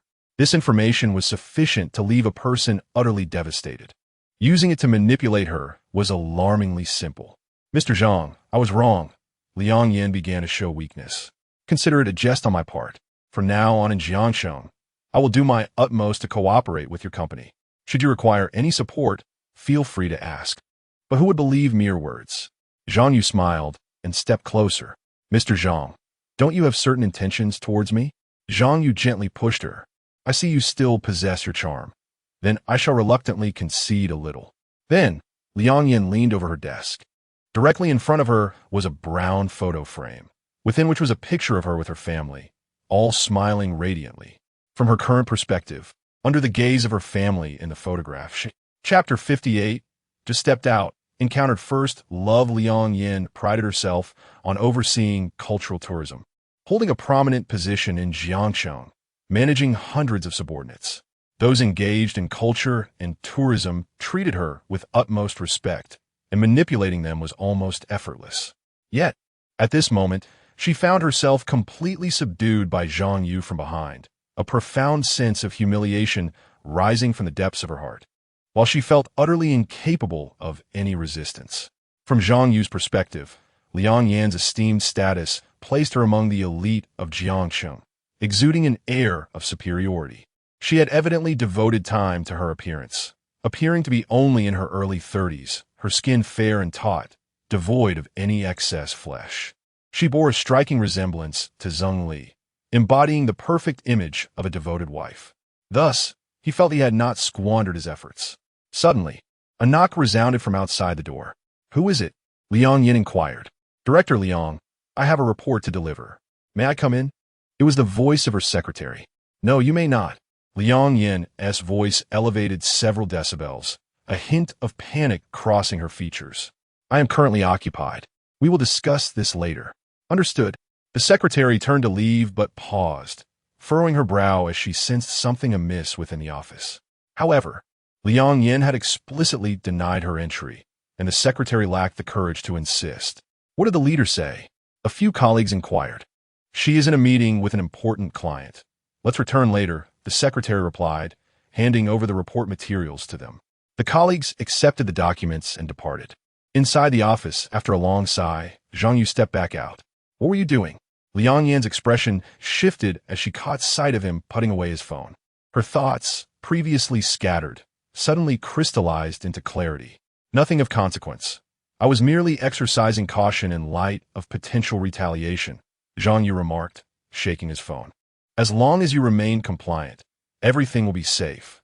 Brother, I am a married woman. Liang Yin felt tears welling up, torn between amusement and distress. We can play around, but let's refrain from taking pictures in the office. And what of it? Zhang Yu chuckled. When you threatened me earlier, I had no inkling you were someone who valued family. Mr. Zhang, Liang Yin now genuinely feared for her standing. What should I do? Did I not just say? Do nothing, and you will encounter no trouble, Zhang Yu replied. Of course, should my companies engage in cultural tourism, I hope you might exercise leniency. One can never know when an opportunity to acquire a cultural tourism company may arise. His stance was straightforward. Respect me, and I shall not treat you with disdain. However, should you harbor ulterior motives, I will respond in kind. Very well, I concede. Liang Yin nodded, swallowing her pride. If there is nothing further, I shall take my leave. Zhang Yu fastened the button on his trousers and stepped out of the office. As he reached the doorway, he turned back to add, You should tidy up the office quickly. With so many subordinates visiting daily, we must not reveal anything amiss. Then, he opened the door and departed. Liang Yin gazed at the chaotic desk, resigned to swallow her frustrations. It took quite a while for her to restore order. Zhang Yu exited the office building and, upon stepping outside, realized he had been out for quite some time without driving. He was contemplating hailing a cab back to Binjiang Mansion when suddenly, a car window rolled down. Zhang Yu. He heard someone call out, turning to see Su Mufei. What a coincidence to run into you here. Zhang Yu remarked with a smile. Indeed. Where are you headed? I can give you a ride, Su Mufei offered, driving a pink Mini, which was quite befitting for a woman. To Binjiang Mansion, Zhang Yu stated directly as he took a seat in the passenger side. You live in Binjiang Mansion? Su Mufei inquired, her expression reflecting a hint of confusion. After a moment's thought, she seemed to understand. Did your old house sell for a substantial amount? After informing you about the demolition, we lost contact. If the proceeds from the sale were sufficient, it could cover a down payment on a smaller property in Binjiang Mansion. Not quite. The house hasn't been demolished yet. Zhang Yu replied with a chuckle, then shifted the topic. What brings you here? Me? Su Mufei sighed. I come to admit, it's rather embarrassing, but Wunxing Tourism owes a significant sum to the bank. Today I sought out Director Liang, but he refused to meet. This money was a loan she had approved, thus it was her responsibility to recover it. The bank's leadership had made it clear that if the debt were not collected, her position could be at risk. Consequently, this matter weighed heavily on her mind, robbing her of any appetite. How much do you owe, and for how long? Zhang Yu inquired. I apologize for burdening you with my troubles, Su Mufei sighed, feeling a bit sheepish. However, I think I should find a way to resolve this on my own. I neither wish to trouble my former light of hope, Zhang Yu, nor do you have any authority in tourism matters. Chapter 59. Resolving the complexities of first love. How do you intend to solve this? Zhang Yu inquired with a wry smile at her predicament. If you could resolve it, you wouldn't be standing at the door, facing rejection. His words struck a chord deep within Su Mufei. Beneath her fade of forced bravado, her tender heart felt astir. Indeed, this debt had lingered in the cultural and tourism sector for an extended period. Despite numerous requests for repayment, she had been met with a plethora of excuses, delays, and obfuscations. Su Mufei even sensed that her career was being jeopardized by this looming debt. Zhang Yu, do you have a solution? Su Mufei venta hestitang. Uncertain of whom else to confide in. Absolutely. It merely requires a phone call. Zhang Yu responded nonchalantly, displaying an air of ease that perplexed her. A flicker of hope ignited within Su Mufei, though it also felt somewhat surreal. Then, she watched as Zhang Yu dialed a number. Meanwhile, in the office of the head of the Cultural and Tourism Department, Liang Yan's heart sank upon seeing Zhang Yu's name on the caller ID. Mr. Zhang, what brings you to call? Didn't we clarify everything before you left? She said, her voice laced with apprehension. Director Liang, isn't there an outstanding loan owed to the bank? Zhang Yu pressed. What loan? I'm unaware of what you speak, Liang Yin instinctively replied. What is the amount, and what was it for? Zhang Yu inquired, lowering his voice and turning slightly away. 20 million for a resort credit line, Su Mufei interjected from the side. Upon hearing this, Zhang Yu relayed the information to Liang Yan. What? 20 million in credit? Liang Yan's understanding began to crystallize. The substantial sum was indeed familiar to her. It was borrowed by the Cultural and Tourism Department for project expenditures. However, The funds that were originally earmarked for repayment had been diverted elsewhere, resulting in an ongoing delay in settling the debt. Bank representatives had approached them several times, but ultimately, no resolution had been reached, and they had been sent away empty-handed. Why now? Was Zhang Yu stepping forward to demand this money? What could be the nature of his connection with the bank's representative? Surely, the world could not be that small. Your failure to repay the 20 million has severely impacted operations. You must settle this today, no matter what, Zhang Yu asserted firmly. Otherwise, the consequences may not be favorable for you. Or else what? Liang Yin began, but abruptly realized the leverage he held over her. Had she lost her mind, opposing him? Mr. Zhang, it's not that I refuse to pay. We are currently facing financial difficulties and cannot produce such a large sum at once. She quickly amended. If you cannot produce it, then you may borrow it. Zhang Yu replied with a hint of amusement. Borrow? From whom? Liang Yan's countenance reflected her distress. 20 million was no trifling sum, and gathering it swiftly was no simple task. You may borrow it from me, Zhang Yu offered. Zhang Yu chuckled, remarking that he owns a financial company, which operates more swiftly than banks, with interest rates hardly surpassing theirs. All that is required is equivalent collateral. Thus, he mused, action is 3 parts finance. Is it not that another business opportunity has emerged? Lending 20 million to Liang Yin, secured by collateral, he felt assured of repayment. Furthermore, the annual interest would guarantee a steady profit exceeding 2 million. Engaging in this endeavor would yield nothing but benefits for him. After much contemplation, Liang Yin finally nodded in agreement. This was the only course of action. Although the debts remained, they had merely shifted to a different creditor. Yet, this new creditor was far more formidable than any bank. Indeed, she now found herself firmly in his grasp. Meanwhile, Su Mufei, who was driving, listened to Zhang Yu and was astounded to realize that, within the brief span of a phone call, he had resolved the issue of a 20 million debt. Her eyes widened in disbelief, struggling to articulate her astonishment. Those acquainted with the financial industry understand the arduous nature of debt collection. Recovering even a small sum, say 2 million, often requires considerable effort. To her, this challenge represented the greatest of troubles. Yet for Zhang Yu, it was merely a matter of a few words. How could she not be amazed? Zhang Yu, I scarcely know how to express my gratitude. Su Mufei Mumut.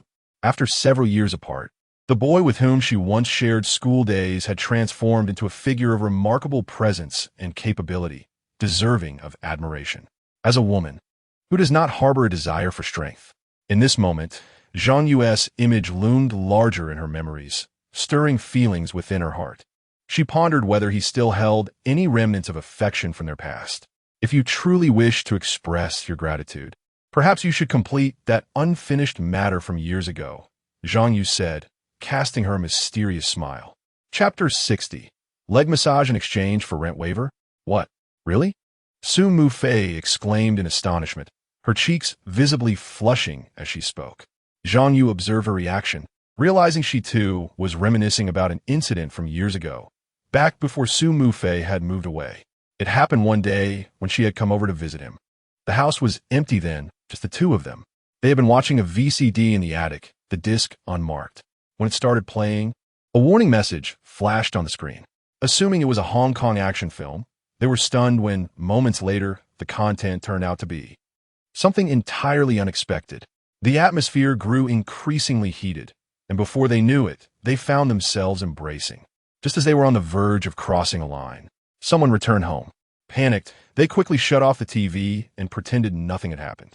After that, they never had another chance to be alone together.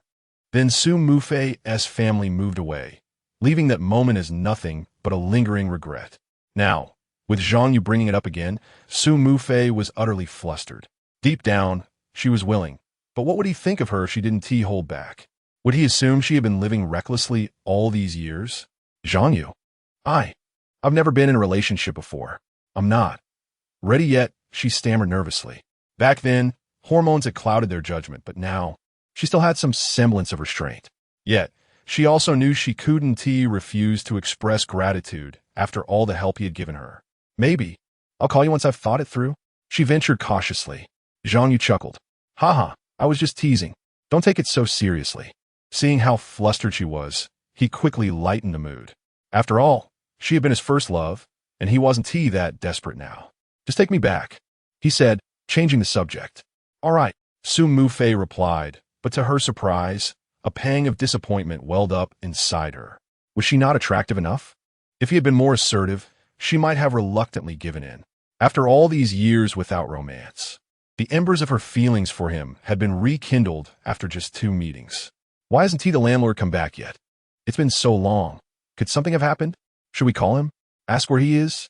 At Riverside Mansion, the 3 flight attendants were growing restless. Zhang Yu had left at noon, and now, as dusk approached, there was still no sign of him. His car remained parked outside, amplifying their separation anxiety. Pan Yuyao sprawled listlessly on the sofa, unable to focus on anything.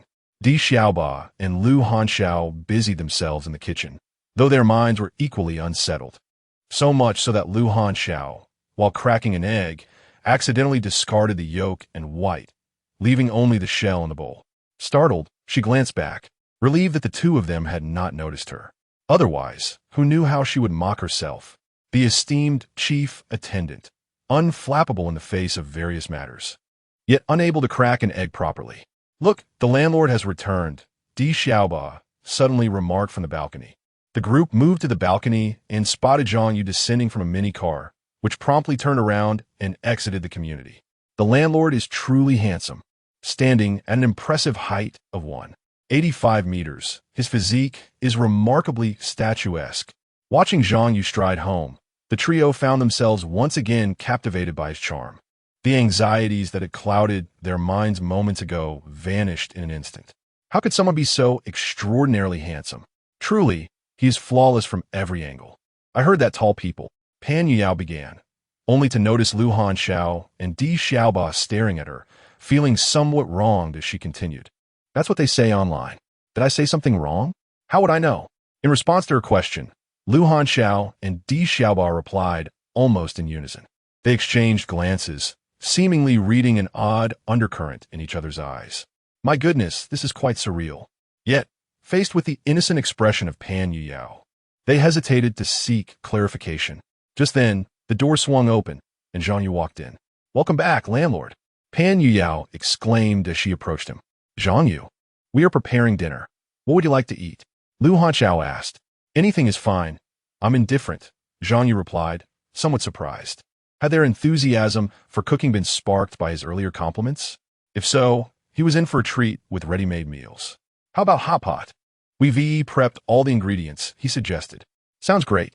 Let us have hot pot, Zhang Yu agreed amiably. However, hot pot must not be without drinks, he added. There is still some snowflake beer in the fridge. I'll get it. Pan Yuyao dashed toward the double-door refrigerator. You might as well skip the alcohol, Lu Hanxiao followed her. Sister Xiao, do you look down on me? I can handle a couple of beers, Pan Yuyao retorted, her spirit undeterred. We're at home. A little is fine. Di Xiaoba chimed in. But what if you drink too much and end up saying something embarrassing? Soon, dinner was underway. In the center of the table sat an induction cooker, bubbling with broth. Various ingredients, washed and sliced, encircled the pot. Come, let us toast together. Zhang Yu raised his glass. The 3 flight attendants lifted their glasses in unison. Have you noticed? At this moment, we truly feel like a loving family. I feel so happy, Pan Yuyao exclaimed joyfully. I wish this could last forever. Yuyao, are you already tipsy after just 1 glass? Di Xiaoba gave her a gentle tap, remarking that they spend several thousand on rent each month. Implicitly, she expressed uncertainty about whether the 3 sisters would continue living together in the future, as the burden at home weighed heavily on her. In contrast, Sister Xiao came from a wealthy family, making it apparent that they were not from the same social stratum. Moreover, the personnel changes within the airline were significant, and there had yet to be a precedent for a long-term, fixed crew. It was entirely possible that they might have to part ways one day. This thought cast a shadow over Di Xiaoba, prompting her to lift her glass and take another drink. Zhang Yu overheard this and chimed in. As long as the 3 of you wish to stay, you can do so at any time. He chuckled. As for the rent, he continued, and the trio perked up at the mention of it. If you can manage the household chores, and perhaps give me a leg massage now and then, I could waive it. What? Pan Yuyo was left in a state of astonishment. Chapter 61. Self-destruction? Truth or dare? Is it possible to approach it this way? Very well. I am willing to work in exchange for rent. Sister Xiaoba, what about you? She is still in her internship period, earning the minimum wage. The idea of offsetting rent through labor is indeed an intriguing proposal. Lu Huanxiao gazed at her, then cast a glance at Zhang Yu. Why does it feel like the landlord has set her sights on her again? Yu Yao. Oh, Yu Yao, it seems that no force could deter you from this path. However, upon reflection, she realized it might not be appropriate to voice such thoughts. The seemingly innocent Pan Yu Yao, at least for now, has yet to be conquered by him. Yet here she was, appearing to possess the most social experience, the first to raise her hands in agreement. Who would believe such a tale?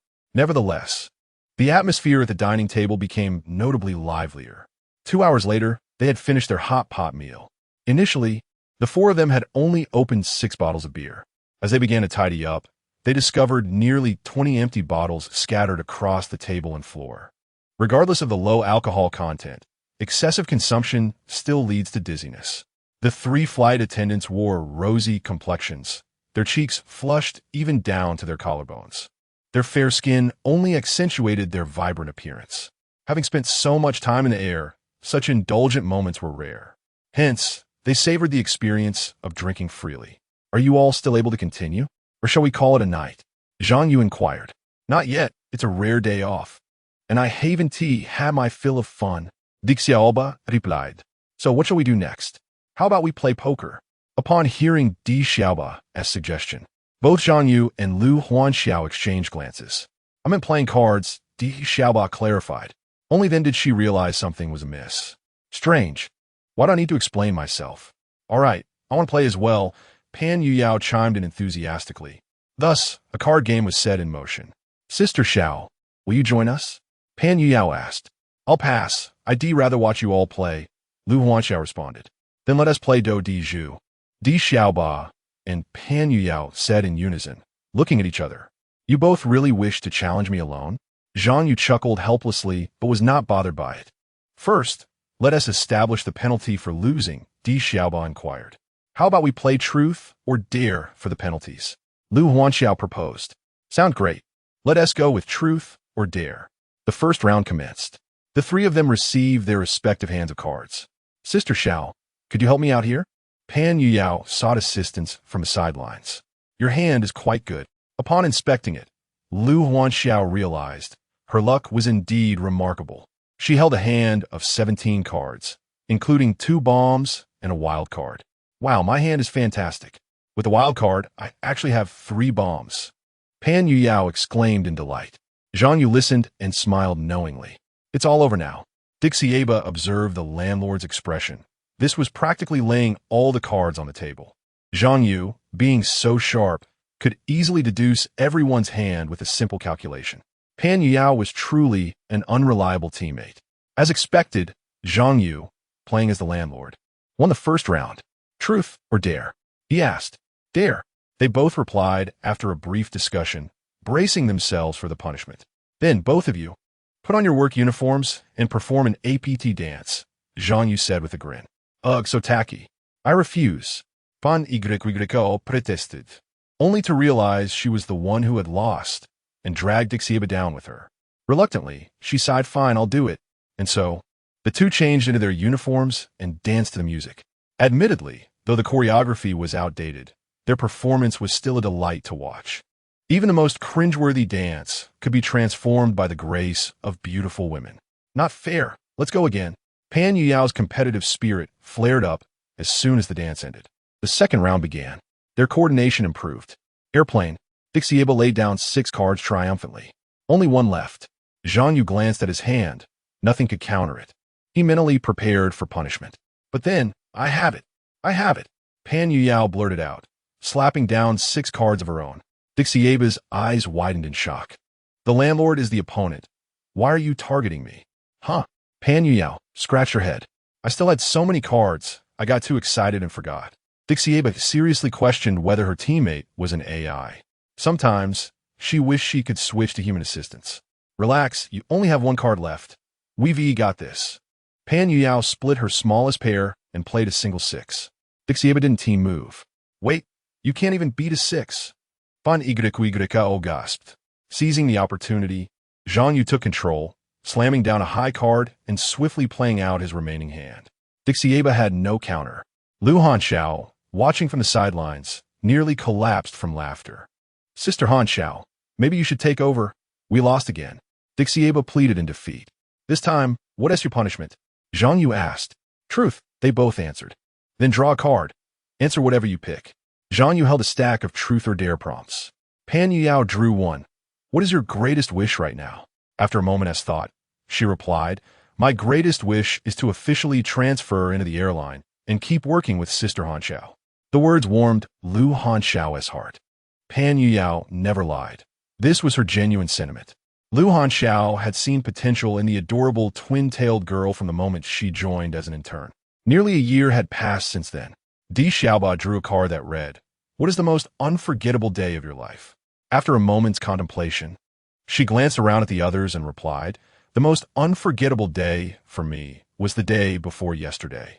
On that day, she had taken leave and did not fly her scheduled flight. It was also the day she shared something precious that she had guarded for over 20 years with Zhang Yu. Indeed, it was a day that would remain etched in her memory. Oh, what did you do the day before yesterday, Xiaoba? Pan Yuyao asked, her expression one of bewilderment. Lu Hanxiao, observing Di Xiaoba's demeanor from the side, understood without needing to inquire further. This indirectly confirmed that there was indeed a story between Di Xiaoba and her landlord. Zhang Yu, rather than feeling any bitterness, she experienced a sense of relief at having a comrade by her side amidst feelings of isolation. She found it challenging to articulate the emotions swirling within her. It was quite remarkable how she had struggled to find the right moment to seek confirmation, only to have it disclosed in the course of a card game. Di Xiaoba looked at Lu Hanxiao, her gaze betraying a hint of uncertainty. Chapter 62. Engage in encrypted conversations again? If Sister Xiao knew about her intimate encounter with the landlord, would she scold herself? Their relationship was still ambiguous. Yet she had given in without clarity. However, it seemed that her emotions were relatively stable, and she was not overly anxious anymore. Come, Yu Yao, take a break. I will join Xiaoba for a round, Lu Hanxiao said, rolling up her sleeves. Oh, you two are planning to team up against me, are you? Zhang Yu couldn't help but chuckle, a knowing smile playing on his lips, certainly hinting at something more. With a conviction of victory in her heart, Lu Hanxiao began shuffling the cards. Zhang Yu, with our combined efforts, you surely won't stand a chance. Is that so? Let us put it to the test. Zhang Yu replied with a grin, his anticipation palpable. You. Lu Hanxiao realized he had resumed their secretive banter. Indeed, Pan Yuyao appeared bewildered. Landlord, I'm not good at cards, so you think I'm not a worthy opponent, right? Soon, the next round commenced. This time, Zhang Yu discreetly threw a game, intentionally losing a hand. Hooray! The landlord finally lost a round. Quickly, what is the punishment? Pan Yuyao exclaimed excitedly. Let us go with truth or dare, Zhang Yu suggested. Come on, landlord, draw a card. Pan Yuyao handed over the stack of cards. Zhang Yu picked one, which read, share a secret that no one knows about you. A secret? There were countless to choose from. Yet, he decided to share something less fantastical. After a moment's contemplation, he said, my secret is that the shower on the first floor is broken, and I deliberately delayed fixing it. What? Pan Yuyao was taken aback. That doesn't count, Lu Hanxiao interjected. I already knew that. Well, if you want to hear more, you'll have to win against me, Zhang Yu chuckled. Let us see. Lu Hanxiao was determined to give it her all. Unfortunately, in the subsequent rounds, Zhang Yu triumphed in every single one, extinguishing any hope they had of winning. He was already quite adept at playing cards, and with the system enhancing his counting and memory abilities, he had reached a masterful level. Against two amateur players, victory was inevitable. By the end, he had accumulated several penalties owed to him, leaving Di Xiaoba and Lu Hanxiao utterly exasperated. I'm done. I surrender. Di Xiaoba raised the white flag, with one unwilling and the other unwilling to continue. The game could not proceed any further. Zhang Yu won. Lu Hanxiao finally conceded, lowering her defiant head. And there are still several penalties to address, Zhang Yu laughed. To save time, let's just ask one. But this question won't be drawn from the cards, Lu Hanxiao queried. How should I ask then? Let Xiaoba pose the question, Zhang Yu designated her. Di Xiaoba felt a mix of surprise and delight. After pondering, she asked Lu Hanxiao, Sister Xiao, what is the one trait you most admire in a man? You can only mention one. One trait? Lu Hanxiao internally groaned. To speak the truth would mean to lay bare all secrets. Yet, refraining from honesty feels insurmountable. The various penalties have been condensed into one. After a moment of contemplation, she inhaled deeply and declared, a man of great strength. The moment the words escaped her lips, a brief silence enveloped the room. Oh, Sister Xiao, who would have thought that beneath your aloof exterior, you are fond of such a type? Pan Yuyao exclaimed first. Meanwhile, Di Xiaoba's heart swelled with certainty regarding her suspicions. She instinctively grasped the meaning behind Sister Zhao's words. In this household, it was truly a matter of no survivors. Save for the still cognizant Pan Yuyao. Well then, it's getting late. Let us all tidy up and retire early, Zhang Yu suggested. Though no words had been exchanged during the card game, a few probing questions and shared perspectives had cleared the fog surrounding their relationships, eliminating the need for further speculation. They now understood how to navigate their interactions. The objective of the game had thus been achieved. Oh, tomorrow marks my formal confirmation, Pan Yuyao exclaimed with a mix of excitement and nervousness. Xiaoba, what should I be mindful of before the confirmation? What should I prepare? Fear not, Yuyao. I shall ensure you are well prepared by dawn, Lu Huanxiao assured her. The absence of news thus far indicated that her confirmation was nearly secure. She should bring the necessary documentation to sign the contract with the airline. Lu Huanxiao intended to accompany her, eager to ascertain Pan Yuyao's assignment and strive for her inclusion in the same team. Very well, Pan Yuyao felt reassured by Sister Zhao's words. As the game concluded, the three retreated to their respective rooms to prepare for rest. Zhang Yu returned to her master bedroom on the second floor, glancing at the time. The delightful hours had flown by, and it was almost midnight. System, I wish to draw today's blind box. Zhang Yu lay in bed, gazing at the clock. Summoning the system. The matter of drawing rewards could not be postponed. Host, today's blind box has been prepared for you. Soon, a virtual interface for the blind box draw appeared before her. She selected one, and upon opening the box, a line of text materialized. Congratulations. Host, you have drawn the blind box Divine Resurrection Medical Skill. Once again, it was a skill. Zhang Yu examined the explanation and discovered this medical skill was rather unique. It was tailored to address cases that were typically deemed untreatable. It specifically targeted difficult ailments. For patients teetering on the brink of death, this skill could extend their lives. Furthermore, it offered rapid recovery for those suffering from cerebral palsy or paralysis, enabling them to achieve a certain level of self-sufficiency. Even long-term comatose patients could awaken and converse. However, to attain full vitality was beyond the current level of proficiency. Otherwise, it would border on science fiction. Nonetheless, this medical expertise did not significantly pertain to more common ailments such as headaches or fevers. After all, for the treatment of such fundamental ailments, merely consuming ample hot water suffices. Therefore, what follows merely consists of a few supplementary medical techniques, alongside foundational practices for treating bruises and promoting blood circulation. As the saying goes, a multitude of skills is never a burden. Zhang Yu promptly claimed this reward, storing it in the personal center of the system. Having completed these tasks, Zhang Yu freshened up and prepared for slumber. The day's exertion had been considerable, and drowsiness began to envelop him. Zhang Yu, are you asleep? At that moment, a gentle knock echoed from the door. It was evident without inquiry that it was Lu Hanxiao.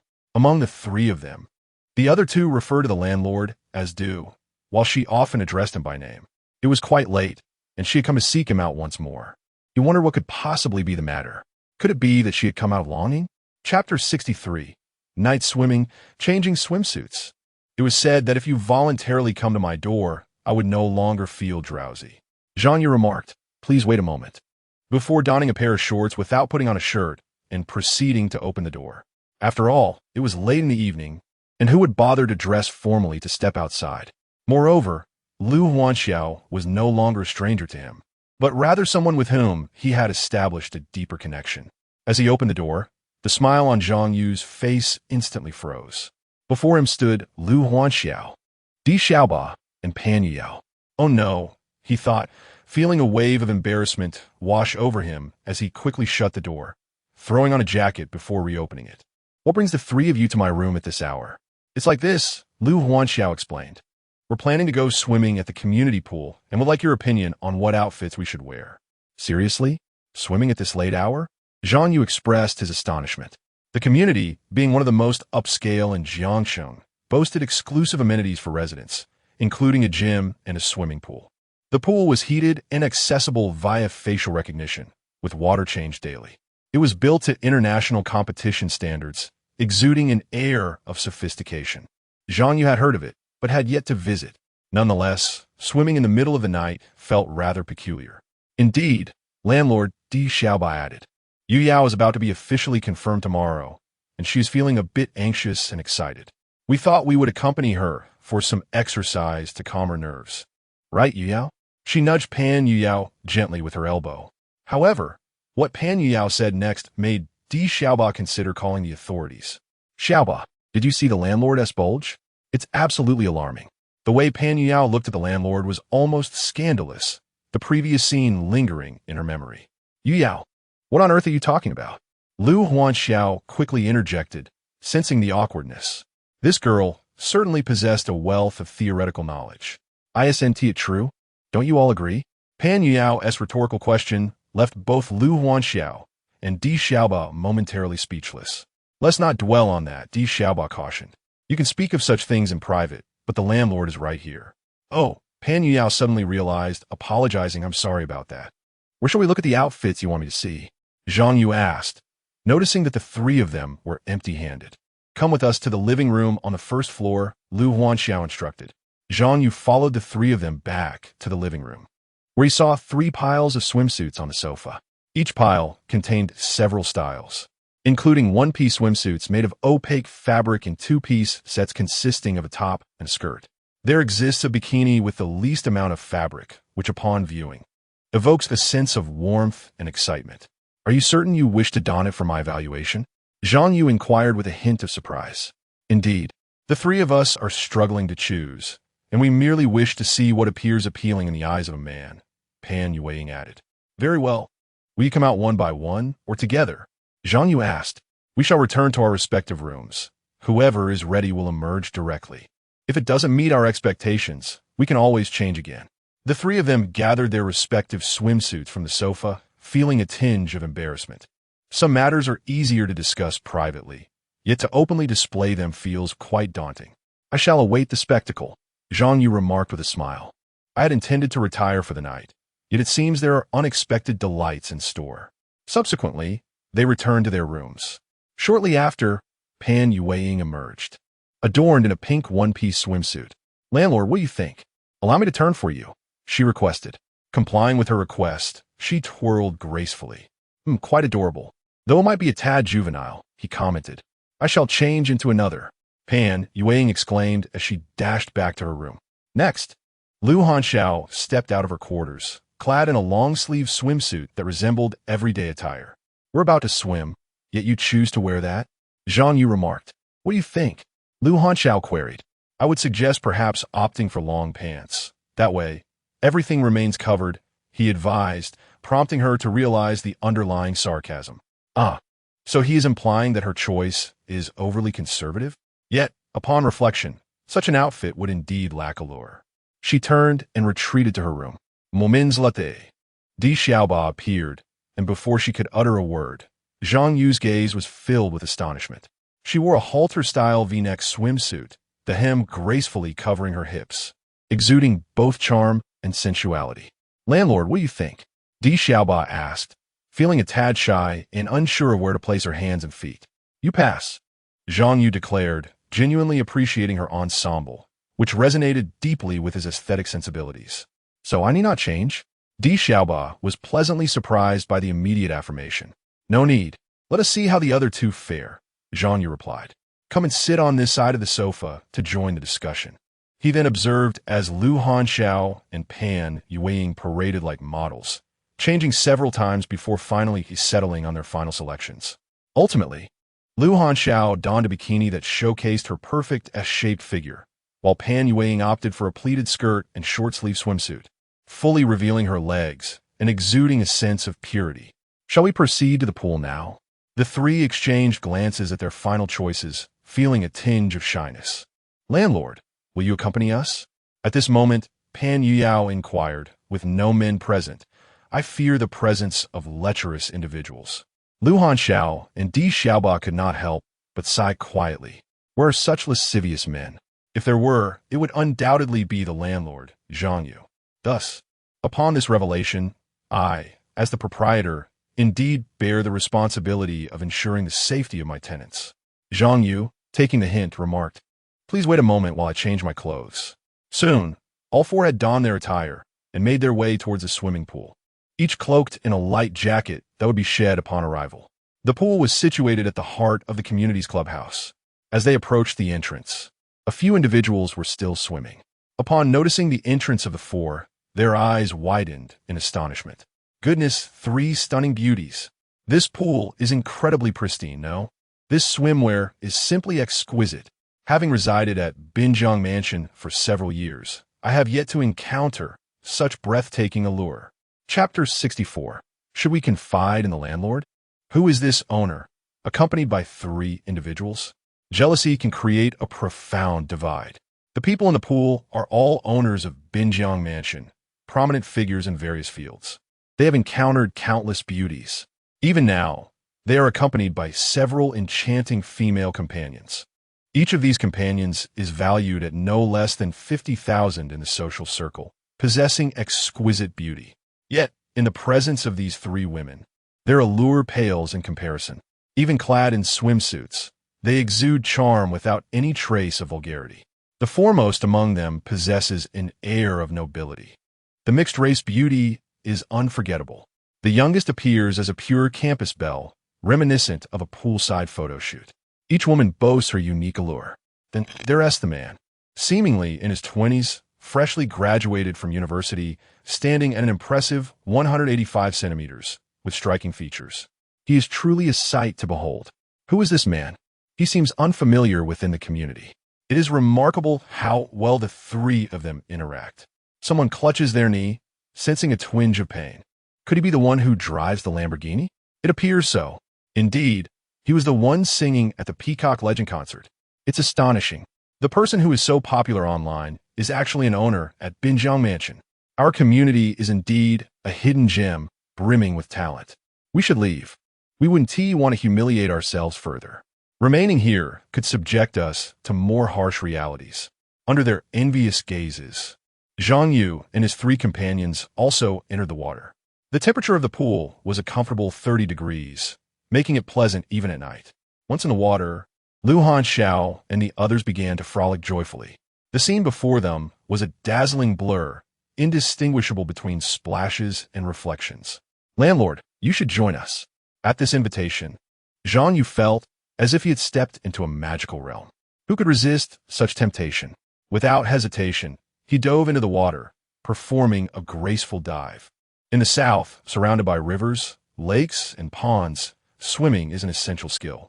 Instantly, the pool erupted with splashes, creating a lively atmosphere. When submerged, encased by the surrounding water, one experiences a sense of security akin to an infant returning to the womb. The delicate water splashes caress the skin, smooth and soothing. As time passes, when his energy began to wane, Zhang Yu reclined at the edge of the pool, remarking, "It's getting late. We should head back." "No, we haven't had enough fun yet," Pan Yuyao protested, still yearning for more. It was indeed time to ascend. Lu Hanxiao glanced at the clock above the swimming facility. It was already 1 in the morning. Yuyao had a formalization ceremony tomorrow and needed to be in top form. "All right then, Sister Xiao, I understand." Pan Yuyao recalled the pressing matter at hand upon Sister Zhao's reminder. Thus, like a whitefish emerging from the water, others followed suit, surfacing gracefully. The remaining droplets rolled over their skin, resembling the exquisite beauty of a lotus blooming from the water. As the swimming pool was conveniently close to home, they decided against rinsing off and opted to return later. Zhang Yu noted that this nocturnal outing had yielded considerable rewards. Lu Huanxiao's charm rating had reached an impressive 9 stars, while Pan Yuyao had already achieved a remarkable 9. 9 stars. Zhang Yu felt a tinge of disappointment, pondering what the second hidden grand prize could be. Could it truly be a 9-star reward? What were you thinking about, Zhang Yu? Lu Huanxiao inquired upon their return to the living room. Oh, nothing. Let us hurry and wash up before heading to bed. He replied with a smile and a shake of his head. Just as Lu Huanxiao was about to speak again, her phone rang in her room. Upon returning, she discovered several missed calls from the same number. Zhang Yu entered his room, feeling genuinely fatigued from the swimming, as though every ounce of energy had been drained from him. Despite his enhanced physique, he was still a carbon-based being. After tidying up, he prepared for sleep. Suddenly, the screen of his phone illuminated the dark room. Zhang Yu, could you do me a favor tomorrow night? What kind of favor? He asked. Have you figured out? Oh, not quite, Lu Huanxiao replied. I'm planning to visit home, and I was wondering if you could accompany me. Ah, meeting the parents already? Zhang Yu chuckled, surprised at the rapidity of the situation. Well, sort of, she confessed. My family is pressuring me into an unwanted marriage. Those missed calls were all from them. Although Lu Huanxiao had moved out due to familial pressures, she could not escape their relentless pursuit. After all, she was the sole heir of the Lu family. Well, I suppose I'm doing you a great service, Zhang Yu laughed. What do you intend to do to express your gratitude once this is accomplished? His desire was not for mere recompense, but to embed a sense of dependence within Lu Huanxiao, ensuring she would perceive herself as somewhat inferior in their psychological dynamic. Gratitude? Lu Huanxiao pondered, uncertain of how she could repay him. Money? That wouldn't matter to him. Myself? That had already been offered. Was there something else he desired? Don't worry, just promise me, and I'll let you know my thoughts later, Zhang Yu responded. All right, I agree. Lu Huanxiao felt like a fish on the chopping block, subject to the whims of another. Yet, she found no suitable alternatives and had to turn to Zhang Yu, preparing herself for the sacrifices ahead. Time is getting late. Let us retire for the night, she concluded. Meanwhile, Pan Yuyao lay in her room, and upon closing her eyes, Zhang Yu's face invaded her thoughts. Oh dear, how infuriating. How can I possibly sleep now? Landlord, please vacate my mind. Pan Yuyao tossed and turned in bed, unable to find solace in sleep.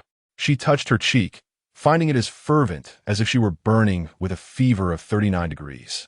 Memories of the few moments spent alone with Zhang Yu flooded her mind, particularly the last time she sat in the passenger seat of a sports car. Cruising through the night, a sense of dread crept in. She realized she was truly ensnared in her feelings. Perhaps she should confess to her landlord. Yet, she pondered whether Xiao Jie and Xiao Ba would be angered by her revelation. Pan Yuyao sat up resolutely. If she spoke her truth, would it jeopardize their sisterly bond? How awkward would work become? They might perceive her as foolish, yet she was far from oblivious. She felt torn between two desires, yearning for both companionship and loyalty. Was there a way to be with her landlord without jeopardizing her friendships? This question echoed relentlessly in her mind. Chapter 65. Confirmation of Employment, a Mistaken List? Yuyo, rise and shine. When she awoke once more, it was to the gentle prodding of Lu Huanxiao. As she opened her eyes, she was greeted by the sight of her older sister rummaging through her belongings in the room. Today is the confirmation ceremony for the airline. You cannot afford to be late. Hurry up. Lu Huanxiao spoke with the authority of an elder sister. Pan Yuyo rubbed her sleepy eyes and sat up in bed. Are we flying today? No flights for us today. Our next one is at the crack of dawn tomorrow, Lu Huanxiao replied, well versed in the airline schedule. Confirmation of employment was of utmost importance. As a steady flying partner, she sincerely hoped that the three of them could continue to fly together in the future. Unlike before, when they often encountered difficult personalities and various connections. All right, Sister Xiao, stop urging me. I'm already hurrying, Pan Yuyo retorted as she climbed out of bed. By the way, what is Xiaoba up to today? Another crew was short-staffed, so they assigned her to help out. She left before dawn, Lu Huanxiao explained. Really? Will she make it back in time for our early flight? Don't worry, it's a short-haul flight. She'll be back by the afternoon, Lu Huanxiao reassured her. Sighing, Pan Yuyo donned her flight attendant uniform while lamenting, honestly, everyone in our profession is like a workhorse. She couldn't help but feel a twinge of regret for dragging Di Xiaoba into swimming with her last night, knowing that the unexpected flight assignment likely deprived her of a good night's rest, stirring a pang of guilt within. What can we do? Flight attendants are merely elevated service personnel. Lu Huanxiao chuckled, and with the right connections, it's not as glamorous as it seems. Pan Yuo inquired, yet I observe many people in the company seem to lead a relaxed life, as if they are on vacation. Unlike us, who almost fly daily, often in unfamiliar cities and hotels. Sometimes there are only 5 or 6 hours between flights, leaving little time for sleep. True, the salary is high, but that is a product of the hours logged in the air. Yuyo, you remain naive. Lu Huanxiao chuckled. Those who enjoy such ease typically have connections or influential patrons. Don't compare yourself to them. I see now, Pan Yuyo said as she tied a blue and red scarf around her neck. Many wealthy executives do have a fondness for flight attendants. Are you looking to catch the eye of a wealthy executive? Lu Huanxiao raised an eyebrow. I have no interest in those bald-headed, pot-bellied types. If I were to seek someone, it would have to be like our landlord. Realizing her slip of the tongue, she quickly fell silent. Fortunately, Lu Huanxiao said nothing further.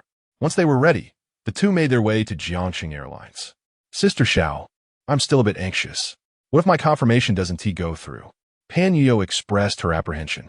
Rest assured, I've seen your scores from each evaluation. Gaining confirmation will pose no difficulty. Lu Huanxiao reassured her with a smile.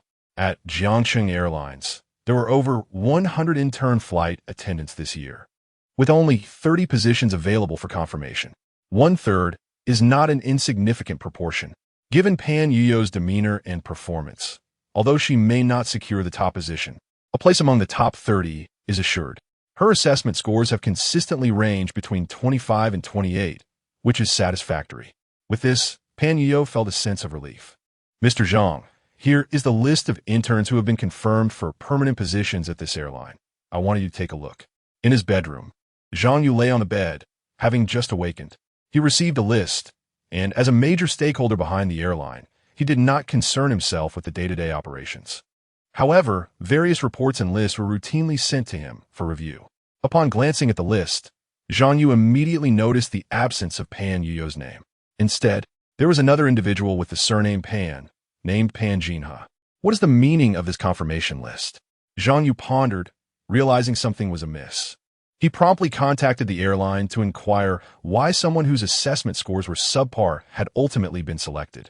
Mr. Zhang, the situation is as follows. These individuals have long-standing strategic partnerships with the airline. This Pan Jinha, her fiancé's father, is a leader within our supervisory authority, and prior arrangements have been made. The implication was clear. None could afford to offend them. After all, the flight attendant role is merely an entry-level position. It would be unwise to jeopardize relationships with partners and regulatory bodies over such trivial matters, which could hinder the company's development. Is that so? Zhang Yu's gaze fell into contemplation, and a thought soon emerged in his mind. As the splendid performance concluded, I now officially announce the list of flight attendants confirmed for this year. In the conference hall of Jiangxing Airlines, hundreds of seats were filled with interns about to transition to permanent status, along with their supervising mentors and mid to upper management of the airline. The individual reading the names was the manager of the Human Resources Department. The soon-to-be confirmed flight attendants began to murmur amongst themselves as names were announced one by one. Those called were met with cheers from the audience. Diaoye, Yemskaret, Banya Kluchit, Luhandios Hand, Dikti. Lu Huanxiao offered her comfort, though she too felt a growing anxiety. As the 30 names dwindled, the final name was called Pan. The Human Resources manager paused here, taking a sip of water. Upon hearing that syllable, Pan Yuyo perked up, gripping Lu Huanxiao's hand even tighter. Ban Junhe, the manager proclaimed as the last name on the list. Yay, cheered a girl in the back row, who had been engrossed in her phone throughout. Why her? Many present were baffled. Pan Jinha had a notorious reputation within the airline, often arriving late and frequently absent. Everyone had assumed that upon the conclusion of her internship, she would certainly be dismissed, and they confidently asserted that no other airlines would be interested in her, due to the exceptional quality of interns at Jiangxing. Even those who are not offered permanent positions often find opportunities elsewhere. Conversely, Those who perform poorly are unlikely to be sought after by any other company. To everyone's astonishment, Pan Jinha has been confirmed as a permanent employee. Many of the hundreds present only realized it at that moment. It turns out she has connections. While there are numerous well-connected individuals within the airline, most tend to remain discreet. It seems outrageous that someone as brazen as her could secure a permanent position, tarnishing the reputation of Jiangheng. A sense of discontent permeated the crowd. Meanwhile, Pan Yuyao's eyes had lost all their luster, and the grip of her hands had completely slackened. "Yuyao, don't cry. I will find out what happened," Lu Hanxiao said, feeling somewhat at a loss at her state. How could something seemingly assured turn out to be so uncertain? This matter must be clarified. Chapter 66. A major turnaround. The connections have been exposed. Lu Hanxiao could scarcely believe that Pan Yuyao's performance could possibly go unrecognized in the selection process. Among the 30 candidates, it was evident that many had underperformed compared to her, yet they were chosen nonetheless. There must be some underhanded dealings at play. Although Lu Hanxiao was well aware that nepotism was rampant within the airline, as long as it did not infringe upon her core interests, she remained indifferent. However, now this group had encroached upon Pan Yuyao's rightful place. An explanation was imperative. At that moment, tears welled up in Pan Yuyao's eyes. She had anticipated a smooth transition to a permanent position today, hoping to continue working alongside Sister Xiao and the others. Yet, as the list was read aloud, her name was conspicuously absent. The crushing disappointment weighed heavily on her heart. Not only did this signify the need to seek new employment, but also threatened to dismantle the small circle that she shared with the two of them. Lu Hanxiao, observing her distress, felt a pang of sorrow as well. She gently placed a hand on Pan Yuyao's shoulder, whispering words of comfort. "Yuyao, try not to be too upset. Perhaps there has been a mistake with the list. I will inquire." Yet, as she uttered these words, Lu Hanxiao felt a sense of uncertainty. She was merely a flight attendant and had no sway over personnel decisions. Pan Yuyao blinked back tears, gazing at the ceiling to prevent them from falling, her voice thick with emotion. "I have worked so hard. Why has this happened to me?" Among the over 100 intern flight attendants, her performance should have placed her at least in the top 20. Her name should not have been omitted from this list. Lu Hanxiao offered a few more words of solace to Pan Yuyao and was about to rise to seek clarification when a sudden stir rippled through the crowd. The general manager had arrived. Lu Hanxiao turned to see a middle-aged man in his 50s, with flecks of gray in his hair, entering the auditorium briskly, clutching several sheets of paper. He was Yu Dong, the general manager of Jiangheng. Upon his entrance, the mid-level staff stood to greet him. Yu Dong gestured for them to take their seats. "There is no need for formality. I come with important news. General Manager Yu, your presence is an honor. What directives do you have for us?" The personnel manager greeted him with a broad smile. Yu Dong, overseeing all operations at Jiangheng, was the final authority on company matters. "Have you completed the reading of the recruitment list?" he inquired. "Yes, it was just read aloud," replied the personnel manager quietly, and there were no issues with the list. Yu Dong shot him a glare and signaled for silence among the assembly. "Everyone, please listen carefully. The recruitment list you just heard contains some errors. The one I hold here is the final and accurate list." A wave of confusion swept through the audience. What is going on? How could there be two different lists? Surely my name hasn't been omitted from this one? Murmurs of disbelief echoed in the room. In a company as vast as Jiangheng, valued at hundreds of billions and employing thousands, how could such a mistake occur? Yet, the look on Yu Dong's face suggested he was not jesting. Two distinct lists stirred a sense of concern among the selected candidates, while those who were not chosen found a glimmer of hope. However, Pan Jinhao remained remarkably composed. Her arms crossed, as if her name were destined to appear on any list, regardless of its alterations.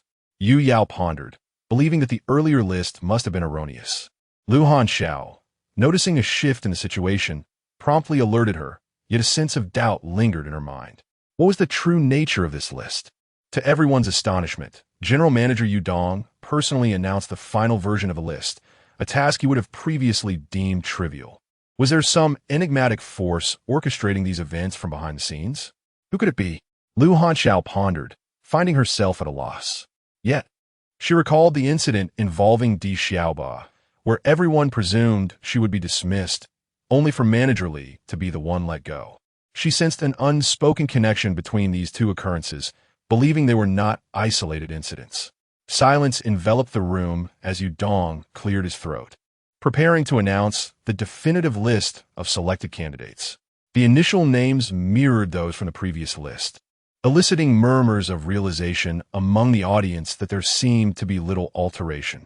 However, as the 16th name was revealed, a noticeable divergence occurred: Xiong Tingting.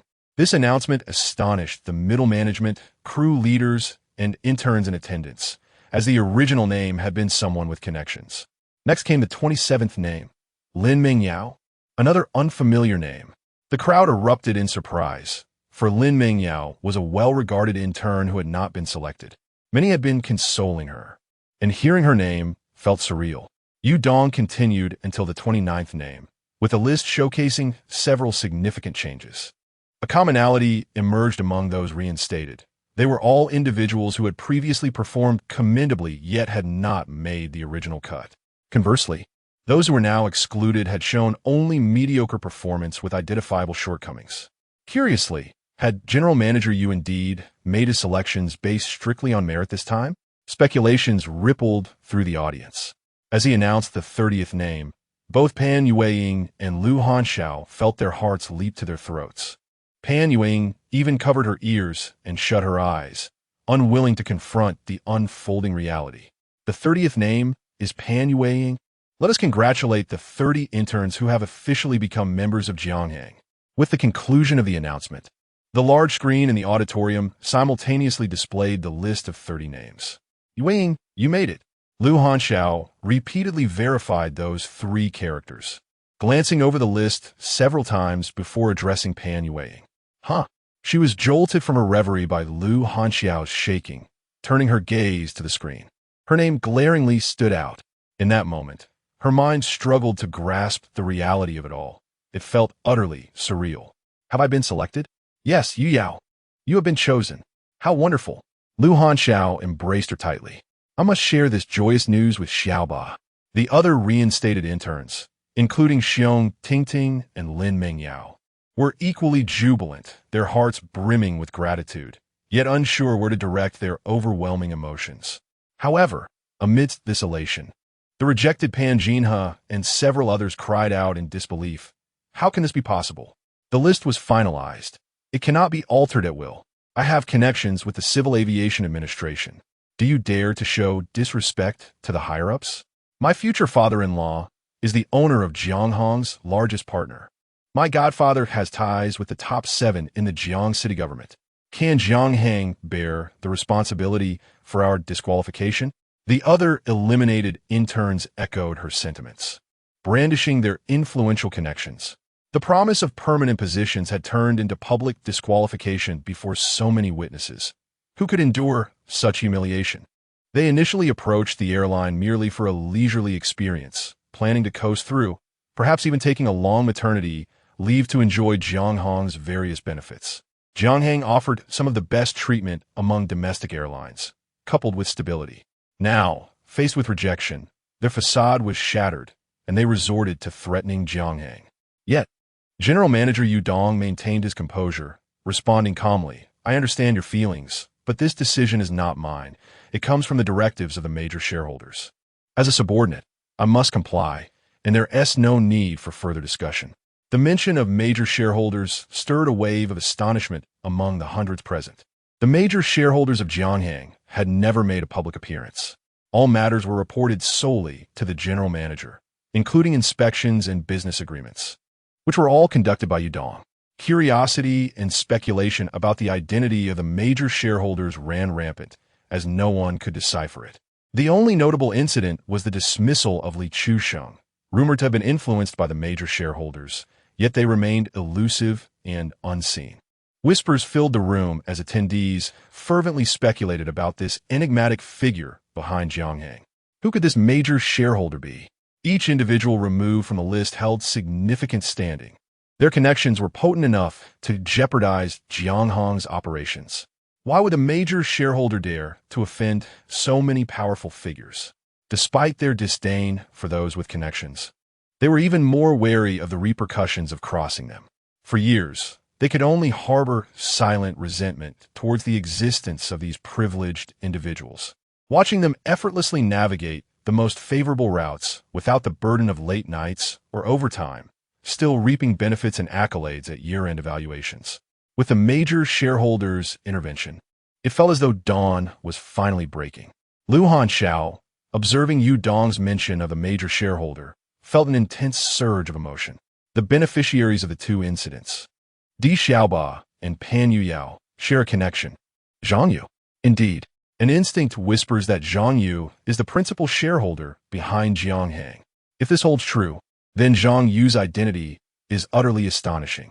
Not only is he their landlord, but he is also their employer, a dual role as the primary party.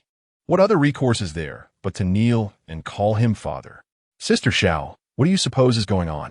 Pan Yuyao still felt somewhat bewildered. She could not comprehend why the major shareholder would suddenly intervene in such a trivial matter. I am not entirely certain either, Lu Huanxiao replied, shaking her head. Perhaps the shareholder believes in upholding fairness. Huh? Is he not concerned about provoking conflicts with those influential figures? Pan Yuyao inquired again. I believe the major shareholder is unperturbed by those upper-crust elites, Lu Huanxiao remarked. She sensed that Zhang Yu indeed possessed such a demeanor, seemingly unafraid of anything. Furthermore, in accordance with the shareholder's directive, I have another announcement to make. The general manager on stage, Yu Dong, stated once more. Chapter 67.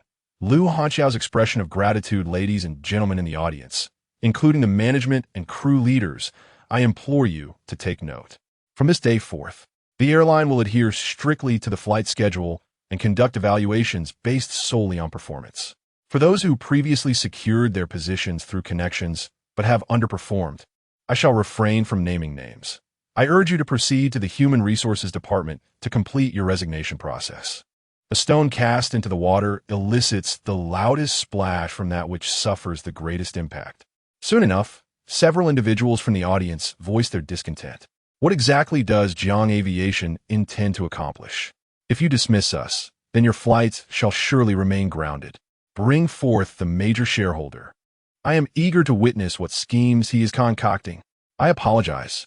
Yu Dong regarded the dissenters, recognizing them as individuals who had been ushered in through connections in previous years. While their presence had once been a source of frustration, the major shareholder's directive now alleviated any psychological burdens. The major shareholder has indicated that those with connections are the primary targets for optimization. Upon your departure, please initiate the resignation process. Very well, Jiang Aviation, you are indeed ruthless. This matter is far from over. Pan Jinhe and the others, their faces flushed with embarrassment, uttered a final retort before hastily exiting the presentation hall. Yu Dong then turned to the HR manager and instructed, with the autumn recruitment approaching, please publish this year's campus recruitment announcement on the official website. Autumn recruitment? The HR manager was momentarily taken aback. Indeed, given the significant personnel changes, we require an expansion. This year, we will recruit 200 interns, with 80 positions available for conversion to full-time employment. Understood, Yu Dong. The HR manager quickly noted this and inquired about the recruitment locations. According to the major shareholders' wishes, there are 3 primary institutions: Jiangqing Civil Aviation College, Jiangqing University's Aviation Services Program, and a job fair to recruit from the wider community. Yu Dong relayed Zhang Yu's instructions. Very well, I will proceed immediately. The HR manager nodded, reflecting on the major shareholders' decisive approach. Is a thorough personnel overhaul truly underway at Jiang Aviation? First, the elimination of those with connections, followed by the influx of fresh talent to elevate the conversion rate, thereby instilling a sense of urgency among the existing employees. The negative culture present within Jiang Aviation shall soon be rectified, resulting in a significant enhancement of the company's brand image and customer reputation. They are not oblivious to these truths, yet their capacity for action remains limited. After completing his tasks, Yu Dong sent a message to Zhang Yu. Director Zhang, as per your instructions, I have addressed several matters. Excellent, came the reply.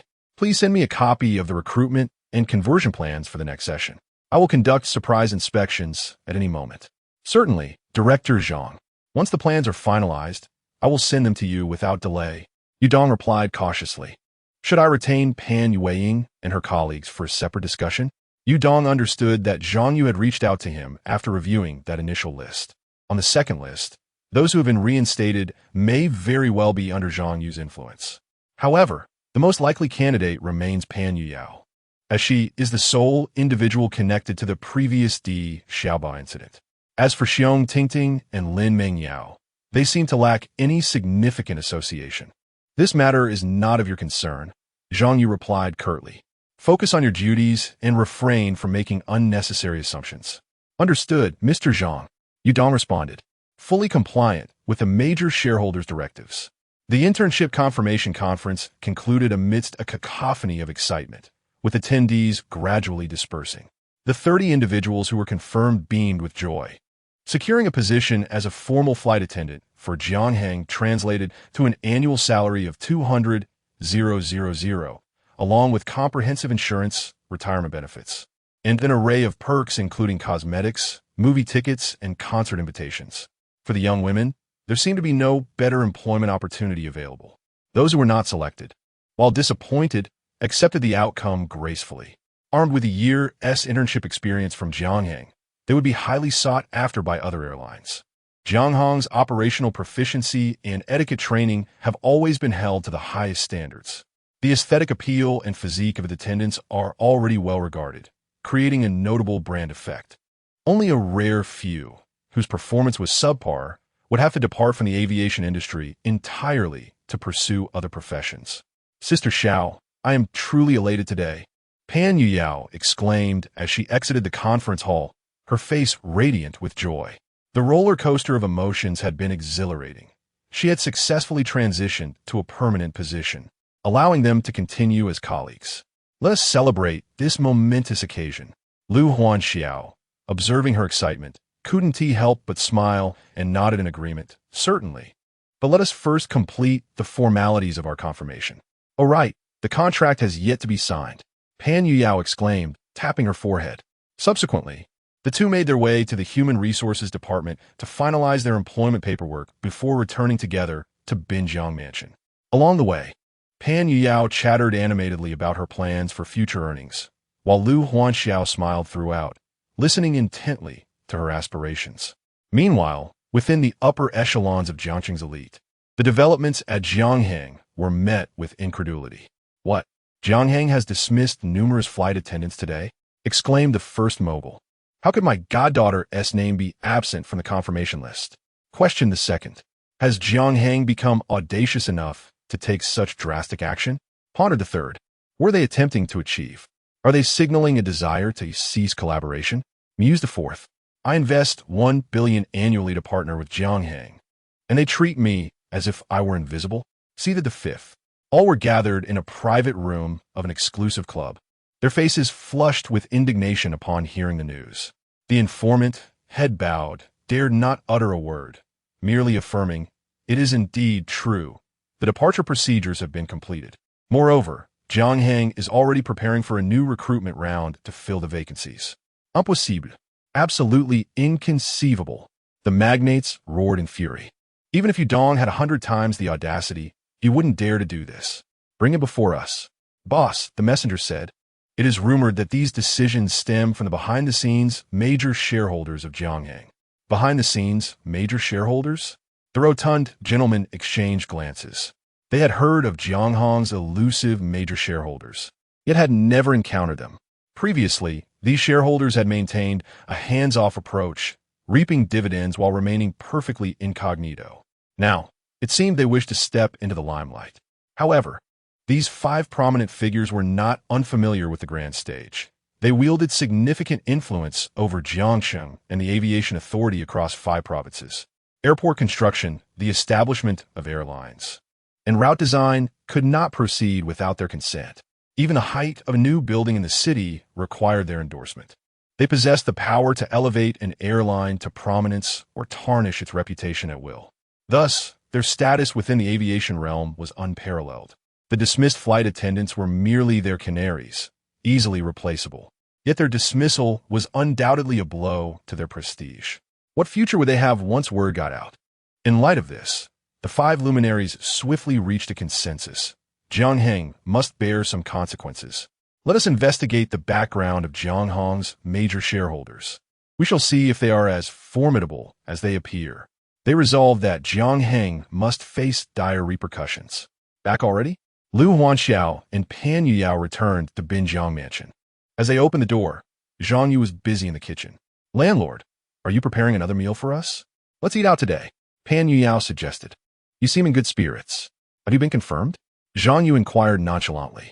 Lu Huanxiao regarded him, as if he were entirely unaware of the situation. Was he truly so composed? "Zhang Yu, the list of confirmed employees has already made its rounds on Douyin. You didn't see it?" "Oh, I was preoccupied down here and didn't notice," he replied, fully aware that Lu Huanxiao was testing him. "Is it true that the major shareholder intervened behind the scenes?" "Indeed," the landlord responded. "Thanks to the major shareholder, or else I would have faced unemployment," Pan Yuyao interjected. "I must find an opportunity to express my gratitude." "And how do you plan to thank him? With your body?" Zhang Yu teased. "That depends on whether he is handsome," Pan Yuyao replied shyly. "But surely, no one could be more handsome than our landlord." Aside from Zhang Yu, she felt no attraction to anyone else. "What if he resembles me?" Zhang Yu joked. Pan Yuyao was taken aback, prompting Lu Huanxiao to quickly say, "Yuyao, didn't you want to share the good news with Xiaoba? Go see if she has returned." "All right, I will ask right away," Pan Yuyao said, moving aside. "Zhang Yu, you are?" Lu Huanxiao approached the kitchen, captivated by his striking features. "Indeed, I am." Zhang Yu smiled at her. "Just as I suspected." Lu Huanxiao's intuition was confirmed. "I've assisted you greatly. How do you plan to express your gratitude?" he inquired, a teasing glimmer in his eyes. "Return to your room first. I will tell you later," Lu Huanxiao replied. This matter, indeed, if not for his intervention, would have seen the trio, who had persevered together for a year, disband today. Truly, I must express my deepest gratitude to him. Zhang Yu gazed upon her, pondering what new antics she might present. However, he soon retreated to his room. The sound of the door opening downstairs heralded the return of Di Xiaoba. A chorus of jubilant cheers erupted, nearly lifting the ceiling. "Xiao Jia, let us call the landlord and celebrate together." "You two go ahead. I'll summon him, and we can coordinate via our phones later," Lu Hanjiao suggested. "All right, we shall proceed then." After watching the two depart, Lu Hanjiao ascended to the second floor. She knocked on Zhang Yu's door. "It's not locked." "Come in," Zhang Yu replied, and soon the bedroom door swung open. Lu Hanjiao stood there, her alabaster thighs almost entirely bare, holding the eye mask that Pan Yueying had purchased last time. Chapter 68. Could the landlord be a pervert? Unexpectedly, she actually came. Did they go out? Zhang Yu cleared his throat, attempting to diffuse the awkwardness. Yes, they did. Lu Hanxiao walked into the bedroom. Holding an eye mask, her lips curved in a faint, knowing smile. "What are you planning to do?" Zhang Yu asked. "You're feigning ignorance." She replied with a light laugh. "Today, you helped Pan Yuyao, which indirectly helped me as well. So, is this the elder sister stepping in to express gratitude on behalf of the younger sister?" Though he understood Lu Hanxiao's intentions, he couldn't help but feel puzzled. "But why are you so good to Pan Yuyao? Even real sisters might not be this close." On the surface, their relationship was merely that of colleagues. Yet, Lu Hanxiao's protectiveness and care for her clearly surpassed what ordinary sisters would offer. Even biological siblings might not go to such lengths. He couldn't comprehend the reason behind Lu Hanxiao's actions. "Zhang Yu, let's not dwell on that," Lu Hanxiao murmured softly. "Later, we still have to go out and find them." As she spoke, she approached him with deliberate, unhurried steps. During that time, several calls came in one after another. Without even glancing at them, Lu Hanxiao rejected each one outright. It was impossible to tell how much time had passed before Zhang Yu finally relaxed completely. Yet, the sense of accomplishment he felt was unprecedented. For a man, having someone of Lu Hanxiao's status willingly submit like this, it was the pinnacle of pride. Lu Hanxiao had, indeed, offered her utmost sincerity. Ring ring. Just then, Lu Hanxiao's phone chimed. "Sister Xiao, have you and the landlord come down yet?" Pan Yuyao's voice came through as soon as the call connected. "We've already ordered the food. We're just waiting for you now." "Hold on a moment," We'll be right there. After hanging up, Lu Hanxiao turned to Zhang Yu. Let's hurry downstairs. They're getting impatient. She then moved to the nearby wash basin before checking a message on her phone. Shaking her phone slightly, she said, Zhang Yu, after dinner, come home with me. Sure, no problem. Refreshed and invigorated, Zhang Yu agreed without hesitation. Playing the role of a boyfriend for a while? That was nothing. Most men wouldn't even get such an opportunity. Besides, Lu Hanxiao had performed exceptionally well this time. Soon, they descended the stairs and quickly located Pan Yuyao and Di Xiaoba in the mall below. Sister Xiao, over here. The two waved enthusiastically, signaling their position. They're there. Let's go. Lu Hanxiao quickened her pace.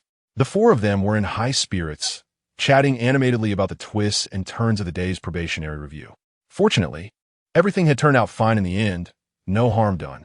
Their laughter rang out intermittently, drawing envious glances from passers-by. Damn, there they are again. The four of them, what a sight for sore eyes. I spotted them at this very mall last time. This one man and three women. Do they do everything together? Ah, envy is futile. If I had money, I'd play even more extravagantly than him. The combination of handsome men and beautiful women is always the most eye-catching scenery, no matter where they go. Especially these three women, each with a distinct style, sophisticated, mixed race, and pure innocence.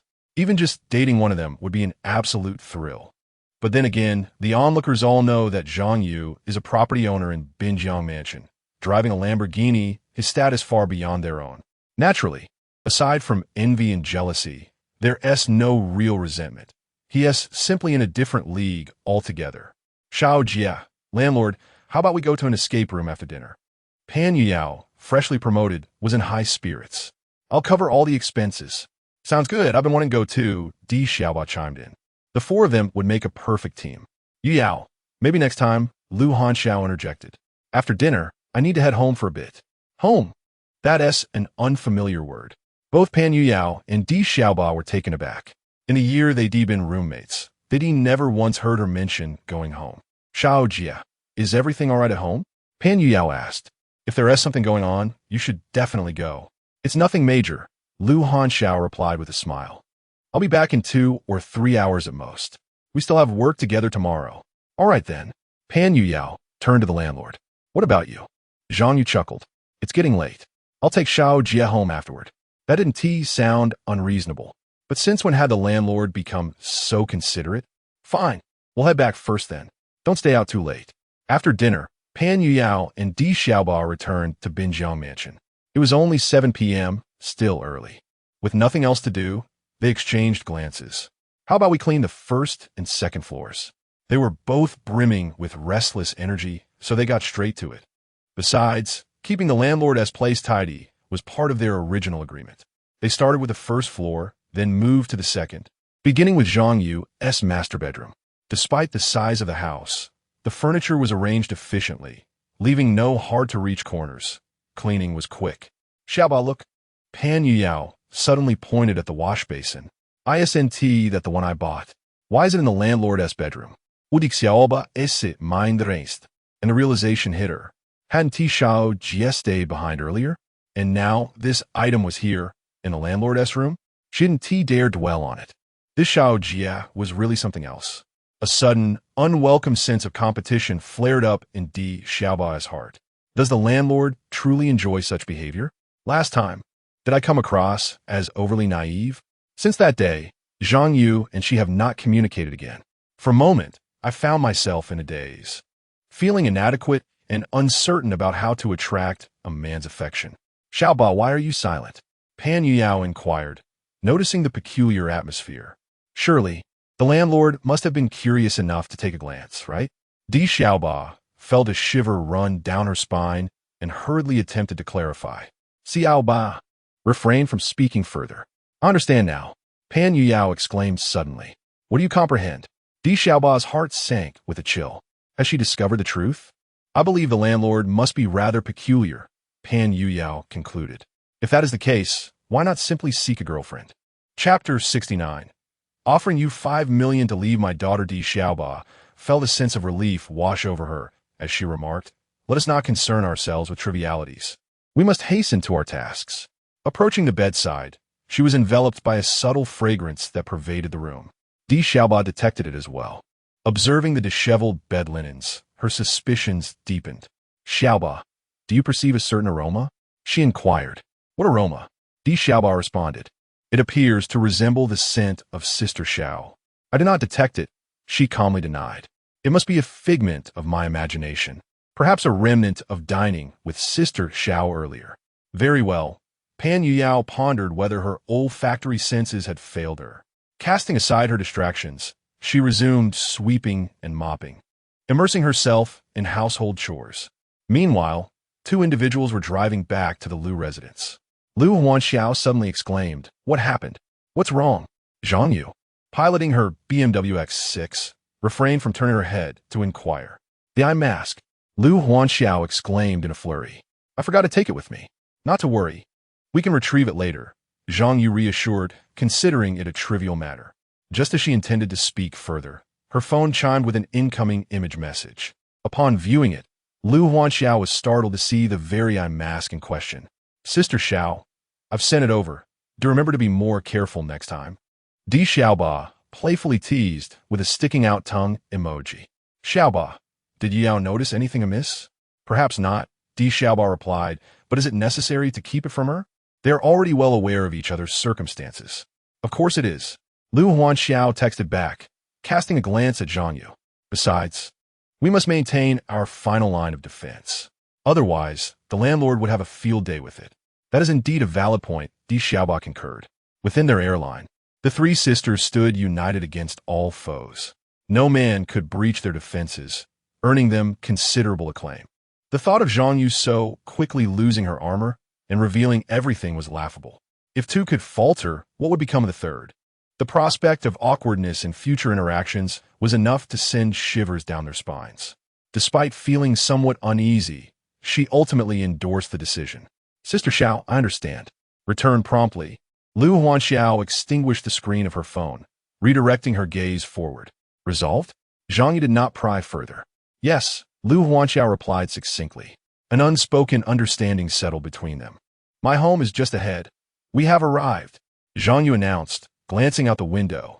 Before them lay an expanse of villas, marked by a sign reading Seafing Mountain Golf Manor. Zhang Yu recognized this as a renowned villa district in Jiangxing.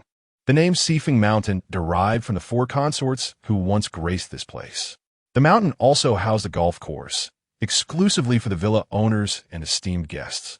Here, the Mountain View villas commanded prices soaring to 100 million. In a certain sense, this area can also be considered an affluent neighborhood. Not inferior in standards to the Binjiang mansion, it merely caters to a different demographic. Following the navigation guidance, the vehicle came to a halt in front of a three-story villa. Lu Huanxiao alighted from the car, gazing at the villa before her, familiar yet strange. It had been nearly a year since her last visit. Zhang Yu parked the car and stepped out, noticing her wistful expression. "Why not go inside?" he inquired. "Miss, you have returned?"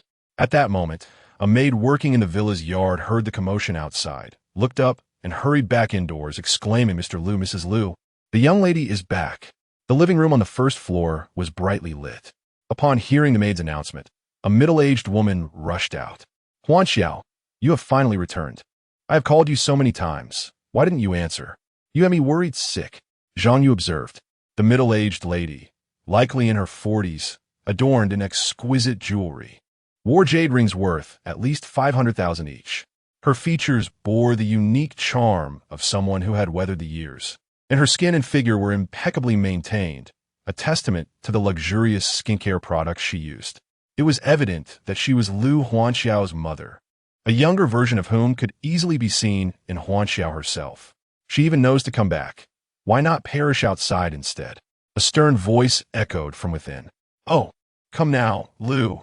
Your daughter has returned. You could ease up a bit," the middle-aged lady chided, reaching out to usher Lu Huanxiao into the house. She had been focused on her daughter and only then noticed the young man standing beside her. "Who are you?" she asked.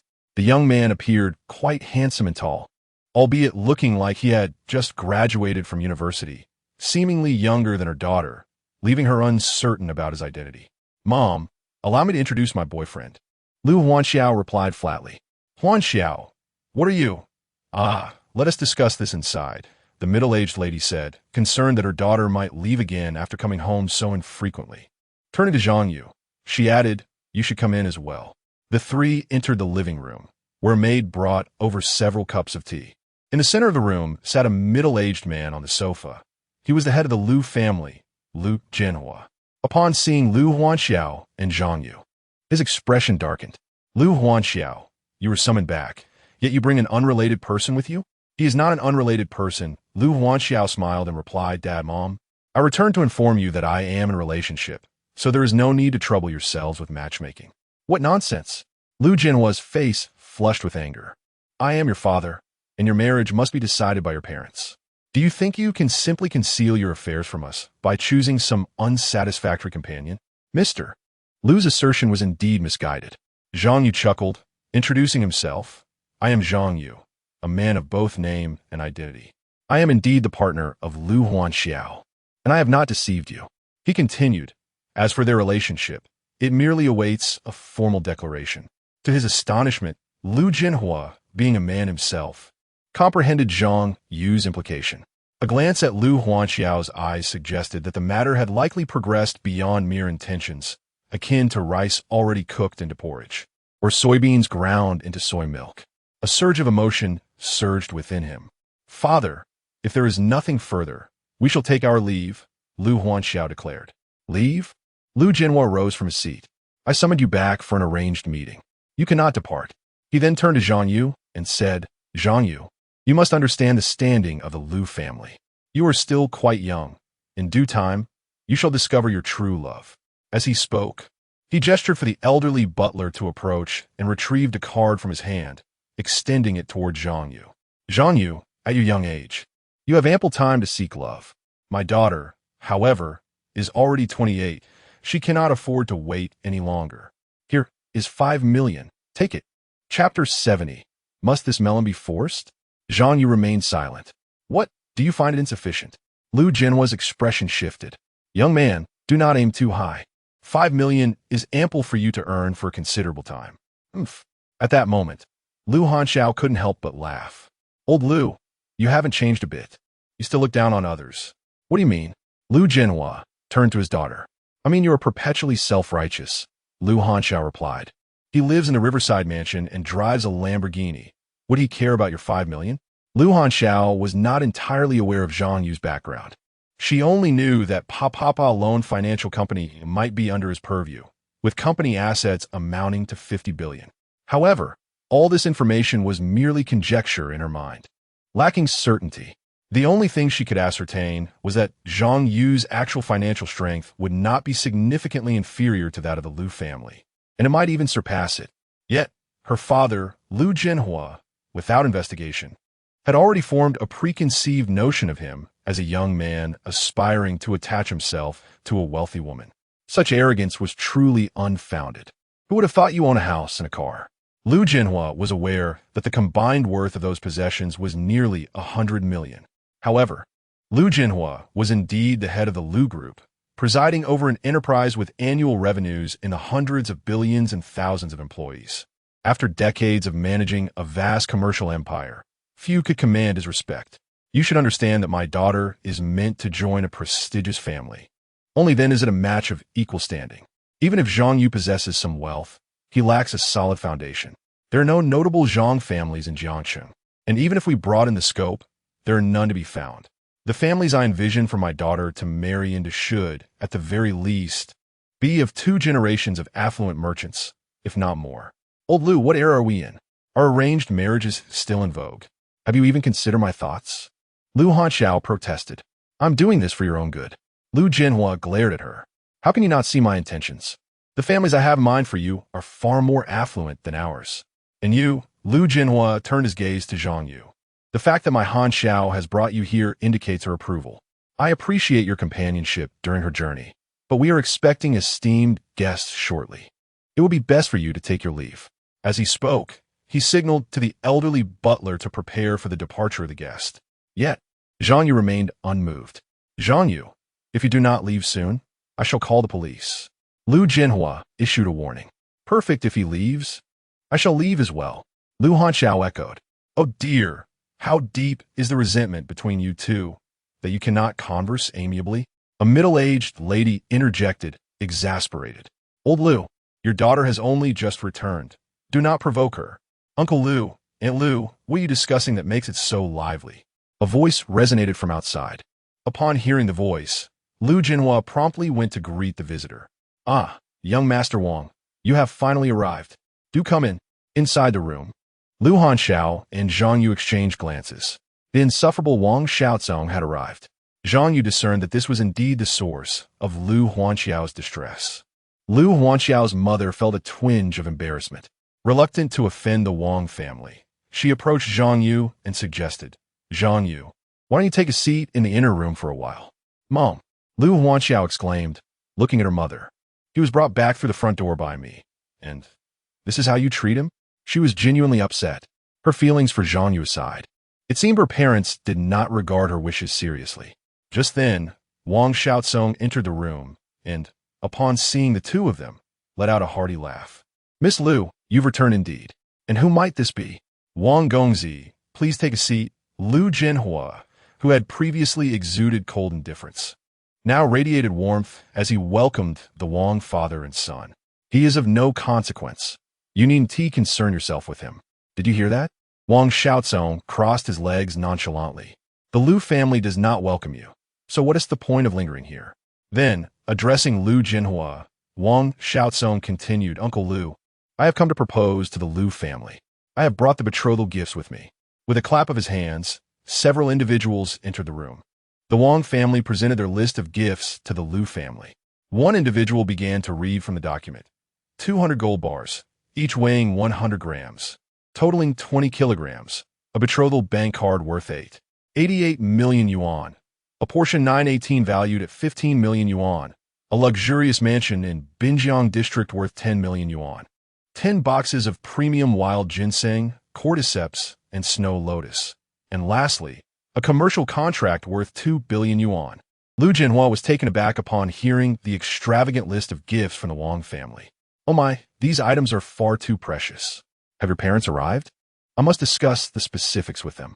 Uncle Lu, my parents will be here in just a few minutes, Wang Xiaozong replied, casting a glance at Lu Huanxiao. I genuinely wish to marry Lu Huanxiao, so I'm willing to do whatever it takes. I have connections for the banquet. I will reserve 200 tables, and we will even have a live broadcast, distributing wedding candies throughout the city to let everyone witness the union of the Wang and Lu families. Ah, this is truly splendid. Young Master Wang, you are indeed thoughtful. Lu Jinhua beamed with delight, sensing the Wang family's sincerity. The Wang family's proposal was precisely what he had hoped for, and he could not have been more pleased. The Wang family was a dominant force in Jiangxing's business landscape. Many of Lu Jinhua's own enterprises were second tier to the Wang family. This union was merely the appetizer for the 2 billion yuan commercial contract. Once familial ties were established, there would surely be more opportunities for collaboration. Who would turn away from such financial prospects? Moreover, the Wang family was substantial enough in stature. If you are capable, why not invite the entire world to witness? Lu Huanxiao could not help but remark, as long as Miss Lu is willing, I can certainly arrange that. Wang Xiaozong replied with a smile. Indeed, as long as Miss Lu becomes my wife, we can orchestrate the wedding however you desire. Initially, I can allocate 10 million for the budget, with no upper limit. Outside, a stretched Lincoln came to a halt. A middle-aged couple disembarked and made their way toward the living room. They were none other than Wang Xiaozong's parents. One audacious display. Lu Hanxiao felt utterly speechless. I should leave now. Where do you think you're going? Lu Jinhua exclaimed. This is your home. Where else would you venture? I have work early tomorrow. Lu Hanxiao replied. What work? With your lowly job, tending to others, earning a mere 20,000 a month. Does my family truly depend on such a paltry sum? If you're not embarrassed, I certainly am. Lu Jinhua retorted angrily.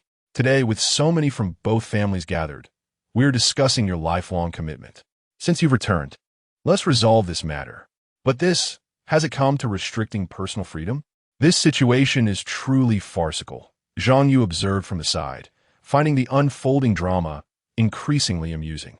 Chapter 71. The Identity of Zhang Yu. the grandfather of Party A? Just as Zhang Yu was about to speak, Mrs. Wang entered the living room. Her previously cheerful demeanor faltered upon seeing him, transforming first into confusion, then into astonishment. In a matter of seconds, her expressions shifted rapidly. "Mom, what's wrong?" Wang Xiaozong quickly inquired, noticing his mother's unusual reaction. "Madam Wang, is everything all right?" Lu Huanxiao's mother stepped forward with concern. Today marked the day the Wang family was to make their marriage proposal. How could they arrive only to witness such a reaction? "Isn't this Mr. Zhang? How could he be in your home?" "Mr. Zhang? Which Mr. Zhang?" "Him?" Lu Jinhua pointed at Zhang Yu. This form of address left everyone present momentarily dumbfounded. Mrs. Wang was a prominent figure among the affluent elite of Jiangxing, having encountered many individuals of high standing. What could provoke such a reaction upon seeing Zhang Yu? "Mom, what are you talking about? I don't understand."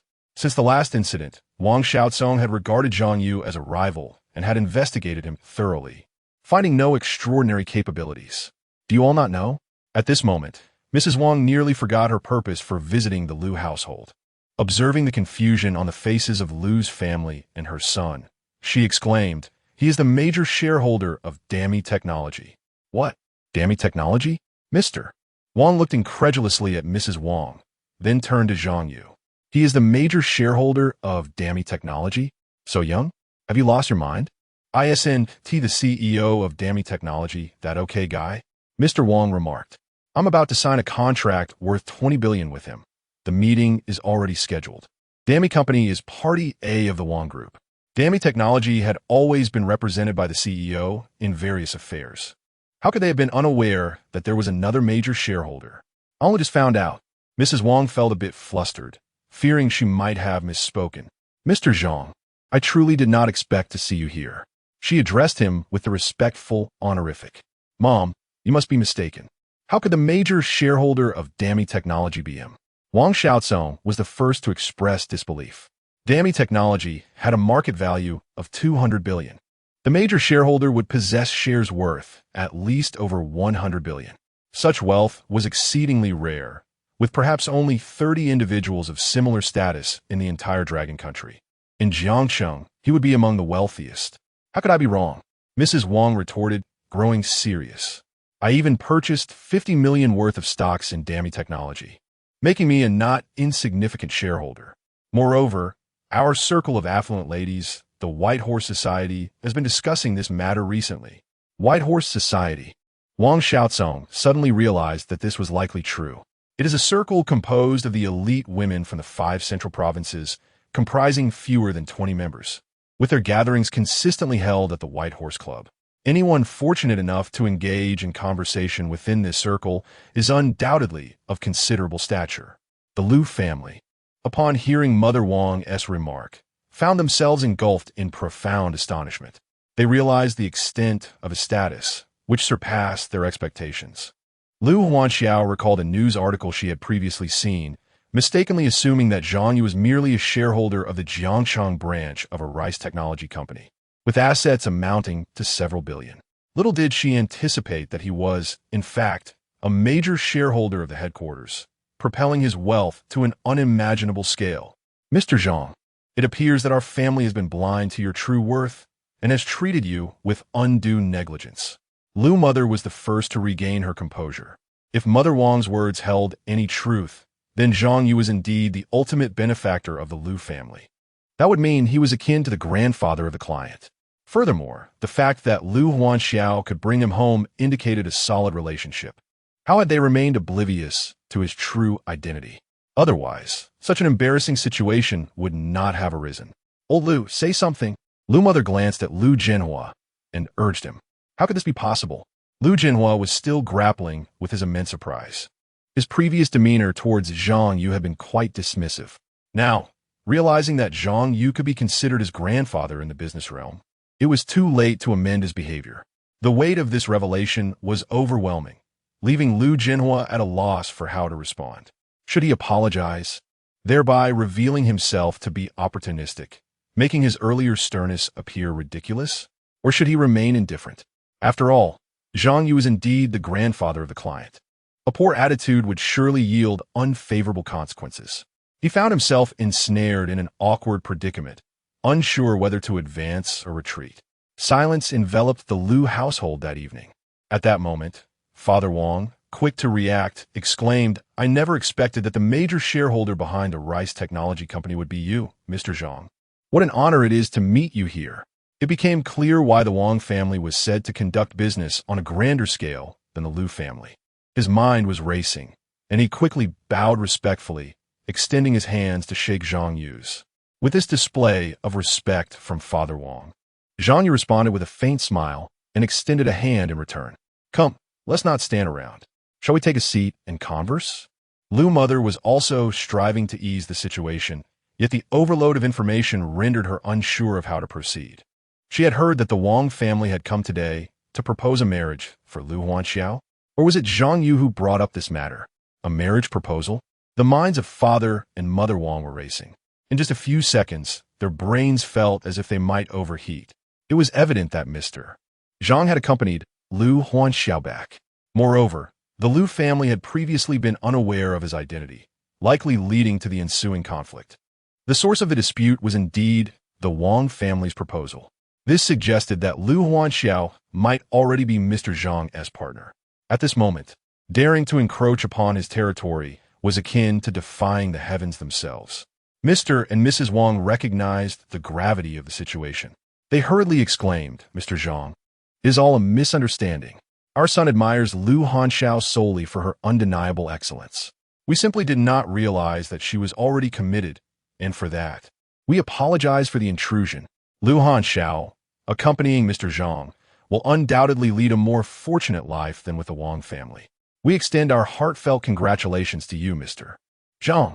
The Wangs spoke with eloquence, showering the atmosphere with auspicious phrases, as if celebrating an early festival. "Mom and Dad, what are you doing?" Wang Xiaozong protested, feeling disgruntled. "He is merely a major shareholder of a rice technology company. Would we not survive without him?" Silence. Mr. Wang lamented deeply. How had he raised such a prodigal son? One who would betray his family's legacy without a second thought? Chapter 72. A grateful gesture, call me Dad? As the primary party of the Wang Group, Dami Technology Company consistently generates an annual revenue exceeding hundreds of billions. What does such a staggering figure entail? Yet, women are abundant everywhere. To offend Zhang Yu over this matter would be a grave misstep. If word of this incident were to circulate, it would undoubtedly invite ridicule, suggesting that the Wang family is incapable of discerning priorities, with a lifetime of reputation tarnished by a mere woman. Even someone with a basic education would understand the gravity of such a situation. How could Wang Xiaozong fail to comprehend this? "Father, I truly adore Liu Huanxiao. For her, I am willing to forsake everything," Wang Xiaozong insisted. "If you continue this madness, you shall no longer be my son." Wang's father retorted angrily. He then instructed his subordinates to retrieve the previously presented betrothal gifts. However, sensing something amiss, he ordered them a halt. Turning to Zhang Yu, he proclaimed, "Mr. Zhang, this betrothal gift is no longer necessary. However, I am fortunate to encounter you today. Let this serve as a token of my respect. I hope for your continued support in the future." What? The two families were once again taken aback. These betrothal gifts held significant value, and he was giving them away so casually? Nevertheless, this gesture did indeed please Zhang Yu. Since Mr. Wang is so sincere, he smiled, "I shall temporarily accept this gift. However, regarding this 2 billion business contract, I have no related operations, so I will transfer it to Liu Huanxiao's name." In truth, he could easily establish a company to execute this business, yielding profits in the hundreds of millions. However, he found it more fitting to bestow a favor in this manner. "Liu Huanxiao, why are you still dawdling? Quickly thank Mr. Zhang." Liu's mother exclaimed, her mouth agape.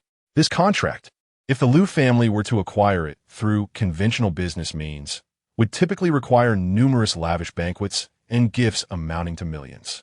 Yet, Zhang Yu effortlessly secured it and subsequently transferred it to Liu Huanxiao. What an extraordinary man her daughter had found. Liu Huanxiao gazed at Zhang Yu, her heart engulfed in astonishment. What should she do? A 2 billion contract had just been handed to her so casually. Such a monumental favor. How could she ever repay it? The mere thought weighed heavily upon her. Even selling herself into servitude would not suffice. With a monthly salary of 20,000, her annual earnings barely reached 300,000, a mere fraction of this sum.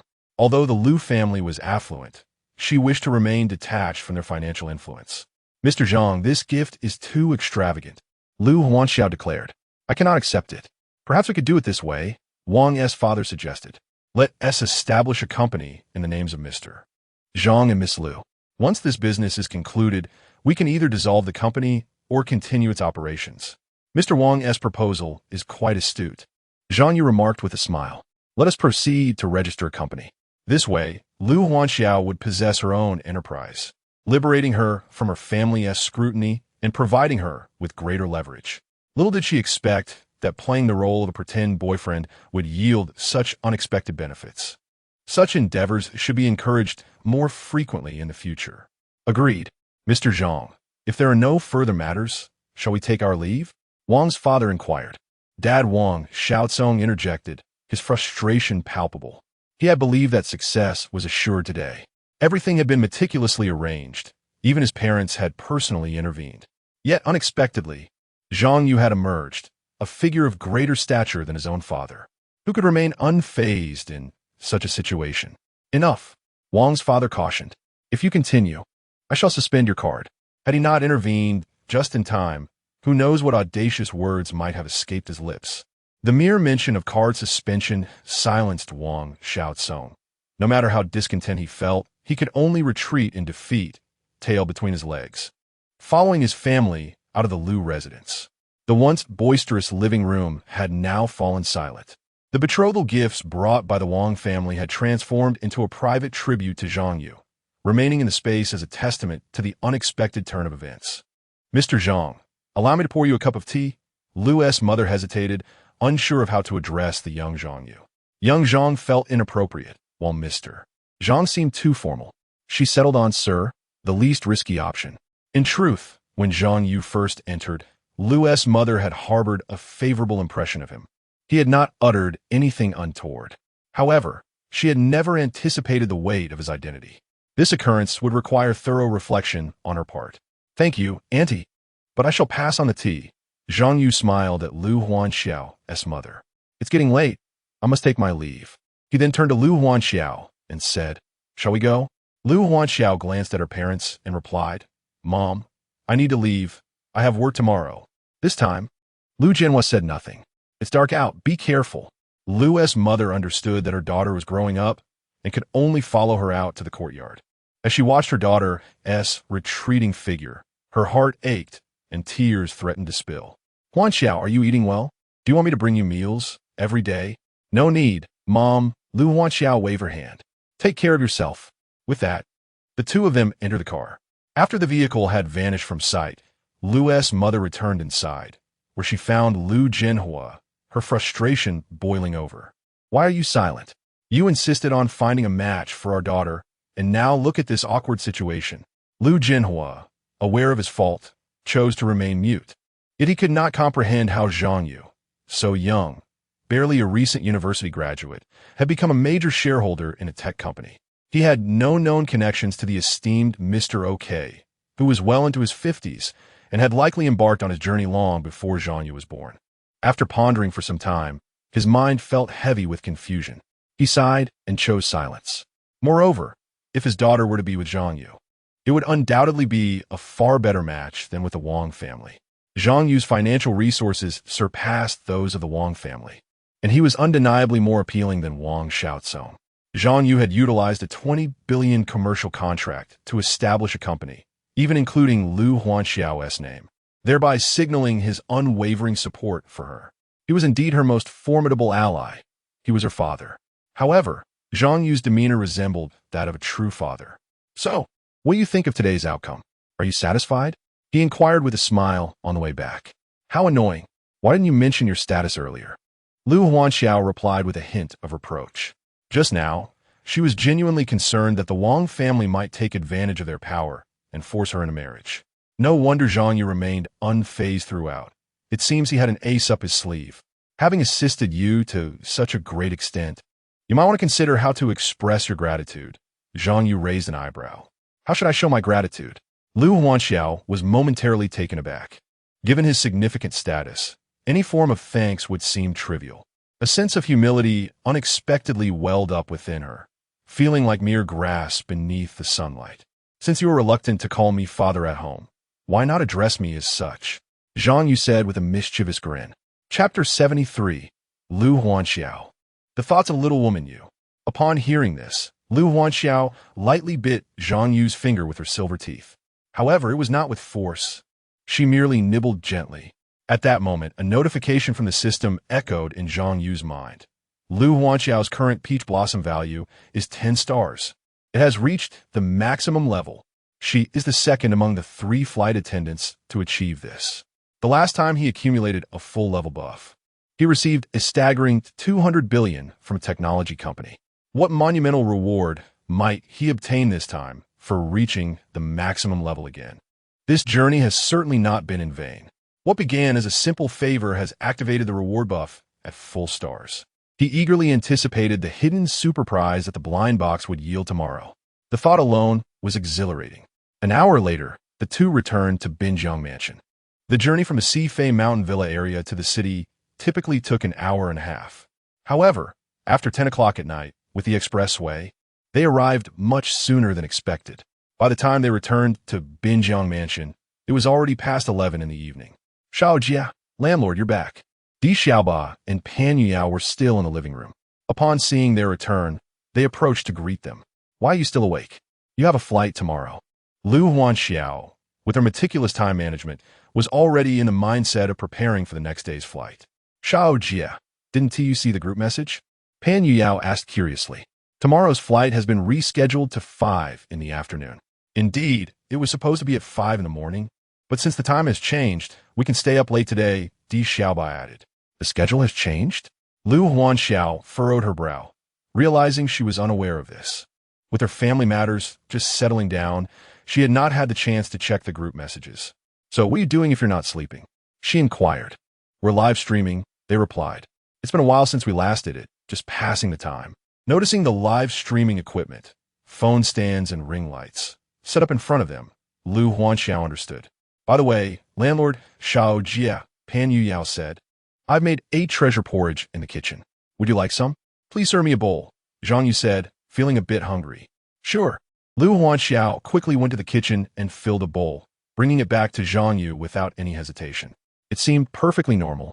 But Pan Yuyao and Di Xiaoba exchanged glances, sensing something amiss. Wait, the landlord didn't even call for it, and yet Xiao Jia took the initiative? Their eyes held a hint of skepticism. Only then did Lu Huanxiao realize that she might have been a bit too compliant. She quickly clarified. I was just feeling hungry and thought to serve him a bowl. All right then, Di Xiaoba yoned. I'm tired, it's time for bed. Yuyao, let us wash up together. Okay. Pan Yuyao nodded and then said to Lu Huanxiao, Sister Xiao, let's go wash up first. All right, go ahead, Lu Huanxiao replied, nodding. She then turned her gaze to Zhang Yu, who was engrossed in his porridge. It appeared quite delectable, prompting her to serve herself a bowl as well. The two sat at the table, savoring the porridge in silence. Yet, within this tranquil ambience, a profound warmth enveloped them, coursing through their beings. This scene resembled that of a loving couple leading a simple life together. No words were necessary, for the heart could perceive the connection. Suddenly, an alarming thought struck Lu Huanxiao. Did she just perceive them as a couple? How terrifying! Unbeknownst to her, her mindset had shifted so dramatically. Upon first meeting Zhang Yu, she had harbored animosity towards him. Even after a drunken mishap, her feelings had not notably changed. Yet now, she had transformed from a cold, unwavering advocate of singlehood into a woman filled with tender sentiments. What was work or struggle to her? When encountering a man she truly cherished, she was willing to do anything for him. She even contemplated tying her hair up and donning an apron, resolving to download a cooking app the next day. She yearned to learn more recipes to prepare for Zhang Yu whenever the opportunity arose. As this thought crossed her mind, she stole a glance at him, her heart racing noticeably. I'm done, Zhang Yu declared, standing up. I'll wash the bowl later. He then ascended to the second floor. Passing by the bathroom on the first floor, he heard the playful splashes of Pan Yuyao and Di Xiaoba. Upon returning to the master bedroom, he checked the time. It was mere minutes before midnight. Accessing the system, he discovered that Lu Huanxiao's full star buff was now visible in his personal center. He could opt to use it immediately with the next blind box draw or save it for later. However, according to the instructions, utilizing it on the weekend would yield a higher critical hit rate compared to weekdays. Zhang Yu noted that the upcoming midnight was Friday, just a day shy of the weekend. He made a decision. At midnight, he would draw a regular blind box and apply the buff on Saturday to maximize the benefits. As he contemplated this, time ticked away, and soon it was midnight. The moment had arrived to claim his reward. With a silent incantation, the system presented the blind box drawing interface. Congratulations, host. You have drawn a prop card. Love elimination 5 times. What is love elimination? Host. This prop card allows you to completely erase anything you wish to eliminate, including unpleasant memories, emotions, adverse events, and disliked individuals. To use it, simply select the content you wish to erase and issue the command to complete the elimination. Zhang Yu understood. The card's name may not be intimidating, but its capabilities were indeed formidable. After all, who could claim to have never encountered disliked individuals throughout their lives? Classmates, colleagues, superiors, bothersome relatives. There would always be a few. Upon encountering them again, there's no need for superfluous words. Simply erase them with a single touch, and tranquility shall be restored permanently. Host, could this elimination card possibly erase certain undesirable nations? Zhang Yu inquired on a sudden whim. Apologies, host. The system promptly responded. At your current level, the elimination card does not possess such formidable capabilities. Only after synchronized upgrades will this function become accessible. He glanced at the progress bar. To attain the power to obliterate an entire nation, at least a year's worth of advancement would be necessary.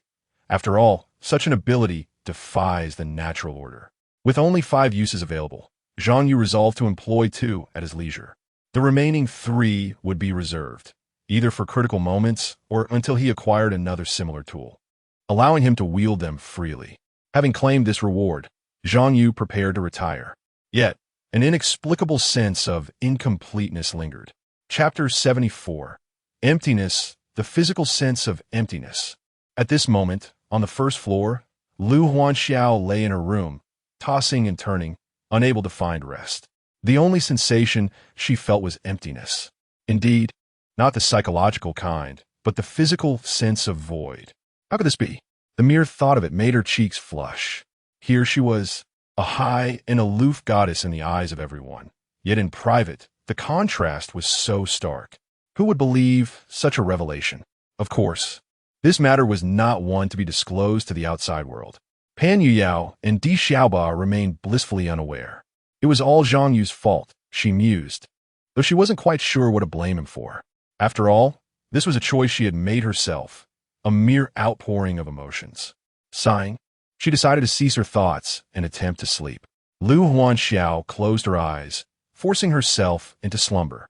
Bingjiang Mansion, a night devoid of events. The following morning, when Zhang Yu awoke, she got up and freshened herself before heading downstairs. To her surprise, the living room was immaculately clean, the marble-tiled floor gleaming as if it could serve as a mirror. They had indeed become increasingly diligent. But where was everyone? Zhang Yu wondered. It was a day that did not require an early rise, yet she found no one around. Landlord? At that moment, Di Xiaoba emerged from the kitchen. Have you had breakfast? No. Zhang Yu shook her head. What about your 2 sisters? They went to Honghu to buy lotus roots, saying they planned to make soup today. Going to Honghu to buy lotus roots? Zhang Yu found the notion rather abstract. Indeed, Di Xiaoba explained. The lotus roots from there are quite renowned. One can go directly to the fields to procure the freshest ones. All right then. It was quite the endeavor, Zhang Yu thought. Although the lotus roots were famous, it would take at least 2 hours by car to reach Honghu from Jiangxing, including the time for harvesting and loading. The round trip would take 5 to 6 hours. We also need to purchase some daily necessities, Di Xiaoba added. What is the matter? Our flight this afternoon is heading to Beijiang. We may not return to Jiangxing until the morning of the day after tomorrow. Beijiang? Isn't that your hometown? Zhang Yu inquired, intrigued. Indeed, I plan to visit relatives and friends while bringing back some local specialties from Jiangcheng, Di Xiaoba explained. Wait a moment, Zhang Yu remarked. Since it's your home turf, should you be the one to go? Xiao Jie decided that Yu Yao should accompany her, Di Xiaoba replied. ISN T Pan Yu Yao, the one who loves to sleep in?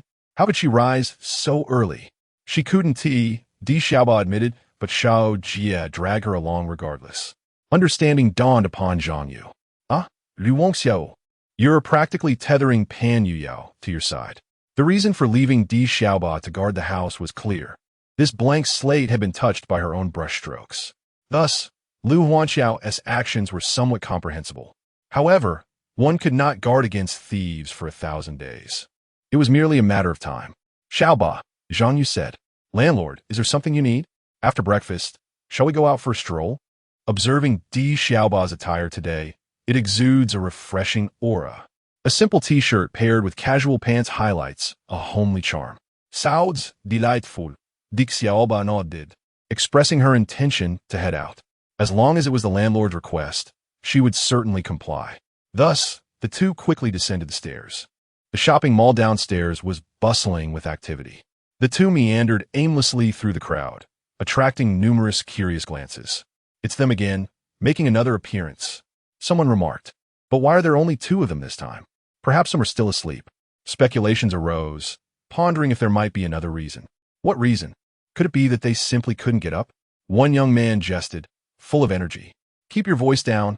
It wouldn't be good if they overheard. As Zhang Yu and Di Xiaoba walked, Di Xiaoba noticed the ambiguous expressions of those around them and couldn't help but comment. Landlord, they are chattering away, but I can't decipher their words. With so many voices, it's impossible to catch them all. Zhang Yu paid little mind to it, and soon spotted a bakery ahead, branded as Healai. This establishment was quite popular online, positioned as upscale.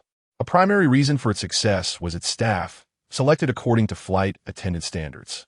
Even the uniforms resembled those worn by flight attendants, making the employees, each slender and long-legged, particularly eye-catching in their attire. This was Healai's marketing strategy, attracting a significant clientele. Landlord, let us purchase some bread, Di Xiaoba suggested, having also noticed the bakery as they approached. Suddenly, her gaze froze upon seeing one of the employees and exclaimed, Xiongtingting? A girl in a Healai uniform turned to look. It really is you. Di Xiaoba stepped forward. What brings you here to work? Though not well acquainted, they had met a few times, primarily through Pan Yuang, who was more familiar with Xiongtingting as they were both interns together. Zhang Yu observed. Indeed, Xiongtingting lived up to her name. The buttons of her uniform appeared to be straining. Furthermore, he recalled the name from the list of those being confirmed as permanent employees, recognizing her as one of those he had personally recommended based on her comprehensive performance. Shouldn't she have transitioned to a formal flight attendant with Jianghang? Why was she working at a bakery? Xiongtingting, upon recognizing Di Xiaoba, replied, he resigned. Why? Di Xiaoba was taken aback. You successfully became a permanent employee.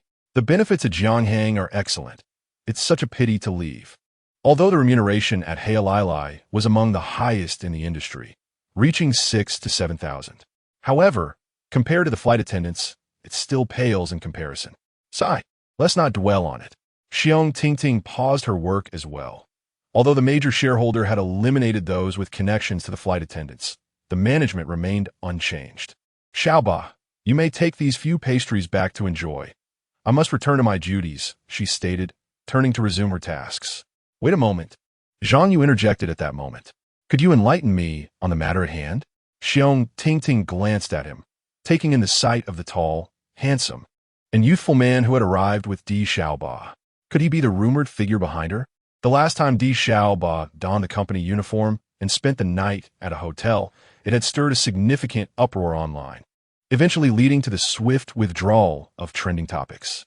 Manager Li was dismissed in connection with that incident, which had been a frequent subject of private discussion within the company. Chapter 75. The fallen stewardess joins the big family? Given Di Xiaoba's striking beauty and unique exotic charm, it is indeed perplexing that she has remained untouched within the company for so long. There must be someone shielding her from behind. Xiongtingting felt an envious pang, wishing for such a protector in her own life. Now, with this handsome gentleman personally intervening in the matter, could it be that his stature is formidable enough to influence the high-level personnel decisions at Zhonghang? This includes the secondary confirmation of the regularization list, which also pertains to her. With this thought in mind, Xiong Tingting requested a 20-minute break from the manager and led 2 colleagues to a secluded spot. While I was processing my regularization paperwork, a man named Yang Biao made inappropriate advances towards me. When I threatened to report him, he claimed to be the brother-in-law of General Manager Yu, asserting that no one in the company could touch him. In my anger, I tore up my regularization documents and left the company. Xiong Tingting recounted the incident with a calm demeanor. How could such a thing happen? Di Xiaoba felt utterly powerless. Upon hearing this, Zhang Yu realized that the previous incident involving Li Chusheng had not raised any alarms within the company. Those without connections might have curtailed their behavior considerably, yet it seemed that those with influence had yet to face repercussions. If Yang Biao truly is Yudong's brother-in-law, then indeed, no one in the company could challenge him. Among the numerous flight attendants, there would inevitably be a few who, under the weight of his intimidation, fell victim to his advances. This undoubtedly posed a significant instability factor.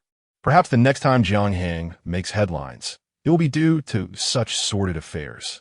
Having expressed her concerns, Xiong Tingting felt a sense of relief and resolved to return to work. By the way, does Xiao know about this? Di Xiaoba inquired. Of all the people in the company, apart from me and Sister Xiao, she interacts with you the most. The 3 of us are a fixed trio, although sometimes adjustments are made, and when larger aircraft are involved, Xiong Tingting is often called in as reinforcement. Last time, when Di Xiaoba took leave and could not fly, it was also Xiong Tingting who filled in. Thus, aside from not sharing a residence, we have a relatively close relationship, often dining together at work. I haven't told her yet, Xiong Tingting admitted, feeling a tinge of sadness. Xiaoba, could you please mention it to her later? And where are you staying now? You've changed jobs so swiftly. I presume you haven't found a new place yet? I'm looking, she replied. I've scheduled appointments with several agencies and plan to view some properties after work. The landlord, Di Xiaoba, turned to Zhang Yu. Could she temporarily stay with us until she finds a new place? The landlord? Xiong Tingting glanced at Zhang Yu once more. She had heard that Chief Flight Attendant Lu Huanxiao had rented a place at Binjiangfu with her 2 sisters. So, Zhang Yu must be their landlord? Indeed, he was a person of significance. No matter how indifferent a woman might be towards wealth, there exists an inherent admiration for the strong. Moreover, he was so young and handsome. Sure, Zhang Yu smiled. The house can accommodate you all comfortably. Since you know each other well, I need not worry about anything. Oh, is this really appropriate? Xiong Tingting said hesitantly. What's inappropriate about it? We should help each other out, came the reply. Well, thank you. Xiong Tingting expressed her gratitude to Zhang Yu. At that moment, she had no idea that Zhang Yu was actually enjoying the situation just as much. Di Xiaoba had truly scored big this time. It was like inviting a wolf into the house. All right then, add me on WeChat. I'll send you the location, and you can just bring everything over after work, Zhang Yu said. After adding her as a friend, Zhang Yu casually scrolled through her social media feed.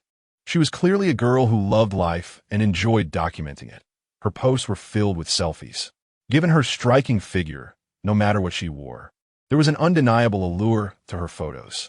Then, Zhang Yu instructed Di Xiaoba to browse around the shop while he stepped aside to make a phone call. He dialed Yu Dong's number.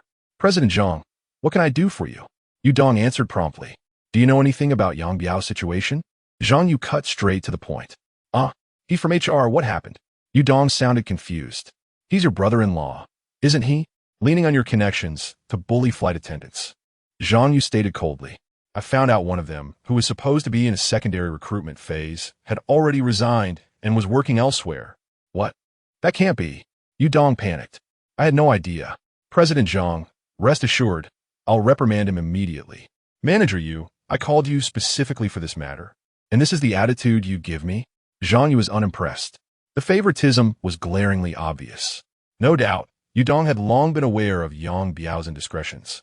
But as the saying goes, if you play with fire, you'll get burned. Sooner or later, a major scandal would erupt, damaging the company's reputation and causing stock prices to plummet. And who would bear that loss? Was Zhang Yu supposed to shoulder it himself? This wasn't about personal vendettas. It was about ensuring that such rotten apples had no place in his company. If not for stumbling upon this incident, he might have remained in the dark. President Zhang, yes, I'll handle this strictly. I'll dock 3 months of his salary and bonuses. Yudong hurriedly apologized. Let me be clear, Zhang Yu said, seeing that Yudong was still shielding his brother-in-law. He laid out his demands without hesitation. First, Yang Biao is to be fired, effective immediately. Second, conduct a thorough investigation into whether he is engaged in harassment or embezzlement within the company. If evidence is found, report it to the police. No need to inform me. Third, starting with Yang Biao, I want a complete review of all management personnel. Anyone with issues will be dealt with accordingly. These 3 directives hung over Yudong like 3 sharp blades. Yes, President Zhang. I'll carry out your orders strictly, no leniency, Yudong assured him. As someone who had climbed to the position of general manager, Yudong was no fool in terms of competence or political maneuvering. He knew his brother-in-law was beyond saving. Zhang Yu had made his stance unmistakably clear. If even one of these 3 tasks was mishandled, Yudong's prestigious position, with its annual salary of over 8 million, would be at risk. Not only did Yang Biao's case have to be airtight, but additional charges might even need to be fabricated to seal his fate. There is truly no other option left. One can only blame Yang Biao for his lack of foresight and unfortunate luck. Of all people, he had to provoke Zhang Yu. Zhang, regarding that flight attendant who resigned, do you think we should consider reinstating her? I will personally handle this matter, Yudong stated. First, complete your current tasks. The rest is not your concern. Zhang Yu replied, effectively silencing him. Understood, Zhang. I will attend to it immediately. After hanging up, Yudong wasted no time and promptly left the office to address the situation. What did you say? I've been dismissed. Young Biao, engrossed in his game of black myth at his workstation, was taken aback upon hearing the personnel manager mention this development. I refuse to believe it. I demand to see my brother-in-law. Chapter 76. Xiong Tingting's initial entry into Binjiang Mansion. I am right here. Yudong appeared at the office door, a presence I had personally summoned. Why, brother-in-law? Yang Biao was taken aback. What did you call me for? This is the directive of the major shareholder. Can you not fathom the reason? Yudong's gaze bore into him, his frustration palpable. What have you done that you remain oblivious to? I have been quite earnest lately. Ever since the incident with Manager Li, I have done nothing at all, Yang Biao lamented, his face a portrait of despair, until a sudden recollection of events from the previous day struck him. Is it Xiong Tingting? Yang Biao could hardly believe that he had stumbled because of a mere flight attendant. Could it be that she was shielded by the major shareholder? How many flight attendants in this company were under the major shareholder's influence? It was utterly terrifying. Simultaneously, he found himself envious of the major shareholder. This was the true victor of life. No need to take action, as the beautiful women gravitated towards him effortlessly. Unlike himself, who had to resort to schemes, and even then, they might prove futile. However, it was too late for any words to matter now. Yang Biao had to accept the harsh reality of his immediate dismissal. He picked up a cardboard box and began to gather his personal belongings. The news of Yang Biao's termination swiftly spread across the various departments of Jianghang Airlines. Many had heard that it was the behind-the-scenes major shareholder who had demanded a thorough investigation into the matter. Consequently, the office was soon inundated with individuals eager to lodge complaints against Yang Biao. Yudong surveyed the motley crew before him, a wave of dismay washing over him. Yang Biao, how could you have entangled yourself with this lot? Either they are of advanced age, or their looks are decidedly unremarkable, and even the cleaning staff is among them. Yet, Yudong could only record their grievances against Yang Biao, diligently noting their accusations throughout the night. It was a lost cause. Once this information was submitted, not even a divine intervention could save him. He would surely face years of repercussions.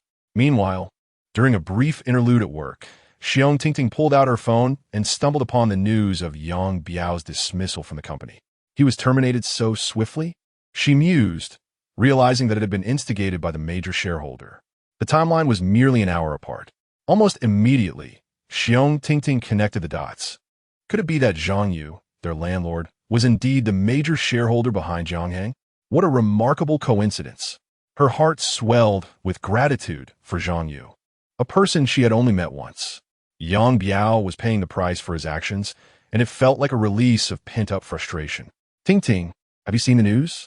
At that moment, Di Xiaoba, who had returned to Binjiang Mansion, messaged her. I have seen it, Xiong Tingting replied. Thank you all. So, Yang Biao has been dismissed, and it seems that General Manager Yu has indicated you may return to the company. What are your thoughts? I suppose I shall not return to Jianghang. Xiong Tingting responded, but having friends like you brings me great joy. She understood that returning to Jianghang was merely a matter of saying the word. Very well then, remember to come after work. Di Xiaoba replied, however. We need to depart for our flight by 5 o'clock. I'm afraid we won't be able to wait for you to finish work. Xiong Tingting remarked, still, I would like to meet with you all.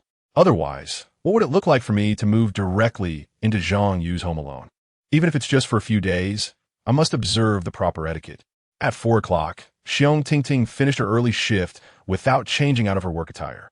She purchased some fruit from a store at the entrance and proceeded towards Binjiang Mansion, following the address provided by Zhang Yu. At that moment, Lu Huanxiao and Pan Yuyao had also gathered their belongings and returned to Binjiang Mansion. Upon hearing Di Xiaoba recount the events of the day, they began to realize the gravity of the situation. So, the major shareholder is truly determined to execute a thorough overhaul of the management team. After yesterday's purge of connections, it seems this time it's aimed at the management as well. Jianghang is indeed undergoing a transformation. As they discuss this, the three of them recognize the enigmatic role that Zhang Yu played behind the scenes. The incidents triggered by Di Xiaoba, Pan Yuyao, and Xiong Tingting were all intertwined with him. This further validated their previous speculation that Zhang Yu was not merely their landlord, but also their covert benefactor. Who could comprehend such emotions? They were still enveloped in profound shock, unable to regain their composure. Suddenly, the doorbell rang. Yuyao, quickly go answer the door. Pan Yuyao stepped forward to open the door, only to find Xiong Tingting standing there. She greeted her with an enthusiastic embrace, although they were softly separated by the distance. Tingting, you really came? I thought you wouldn't. Come in. Xiong Tingting, carrying her suitcase and fruit, glanced around the room. Is this Mr. Zhang's residence? It's so luxurious. Although she had heard tales of the opulence of Binjiang Mansion and seen pictures online, witnessing it in person left her deeply astonished. She felt at a loss, unsure of where to place her hands and feet, with her gait slightly faltering, overwhelmed by a significant sense of pressure. Indeed, but the rent is exorbitant, Pan Yuyao replied. I was contemplating paying it off with my labor. What nonsense are you spouting? Lu Huanxiao interjected. Tingting, come on in. Now that the landlord has agreed, you can comfortably stay here for the next few days. Thank you, Sister Xiao, Xiong Tingting responded. For what? It still requires the landlord's consent, Di Xiaoba added. I think the landlord would be more than happy to have her stay. You wouldn't want to miss out on such a beautiful girl, Pan Yuyao bluntly stated. The two shot her a glare for her bluntness, concerned she might scare Tingting. However, Pan Yuyao's comment, made without malice, prompted a shared glance between them. Realizing it might indeed be true, they were left wondering if Tingting would. But given her assertiveness in front of Yang Biao, perhaps not. All right, it's getting late. We must hurry to the airport, Lu Huanxiao noted, glancing at the time. Let's set off. The three of them, already donned in their flight attendant uniforms, gathered their belongings and were ready to depart. Ah, are you leaving already? Xiong Tingting felt a sense of helplessness. Tingting, I forgot to mention. You can stay in my room. I've already changed the bed linens. Pan Yuang instructed. We only rented the first floor. The second floor belongs to the landlord. Therefore, you can freely move about on the first floor. Feel free to use anything. Xiong Tingting nodded, taking note of everything. We'll head to work now. Feel free to contact us if anything comes up. The three of them picked up their bags and opened the door to leave. The vast space, over 200 square meters, suddenly felt empty. Xiong Tingting was at a loss for what to do. So, she picked up a broom and began sweeping, then mopping the floor. Only through constant activity could she quell the unease that arose in the presence of such opulence. At the same time, she resolved to hasten her search for a new place to live. Residing here was simply too much for her heart to bear. Chapter 77. The Treasure Girl and the Talent Show in the eyes of Xiong Tingting. The multi-million-dollar mansion in Binjiang Mansion felt utterly surreal. She was born into a middle-class family. Although her needs were met, she had never experienced great wealth or luxury. Her parents' combined annual income barely reached 200,000. Even if they abstained from all indulgences their entire lives, they would never be able to afford such a residence. Thus, Tingting was acutely aware of this reality. At that moment, Zhang Yu descended the stairs and observed her bustling activity, forming a rather favorable impression of her. "You're quite industrious," he mused. Her swift and efficient manner suggested she was accustomed to household chores. Despite Tingting's clarity of mind and her resolute efforts to remain composed, the sight of Zhang Yu left her somewhat flustered. After all, she had not been exposed to many grand occasions, and her lack of confidence made her easily unsettled. "Well then, you carry on," Zhang Yu said, as he entered the kitchen in search of something to eat. The pork rib and lotus root soup prepared by Lu Huanxiao was already simmering on the stove, the flame extinguished, and it was being kept warm. He filled a bowl with the soup. Tingting, do you drink soup?" Without waiting for her response, he ladled another bowl, as it was simply a matter of convenience. In the midst of her chores, she was taken aback to be called by Zhang Yu. For a moment, she felt a rush of disbelief. Did she truly deserve a bowl of rib and lotus root soup? She conceded internally, feeling tenderly touched. Before arriving, she had equipped herself with a fortified mindset. No matter how wealthy, handsome, or influential he might be, she believed that maintaining calm would avert any issues. Yet, despite her extensive preparations and the metaphorical armor she had donned, a sudden thrust pierced through her defenses. Zhang Yu had casually served her a bowl of soup, leaving her heart in disarray, unsure of how to respond. "You've worked hard with the housework. Come and enjoy some soup as a form of companionship," Zhang Yu suggested. With such an invitation, further hesitation on Tingting's part would have been impolite. Thus, she expressed her gratitude and took a seat at the table, lifting the spoon to sip the soup delicately. "Mr. Zhang, thank you for your assistance today. If the opportunity arises, I would be delighted to treat you to a meal." "Oh, how did you know it was me?" Zhang Yu inquired, intrigued. "I can't explain it. It's simply a hunch." Tingting quickly glanced at him. "Though this is our first encounter, I have a feeling that you are the major shareholder of Jiangheng. Now that the matter has been resolved, what are your thoughts? Will you return to Jiangheng?" Zhang Yu neither confirmed nor denied it, choosing instead to shift the topic. "I should not return," she replied, shaking her head. The situation had been tumultuous. When the first list was released without her name, she had already prepared for the next steps, where her name appeared on the second list. It was a pleasant surprise. However, during the onboarding process, she faced another setback, leading her to feel disheartened once more. Ultimately, she relinquished the opportunity for employment. Now, she finds herself once again at a crossroads, yet an answer has already taken root within her. What comes next? I have a modest amount of savings. Tingting has been quite frugal in her daily life, and over the course of a year, she has managed to save nearly 100,000 yuan. She plans to first rent an apartment to bridge the gap, and her next ambition is to become a teacher. A teacher? She does not possess any educational enterprise under her name. Recalling Tingting's resume, it seems she indeed noted in the personal information section that she has obtained a teaching qualification. Zhang Yu admires such an independent and clear-minded young woman. He then remembers the special skills section of her resume and inquires, "I heard your specialty is acrobatics?" Huh? Tingting realizes what Zhang Yu is referring to. That was just a whimsical entry. Being modest again? Zhang Yu chuckles. "If you have any talent, feel free to showcase it. There's no one else here." Then, shall I embarrass myself? Tingting is encouraged by Zhang Yu. Suddenly, she recalls her specialty, which she hasn't displayed in quite some time. Leaving the dining table and warming up, she bends forward, placing her hands on the ground, and then her legs flip over, spinning around in a circle. Pivoting around her torso, she then performs a perfect split, resembling a compass. Such astonishing flexibility. Her ex-girlfriend Lu Ruyan, who studied in the arts, could only manage a straight line and was incapable of a full 360-degree rotation. This skill demands exceptional flexibility and core strength. Impressive, truly remarkable. Zhang Yu applauds, genuinely impressed. Such talent would indeed be wasted in a role as a flight attendant. With such a skill, performing live could easily attract hundreds of thousands, if not millions, of fans. Becoming an internet celebrity is not only effortless, but also far more lucrative. Xiong Tingting rises again, feeling slightly bashful from Zhang Yu's praise. After all, she has pursued this without any familial support, learning in secret. Actually, I have another talent that no one knows about, she suddenly declares, scolding herself inwardly for being unable to contain her excitement after a few compliments. Oh, am I fortunate enough to learn this? Zhang Yu is also curious about what other talent she possesses that remains undisclosed. I can tie knots, and I can untie them as well, Xiong Tingting states earnestly. I can do that too, Zhang Yu exclaims, questioning whether he misheard. Is that really a skill? No, it's about this, Xiong Tingting replies, slightly embarrassed, sticking out her tongue. Really? Zhang Yu's eyes widen in disbelief. This is not just a trivial matter.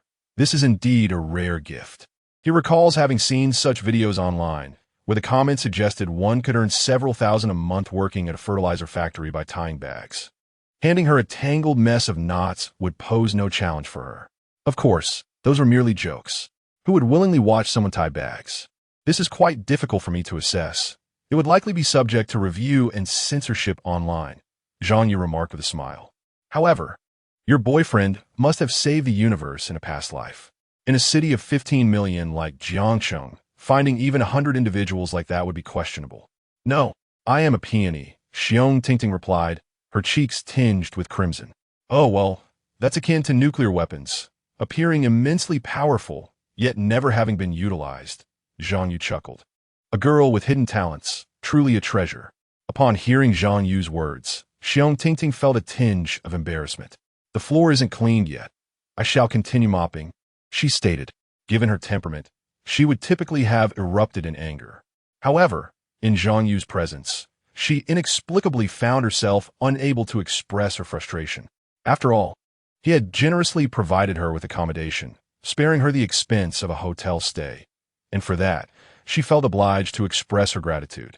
Chapter 78. Zhang Yu, an exemplary boss. Noticing her continued busyness, Zhang Yu refrained from commenting. After finishing his soup, he returned to his room. Just as he lay down on the bed, he found himself sitting up again shortly thereafter. Was what she just said truly genuine?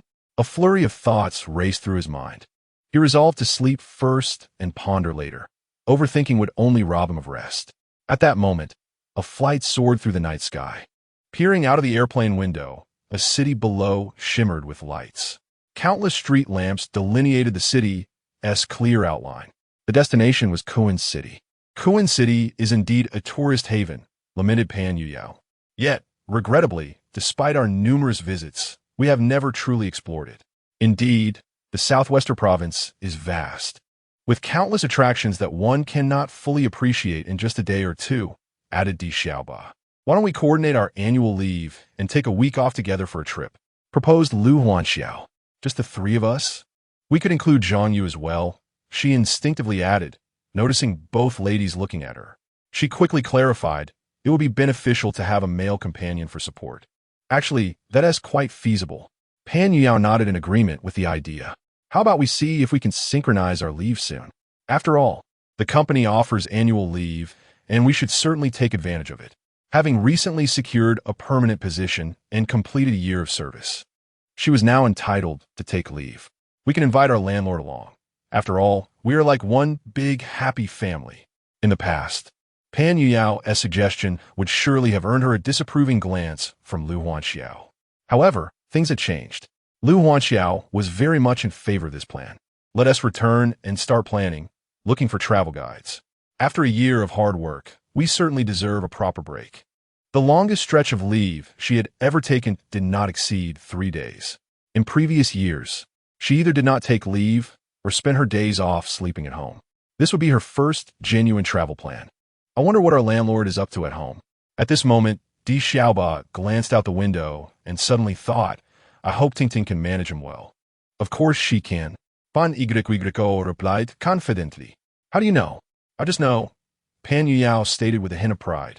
She told me herself that she is a lesbian. What? The other two were taken aback, their voices drawing the attention of several passengers in the cabin. Feeling slightly embarrassed, Pan Yao lowered her voice. She told me directly, but whether it's true or not remains uncertain. Back then, the captain even asked me to introduce her, but I declined. So that's how it is. Lu Huanxiao sighed in relief. Though Zhang Yu may resemble a teddy bear, he should still uphold his principles. One would hope. At that moment, the intercom crackled with a work directive. Everyone, please refrain from conversation. The plane is about to land in Kuan City, and we must prepare for our tasks. Lu Huanxiao instantaneously shifted into work mode. Regarding the work arrangement, after landing in Kuan City tonight, we shall rest for the night. Our flight back to Jiang City is scheduled for tomorrow evening, arriving in the early hours, effectively making it the day after tomorrow. All things considered, we have merely 20-some hours, yet spanning 3 days creates an illusion of prolonged time. An underlying sense of separation anxiety lingers in my heart. The work has become somewhat more rudimentary than before. A night of silence ensued. The following morning, Zhang Yu awoke and descended to the first floor, only to find the house eerily empty. It was far more delightful when the 3 flight attendants were present, chattering away. Now, not only were the trio absent, but Xiang Tingting had also left for work. In an effort to pass the time, Zhang Yu resolved to inspect several companies under his purview. His first stop was the Papa Loan Financial Company. "Hello, President Zhang," greeted the employees with astonishment upon his arrival. They greeted him warmly, as it had been quite some time since he last visited after dismantling the competing firm across the street. Nonetheless, news about the boss had not ceased online. He had been seen driving a Lamborghini and inspecting construction sites, basking in the limelight. If he had a social media account, his followers would surely number in the millions. "Please continue your work. I merely stopped by for a visit." Zhang Yu signaled for everyone to remain calm before proceeding to his office. Secretary Yang promptly brought him a cup of tea along with several folders. "President Zhang, here are the reports that require your signature and review from the past few days." "Impressive performance, I see." Zhang Yu flipped through several pages, noting the upward trend in many figures. "Indeed, since the dissolution of the competing firm, our business has flourished considerably." Secretary Yang explained. "Excellent. Please instruct everyone to allocate 10% of the exceeded profits for bonuses. Everyone has worked hard." "Did you mean 10 percentage points?" Secretary Yang inquired. Taken aback. "Yes, what of it?" "Nothing at all. Your wisdom is unparalleled." Secretary Yang's demeanor swiftly shifted to one of utmost seriousness. This month's profits surged significantly, reaching 80 million, exceeding the target by 30 million. Consequently, 10% would amount to 3 million. With only 300 employees in the company, each individual would receive a bonus of 10,000 yuan. For the workers, this is no trivial sum. It suffices to purchase a high-end smartphone, a computer, a gold necklace, or a set of skincare products, greatly enhancing their sense of well-being. President Zhang is indeed generous. How unlike the previous boss, who was miserly, akin to a skinflint, seemingly intent on draining every last drop of blood from the workers. The proposal to distribute bonuses quickly spread across various departments within the company. "What? President Zhang is granting us bonuses? Is it possible? Such a generous bonus. When calculated with a bonus, my earnings this month exceed 20,000. Moreover, I have heard that this scheme will remain effective every month. As long as performance exceeds expectations, commissions will be awarded proportionately. General Zhang truly exemplifies a benevolent employer. I cannot help but sing his praises. With a boss like this, I would gladly spend the night at the office." Enough said. I shall order a military cot right away. There are rumors online suggesting we are mere beasts of burden. Let me clarify. Indeed, I aspire to be the company's powerhouse. I am determined to dedicate myself wholeheartedly to our leader. Workers, of course, understand what constitutes a good employer. The essence of a commendable boss lies in their willingness to invest in their employees. A little extra compensation does not harm the employer. It is merely a matter of vision. Some employers are reluctant to part with a single penny, offering empty promises instead. The less scrupulous among them go so far as to claim, "I have provided you with employment. Do you still expect payment?" The news of our company's average monthly bonus of 10,000 quickly became a trending topic online. Chapter 79. Secretary Shah's ascendance and personal invitation in the comment section was abuzz with netizens who had come across the news, all expressing their astonishment. Wow, a bonus of 10,000 per person, and that's monthly? This surpasses even paying Xi. Which company is this? Are they still hiring? How can we ensure our boss sees this? I'm anxiously waiting online. The comments poured in, filled with envy and admiration. This company is truly a breath of fresh air. The boss has a heart of gold. Soon, someone confirmed the company's name, Prodigy. The name seemed peculiar. Yet it was indeed a remarkable establishment with an asset scale of 5 billion and impressive performance. Wait, isn't their boss the one who drives a Lamborghini? The mystery was solved. No wonder he deserved such luxury. The online world proved to be surprisingly small, forming a closed loop of connection. In no time, Zhang Yu found himself trending once more as discussions among the working class resonated deeply with the public. He swiftly topped the trending lists on several platforms. The buzz around him vibrant and intense. The cost? Merely 3 million. Typically, securing the top spot on multiple major platforms would require a far greater investment. Look, Zhang Yu is trending again. At Kuan City Airport, 3 flight attendants were dining in the cafeteria when they stumbled upon Zhang Yu's news on their phones. They didn't even need to search. It was the first item displayed. Yu Yao, your use of again is quite fitting, Lu Huanxiao smiled at her. Having witnessed his repeated appearances on trending lists, they had grown accustomed to it, as if he were inherently destined for fame, with countless cameras focused on him. The aura surrounding him was boundless. To stand beside him without feeling overshadowed, one had to be exceptionally talented. Suddenly, Lu Huanxiao felt a wave of pressure. After we return, let us resume our yoga practice and dedicate 2 hours daily to the gym. Ah, Xiao Jia, are you planning to work out? Pan Yuang inquired. Indeed, I concur. Furthermore, we must avoid staying up late. It's detrimental to our skin, Di Xiaobai added. You two are speaking in tongues I don't understand, Pan Yuang remarked. I'll just catch up on my sleep when we return. At that moment, Lu Huanxiao recalled something. Ask Xiong Tingting if she would like us to bring back any local specialties to share. Xiao Jia, you're rather considerate of Tingting, Pan Yuang noted, glancing at her. After all, she was a former colleague and has been staying with us these past few days. Lu Huanxiao's sense of propriety naturally dictated her actions. All right, I'll inquire. Pan Yuang promptly made a phone call. Time passed slowly. At Kuan City Airport, the plane prepared for takeoff. Meanwhile, Zhang Yu had left the financial company and settled into his car. On his mobile phone, a sudden notification appeared. Sha Ruikong has been elected as the latest leader of Jiang City. Astonishing. It seems my bet was well placed. He and Liang Yin are direct competitors in this contest, essentially a choice between the two. Following the incident involving Liang Yin last time, she has evidently been significantly impacted and has become much more reserved. In contrast, Sha Ruikong has garnered considerable acclaim due to the successful establishment of a major project. The Rice Research Base. It can be said that their fates have undergone a tremendous transformation due to their own actions. Then, he received a phone call, and upon checking the caller ID, it was none other than Sha Ruikong. General Zhang, do you have a moment? I'm about to head home. Secretary Sha, please go ahead. Today, I would like to invite you to dinner. I sincerely hope you will grace us with your presence. Given that it was an invitation from Secretary Sha, I felt it was only right to comply. Thank you, General Zhang. Shall I send someone to pick you up? No need. Just send me the address. Shortly after, Sha Ruikong sent an address. Jiang City Cadre Family Compound. This was a residential area where many senior officials of Jiang City resided. Zhang Yu instantly realized that Sha Ruikong was inviting him to his home. Individuals in high positions often tire of various hotels. An invitation to a private residence signifies a level of intimacy and trust.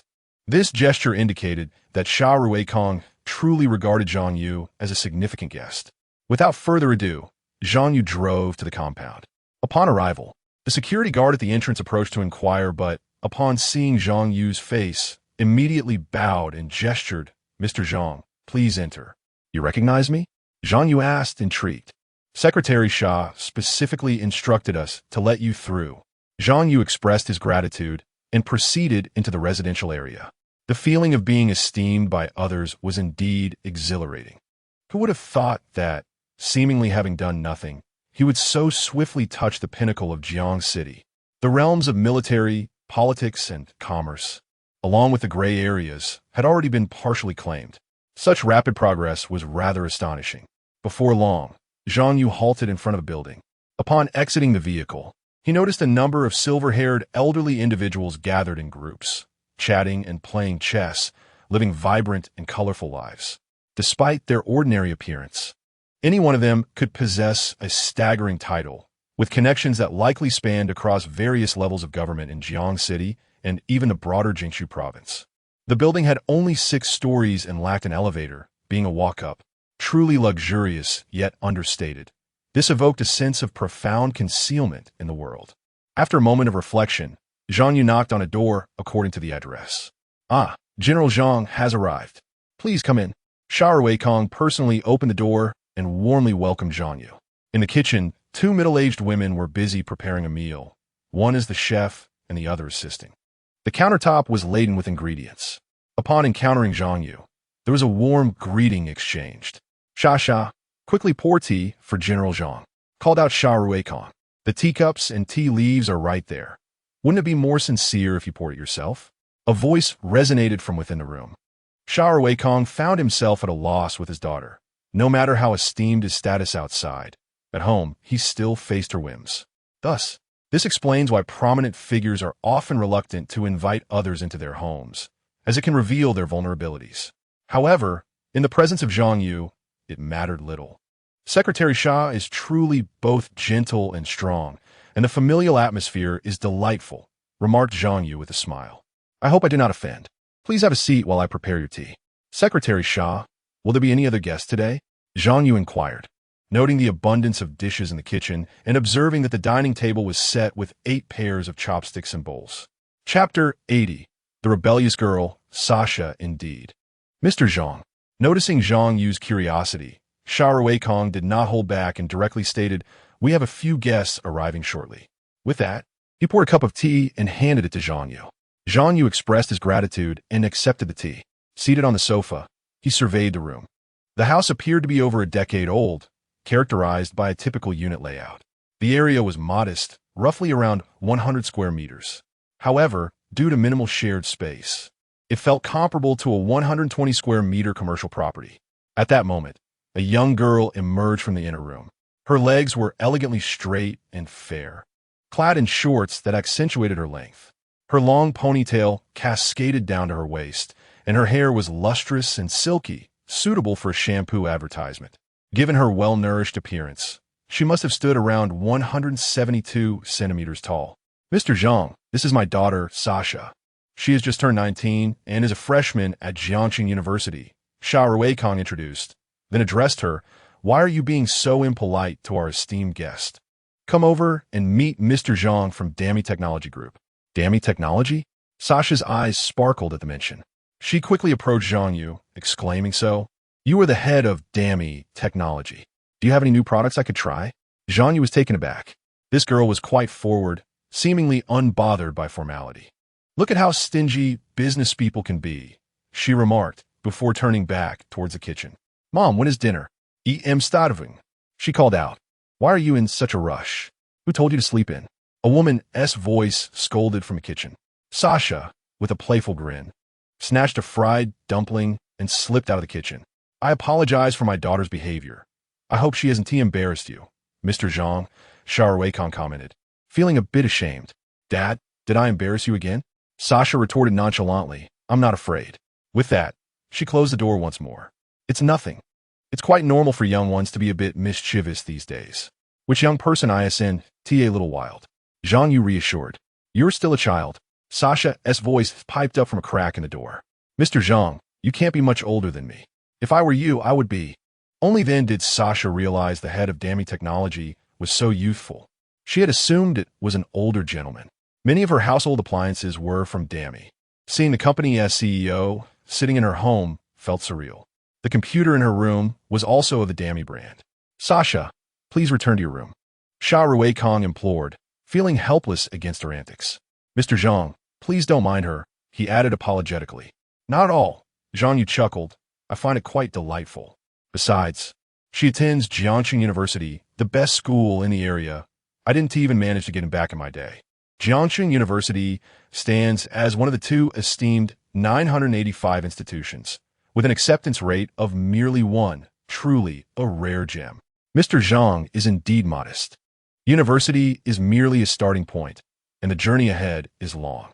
I would be grateful if my daughter can support herself in the future, remarked Sha Ruekong with a smile. In the room, Sasha felt a surge of happiness upon hearing Zhang Yu's praise. This Mr. Zhang doesn't he seem so disagreeable after all? Moreover, he is unlike other businessmen. At least he is young and handsome. I think I might ask for his WeChat to connect with him later. However, her smile faltered upon hearing the subsequent remarks from Sha Ruekong. Which spirited youth could bear such words? At school, she is a prodigy, the favorite of her teachers. Yet at home, her father belittles her to the point of feeling worthless. Who would want to return home under such circumstances? If her parents hadn't insisted that today was an important occasion with esteemed guests to entertain, requiring her presence as a vital family member, she would have long since been out enjoying herself elsewhere.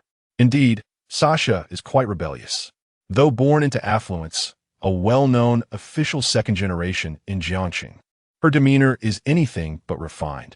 She relishes in extravagant outfits and daring pursuits, such as motorcycling and bungee jumping, which starkly contrasts with the decorum expected of a young lady of her standing. Ding dong. At that moment, the doorbell rang. Sha Ruekong hurried to answer. Secretary Sha, my apologies for the delay. Traffic was quite congested. I brought some local specialties for you. A figure clad in a black administrative jacket greeted him warmly. Oh, Mayor Jiang, you are too kind.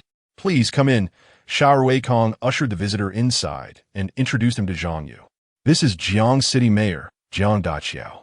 This is Zhang Yu, the esteemed CEO of Rice Technology Company, whom I mentioned to you. A pleasure to meet you, Mr. Zhang. I have long admired your work. Zhang Yu and Jiang Daqiao shook hands, expressing mutual respect. Mr. Zhang is truly impressive at such a young age. His future prospects are boundless. Jiang Daqiao, around 50, regarded Zhang Yu with admiration at first glance. Achieving such success at a young age foretells a future titan in the business realm. He had heard of Zhang long before, but seeing him invited to Sha Ruekong's private residence was somewhat unexpected, highlighting the significance Sha Ruekong places on Zhang Yu. Regrettably, Jiang Daqiao has no daughter, otherwise a young man like Zhang would surely be a desirable match. Zhang Yu observed Jiang Daqiao, recognizing him as the second most influential figure in Jiangxing after Sha Ruekong. Though it was merely a family banquet, its stature was anything but trivial. Who in Jiangxing possesses the privilege to dine at the same table with both Sha Ruekong and Jiang Daqiao? Moreover, it was Sha Ruekong who extended the invitation. Please, everyone, take a seat, Sha Ruekong said. By the way, Secretary Sha, didn't you mention that Director Su would be joining us? Jiang Daqiao inquired. He is still on his way. Sha Ruekong said, come to my home. Let us dispense with formalities. I am but a year your senior, so I shall refer to you as my elder brother. He then added, Old Sha, could you inquire when they are arriving? We need to start preparing the dishes. At that moment, a woman from the kitchen emerged, carrying a hot pot, which she placed at the center of the dining table before activating the induction cooker beneath it. Very well. Let me make an inquiry, Sha Ruekong remarked, retrieving his phone to make a call. Just then, the doorbell rang again. They must have arrived, he said, moving towards the door. As he opened it, two individuals appeared at the threshold, strikingly similar in appearance, clearly a father and daughter. Zhang Yu, upon seeing them, was taken aback. How could it be her? The woman standing outside, upon recognizing Zhang Yu, widened her eyes in astonishment. How could it be him? Both stood frozen in place, separated only by half a door. Chapter 81.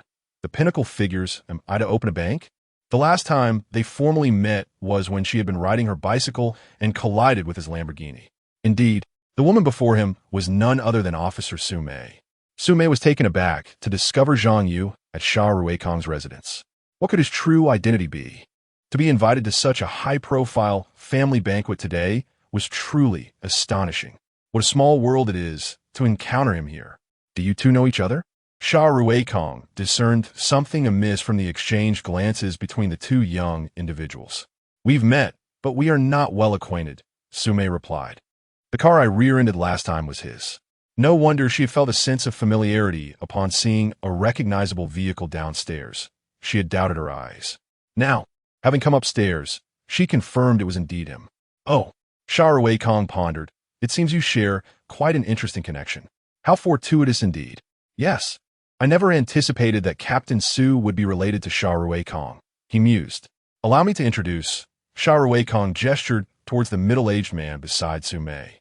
This is Su Guoqiang, the deputy mayor of Jiang City and the chief of police, also my brother-in-law. Su Mei, my niece. Ah, you must be Mr. Zhang Yu. It's a pleasure to finally meet you. I've heard much about you. Su Guoqiang extended his hand. Hello, Officer Su. Zhang Yu reciprocated the gesture. It was truly unexpected that such a modest family gathering would assemble three prominent figures of Jiang City. Moreover, it was remarkable that Wei Kong and Su Guoqiang were related. United, these three could command Jiang City entirely. The stature of this gathering was undeniably elevated. Zhang Yu felt a twinge of nervousness. After all, such scenes were rare in a lifetime, let alone sharing a meal at the same table. Furthermore, the trio had direct vested interests, while he himself was an outsider with no tangible connections. Everyone has arrived. We may begin our meal, Wei Kong called out to the kitchen. Two women emerged with dishes, and Zhang Yu noticed their striking resemblance. Without a doubt, they were sisters. It was easy to deduce that they were the mothers of Sha and Su Mei. However, the two cousins, Sha and Su Mei, did not resemble each other, each possessing a unique style. Sha, come out and eat. Officer Su, you're here. A lively figure flitted into the room, reminiscent of a fledgling returning to its nest, leaping into Su Mei's embrace. The two shared a warm hug. Enough of this display of sisterly affection. You saw each other just the day before yesterday. Wei Kong wryly interrupted them. Come, everyone, please take your seats. As the head of the household, he arranged the seating for the 8 guests. Zhang Yu, you shall sit beside me. He beckoned. Ah, isn't that inappropriate? The mayor and Officer Su are present, and I am of a much lower standing. Zhang Yu quickly declined. Whatever the seating arrangement, you should take that position. Wei Kong insisted. Jiang Daqiao and Su Guoqiang spoke in unison, declaring that today, as a distinguished guest, one must partake in a couple of drinks with Secretary Sha. Both were aware of Wei Kong's exceptional promotion, which Zhang Yu had facilitated with remarkable finesse. Firstly, he had brought forth significant projects, becoming a crucial ally to Wei Kong. Secondly, Liang Yan's abrupt withdrawal for the competition pointed many rumors toward Zhang Yu. Ever since his visit to her office, numerous changes had transpired. However, the latter aspect remained unspeakable. Thus, I shall graciously acquiesce. Zhang Yu no longer declined and took a seat beside Wei Kong. The others followed suit, with Su Guoqiang and his wife positioned to the left, while Wei Kong's spouse and the mayor of Jiang City sat to the right. The younger generation, Sha and Su Mei, occupied the seats opposite them. A mere glance upward allowed one to meet the gaze of the person across the table. Zhang Yu observed the two of them whispering secrets, occasionally bursting into quiet laughter. Sha, we are at the dining table. You should behave more seriously. Su Guoqiang admonished his daughter with a stern look. As everyone settled in, Wei Kong rose to speak. I would like to express my gratitude for your presence at this family banquet. I shall drink to that. Come, let's raise our glasses. The 8 individuals at the table stood in unison. Those able to drink partook in alcohol, while those who could not opted for juice. Once the first toast was consumed, the group began to eat, drink, and engage in conversation. Initially, the atmosphere was somewhat reserved, but after a round of drinks, the chatter flowed more freely, covering various topics. Zhang, I noticed online that you own a financial lending company. Wei Kong inquired at that moment. Indeed, Secretary Sha, Zhang Yu acknowledged with a nod, but it is merely a small operation without significant scale. Have you considered expanding it? Wei Kong pressed. Zhang Yu momentarily grasped the implications, having never contemplated this before. What Sha means, Jiang Daqiao interjected, is whether you have thought about officially establishing your financial company as a bank. The notion of a bank took Zhang Yu by surprise. While running a financial company is manageable, acquiring a banking license is a formidable challenge. In any given province, there are only a handful of private banks. Banks tend to be lucrative, reaping profits from deposits, loans, and the interest spread without substantial capital investment. Others may wish to open banks, yet they are hindered by the lack of licenses and entry qualifications. Zhang Yu had indeed fantasized about drawing a bank from a blind box system, but that too depended on luck. I have heard as well, Su Guiqiang added. Zhang Sha intends to initiate some reforms in the financial sector, supporting a batch of emerging private banks. New supportive policies are imminent. Would you be interested? Sha Ruikong also fixed his gaze on Zhang Yu, genuinely wishing to express gratitude through tangible means. Gifting was not in accordance with regulations, and he was not in need of trifles.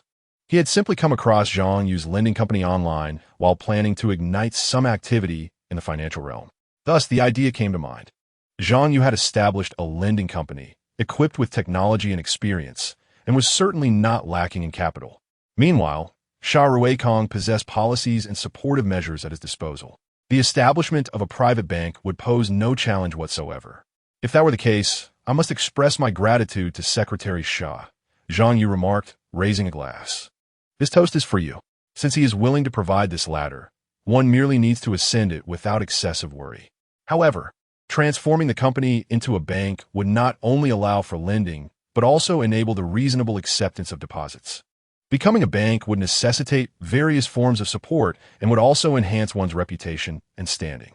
Such an opportunity is rare, one that others would struggle to find even with a lantern. Chapter 82.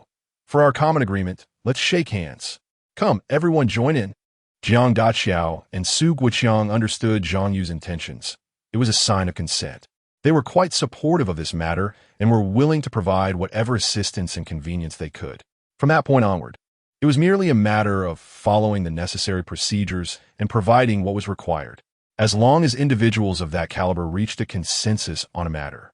Its successful execution in Jiangsheng would merely be a matter of time. It was just a few words away from an unobstructed path. Goodness, doesn't that mean he'll have another identity? Bank president? Su Mei exclaimed, unable to contain her curiosity about Zhang Yu's unexpected presence at her relative's house. Upon learning more, she discovered his astonishing background as a major shareholder of Dami Technology and the owner of a lending company poised to transform into a bank. He held at least 2 companies in his grasp. No wonder he was unfazed when he collided with a Lamborghini. That amount of money was trivial to him. Indeed, my father treats him exceptionally well. If one were unaware, they might mistake him for a son. Sha could not help but comment. Sha, what are you saying? Su Mei replied, Uncle only has you as a daughter. Zhang Yu observed the two of them whispering to each other across the table and couldn't help but chuckle. Come, let's raise our glasses. The sudden invitation left them momentarily flustered. Sha, why are you staring blankly? Sha Ruikong urged, sensing her lack of decorum. Su Mei and Sha then lifted their glasses of juice and clinked them with Zhang Yu's. The others watched with smiles, acknowledging the youthful CEO, even if he was quite young compared to the seasoned guests. Although he was engaged in business discussions with the older crowd, they felt he truly belonged at the children's table. By the way, Zhang, are you currently seeing anyone? Jiang Daqiao suddenly inquired. This question brought a brief silence to the gathering. Zhang Yu was about to respond when he noticed Su Mei glaring at him, as if she knew something. Realizing this, he smiled and replied, Yes, but I cannot share that with everyone just yet. Ah, what a pity, Jiang Daqiao sighed. What do you mean? Sha Ruikong asked. With so many outstanding single women in the office, like Director Wang's daughter or Secretary Li's sister-in-law, if you were single, you would surely be the target of a frenzy. Jiang Daqiao laughed. Not to mention, there's Su Bureau's daughter right here. He referred to Su Mei, who felt her cheeks flush crimson. What are you talking about? I have no intention of dating. Su Mei, you're blushing, Sha, adept at teasing, chimed in. Am I? I'm just feeling warm, Su Mei quickly retorted, casting a glance at Zhang Yu, who wore a half-smile, seemingly seeing through her thoughts. Can I say it? Su Mei recalled the scene she had seen on the mobile app, feeling as though Zhang Yu resembled an abyss, an entity best left undisturbed. The moment their paths crossed, she sensed she might be inexorably drawn in. Sister Su Mei, when did you first meet him? At that moment, Sha's curiosity was piqued. I mentioned it before.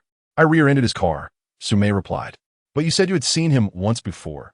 Otherwise, you wouldn't have insisted on leaving a note, Sha countered, unveiling the truth. Well, that was indeed earlier. He was racing on the Yangjiang Avenue in the dead of night. Racing? Sha's eyes sparkled with excitement. Zhang Yu, so you can race. When will you take me along? Her sudden exclamation startled everyone at the table. Sha, you're a young lady. Can you not be so boisterous? Besides, is racing a pastime for girls? Focus on your studies, Sha Rue Kong admonished. Father, that's rather old-fashioned. Who says girls can't enjoy that? Sha retorted defiantly. Oh dear, your father is merely concerned for your safety, Sha Mu interjected. I appreciate the concern, Sha said, picking up her chopsticks and placing a large chicken leg into Zhang Yu's bowl. You promise to take me next time? Then she turned to Su Mei and added, Sister, if I happen to run into you, please don't apprehend me. Zhang Yu found himself both amused and exasperated, unable to contend with the whims of this 19-year-old girl. Having already placed the chicken leg in his bowl, it would be improper to remove it, especially since he had unexpectedly discovered her shared interest in racing, a serendipitous coincidence indeed. Su Mei gazed at her cousin, stating, While you're under my jurisdiction, I must oversee your actions. It's a matter of principle. Then let us go racing at Pan Mountain, Sha boldly suggested, disregarding the presence of the adults. The roads there are incredibly thrilling, reminiscent of Bainbuluk. Let's go there. What is Bainbuluk? The two women inquired, intrigued. Sha, if you continue, I will have the roads closed tomorrow, Su Guoqiang declared, his tone serious. As the head of the Jiangsheng police station, it was merely a matter of his word to determine which roads would be sealed off and for how long. Tomorrow? Sha asked, her eyes wide with disbelief. Really? Absolutely, Su Guoqiang assured her, casting a glance at Sha Rue Kong. Rest easy. Wonderful. So, no closures today, right? Sha quickly discerned the loophole in his statement. Zhang Yu, you must take me now. Mr. Zhang, don't acquiesce to her whims, Sha Rue Kong warned. You're spoiling her. However, I believe if Sha agrees to one condition, I shall guarantee our trip, Zhang Yu said with a smile. What condition? Do tell, Sha asked, her curiosity piqued. After this, you must refrain from arguing with your father, embrace a more compliant attitude, and diligently pursue your studies. Zhang Yu's words almost brought Sha Rue Kong to tears. If Sasha could accomplish this, she would be willing to indulge in a moment of madness, as long as her safety is assured. However, would she agree? All right, I promise you. Sasha merely contemplated for a second before extending her little finger. Let us make a pinky promise. Very well, let us seal it with a pinky promise. Zhang Yu mirrored her gesture. With so many esteemed individuals at the dining table observing, she was not fearful of any future change of heart. Should she renege on her word, she would find herself without companions in the future. She understood the gravity of the situation. Sha Rue Kong, witnessing his typically unruly daughter actually heed Zhang Yu's words, felt a surge of emotion alongside a hint of astonishment. Could it be that Zhang Yu truly possessed the ability to tame this spirited horse? If so, entrusting her to his guidance would alleviate a considerable amount of his worries. Consequently, his initial reluctance began to wane. Moreover, he firmly believed that Zhang Yu was indeed capable of achieving this. Chapter 83. Sasha, I entrust your guidance to you. Zhang Yu is indeed a fortuitous benefactor. Despite his youth, he has provided considerable assistance in both public and private matters. Reflecting on this, Sha Rue Kong smiled and said, Mr. Zhang, it is remarkable that you and my daughter could engage in such a delightful conversation and discover common interest upon your first meeting. I have a proposal. Director Sha, please feel free to express your thoughts, Zhang Yu replied. Since you two get along so well, I shall entrust Sasha to your guidance moving forward. What do you think, Mr. Zhang? Sha Rue Kong inquired. Entrust her to me for guidance? Zhang Yu was momentarily perplexed by the implication. In what regard? Mr. Zhang, what old Sha means is... At that moment, Sasha's mother interjected. You and Sasha are of similar age and share common ground. I kindly ask you to take her out and show her a good time.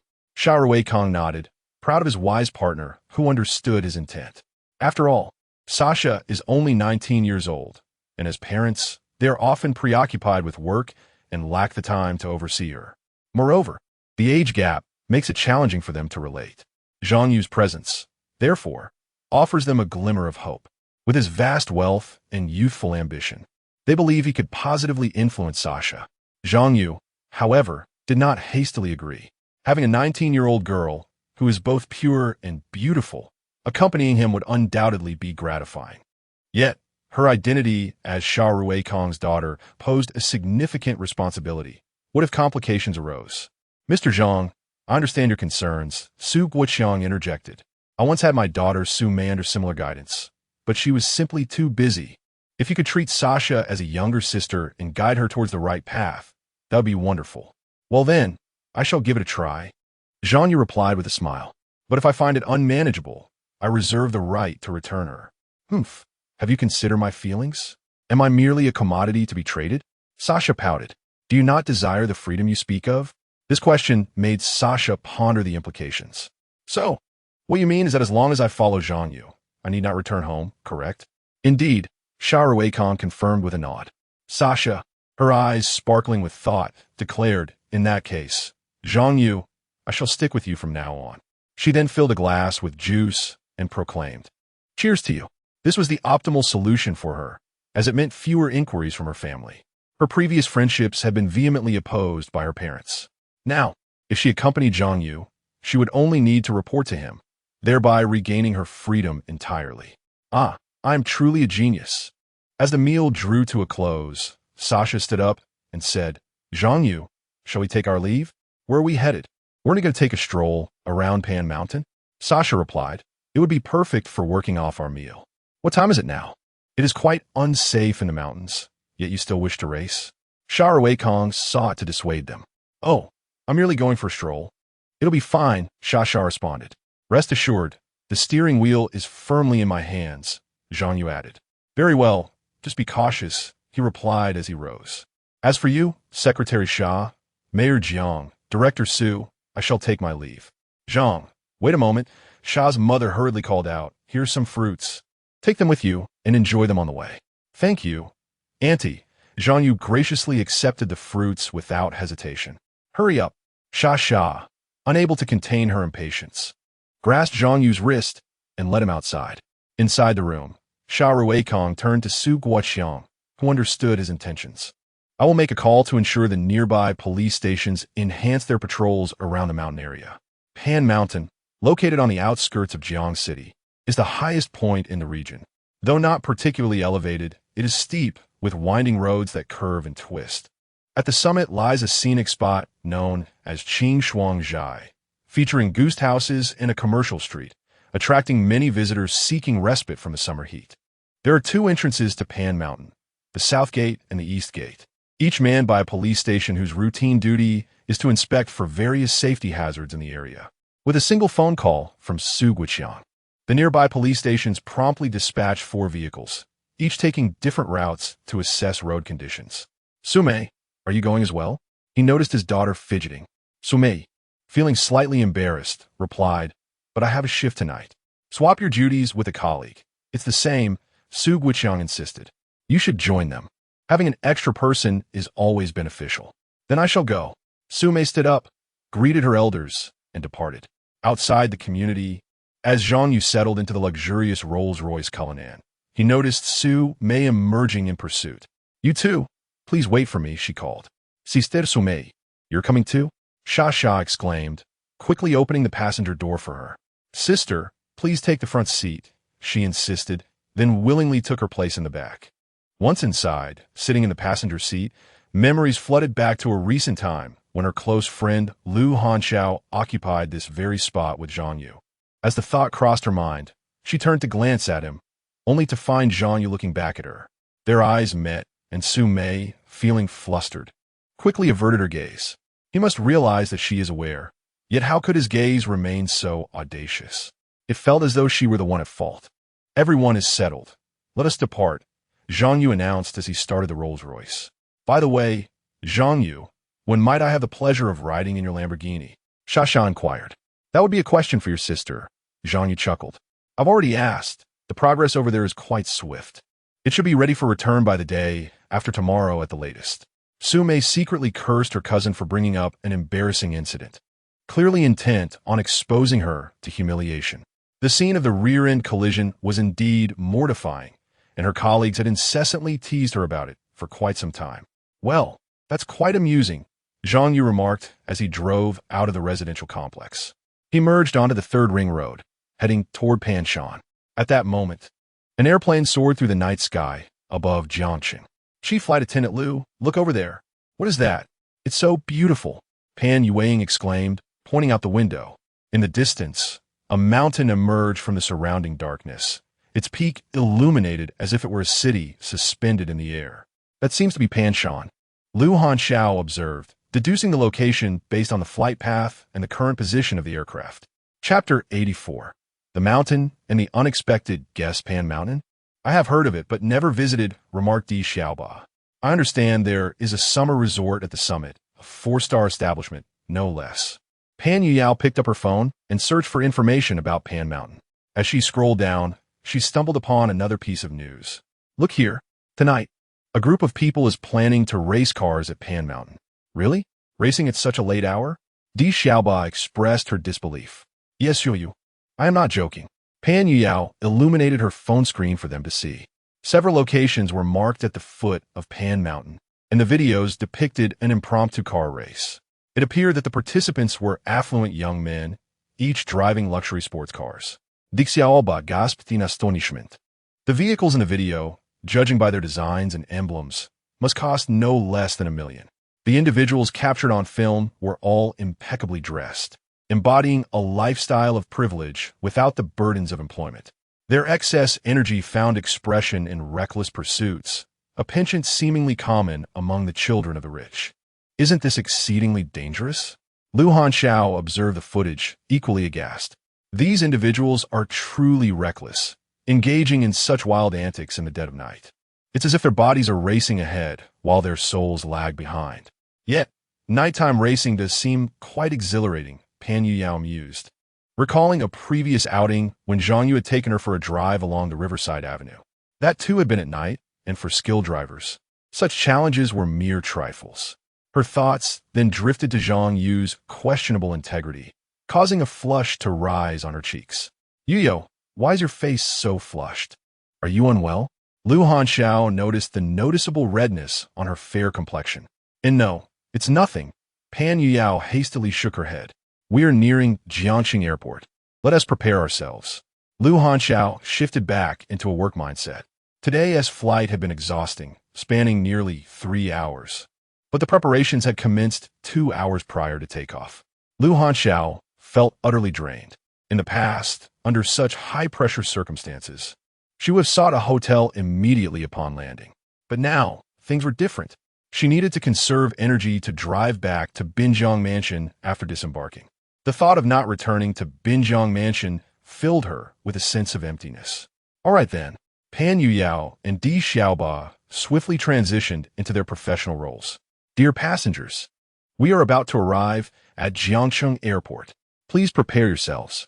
Meanwhile, in another narrative thread, Zhang Yu and his companions had traveled for over half an hour, finally arriving at the foot of Pan Mountain.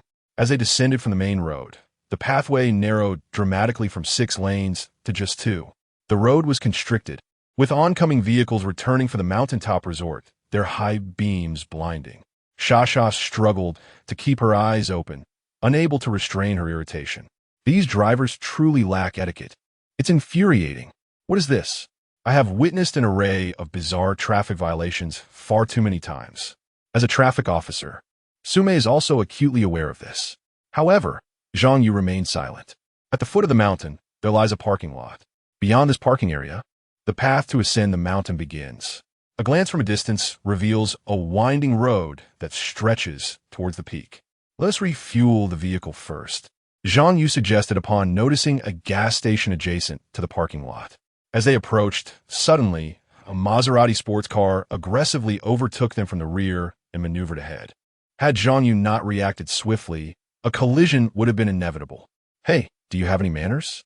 Cutting in line at the gas station, Shasha could no longer contain her annoyance. She exited the car, intent on confronting the driver. "Shasha, don't escalate the conflict," Sume cautioned, following her. At that moment, the Maserati had parked at the fuel station. A man clad in a jacket with bleached hair emerged from a vehicle. Upon noticing Xia intent to confront him, he suddenly recognized her. "Oh, isn't this Xia from Uncle Xia's family? I thought you had curfew at home.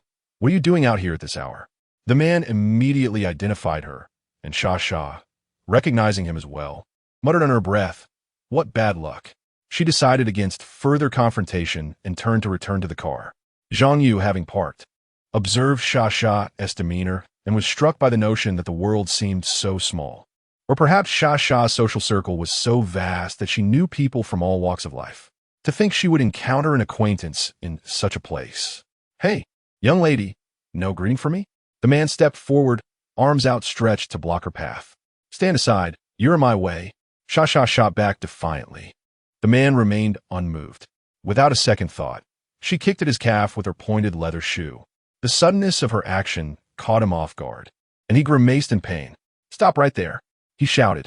Soon, several nearby vehicles converged, their headlights illuminating the parking lot as if it were day. A throng of individuals, all friends of the man, gathered around, having come for a night of racing in their assorted sports cars, an event organized by him, who held the highest status among them. Thus, witnessing him being kicked by a young girl incited their curiosity. "What are you all planning to do?" Sume discerned their hostile demeanor and instinctively shielded Xia behind her. "I'm a police officer. Everyone, step back," she declared with vigilance. Upon hearing her identification, the group exchanged uneasy glances, suddenly feeling a twinge of apprehension. Had they inadvertently drawn the attention of the authorities? However, the man, upon hearing Su Mei's introduction, after a moment of astonishment, she chuckled and said, "Su Mei, are you not the rabbit officer from Binjiang district? How is it that you can extend your influence all the way to Panshan?" Su Mei was taken aback. The man before her was a stranger, and she wondered how he knew her name. "Wu Yiluan, this is my cousin. Please show her the respect she deserves," Xia interjected. Upon hearing the name Wu Yiluan, Su Mei immediately grasped the reason behind his audacious demeanor. He was the second son of Wu Zhengliang, the commanding officer of the Central Military District, one of the 9 major military preparedness zones. The headquarters of the Central Military District was located in Jiangcheng. However, they were not under Jiangcheng's jurisdiction. In fact, the rank of a military district commander surpassed that of the Jingchu region by a considerable margin. Even Shao Weikong had to treat Wu Zhengliang with deference. In the event of natural disasters requiring assistance, it was protocol to formally report and seek approval from the military district. Chapter 85. Wanting to win? Then allow me to triumph in Jiangcheng. Wu Yiluan is renowned for his playful nature and has stirred up quite a bit of trouble. Yet he always manages to evade consequences, bolstered by an impressive background. Without uttering a single word, others willingly grant him a modicum of respect and actively shield him from scrutiny. As for Sasha's acquaintance with him, it stems from her penchant for adventure. She has friends across various circles, making her familiarity with Wu Yiluan quite ordinary. However, she did not anticipate a confrontation with him today. "All right," Wu Yiluan chuckled. "I have always held a deep respect for beautiful women." With a deft change of tone, he continued, "However, you just kicked me, damaging my trousers. This outfit costs over 100,000.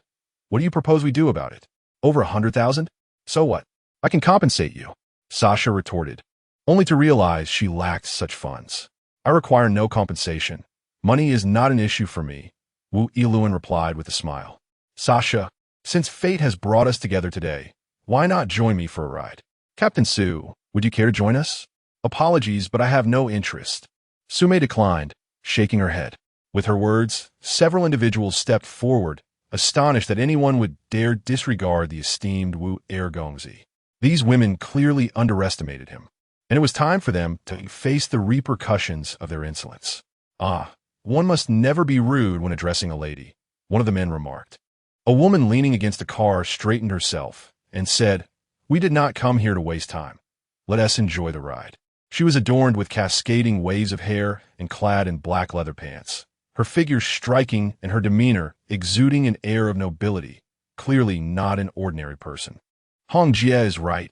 It is my folly," Wu Yiluan laughed. "However, Sasha, having kicked me, I must address this. How can I maintain my reputation otherwise?" "Sasha?" The woman referred to as Hong Jie paused at the mention of the name. the daughter of Sha Kong, given her status as the newly appointed figurehead of Jiangxing. Why not to extend her some courtesy? Since Hong Jie has spoken, what more can I say? Wu Yiluan smiled and then turned to Sasha and Su Mei. Very well. I shall let you off the hook today. He then gestured towards Zhang Yu's vehicle. Hey, driver, move the car. Our convoy is ready to depart. Zhang Yu's vehicle remained stationary. What is this? You refuse? Do you wish to challenge us? Wu Yiluan provocatively inquired upon noticing the car. Did you come with those two? How about this? If you can defeat us in a contest, nothing will happen. But should you lose, you shall return alone. Upon hearing this, the others erupted in malicious laughter. Wu Gongzi, indeed, possessed the ability to retain those he desired. Once he set his sights on a woman, there was no escaping his grasp. Sasha, having encountered him a couple of times before, was already formulating her thoughts. Especially, she was dressed in a white blouse paired with a black pleated skirt. This look was utterly captivating to him. Wu Yiluan went on, even taking the time to explain to Sister Hong. Sister Hong, you saw it just now. It's not that I didn't give them face. But these guys have disrupted us several times. I had no choice. Su Mei and Sha both tensed up at that moment. If Wu Yiluan was serious, there would be no leaving today. Their gazes involuntarily turned to Zhang Yu. All right then, Zhang Yu chuckled. But let us keep this a contest between men. No need to drag the ladies into it. He knew full well that unless he played along, these people wouldn't easily let the two girls walk away. He had just promised Sha Kong at the dinner table. He couldn't turn around and abandon them now. That would be utterly dishonorable. So you got your own ideas, huh? Wu Yiluan smirked. Go on, let us hear them. If I win, you issue a public apology and swear never to harass Sha or the others again, Zhang Yu stated. And if you lose? Wu Yiluan countered with a grin. That is not a possibility. Zhang Yu shook his head. I see you've got 7 cars here. How do you want to do this? All at once or what? Brother Wu, this punk has got some nerve. Thinking he could take on all of us? Someone from the team jeered. No matter, Wu Yiluan said. I was planning on a one-on-one, but since you're itching for it, you can join in too. 3 cars, winner takes all. And just like that, a high-speed race through the mountains was set. The rules were simple. Start at the base of the mountain. Race to the resort at the summit. The fastest time wins. Cars would depart from the base at 3-minute intervals. Wu Yiluan's car went first, a modified Maserati sports car, perfectly suited for the winding mountain roads. He knew every curve, every incline, every angle of the slopes like the back of his hand. As his car vanished into the night, Su Mei voiced her concern. I heard Wu Yiluan used to be a professional racer. Sis, why boost the enemy's morale? Sha retorted. I believe in Zhang Yu, right? She gave Zhang Yu's shoulder a firm pat. He merely smiled. This whole mess is because of you. Think about how you'll thank me after I win. If you win, name your price, Sha said breezily. But you have to win. Fine, then I'll win. His words drew mocking laughter from the team. How could someone be so audacious? Wu Yiluan's arrogance was backed by skill. What did he have? Yet Sister Hong, observing Zhang Yu's unshakable composure, felt a flicker of unease. This young man was too steady, exuding the poise of a seasoned general. His confidence didn't seem baseless. It was as if he already held victory in his grasp. 3 minutes passed. The second car roared off into the night. Zhang Yu also drove to the starting point. A white line, drawn with lime on the ground, marked the beginning of the journey. Upon reaching the starting line, Zhang Yu gazed into the inky darkness ahead. Suddenly, a spark ignited within him. Setting aside any other considerations, the thrill of embarking on such an adventure was truly exhilarating. Zhang Yu, surely he could manage this, right? Su Mei stood by the roadside, observing the composed expression on Zhang Yu's face from the driver's seat. Memories of the last encounter on Riverside Avenue, where she had failed to catch up with him, flashed through her mind, instilling her with newfound confidence. She was already the fastest in the police force, having secured a place among the top 3 in the city's motorcycle competition. Yet that day, she had still been left in the dust, unable to even catch a whiff of his exhaust. This time, although he was driving his own vehicle, Su Mei firmly believed that Zhang Yu could certainly emerge victorious. Chapter 86. Instantaneous Speed, Unyielding Stalemate. As the whistle echoed through the venue, signaling the end of the 3-minute countdown, Zhang Yu departed from the starting point, steering his vehicle toward the summit. Ahead lay the serpentine mountain road, where the sharpest turns necessitated that half of his vehicle extend beyond the asphalt. This young man truly dared to take on a formidable challenge. Young Master Wu, seasoned in rally racing, found this winding path trivial. The audacity of someone to challenge young Master Wu was indeed a sign of overconfidence. Suddenly, a thought struck me. The whistle had been blown 10 seconds late. Would that have any repercussions? 10 seconds late? Do you comprehend how many competitors could be overtaken in a rally race within that time frame? Nevertheless, it mattered little. Young Master Wu would assuredly surpass him within minutes. What do you think, Sister Hong? A group turned their gaze toward the alluring woman clad in leather pants. I'll simply observe, Sister Hong replied, producing a tablet. The screen displayed several red dots, clearly indicating the real-time locations of each vehicle. This was possible due to the positioning devices affixed to every car prior to the race.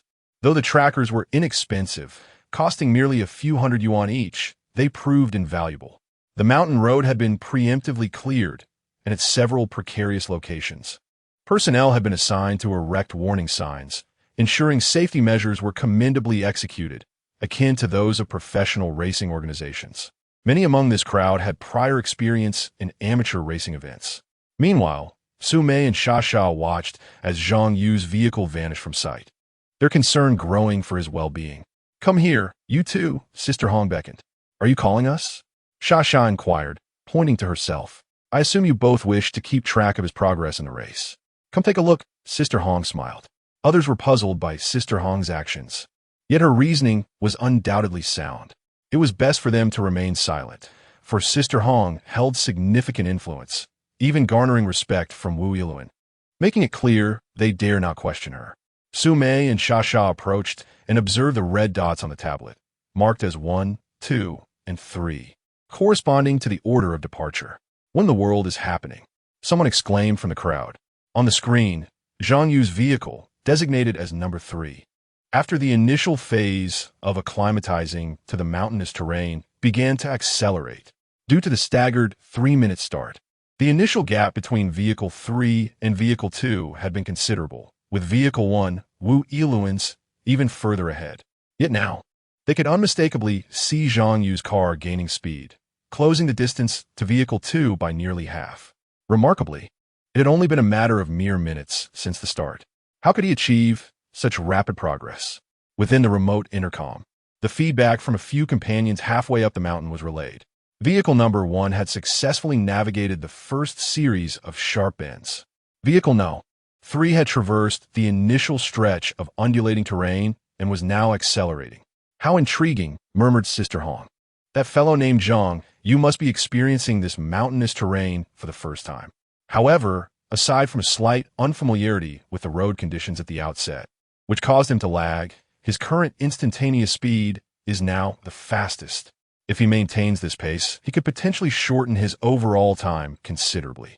Sha Sha, upon seeing the data on the screen, couldn't help but raise her fist in triumph.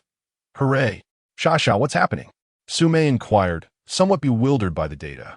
Zhang Yu's average speed per minute is the quickest among the 3 vehicles. Sha Sha elucidated. He may have been slow initially, but if he gains ground later, he could secure first place. Zhang Yu is that impressive? Su Mei's eyes lit up at this revelation. Wu Yiluan possesses the skill level of a professional racer, and the driver of the second vehicle has participated in numerous rally competitions. Yet, Zhang Yu had no prior experience in professional racing. Arriving at this mountainous course without having previously studied the terrain or memorized the route, who would have anticipated that his current instantaneous speed would place him in the lead. Do not celebrate prematurely. The true test has yet to begin. I believe he is merely fortunate and audacious. The segment of road ahead has scarcely any curves. Who cannot navigate a straight path? The crowd murmured disdainfully. The mountain road consists of 3 major segments, and they have only just completed the first phase.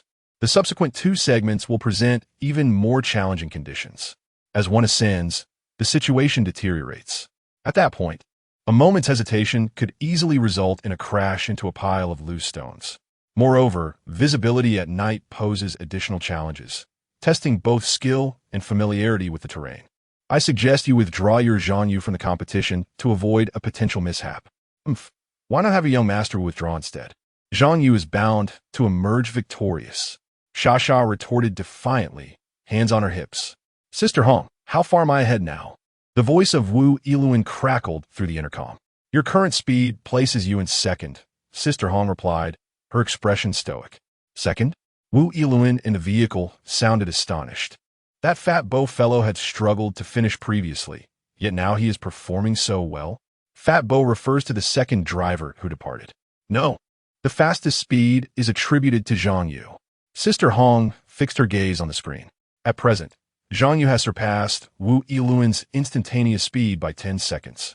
What? It's him? Wu Yiluan's voice rose dramatically. Shortly thereafter, the others could hear him accelerating the vehicle over the intercom. Wu Yiluan, the road conditions for the second segment are more complex than the first, and visibility is poor. Sister Hong cautioned. The maximum safe speed for testing is 80 kilometers per hour, and you are currently at 83. Please reduce your speed. Rest assured, Sister Hong. Wu Yiluan replied with a confident smile. I have traversed this stretch of road more than once, and I have no issues maintaining a speed below 85. The second son is indeed remarkable, driving at 85 on this stretch. If it were me, I would barely manage 40. Such audacity and skill. Young Master Wu is surely destined to win this time. At that moment, Xia and Su Mei wore expressions of concern. They feared not only that he might not succeed, but also that the mountain roads could pose dangers. All they wished was for him to complete the race safely. The intertwining of these two emotions left them utterly at a loss. Furthermore, Zhang Yu had departed without taking the walkie-talkie they provided. It was uncertain whether this was a mere oversight or a deliberate choice. In this case, Zhang Yu remained oblivious to the circumstances surrounding him. Chapter 87, Deviousness and Cheating. At that moment, Su Mei's phone suddenly rang. Upon checking, she discovered it was a call from Zhang Yu. How could he find the time to call while driving under such circumstances? Filled with curiosity, she cautiously answered. Su Mei, can you see the situation of the vehicles ahead? Zhang Yu inquired directly. I can see, she replied, glancing at the screen, straining to decipher the data displayed. Your instantaneous speed is 7 seconds slower than the first vehicle. And compared to the second vehicle. All right, I understand. Hang up now. I need to focus on driving, Zhang Yu responded, having deduced the situation from Su Mei's feedback. Possessing exceptional driving skills, he had maximized his speed while ensuring safety and vehicle integrity. Any further acceleration would demand even greater concentration, as each increment in speed would correspondingly heighten the risk.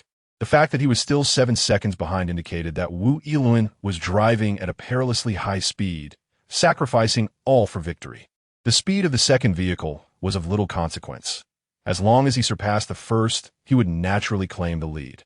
Consequently, he swiftly reacted, pressing the accelerator, propelling his speed to 86 kilometers/h. Goodness. Vehicle 3 has accelerated. Am I seeing this correctly? Its speed is 86 kilometers/h. Was it truly audacious to drive this fast on a road he was navigating for the first time? The maximum safe speed was only 80 kilometers/h. On the mountainside, fellow racers gasped in astonishment at the red dot on the screen indicating the change in speed. Hong Jia also observed the red dot representing Vehicle 3, clearly accelerating. Although it had started 3 minutes late, specifically 3 minutes and 10 seconds, it was now closing in on Vehicle 2. Is that person a monster? I can see him in the rearview mirror. The voice from Vehicle 2 crackled through the intercom, laced with a tone of despair. The distance between the two cars was less than 200 meters, an overwhelming blow for him. Fei Bo, having participated in several professional races, now found himself on the brink of being overtaken despite having started 3 minutes ahead. What is happening?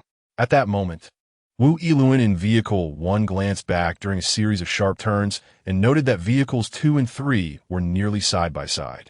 How could he, having departed 6 minutes earlier, be tailed by the last vehicle? He hastily queried over the intercom, Wu, what is Zhang Yu's speed in Vehicle 3? 87 km/h. 87? Wu Yiluan exclaimed, astonished. What was he trying to do? Why, to win, of course, Xia interjected, crossing her arms. Wu Yiluan fell silent. The intercom, now devoid of sound. Everyone observed that the red dot representing vehicle number 1 accelerated to 85. This was the maximum speed that Wu Yiluan could endure. Yet, it was still insufficient. Fei Bo, at that moment, switched to another channel to communicate with vehicle number 2. Since you cannot win, I entrust you with a task. Obstruct his line of sight and disturb his timing. Do not allow him to ascend. Understood. Fei Bo was aware that today's contest was, in essence, a duel between Wu Yiluan and Zhang Yu. As long as he could hinder Zhang Yu and disrupt his timing, Wu Yiluan would secure victory. Hey, this is cheating, Xia exclaimed. How can you do this? Is this how you intend to win? She clearly understood that if vehicle number 2 engaged with her, the time advantage accumulated earlier would be squandered. So what? As long as victory is achieved, any means are justified. The fellow drivers shouted triumphantly. Fei Bo's role as a supporting vehicle was now a sacrificial one. Sister Hong observed the red dots of vehicles number 2 and number 3 almost intertwined in parallel. How could it come to this? Is winning worth such unscrupulous tactics? Sister Hong remained silent, her mind engulfed in contemplation. This made her question how he had triumphed in previous races. Even though this was an informal competition, there are still fundamental rules. Without rules, what is left? Meanwhile, on the winding mountain road, Zhang Yu noticed that the number 2 vehicle had evidently slowed down, yet did not yield any space. The road was only 2 lanes wide, and vehicle number 2 was perfectly positioned on the center line. Zhang Yu could not overtake directly and resorted to honking several times, signaling the vehicle ahead to make way. However, Fei Bo, having received his orders, had no intention of yielding. Enough of this. Zhang Yu pressed down on the accelerator, preparing for a forceful overtaking maneuver. Although the road was merely 2 lanes wide, there were approximately half-meter wide dirt paths on either side. Half a meter was sufficient. What on earth is he trying to do? Fei Bo, sensing Zhang Yu accelerating, became momentarily flustered, unprepared for the impending action. He felt the vehicle behind him brush past, overtaking him and shattering his right side mirror, leaving glass shards strewn across the ground. Ouch, my brand new car! Fei Bo cried out in anguish, instantly losing focus on the race as he pulled over to the roadside. Zhang Yu was remarkable. He had successfully overtaken him. At the foot of the mountain, Xia watched the scene on the screen, leaping with excitement. He had departed 3 minutes later, yet had managed to surpass the second vehicle. Wu Yiluan's friends, witnessing Fei Bo trailing behind Zhang Yu, wore expressions of dismay. Fei Bo's maneuver had not significantly delayed Zhang Yu. Now, Zhang Yu had established a lead of several seconds. At this point, the car had navigated past the final curve, and Zhang Yu could already see the lights of the mountain resort. Wu Yiluan, traveling a speed of 85, arrived at the resort's finish line. At the finish line, several friends hurriedly approached. How impressive am I? Wu Yiluan exclaimed with great pride as he stepped out of the car. This time, his completion time surpassed his previous best by over a minute. Young Master Wu, it may be a bit precarious. 2 individuals atop the mountain held identical tablets. Your final completion time was 31 minutes and 5 seconds. If we consider the current speed of vehicle number 3, Wu Yiluan could not resist inquiring, what is the current data for his vehicle? If he maintains this speed, his finishing time will be 29 minutes and 57 seconds. No, it's 29 minutes and 50 seconds. He has accelerated again. At that moment, another person suddenly shouted as he gazed ahead. A vehicle with its headlights on was approaching. In the final few meters, it showed no signs of slowing down. Chapter 88. Excitement at the Summit Tavern as Zhang Yu spotted Wu Yiluan's car. He realized that he had reached the final destination. The road atop the mountain formed a semicircular loop. He maneuvered his vehicle past Wu Yiluan's, executing a flawless drift that brought him to a graceful halt in front of the Summit Tavern. Splendidly, Zhang Yu triumphed. Upon viewing the final results on the screen, Xia erupted with joy, embracing Su Mei in celebration. I knew he would win. I never had a moment's doubt. Xia reflected on their journey to the mountain, feeling it had been utterly worthwhile. She was astonished by Zhang Yu's exceptional driving skills. Winning is what matters, Su Mei remarked softly, patting Xia's back, more as a means of self-comfort. Little did anyone know the extent of her earlier anxiety. Her heart raced, pounding at 180 beats per minute, teetering on the edge of escape. Even with the knowledge that Zhang Yu had successfully reached the summit, a lingering sense of dread remained. Hong Jie, are you heading to the summit? If so, could you give us a ride? Shasha inquired of Hong Jie, the only one among the group with whom she could communicate comfortably. Of course, hop in, Hong Jie replied with a smile. But how can you take them? Protested the nearby drivers, disgruntled. They just competed against us and won. You know how it is, Hong Jie chuckled before getting into the car. What does she mean by that? Others pondered, still contemplating her words. Did she imply they weren't on the same team? Was she merely there as an observer? Confused, the group climbed into their vehicles and set off towards the summit. Wow, that guy's so handsome. Handsome, can I add you on WeChat? Your drift was absolutely incredible. At that moment, Zhang Yu exited his vehicle. Inside the Summit Tavern, numerous stunning women with cascading waves of dark hair were captivated by the sight of a car executing such a stylish drift outside the window, and they instantly became animated. They had researched online and were aware that races frequently occurred on the mountain roads, with the tavern serving as a nearby finish line. Sitting within, they could witness the thrilling spectacle and regularly observe various luxury cars. They arrived with the intent of feasting their eyes on the captivating sights. When Wu Yiluan's car had passed earlier, they deemed it somewhat routine, their expectations elevated and devoid of any remarkable surprises. However, the arrival of Zhang Yu's car excited them immensely. In such a treacherous location, few dared to drive with such abandon. The last person to do so had careened off a cliff. Numerous warning signs along the roadside explicitly prohibited racing.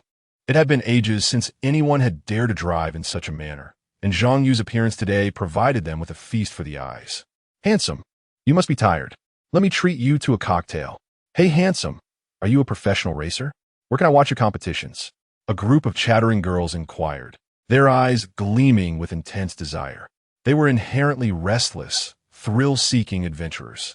The thought of riding in his car for a wild ride was enticing enough to compel them to do anything.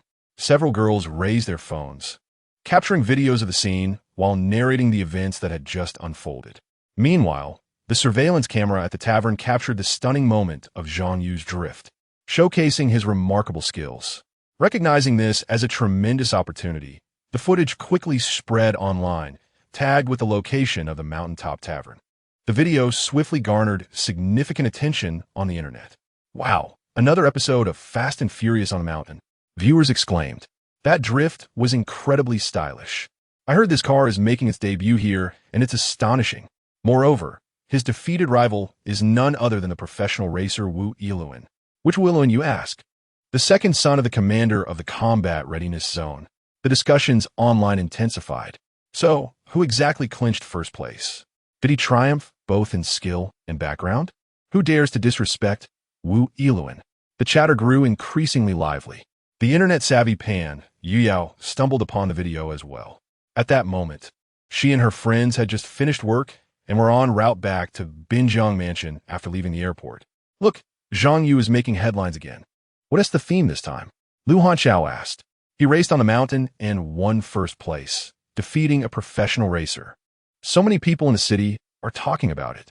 Pan Yuyao recounted the online buzz. P.S. not home. He went racing on a mountain? Lu Hanxiao, who was driving, gradually pulled over to the roadside. She took Pan Yuyao's phone to view the video captured by the surveillance camera. The impressive drift was indeed captivating. Beyond the highway guardrails lay an unfathomable abyss. Moreover, Lu Hanxiao noticed that the car he was driving wasn't a professional vehicle. It was merely her friend Sumei's car. Refreshing the page, she discovered several cars had appeared at the mountaintop, seemingly companions of the earlier racers. Among them, a tall Aston Martin disembarked a few strikingly beautiful women. Upon closer inspection, one of them was her dear friend. When did their relationship grow so close? A sudden sense of unease enveloped Lu Hanxiao. Di Xiaoba and Pan Yuyao also spotted the beautiful women. Isn't that woman a traffic officer? How'd they end up together? I don't know. Let us head home, Lu Hanxiao said, restarting the car. Zhang Yu, your performance was truly exceptional. Xia alighted from her vehicle and approached Zhang Yu, embracing him warmly in front of the crowd. Her body pressed closely against his. Zhang Yu, unsure of where to place his hands, could only raise his arms in a gesture of innocence.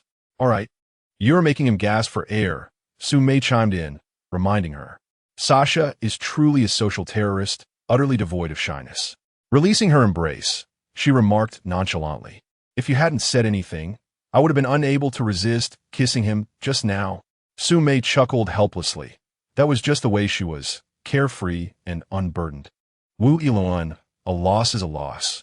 Simply reflect on it, Hong Jie advised, for she alone dared to utter the word loss to him directly. No, I didn't perform well just now. I want a rematch, Wu Yiluan insisted. Meanwhile, Zhang Yu approached Wu Yiluan with a smile. If my calculations are correct, I should have one against you by the minute, right? Is there even any need for a rematch? A few seconds, perhaps, could be deemed regrettable, but over a minute? That's unnecessary. I refuse to accept it. Wu Yiluan retorted vehemently. Either we have a rematch, or you shall not leave. Chapter 89. Erase card activate. Before the multitude gathered, Wu Yiluan found it utterly intolerable to accept the fact that he had been bested by Zhang Yu. The thought of leaving this event without reclaiming his dignity felt like an indelible stain on his reputation. Hence, victory was imperative to cleanse the bitterness in his heart. Disregarding previous discussions, he resorted to unscrupulous tactics.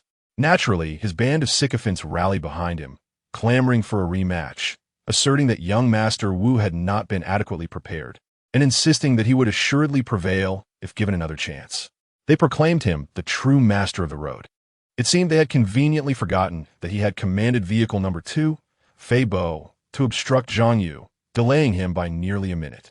Otherwise, Zhang Yu would have triumphed by a staggering 2-minute margin. How could one refuse to acknowledge defeat? In the realm of competition, adherence to the rules is paramount. A loss is a loss, and a victory is a victory. This was nothing short of chicanery. Onlookers at the mountaintop tavern and nearby locations could not suppress their disdainful remarks. Shoo, keep your voices down, someone cautioned. This is the second son of the commander of the Central Combat Zone. Do you dare to speak so recklessly? The commander's son? I've seen him on television. How could he have such a son? Is he not tarnishing his family's name? Best to remain silent.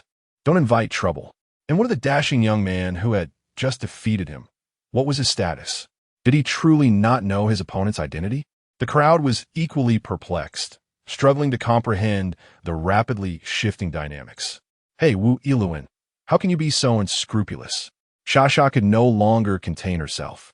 At her age, brimming with youthful fervor, she found it unbearable to witness such blatant dishonesty.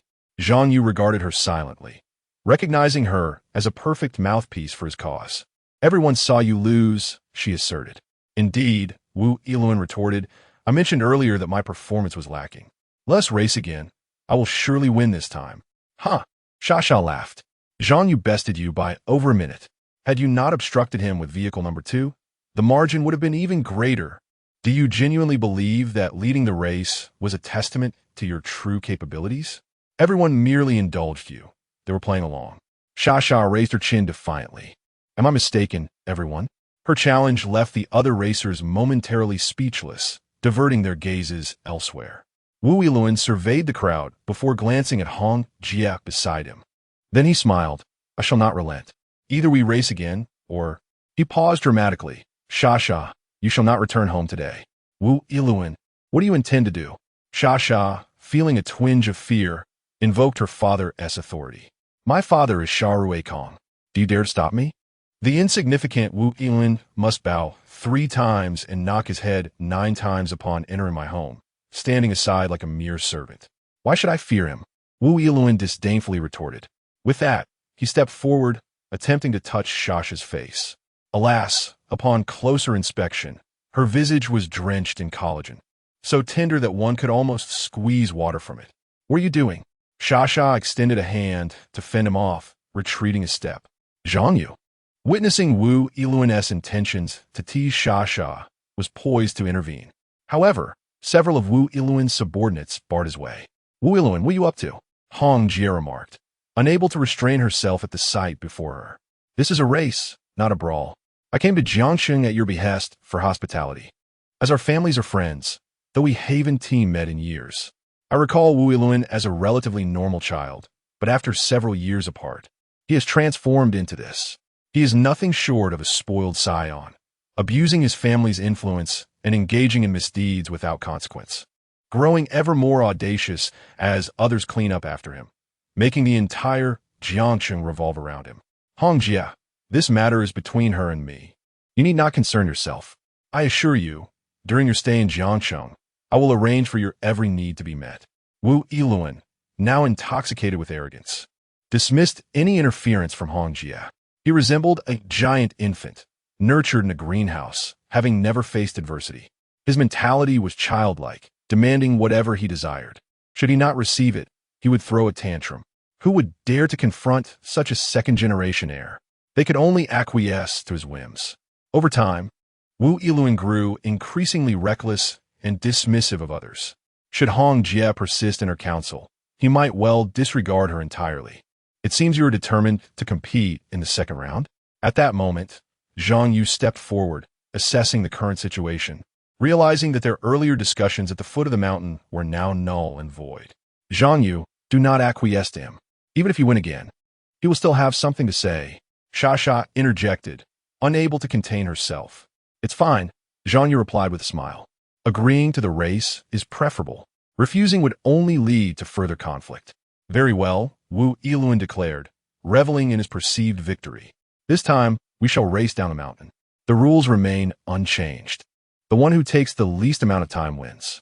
With that, he returned to his vehicle, turning it around in preparation for their next departure. Young Master Wu, you must win this time. Just obliterate him. Their companions urged, sending several individuals ahead to the base of the mountain to prepare. Zhang Yu, indifferent, resumed his seat in the car, having made a decision in his heart. System, I wish to utilize an erasure card. He activated the system from within the vehicle. This Wu Yiluan was akin to a stubborn adhesive plaster. Regardless of victory or defeat, the outcome would remain unchanged. In that case, let Wu Yiluan suffer the consequences. Life and death are predestined. The rest depends on his own fortune. Host, please select the target you wish to eliminate, the system prompted. Target, Wu Yiluan.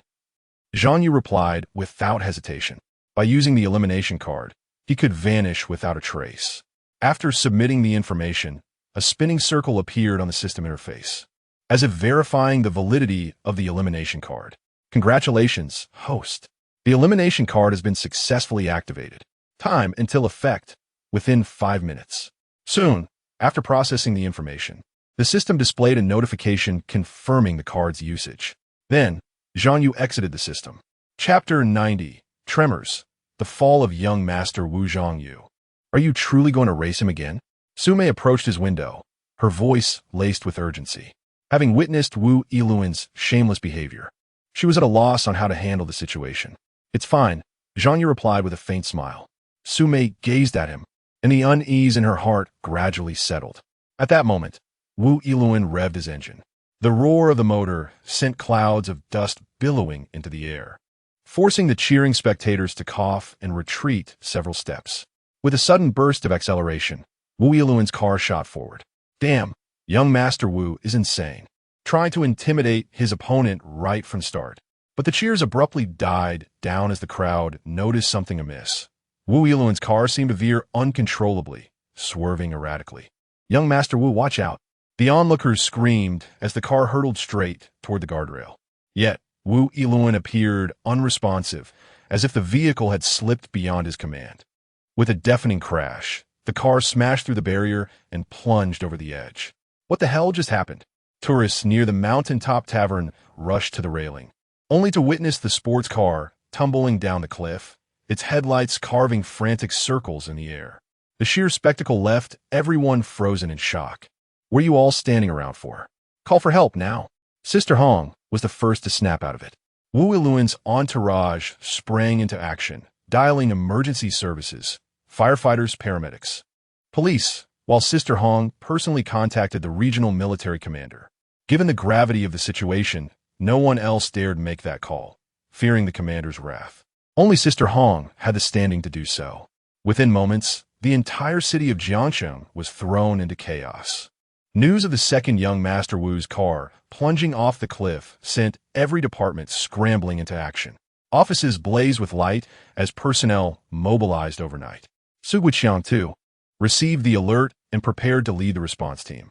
Upon learning the accident had occurred on Panshan Road, precisely where Wu Yiluan's car had gone over, he immediately called Su Mei. Su Mei, are you still at Panshan? Do you know about the accident? Get back here now. I know, Su Mei answered. We can't leave just yet. We saw his car go over the edge with our own eyes. Can't leave? What do you mean? Su Mei didn't hold back, recounting the entire sequence of events, including the illegal race. We'll talk when I get there. Su Wuqiang hung up and boarded one of the dispatch police cars. 3 or 4 patrol vehicles sped off simultaneously. Based on his assessment, Wu Yiluan's car had careened off the cliff on its own. If subsequent investigations reveal that there was no tampering with the vehicle, then it would merely be a case of a personal operational blunder resulting in unfortunate consequences. Nonetheless, even in such a scenario, it is likely that Zhang Yu and his companions will encounter some trouble. Those involved will attribute Wu Yiluan's accident to Zhang Yu, claiming that had it not been for their participation in this race, such a calamity would not have ensued. Although the police possess their own methods of investigation and conclusions, the commander of the readiness zone will not let this matter rest easily and will undoubtedly apply pressure regarding the incident. This truly presents a vexing dilemma. However, the immediate priority is to arrive at the scene to prevent the situation from escalating. Simultaneously, Su Guoqiang hastily made a call to the public relations and communications departments. This incident must not propagate online. It must be handled discreetly. Just after concluding the call, he received a call from Sharu Kong. Old Su, where are you now? I am en route to Panshan. So am I. Let us meet at the foot of the mountain. Under normal circumstances, an accident involving a single vehicle would not typically attract attention from their level of connection. However, given that the victim is the second son of the commander, the nature of the situation is markedly different. Consequently, upon receiving the news, they all set off immediately. In the chaotic hours of the night, vehicles from all directions converged towards Panshan. The darkness undoubtedly posed significant challenges for the search and rescue efforts. Meanwhile, at the mountain summit, onlookers attempted to upload videos of the overturned vehicle to the internet, only to find that they could not send anything out. Even the nearby signal had vanished, rendering their phones as mere bricks. It seemed that at that moment, the summit of Panshan had transformed into an information island, shrouded in silence. The outside world remained oblivious to the events unfolding within, and information could not escape. A sense of confusion spread among the crowd. Seizing the opportunity, Zhang Yu ushered Su Mei and Sha into the vehicle. You cannot leave. After a brief period of chaos, the group of car enthusiasts turned their attention towards Zhang Yu. If it were not for your participation in this race, how could young Master Wu have met with such a fate? This group of enthusiasts now deeply regretted their involvement. With Wu Yiluan's fall from the cliff and the commander's wrath, who among these ordinary individuals could withstand such fury? Thus, they swiftly directed their ire toward Zhang Yu, determined that should inquiries arise later, they would unreservedly blame him, shifting all culpability onto his shoulders. With so many witnesses on their side, while Zhang Yu could count on no more than 3 supporters, they believed there would be no repercussions. Realizing that dozens of onlookers remained, they dispatched individuals to apply both soft and hard tactics, attempting to coax them into joining in their accusation against Zhang Yu. No wonder the signal suddenly dropped, rendering us unable to send anything out. You wish for us to frame an innocent person? They insisted. We just witnessed his vehicle overturn on its own. The most we could do is remain silent. Attempting to coerce us into providing false testimony is illegal. Indeed, although young Master Wu has significant influence, that individual may not necessarily be a pushover. It is best not to offend either side. Moreover, young Master Wu's reputation has never been particularly commendable. We certainly shouldn't involve ourselves in this matter. Among the onlookers, a few individuals possessed discernment. Their dissent garnered some agreement from the crowd. Wu Yiluan's lackeys, failing to silence the crowd, issued another warning. In any case, either cooperate or keep your mouth shut. They then directed their vehicles to encircle Zhang Yu's car. One of them brandished a baseball bat, threatening Zhang, "Don't be a coward. Get out here." Zhang Yu. Su Mei grasped Zhang Yu's arm, her expression laced with concern. "It's chaotic outside. Wait until my father arrives before doing anything. Otherwise, Who knows what uncontrollable situation might arise? Though she was a traffic officer, her authority held little sway in this moment. Stay in the car and lock the doors and windows. I'll go out and assess the situation. Chapter 91. On-site investigation. Eerie discoveries. Zhang Yu stated resolutely. No, this matter concerns me as well. We shall face it together. At that moment, Sasha opened the car door and stepped out alongside Zhang Yu. With a sigh, Su Mei followed suit, positioning herself on either side of Zhang Yu. Zhang, if anything happens to young Master Wu today, you will be the primary culprit. One of the individuals across from them pointed an accusatory finger. Zhang Yu couldn't help but chuckle. Indeed, it was I who used the erasure card to make Wu Yiluan's car tumble off the cliff. But how could you possibly know that? The onlookers clearly saw that he went over on his own, without any interference from anyone else. You cannot simply shift the blame in such a manner. At that moment, several police cars arrived with a siren's wail. We are the Jiangsheng police, non-related personnel. Please step back. Su Guoqiang and his team swiftly secured the scene. The area where the fence had been breached was cordoned off, with officers stationed to maintain order. Director Su, you have arrived, said Fei Bo, a notable figure among the car enthusiasts, stepping forward. The condition of young Master Wu is unknown. You must act quickly to save him. Rest assured, the fire department has already commenced search and rescue operations at the foot of the mountain, Su Guoqiang replied. What transpired here? Su Guoqiang inquired. It was him, Fei Bo indicated Zhang Yu. Before he could elaborate, Su Guoqiang interjected, we handle cases based on evidence. Everyone should leave for now and keep your phones available.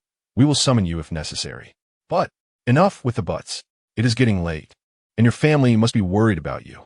Please return home, Su Guoqiang insisted, wielding considerable influence in Jiangsheng, ranking among the top 10 figures. The most prominent among the car enthusiasts held merely local connections, thus they dared not protest in his presence, departing in a despondent manner. Having witnessed Wu Yiluan's accident, they navigated the descent with great caution, maintaining a speed of about 20 km/h. Hong Jie cast a glance at Zhang Yu before leaving the scene. Uncle, Sasha approached after the others had departed. I saw with my own eyes that his car went over by itself. And so what? At that moment, an official vehicle arrived, and Sha Rueikong emerged. He was none other than the favored youngest son of the commanding officer, young Master Wu. Father, what do you mean by that? Just because he has a prominent background, does that mean we disregard the truth? Sasha expressed her dissatisfaction. The onlookers at the mountaintop tavern were astonished. Isn't that the newly appointed #1 figure in Jiangsheng, Sha Rueikong? He has personally come to address this matter. They were further surprised to discover that Sasha and Su Mei were the daughters of Secretary Sha and Director Su, respectively. For a moment, they were bemused, realizing they had encountered several prominent figures in Jiangsheng today, marveling at the presence of such illustrious offspring. Even the daughter of such a prominent figure was nearly harassed by that young Master Wu just now, almost unable to leave. One can only imagine how many innocent young women he must have victimized. His plunge down the mountain might very well be divine retribution. The heavens could no longer tolerate his actions and thus intervene to claim him. Though many influential figures were present, none dared to show overt reactions. Yet inwardly, their thoughts aligned. Why should Wu Yiluan wield his status to trample upon others as if they were beneath him? Witnessing his downfall brought a certain balance to their hearts. Enough, no more arguments, Su Guoqiang declared. We must secure the scene. Everyone is to descend the mountain immediately. If further investigation is required, we will contact you. Dad, Su Mei attempted to speak, but Su Guoqiang cut her off. That includes you too. Leave now. Let us go. Zhang Yu gestured for the two women to depart. With the authorities taking over, standard procedures would follow. Once Zhang Yu and the others had left, Su Guoqiang directed the officers to collect evidence, surveillance footage, tire marks, and the vehicle's trajectory. Strange, he muttered, furrowing his brow. Even with decades of investigative experience, the evidence before him defied logic. What is it, Lao Su? Sha Rueikong inquired. Look here, Lao Sha, Su Guoqiang pointed out. Wu Yiluan's car was moving normally at first, then suddenly, without warning, it swerved violently and crashed through the barrier. What does that indicate? Sha Rueikong was equally perplexed. Based on my experience, such abrupt maneuvers usually stem from two scenarios: a a sudden medical episode, or someone seizing the steering wheel. The latter is impossible. Footage confirms he was alone in the car. As for the former, unless he had a pre-existing condition, it's highly unlikely for a young man like him. So you're suggesting Sha Ruikong met Su Guoqiang's gaze, as if a ghost took control? Of course not. Neither man believed in the supernatural, yet they couldn't rationalize what they were seeing. We'll have to investigate further. For now, the priority is locating him. Otherwise, their LL be hell to pay with his family, Su Guoqiang concluded. His thoughts then drifted to Zhang Yu, a man who had emerged from obscurity in Jiangcheng, swiftly ascending to become a major shareholder in Dami Technology and owning a financial firm. There was an inexplicable air of mystery about him. And now, coincidentally, Zhang Yu had been present for Wu Yiluan's accident. Yet he had done nothing. What connection, if any, existed between them? The enigma was impenetrable. Just as Sha Ruikong was about to speak, his phone rang. Answering it, he realized the caller was the commander of the military district. Xiao Sha, what is the situation at the scene? Has my son been found? A deep voice inquired, tinged with urgency. Commander Wu, please remain calm.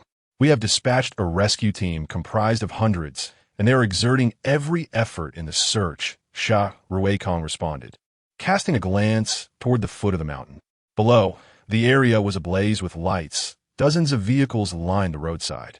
Hundreds of flashlights and searchlights illuminated the surroundings in a synchronized dance. The mobilization of such a large contingent for the sake of locating a single individual was indeed unprecedented in Jiangcheng. Has the cause of the incident been thoroughly investigated? Sha Ruikong continued into the microphone. Preliminary conclusions, alongside Director Su, suggest it was an accident, he stated. An accident? The voice on the other end hesitated for a few seconds, perplexed. I have heard from those returning that this incident is related to someone named Zhang Yu. Is that correct? Chapter 92. The Wind in His Walk Master Ma. Commander Wu, upon assessing the scene, concluded that this was indeed an unfortunate accident. Sha Ruikong remained composed as he spoke. As for Zhang Yu, the investigation confirmed the presence of such an individual. Yet at this moment, he bore no direct suspicion. Although Zhang Yu was involved in the racing event, there were numerous witnesses, dozens in fact, who would not lie. There was no evidence to suggest that Zhang Yu exerted control over Wu Yiluan's vehicle. Moreover, Sha Ruikong's intention was, in fact, to protect Zhang Yu, essentially vouching for him in this matter. After all, Zhang Yu played a crucial role in his ascent within the ranks. He would not engage in treachery against someone who had been instrumental in his progress. Additionally, he had entrusted his beloved daughter, Sha Sha, to Zhang Yu's care. He could not afford to see that trust abruptly shattered. Oh, on the other end of the line, Commander Wu, upon hearing Sha Ruikong's remarks, could only respond. It seems we must trouble Secretary Sha to make a personal visit. Despite his rank being equivalent to that of a provincial leader in Jingchu, he was not part of the same system and had no authority over the municipal government of Jiang City. To put it plainly, if pressed further, Sha Ruikong could easily justify his refusal to cooperate. It would be counterproductive to escalate tensions. Currently, the rescue team consisted entirely of Sha Ruikong's personnel. Should there be any delays, the life of Wu Yiluan would be even more precarious. Thus, Commander Wu added, I must ask Secretary Sha to expedite the search for my son. Of course, Sha Ruikong replied, before hanging up the phone, inwardly cursing Wu Yiluan multiple times. Prior to arriving at the scene, he had already pieced together the events leading to this incident.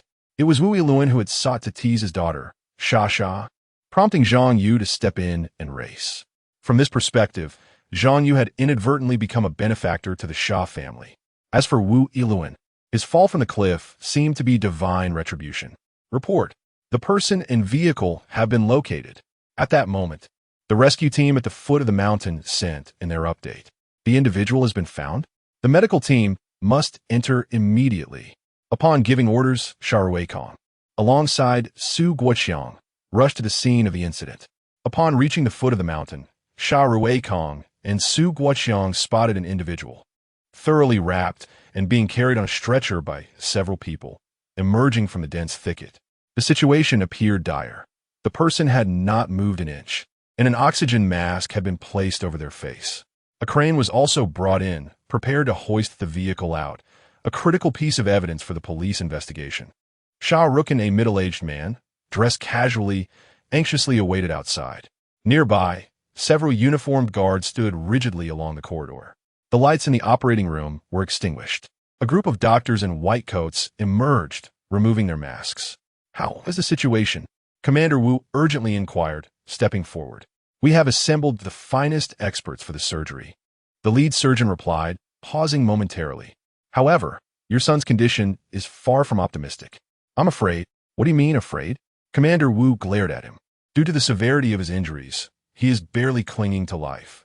But I fear your son may not awaken." "Not awaken? Does that mean he will be in a vegetative state? What difference is there between living and dying?" Commander Wu nearly collapsed, supported by several guards who rushed to his side. The nurses and interns behind the lead surgeon felt a chill, aware of the identity of the man before them, the renowned figure of the Central Military District, a person of immense power. They feared he might, in a moment of desperation, utter a classic tyrannical phrase, demanding their collective demise.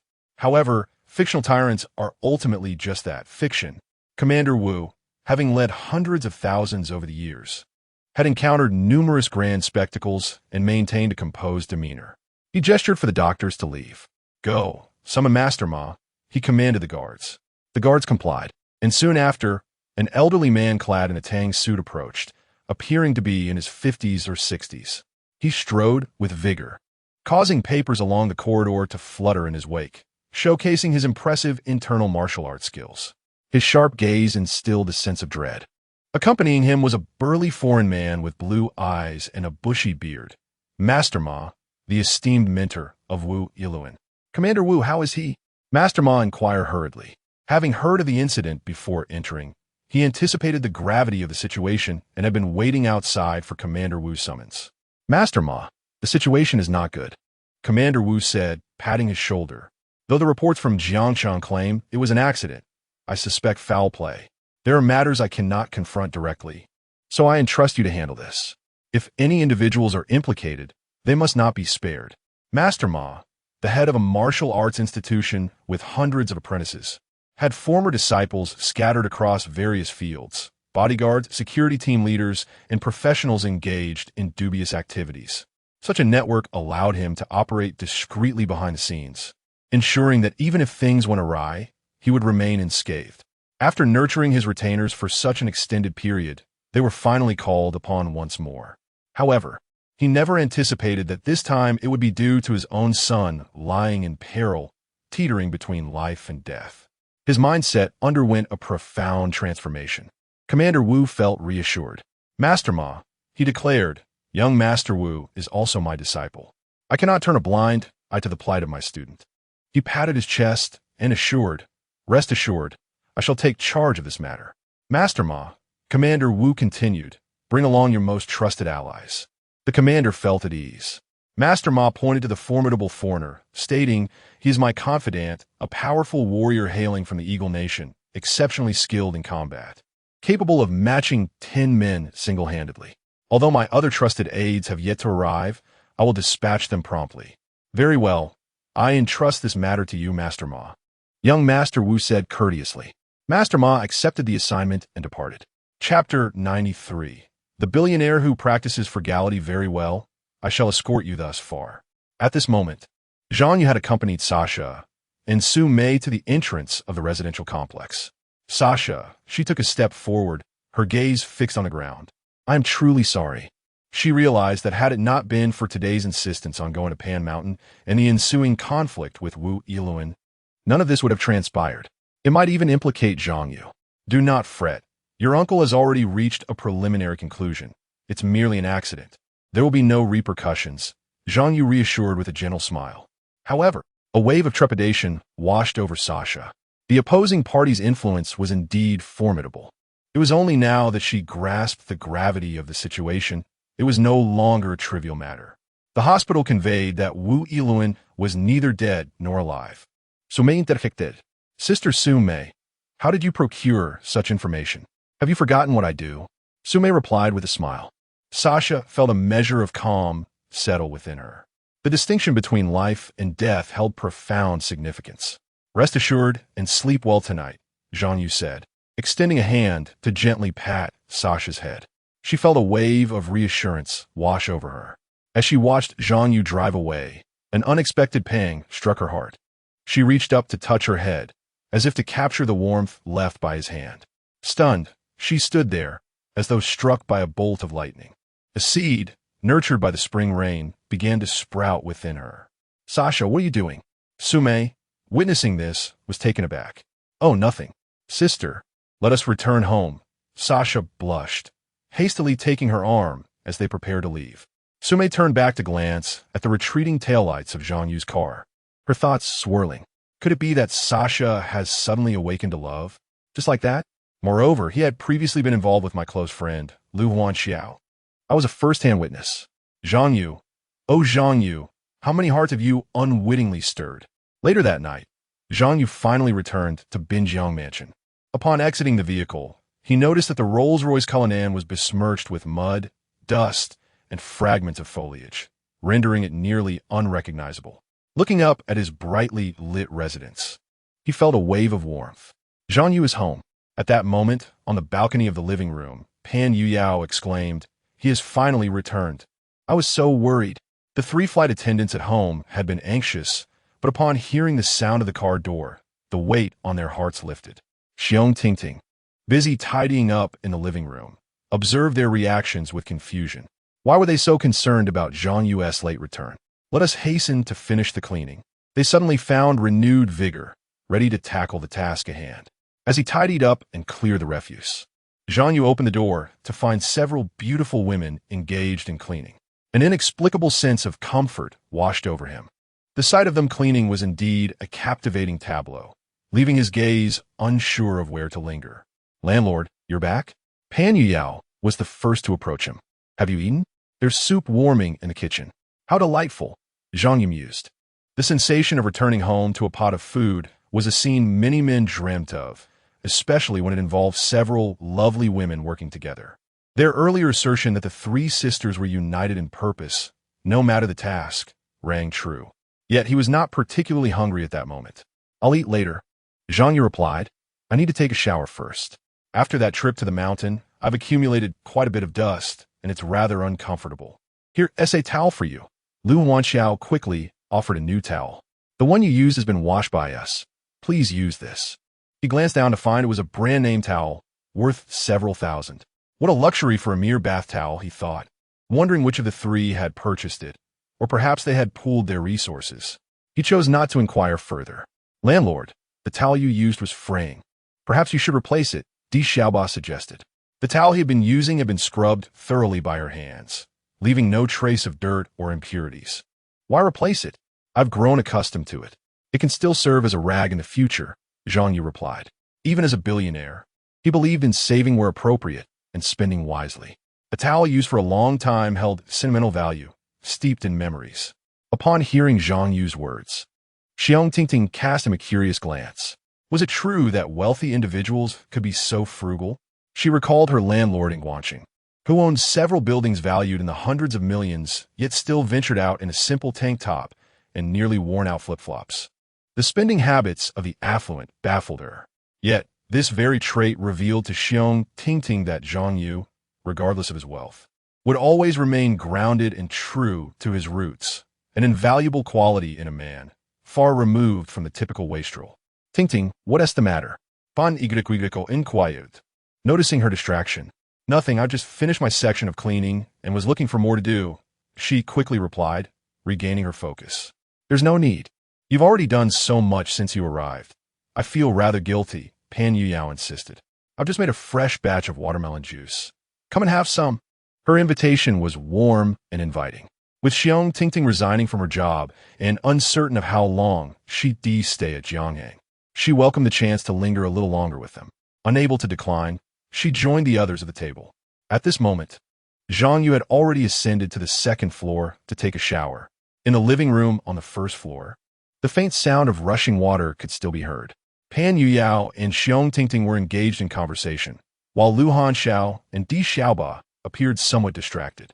Some matters are better left untouched, as evidenced by Pan Yuyao, who remains blissfully oblivious.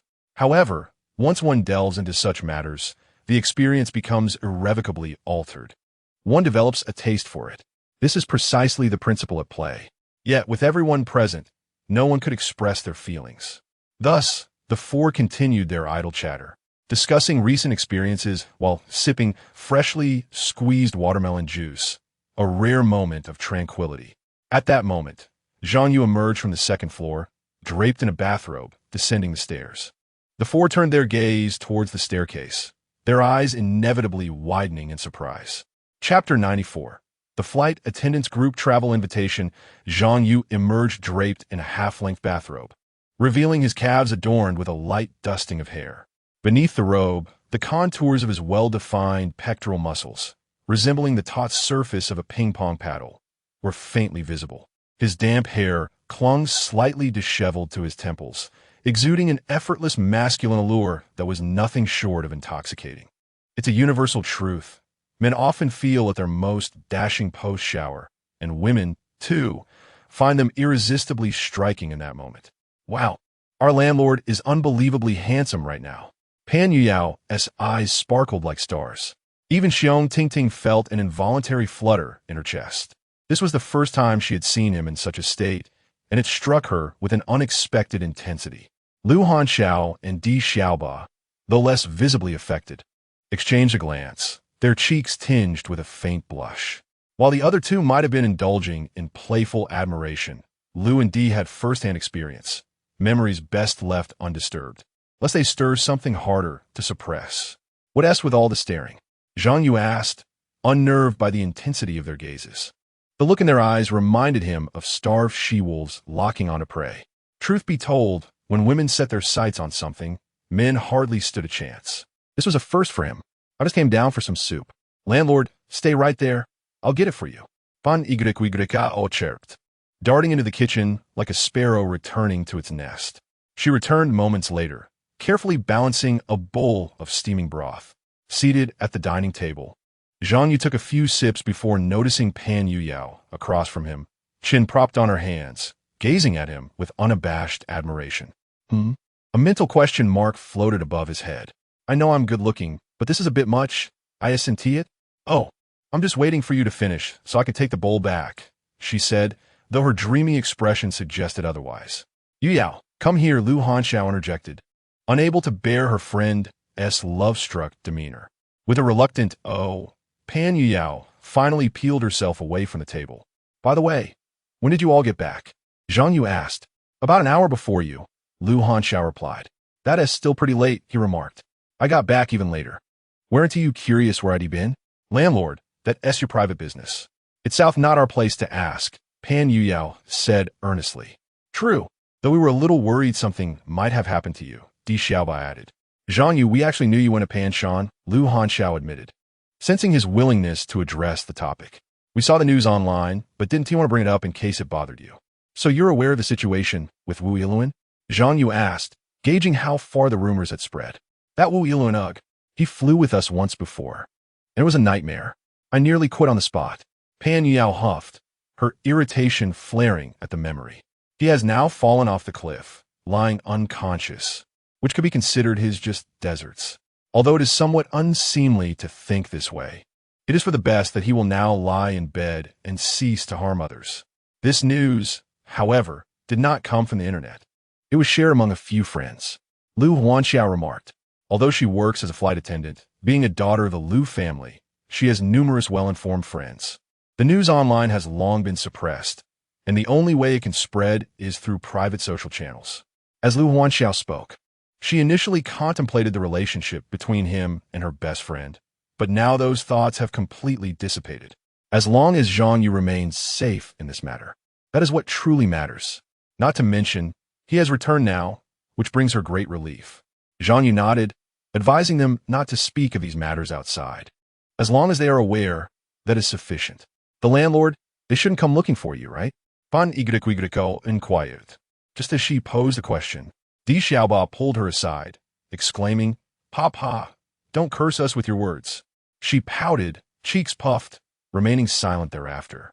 Well, it's getting late.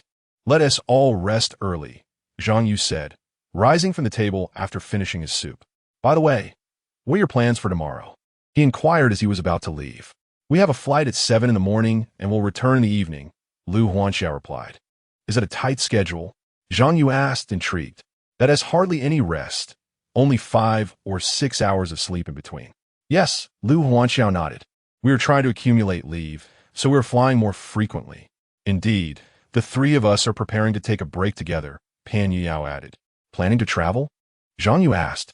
Yes, we are likely to take an extended vacation at the end of this month. You should join us, Pan Yuyao said without any guile. Upon her words, she noticed both Lu Huanxiao and Di Xiaoba staring at her. Why are you both looking at me? I didn't say anything wrong. You were the ones who mentioned it. Pan Yuyao's remark inadvertently revealed their intentions.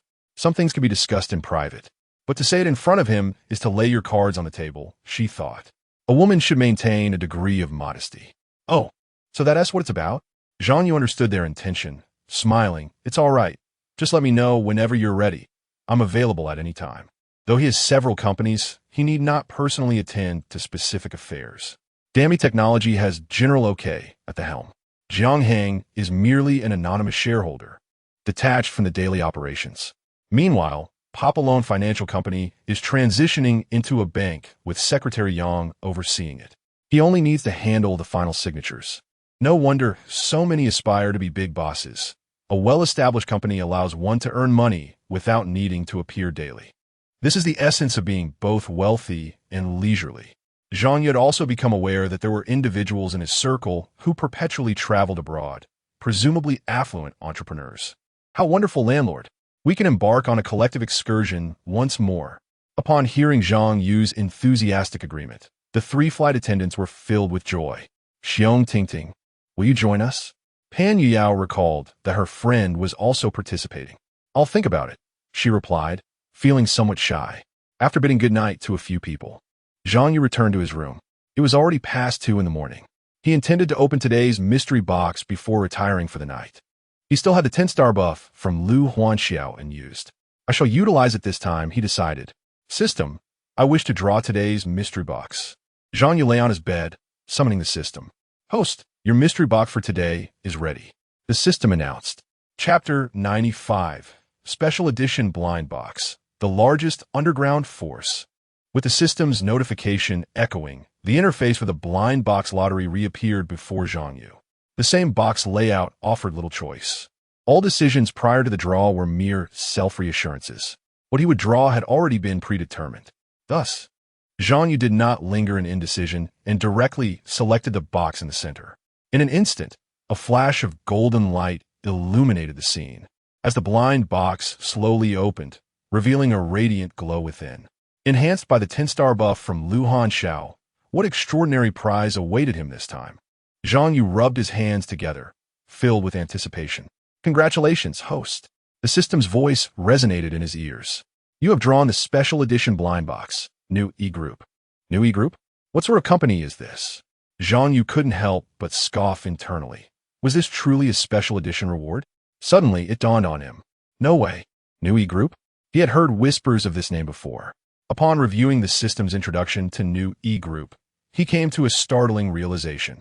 It might be termed a company, but in reality, it was the largest underground force across the entire Asia-Pacific region, cloaked in the guise of corporation. Not merely confined to Jiangcheng or the Dragon Kingdom, it spanned the entirety of the Asia-Pacific. Where there is light, there exists darkness. New E-Group operated within that gray area, encompassing a vast array of industries, such as the casinos in Australia, gold mines, nightclubs, and construction, taking a cut from each. Before any storefront or company could commence operations, they were obliged to pay homage to the New E-Group stock. Currently, it wielded influence in every Asia-Pacific nation and was gradually establishing branches in other continents. With a total membership exceeding 10,000, it boasted a comprehensive underground information network, making it a trivial task to locate anyone. Possessing such a conglomerate meant that one could walk with unyielding confidence. Previously, Zhang Yu had acquired 3 companies, all related to finance. Although he had connected with the Shurukang line, there would always be those who disregarded the unwritten rules of the underworld, undeterred by the visible.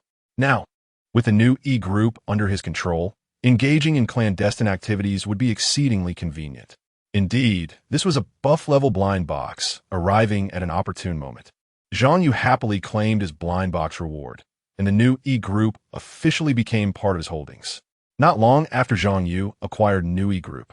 Due to the time zone differences, the leaders of the largest gray forces across various overseas nations swiftly received the news of the change in ownership at new E-Group. What now that new E-Group has a new master? Should we consider outsourcing our operations? Pondered the leaders from the Myanmar-Vietnam family.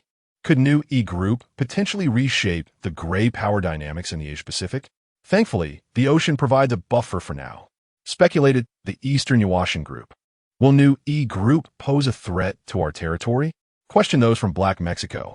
Alas, it seems that the new group has covertly expanded its influence within our territory, perhaps with aspirations of greater power. The Blackneck faction from Italy is indeed alarming. The news has sent shockwaves through various factions, leaving them utterly astonished and restless. With a new master at the helm, one can only ponder the potential upheaval this might cause. Will the flames of ambition consume them as well? The new group stands as the most formidable force among global factions, and naturally, they harbor concerns. Should they undertake significant maneuvers, their dominance may be threatened. Who could remain indifferent to such a prospect? Urgent inquiries must be made to uncover the identity of their new leader. Every faction is eager to discern the background of this enigmatic figure, yet regrettably, all efforts yield naught. This intelligence appears to be shrouded in utmost secrecy, yet the mere whisper of it has sown seeds of unrest among all. On the dark web, a dedicated forum has emerged within the new group, buzzing with discussions surrounding this matter. Some factions have even offered substantial bounties, seeking to recruit talents for information regarding their new master. The servers of the dark web reside on an obscure island overseas, while the outside world basks in brilliance. Yet, the information circulating in the shadows is equally rampant, existing in isolation, untouched by external disturbances. This monumental event remains concealed from the major online platforms within Long Country. No one seems aware, as if it occupies an entirely different realm. The two worlds appear to coexist without interference, yet there exists an inexplicable connection that may intertwine their fates in the future. At this moment, in Jiang City, Su Guoxiang, having just concluded a rescue operation, receives a classified communique on his way back. Such high-level notifications are a rarity, occurring perhaps only a handful of times each year, instantly piquing his alertness. It announces a shift in leadership within the new group, signaling a new master. Based on previously gathered intelligence, the group has approximately 300 to 400 members operating in Jiang City, urging vigilance against potential disturbances. Upon reading this news, Su Guoqiang gasps in astonishment. The new group has existed for 3 to 4 decades, yet its current magnitude remains shrouded in mystery. He has been aware of their presence since the onset of his career, but while they have long been rooted in Jiang City, they have not stirred trouble of late, allowing him to remain focused. Nevertheless, the lack of insight into their true nature necessitates caution in light of this communique. There is no need for response. The mere acknowledgement of the message suffices as confirmation of receipt. He wonders whether the new group will take any actions that may be advantageous or detrimental. All remains uncertain. However, this communique prompts Su Guoqiang to recall another significant piece of information. Master Ma has recently made an appearance in Jiang City. His influence is considerable, supported by a martial arts school and a cadre of formidable subordinates. The intentions behind their presence must be scrutinized, and dedicated surveillance must be dispatched to monitor their movements to avert any potential chaos. As for the Binhai Prefecture, after Zhang Yu received his reward, he glanced at the clock and noted that it was already 3 o'clock in the morning. Fatigue washed over him, signaling that it was time for slumber. As he drifted in and out of consciousness, he perceived sounds of movement and conversation emanating from the first floor. It seemed that some were preparing for an early rise to catch the first flight. "Hey, have you seen where I placed my silk scarf? Why don't you search in the room? Keep your voice down, lest you disturb the landlord." In his semi-conscious state, Zhang Yu felt a sense of appreciation for their consideration. Eventually, he unwittingly succumbed to sleep once more. When he awoke again, the sun was shining brightly. The south-facing window overlooked the riverside, presenting a picturesque view. Below, the sounds of cooking wafted up to him. Chapter 96. How come you are wearing Pan Yueying's clothes, and yet the aroma of cooking oil lingers in the air? Zhang Yu stretched lazily and descended to the first floor. Upon entering the kitchen, he discovered a figure with her back to him, engrossed in cooking. She donned a loose-fitting home t-shirt, its length barely covering her hips, revealing her fair and slender legs. Her hair was tied in two ponytails, slightly disheveled due to her being at home. This delightful disorder exuded a unique charm. Zhang Yu questioned his vision, for this was indeed Pan Yueying's typical attire. Hadn't she gone to work with Lu Hanxiao and the others? Why was she at home? He called out to Pan Yueying, but received no reply. Approaching the kitchen, he gently tapped her shoulder. She gasped, nearly dropping the spatula from her hands. When she turned around, Zhang Yu was jolted into complete awareness, astonished to find it was not Pan Yueying, but rather Xiong Tingting. Why are you wearing her clothes? He inquired. Well, Xiong Tingting replied, a bit bashful. I washed all my clothes today and borrowed one of Yueying's. I mentioned it to her on WeChat. Oh, I see. Zhang Yu chuckled. The front of the shirt bore a cartoon character, and the way it fit her was, in fact, more suited to her than to Pan Yueying. The character's eyes appeared more dimensional, creating a striking 3D effect. This shirt was truly meant for her. Noticing Zhang Yu's gaze upon her, Xiong Tingting felt a bit embarrassed and shifted her focus back to the dish she was preparing. Mr. Zhang, what kind of dishes do you enjoy? I can make something now. I'm not picky. Anything you prepare will do, Zhang Yu replied, then asked, by the way, don't you have work today? She had been working at Heilai for a few days. I swapped shifts with a colleague, so I have the day off, Xiong Tingting explained. I plan to go out this afternoon to look for an apartment. Are you really moving out? Zhang Yu inquired. Yes, she clarified. We have all paid rent here. I appreciate your kindness in allowing me to stay for a few days. She understood that she could not afford to rent such a place long-term. A brief temporary stay was acceptable, but anything prolonged would be inappropriate. While she genuinely liked the house, the issue of rent was significant. Zhang Yu chuckled. What do you mean by that? If you were to stay here and manage the household duties, it could offset the rent, he suggested with a smile, noting that he had mentioned this to the others previously. Really? It can work like that? Xiong Tingting was taken aback. Indeed, cooking and household chores would cost money if you hired help from outside. Consider it as part of the rent, Zhang Yu explained. For him, the several thousand yuan in rent was hardly a concern. If she could also take care of cooking and household chores, it would certainly not be a wasted stay. With this thought, Xiong Tingting felt a twinge of uncertainty. However, she refrained from making any hasty decisions. Mr. Zhang, let's have dinner first, she suggested, as she brought out several dishes. Upon seeing the array of food, Zhang Yu was genuinely impressed by the vibrant colors and enticing aromas. What dishes are you skilled at preparing? He inquired. I am familiar with the everyday home-cooked meals from various regions of our country, Xiong Tingting replied, as I have been cooking for myself since I was 8. Zhang Yu chuckled in response. Remarkable. With over a decade of experience, you must be akin to a seasoned chef. Hiring a professional would surely cost a fortune each month. You flatter me, Mr. Zhang, Xiong Tingting said, her cheeks flushing with modesty. She understood that Zhang Yu was complimenting her without overtly stating it, which made it all the more pleasant to hear. His implication was clear. As long as she cooked at home each day, it would effectively offset her share of the rent. The decision now rested solely with her. Xiong Tingting felt a whirlwind of emotions, unsure of how to respond to Zhang Yu's words. Oh, right, I should go make some soup, she said, turning to head back to the kitchen. Just as she was about to get busy, she noticed Zhang Yu had followed her into the kitchen. Mr. Zhang? She turned to see his smile. No worries, carry on with what you were doing, he encouraged gently. 1,000 words omitted. When Xiong Tingting returned to the living area, she suddenly exclaimed, Oh no. Zhang Yu stepped back, concerned. What's wrong? The pot is almost dry. The soup I was simmering is ruined, she admitted, feeling flustered. It's all right. We can make it again next time, Zhang Yu reassured her. For now, let's focus on dinner. He was well aware of the reason behind the soup's demise. It must be noted that her previous mention of acrobatics in her resume had now been substantiated. Indeed, it was quite a talent. During the meal, Xiong Tingting did not lift her gaze, engrossed in her food, only reaching for the dishes closest to her. After dinner, you should tidy up a bit, Zhang Yu suggested. Xiong Tingting remained silent, her mind buzzing with thoughts. Am I still not good enough? She pondered, feeling a sense of inadequacy. Just then, his next words reached her ears. There's a south-facing room on the first floor, usually filled with some clutter. You can clean it up, and it will be your room from now on. Hearing this, warmth spread through her heart, and she nodded eagerly. After finishing her meal and washing the dishes, she proceeded to organize the new room. It faced Pan Yuyao's room and was adjacent to Lu Hanxiao's.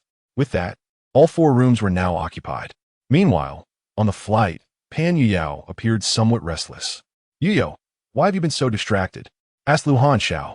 This morning, when I was leaving, Tingting woke up and mentioned that she plans to move out today and has taken a leave of absence, Pan Yuyo replied. You don't want her to move out? Dixiaoba inquired. Indeed, Pan Yuyo nodded. We are good friends, and I cherish our relationship. I do not wish to lose her as a friend. Absolutely, Lu Hanxiao agreed. Tingting is truly a wonderful girl, but how about we speak to the landlord and persuade him to let her stay? Pan Yuyo suggested. As for the rent, we can plead for her. She could occupy the smallest room and pay a reduced amount. Yuyo, think this through carefully. Lu Hanxiao's expression grew serious. This is not a trivial matter. It is a long-term commitment. We must avoid any potential conflicts or misunderstandings in the future, as that would lead to awkwardness. Chapter 97. Company restructuring at the bank. Brimming with enthusiasm. After all, the 3 of them have been living together for over a year, forming a bond akin to that of sisters. Although Xiong Tingting often co-piloted temporary flights with them, their personal interactions were rather limited. Moreover, and most importantly, she was no longer a flight attendant and had no desire to return to that role. This meant a substantial reduction in their shared topics of conversation moving forward. I have made up my mind, Pan Yuyao stated. I believe there will be no issues. I trust she is easy to get along with. Since you have decided, I will find a solution regarding the rent, Lu Hanxiao sighed. After all, the idea of the 3 of them sharing a rental space was her suggestion, which meant she had contributed significantly. Now that Pan Yuyao wanted to include Xiong Tingting, she had no objections, but she felt it necessary to lay down some ground rules. Since Pan Yuyao had already contemplated this, it was time to gauge her own attitude. Uncertain, Pan Yuyao added, I will ask her again. Ultimately, it depends on her willingness. She then took out her phone, intending to message Xiong Tingting, only to find a video had already been sent from the other side. Yuyao, I'm tidying up the room. How does it look? The video from Xiong Tingting displayed her organizing the storage room. Tingting, why are you organizing the storage room? Are you? Pan Yuyao quickly sent a voice message in response. From now on, I'll take care of everyone's meals, Tingting replied. Mr. Zhang said to let me handle the daily meals, and it will be considered part of the rent for this room. Really? Pan Yuyao was overjoyed at her response. That's wonderful. You one team need to move after all. What's going on? Lu Hanxiao and Di Xiaoba asked, noticing her elation. Tingting told me she can stay. The landlord has agreed. Pan Yuyao replied with a smile. That's great. Lu Hanxiao glanced at the video, noticing Xiong Tingting's flushed cheeks. It was unclear whether it was due to exhaustion from work or something else, causing her heart to skip a beat. She exchanged a knowing look with Di Xiaoba. Could it be? They both swiftly arrived at the same conclusion. Surely, it had to be the case. That Zhang Yu. No one could stand in his way. They increasingly felt that Pan Yuyao was in a precarious position. Is everything sorted? Zhang Yu inquired as he passed by Xiong Tingting's room. Yes, nearly, she nodded. He peeked inside, observing that the once chaotic storage room had transformed into a cozy space. It was the first room adjacent to the stairs leading to the second floor, thus somewhat small, measuring around 10 square meters.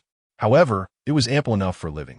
Take a look to see what furniture is still needed, and just call to have it delivered, Zhang Yu instructed. As for the items you've sorted out, handle them as you see fit. Discard what needs to be thrown away. Understood, she nodded in agreement. As she gazed upon her, Zhang Yu was reminded of acrobatics, feeling a stirring within him. At that moment, his phone rang unexpectedly. Upon checking, he saw it was Secretary Yang from Papad Finance Company calling. Mr. Zhang, are you available to come to the office now? Or, if you prefer, I can come and meet you wherever you are, Secretary Yang inquired on the other end. What is it? Please go ahead, he replied. It concerns the company's transformation into a bank. There are some documents that require your review and signature, Secretary Yang explained. I'll head to the office and be there shortly, Zhang Yu concluded, disconnecting the call.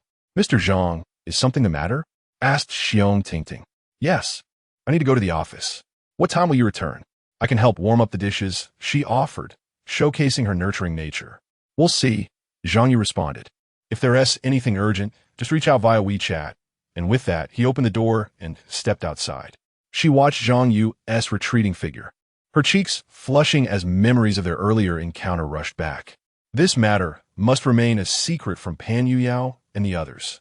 She quickly resolved within herself that, in terms of background and closeness of relationships, she was a newcomer and could not compare to them.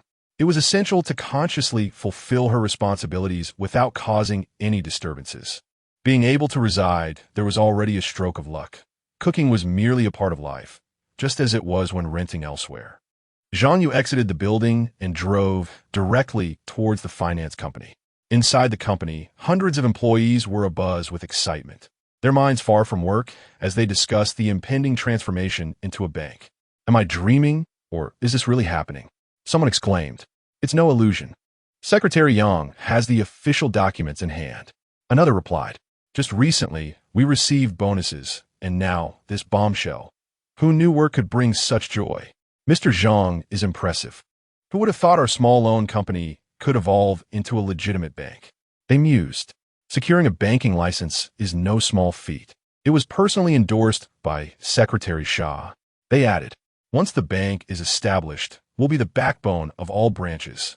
The discussions flourished, filled with aspirations for the future, invigorating everyone like a shot of adrenaline. You all better perform well. Your efforts will determine your futures. Secretary Yang interjected, clutching a folder as she approached. Dressed in a tailored black suit with a crisp white blouse beneath, her short skirt and sheer stockings accentuated her elongated legs. Not only was she the most attractive secretary in the company, but she also reported directly to Mr. Zhang, leaving no room for frivolous thoughts among the staff. As she entered, the chatter subsided, and everyone returned to their tasks. Just then, the elevator doors opened, revealing Zhang Yu's figure. Good day, Mr. Zhang. The employees greeted him in unison, rising to acknowledge his presence. With a smile of reverence adorning his face, emanating from the depths of his heart, Zhang Yu spoke. Let's all get to work.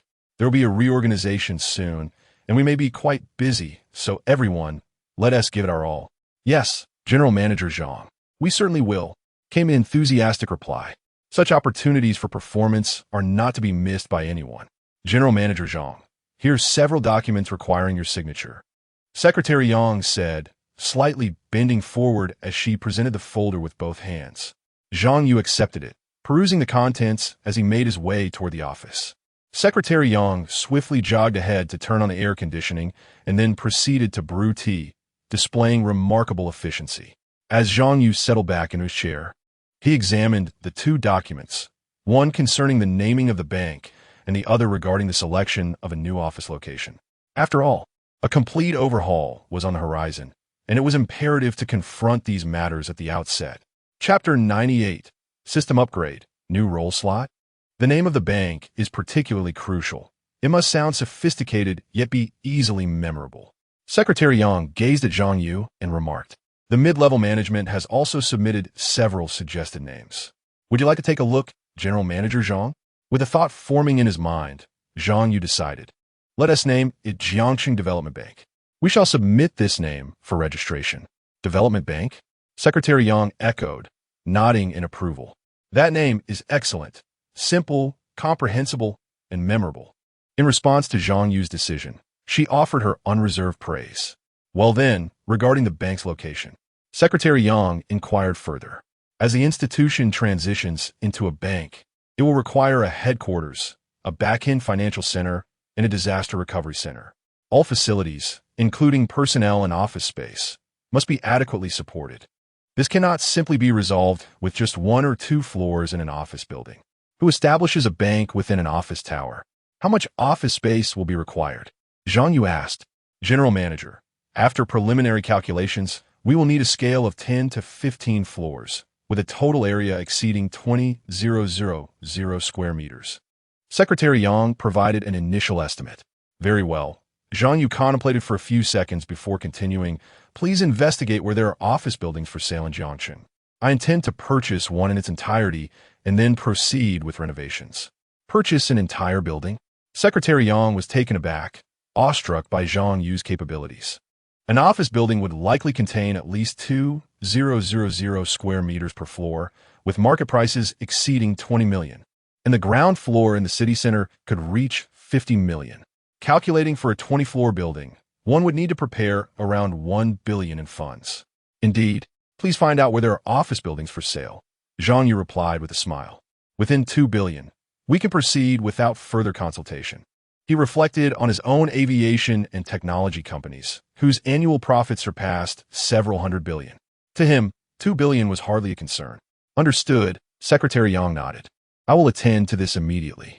Go ahead, Zhang Yu added thoughtfully. Oh, by the way, as the company transitions into a bank, the workload will undoubtedly increase. Please motivate the employees. There will be rewards for those who excel. Additionally, we need to issue a recruitment announcement to hire a cadre of professional banking personnel. Though the employees of Papa Loan Financial Company possessed years of experience, the operational logic between a financial lending company and a bank differs significantly, particularly in the use of various specialized systems. Temporary training would be insufficient. Hiring a group of skilled professionals would enable the bank to swiftly establish itself. Secretary Yang? Zhang Yu noticed her lack of response and inquired again. At that moment, she was lost in thought, staring at him intently. His sudden call startled her back to reality. Yes, General Manager, I will take care of it right away, she replied, internally chiding herself for her momentary distraction. However, there was nothing to be done about it. Zhang Yu, being remarkably youthful and strikingly handsome, embodies the essence of a woman with a healthy perspective on love. How could her heart remain unperturbed? Moreover, he is a man of considerable wealth in Jiangcheng, possessing billions at his disposal. Human nature inherently gravitates towards strength. Who could remain unaffected by such a formidable individual? Nevertheless, Assistant Yang, being a consummate professional, approached her duties with great initiative and swiftly immersed herself in her work, executing Zhang Yu's directives without the slightest hesitation. Before long, Zhang Yu's instructions reverberated throughout the entire company. It was abundantly clear that the esteemed CEO intended to offer substantial rewards for exemplary performance. Since his arrival, he had never engaged in idle promises. This time, he was genuinely committed to hard work. Indeed, it is a rare opportunity to encounter such a remarkable boss. It would be remiss not to exert oneself. The employees, invigorated as if by a surge of energy, pledged not to falter during this crucial transitional period. After issuing these commands, Assistant Yang utilized platforms such as Bosch-Alpin to announce the recruitment of banking staff. The remuneration offered was undeniably competitive within the industry.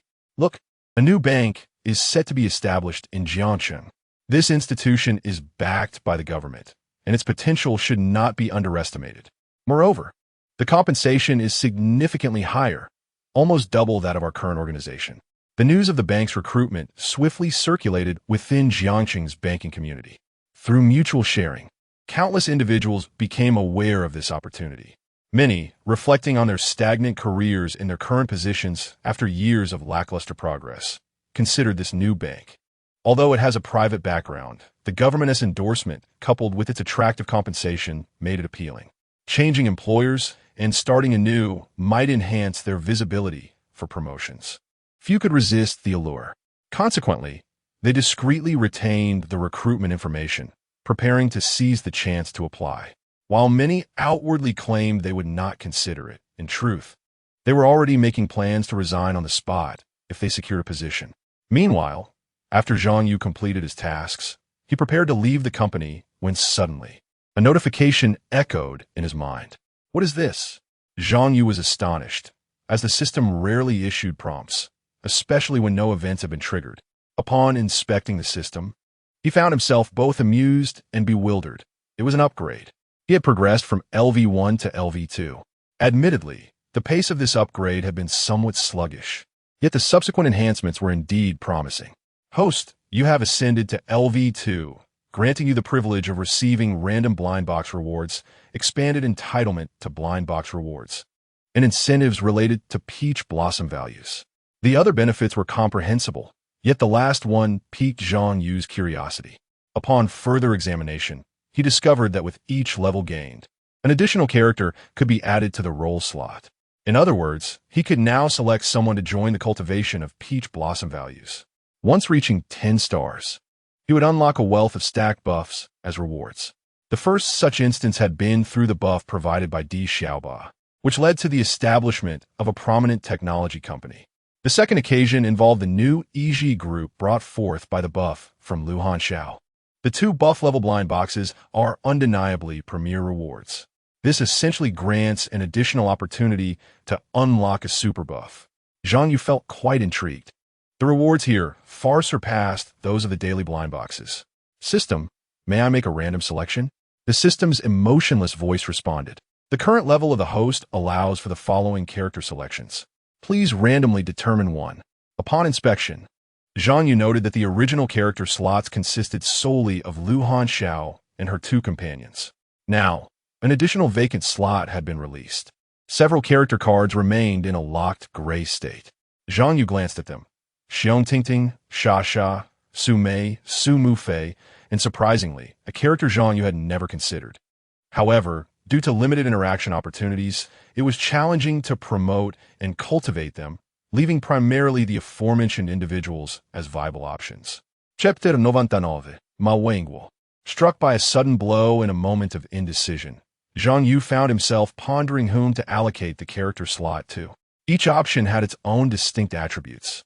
Yet considering the current circumstances, he ultimately resolved on Xiongtingting. The reasoning was quite straightforward. She was residing in his home, providing ample opportunity for interaction, and they had already established a degree of close contact. Naturally, it was most fitting to select her for the upgrade. Host confirmation successful. With this prompt from the system, the slot illuminated. Zhang Yu noted that Xiongtingting's initial value was 7 stars. Thus, reaching the maximum star level would not take long. He felt